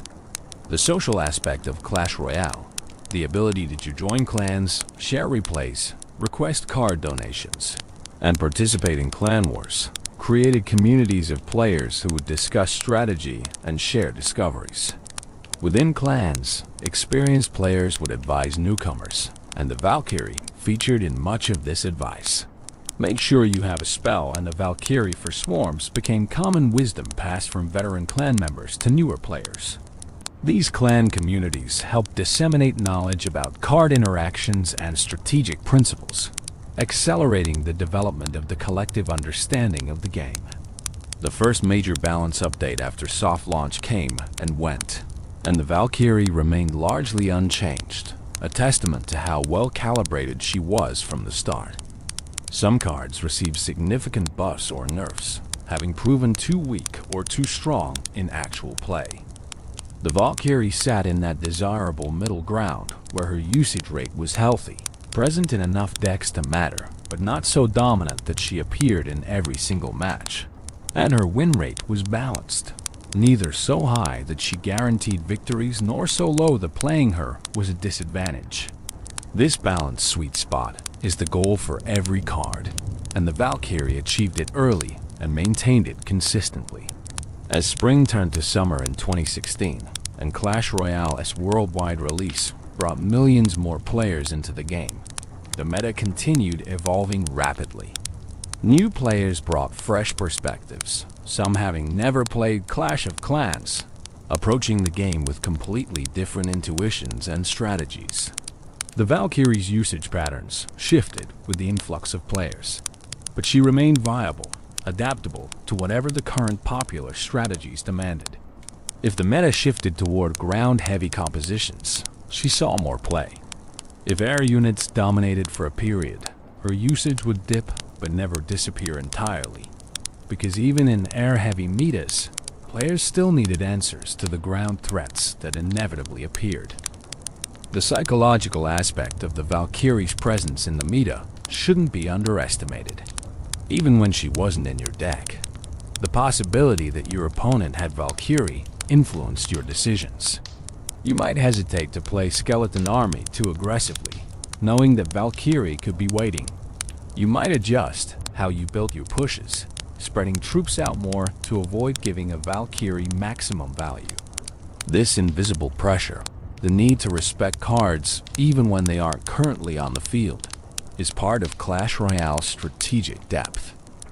The Valkyrie created and still creates this pressure, forcing opponents to play more carefully, more thoughtfully, to consider whether this is the moment to commit resources or whether they should wait, conserving elixir for more favorable opportunities. The Spinning Death, combat style and abilities. To truly understand the Valkyrie's power and her role in Clash Royale, we must examine in detail the mechanics of her combat style. The spinning attack that defines her isn't just a visual flourish. It's a carefully designed mechanical system that creates unique gameplay opportunities and challenges. Every aspect, from the timing of her swings to the precise radius of her attacks to the damage values and health breakpoints, contributes to her place in the game's delicate balance. The 360-degree attack pattern is the most fundamental aspect of the Valkyrie's combat mechanics. Unlike most troops in Clash Royale who attack in front of them, dealing damage to whatever target they're currently facing, The Valkyrie hits everything within her melee range simultaneously. This is crucial to understand. When she swings her axe, it's not a targeted attack against one enemy. It's an area effect centered on her position. Every ground troop within range takes damage, regardless of direction. They could be in front of her, behind her, to her sides, it doesn't matter. If they're in range, they're taking damage. This mechanic makes her extraordinarily effective against multiple small units. A skeleton army consists of 15 skeletons.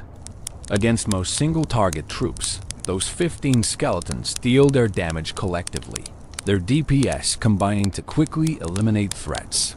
Against the Valkyrie, their number doesn't help them. She hits all of them with each swing. One rotation of her axe can eliminate the entire army if they're clustered closely enough. Same principle applies to Goblin Gang, Minion Horde. Though minions are air units, so she can't actually hit them. But if they were ground troops, same concept, or any other swarm composition. The Valkyrie turns the swarm's number advantage into irrelevance. Her attack speed of 1.5 seconds means she completes a full axe rotation every 1.5 seconds. This timing is crucial for several reasons. First, it's fast enough that swarms don't have too much time to damage her between swings. If her attack speed were 2.5 seconds, even weak troops would deal significant damage in that interval. At 1.5 seconds, she gets attacks off quickly enough to minimize the damage she takes. Second, it's slow enough that opponents have a brief window to deploy additional troops between her swings. This creates skill-based interaction. A skilled player defending against Valkyrie can time their troop deployments to land right after she swings, giving their troops maximum time to damage her before her next swing. This timing creates micro-level gameplay depth. The damage per hit has been adjusted multiple times over Clash Royale's history, but it's always calibrated to achieve specific interactions at tournament standard levels, where card levels are normalized for fair competition. She should kill skeletons, bats, and spear goblins in 1 hit. She should kill goblins and archers in 2 hits. She should handle tanky swarm units like guards in 3 or 4 hits. These breakpoints matter enormously. If she required 2 hits to kill skeletons instead of 1, a skeleton army would deal double the damage to her before being eliminated. If she killed archers in 1 hit instead of 2, she'd be significantly stronger on defense. These damage values are calibrated with immense precision to create the desired gameplay balance. Her health pool sits in a similar zone of careful calibration. She needs to survive certain amounts and types of damage to fulfill her role. She should survive a direct hit from Fireball spell, though it should significantly weaken her. She should tank multiple strikes from small units while she eliminates them. She should be able to walk through one tower's damage for a reasonable period. Not long enough to take the tower down herself, but long enough to support a push. But she shouldn't be so tanky that she becomes unkillable. Air troops should be able to focus fire on her and eliminate her before she crosses the arena. High-damage single-target troops like Prince or Mini P.E.K.K.A. should be able to take her down without too much difficulty if they can isolate her. The range of her attacks is deceptively important. She has melee range, meaning troops have to be very close to her to take damage. But that melee range extends in all directions, creating a circular danger zone around her position. This zone is why placement matters so much with Valkyrie. If you place her 1 or 2 tiles away from where enemies are approaching, she might not engage them immediately, having to walk into range, potentially allowing them to slip past or deal damage to your tower. But if you place her directly on top of approaching troops, she immediately begins her spinning assault, maximizing her effectiveness. This placement precision separates mediocre Valkyrie players from skilled ones. Understanding exactly where to drop her in different situations requires experience and spatial awareness. Against a ground push coming down one lane, you want to place her in the center of the approaching group to hit as many units as possible with each swing. Against split lane pressure, You might need to place her to cover one lane while other defenders handle the second lane. Against building targeting troops with support units behind them, you want to place her in a position where she doesn't chase the tank but instead engages the support troops, clearing them while your tower damages the tank. The Valkyrie's target selection follows a specific priority system. She doesn't target buildings, only attacking enemy troops. When multiple enemy troops are in range, she doesn't choose between them. Her area attack hits all of them simultaneously. But when no troops are in her immediate range and multiple enemies are at different distances, she walks toward whichever target is closest. This can sometimes lead to suboptimal pathing if the closest target is a less important one. But it's also predictable, allowing skilled players to manipulate her movement by carefully positioning units to pull her in desired directions. Her movement speed is classified as medium, the same as cards like Knight, Valkyrie, and many others. This speed creates specific timing windows in gameplay. From the moment she's deployed to the moment she reaches enemy towers takes a predictable amount of time. Players can internalize these timings, knowing roughly when a Valkyrie will arrive, when they need to deploy defensive troops to intercept her, when their own supporting troops will catch up to her if they deploy them afterward. Medium speed is also slow enough that fast-moving threat cards like Prince, Ram Rider, or Hog Rider can outpace her, requiring different defensive solutions.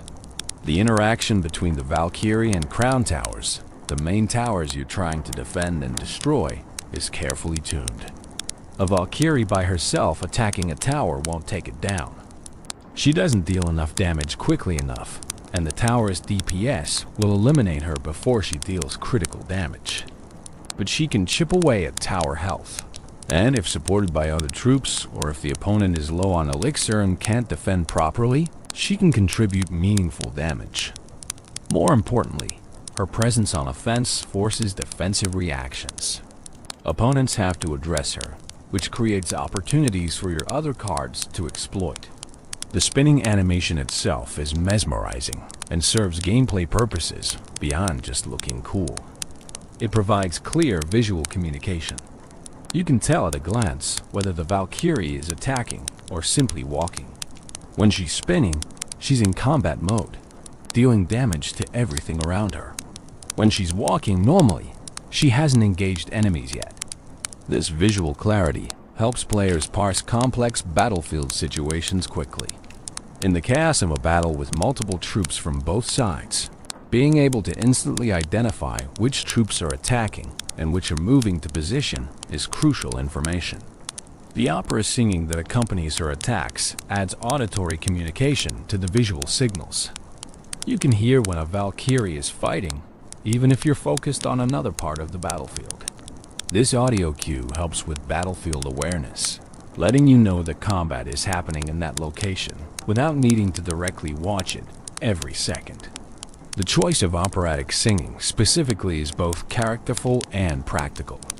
It's distinctive, unlike the sounds made by other troops, ensuring you won't confuse Valkyrie's audio signature with anyone else's. And it ties back to the Wagner Ride of the Valkyries reference, connecting the character to her mythological and cultural roots. The physics of her spin, in the abstracted game logic sense, rather than realistic physics, creates interesting interactions with knockback effects. If a bowler's rolling boulder hits a Valkyrie, she gets knocked back but continues spinning. If a Mega Knight lands on her, she gets pushed away but doesn't stop attacking. She can't be stunned by electro effects like Electro Wizard or Zap Spell, at least not in the sense of stopping her from attacking. These resistance properties make her reliable. Once deployed and engaged, she's going to do her job. Opponents can't easily interrupt or disable her. Her interaction with building placement creates advanced strategic layers. Buildings in Clash Royale can be placed in various positions to pull troops, changing their pathing and causing them to walk toward the building instead of toward towers. The Valkyrie can be pulled by buildings, but because she doesn't prioritize buildings and only attacks them when no enemy troops are present, a building alone won't effectively counter her. She destroyed the building eventually, but if there are enemy troops around, she engaged them instead. This makes her somewhat resistant to being kited, pulled around the arena away from meaningful targets, compared to troops that specifically chase buildings. The concept of spell value is crucial in Clash Royale. Using a spell efficiently means hitting multiple enemy troops or dealing damage to troops plus a tower. The Valkyrie factors into spell value calculations in interesting ways.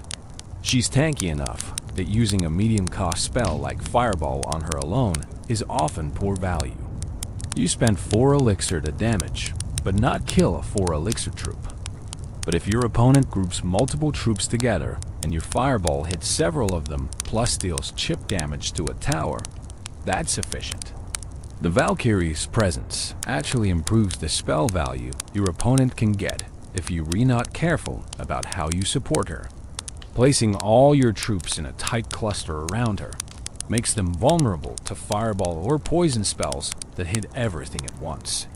Spreading your push out, keeping some distance between supporting troops and your Valkyrie makes you more spell resistant. Understanding damage types helps explain the Valkyrie's effectiveness. Clash Royale has several damage categories. Single target, most troops. Area, Valkyrie, Wizard, Bomber, and Chain Splash patterns. Electro Wizard, Sparky. Area damage means the Valkyrie can't be overwhelmed by numbers alone. Where a single target troop like Mini P.E.K.K.A.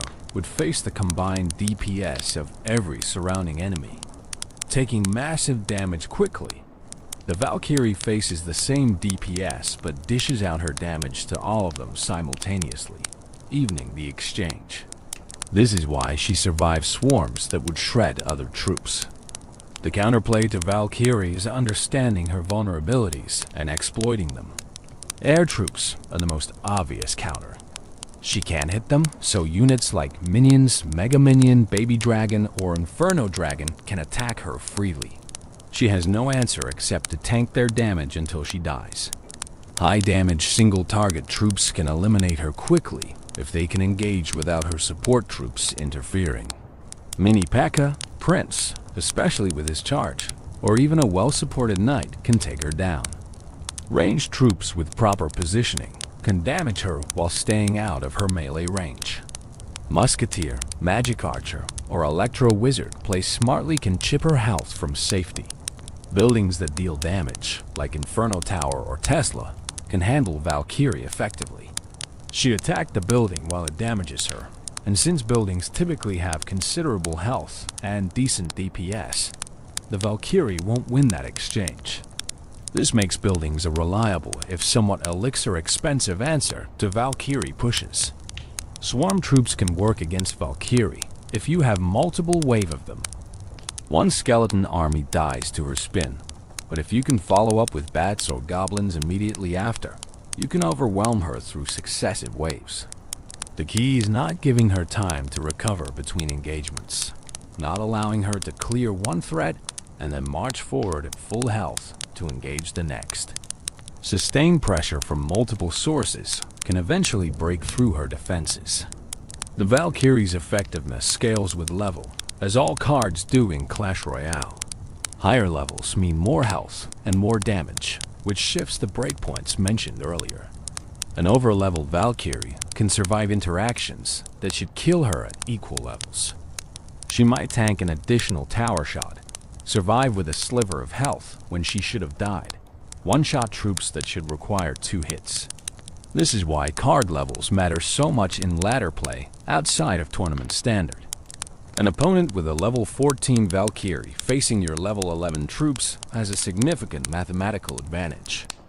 Understanding these level interactions and knowing when you're at a disadvantage helps you make better strategic decisions, perhaps avoiding fights you can't win and focusing on exploiting other opportunities. The emotional and psychological experience of using Valkyrie effectively is deeply satisfying. There is something viscerally pleasing about dropping her on a massive swarm and watching every enemy unit vanish in one spinning motion. It feels powerful, efficient, like you've perfectly solved a problem. The game's feedback systems reinforce this satisfaction. The sound of her axe connecting, the visual effect of units dying, the operatic battle cry, all combine to create a rewarding sensory experience. Good game design makes correct plays feel good, and the Valkyrie exemplifies this principle. Conversely, misplaying the Valkyrie feels bad in instructive ways. If you place her poorly, and she walks past the troops you wanted her to kill, if you deploy her a moment too late, and your tower takes unnecessary damage, if you use her against the wrong threat, and she accomplishes nothing, these failures teach through negative feedback. You remember the mistakes because they hurt. This pain is pedagogical. It trains you to be more careful, more precise, more thoughtful about when and where to deploy your 4 elixir. Over time, through repeated success and failure, players develop intuition about Valkyrie usage. They stop thinking consciously about exact tile placement and start reacting instinctively, their hands moving to the right position before their conscious mind fully processes why. This is mastery, the transformation of knowledge into instinct. The synergy between the Valkyrie and various spell cards creates interesting tactical options. Using her with freeze spell can be devastating. She engages multiple enemy troops and then freeze locks them in place while she continues spinning, eliminating them before they can react or retreat.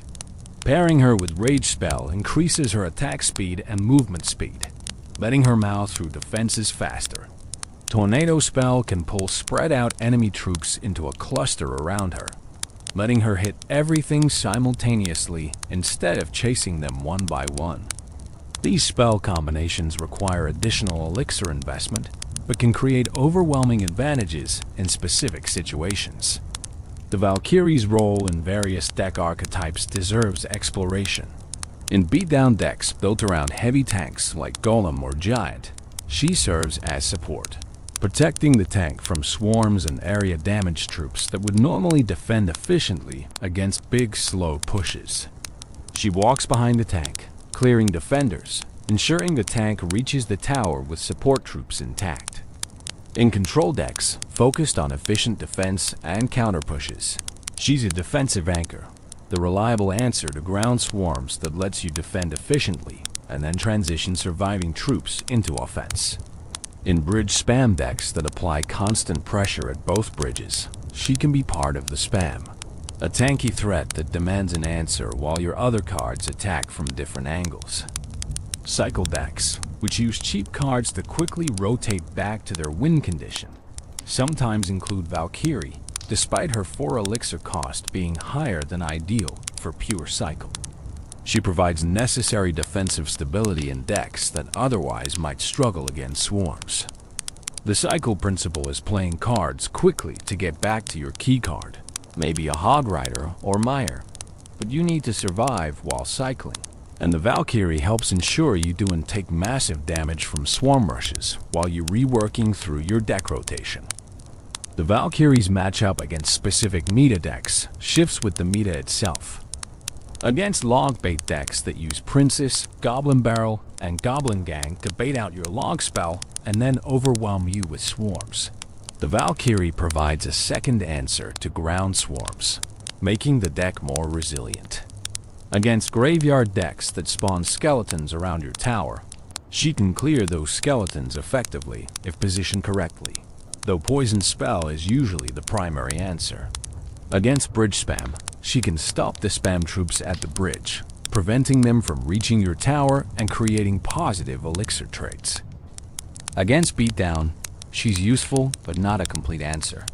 She handles the support troops accompanying the tank, but can't kill the tank itself efficiently.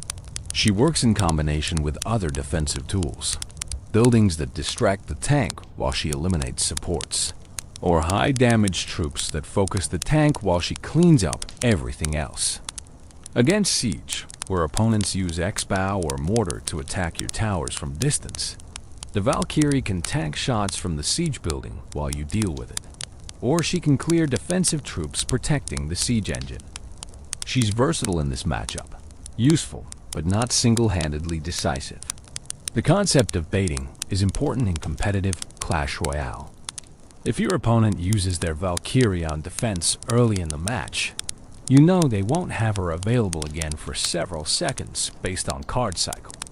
In those moments, you can play swarm troops more aggressively, knowing their best answer isn't in hand. This meta-level thinking, tracking what cards your opponent has played and estimating what they can play next, elevates gameplay from reactive to strategic. You're not just responding to what's on the battlefield. You're predicting what could be on the battlefield and playing around those possibilities. The Valkyrie's training and upgrade path in Clash Royale requires specific resources. She's a rare card, the middle rarity tier. Commons are most plentiful, rares are moderately common, epics are rare, and legendaries are very rare. As a rare, she's easier to upgrade than epic or legendary cards, but requires more investment than commons. Players need to collect her from chests, purchase her from the shop using gold and gems, or request her from clanmates. Upgrading her improves her statistics progressively, each level adding health and damage. Max level Valkyrie represents significant time and resource investment, marking a player's commitment to using her long-term.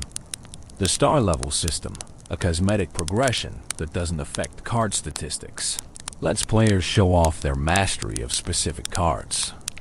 Earning star levels for Valkyrie requires having her maxed and then continuing to collect her cards or spending resources specifically on star upgrades.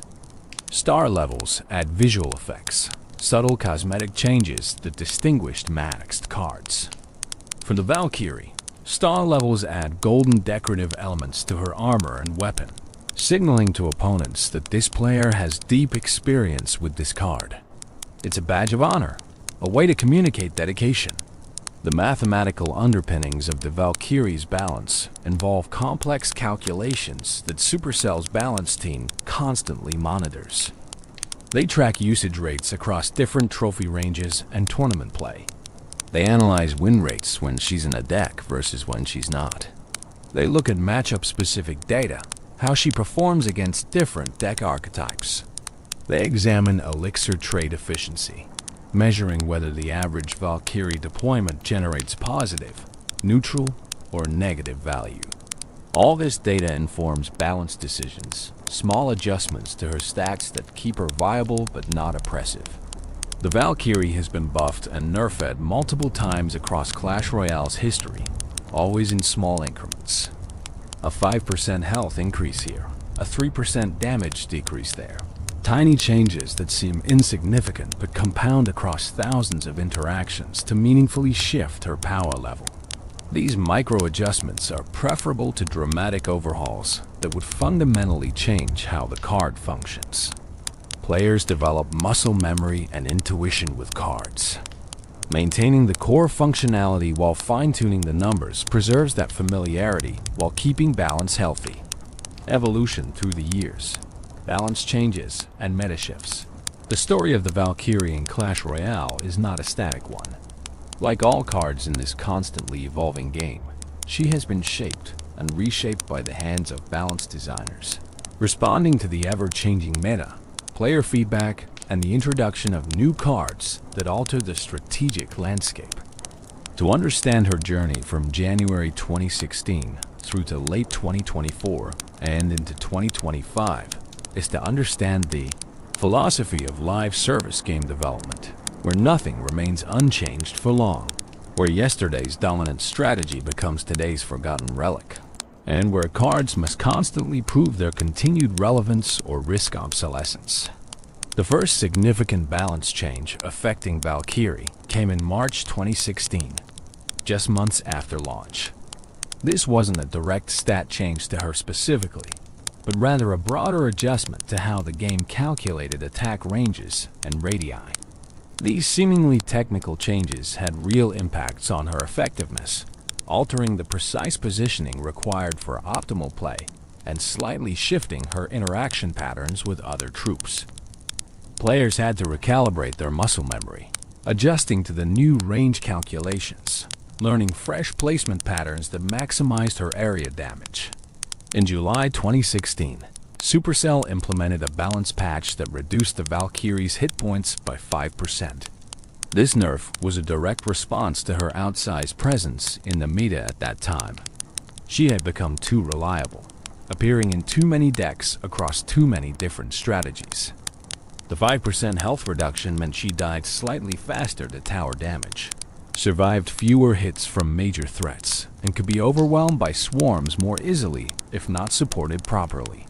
The change wasn't dramatic enough to destroy her viability, but it opened up slightly more counterplay, gave opponents more options for dealing with her effectively. The September 2016 update brought the Valkyrie a buff, increasing her hit points by 5%. This essentially reversed the July nerf, but it came after months of meta evolution. New cards had been released, strategies had developed, and what had been too strong in July was now appropriately powerful in September. This illustrates an important principle of live balance. Changes aren't made in a vacuum. What's balanced depends entirely on context, on what other cards exist, what strategies are popular, what the player base has learned and adapted to. A card can receive the exact same stats back that were previously problematic, and those stats can now be perfectly fine because everything around them has changed. December 2016 brought another balance patch, and this time the Valkyrie received a 4% damage increase. Her health had been adjusted multiple times, but her damage output had remained relatively stable. The increase made her slightly more threatening offensively, allowing her to deal meaningful chip damage to towers more effectively and killing certain troops in one fewer hit at specific level interactions. This damage boost came at a time when defensive structures and spells were very popular in the meta, making offensive troops need every advantage they could get to push through heavy defensive setups. The year 2017 brought new challenges for the Valkyrie with the introduction of several cards that complicated her role. The Executioner, released in January, provided a ranged area damage option that could handle swarms from safety, competing with Valkyrie for deck slots and compositions that needed swarm clear. The Bats card, cheap flying swarm troops, became popular and were a threat the Valkyrie couldn't address. The Night Witch, controversial on release, spawned bats constantly, creating situations where ground-based area damage like Valkyrie struggled to provide complete answers. A significant rework came in June 2017 when Supercell adjusted the Valkyrie's initial attack time, the delay between deployment and her first axe swing. They reduced this initial attack delay significantly, making her engage threats faster when dropped. This change made her more responsive, more effective at immediately shutting down swarms upon deployment. Previously, there was a longer wind-up time where swarms could deal substantial damage before her first spin. The reduced delay made her much more reliable as a reactive defensive tool. October 2017 brought a balance change that affected many troops' retargeting systems, and the Valkyrie was among them. The changes made troops less likely to retarget to different enemies mid-attack, creating more predictable behavior. For the Valkyrie, this meant her pathing became slightly more consistent, less prone to the weird wandering that sometimes occurred when enemies were entering and leaving her range rapidly. The year 2018 saw the Valkyrie settling into a comfortable position in the meta. She received minor adjustments throughout the year, nothing dramatic, mostly fine-tuning in response to shifting meta conditions. A small health buff in March, a tiny damage adjustment in August. These incremental changes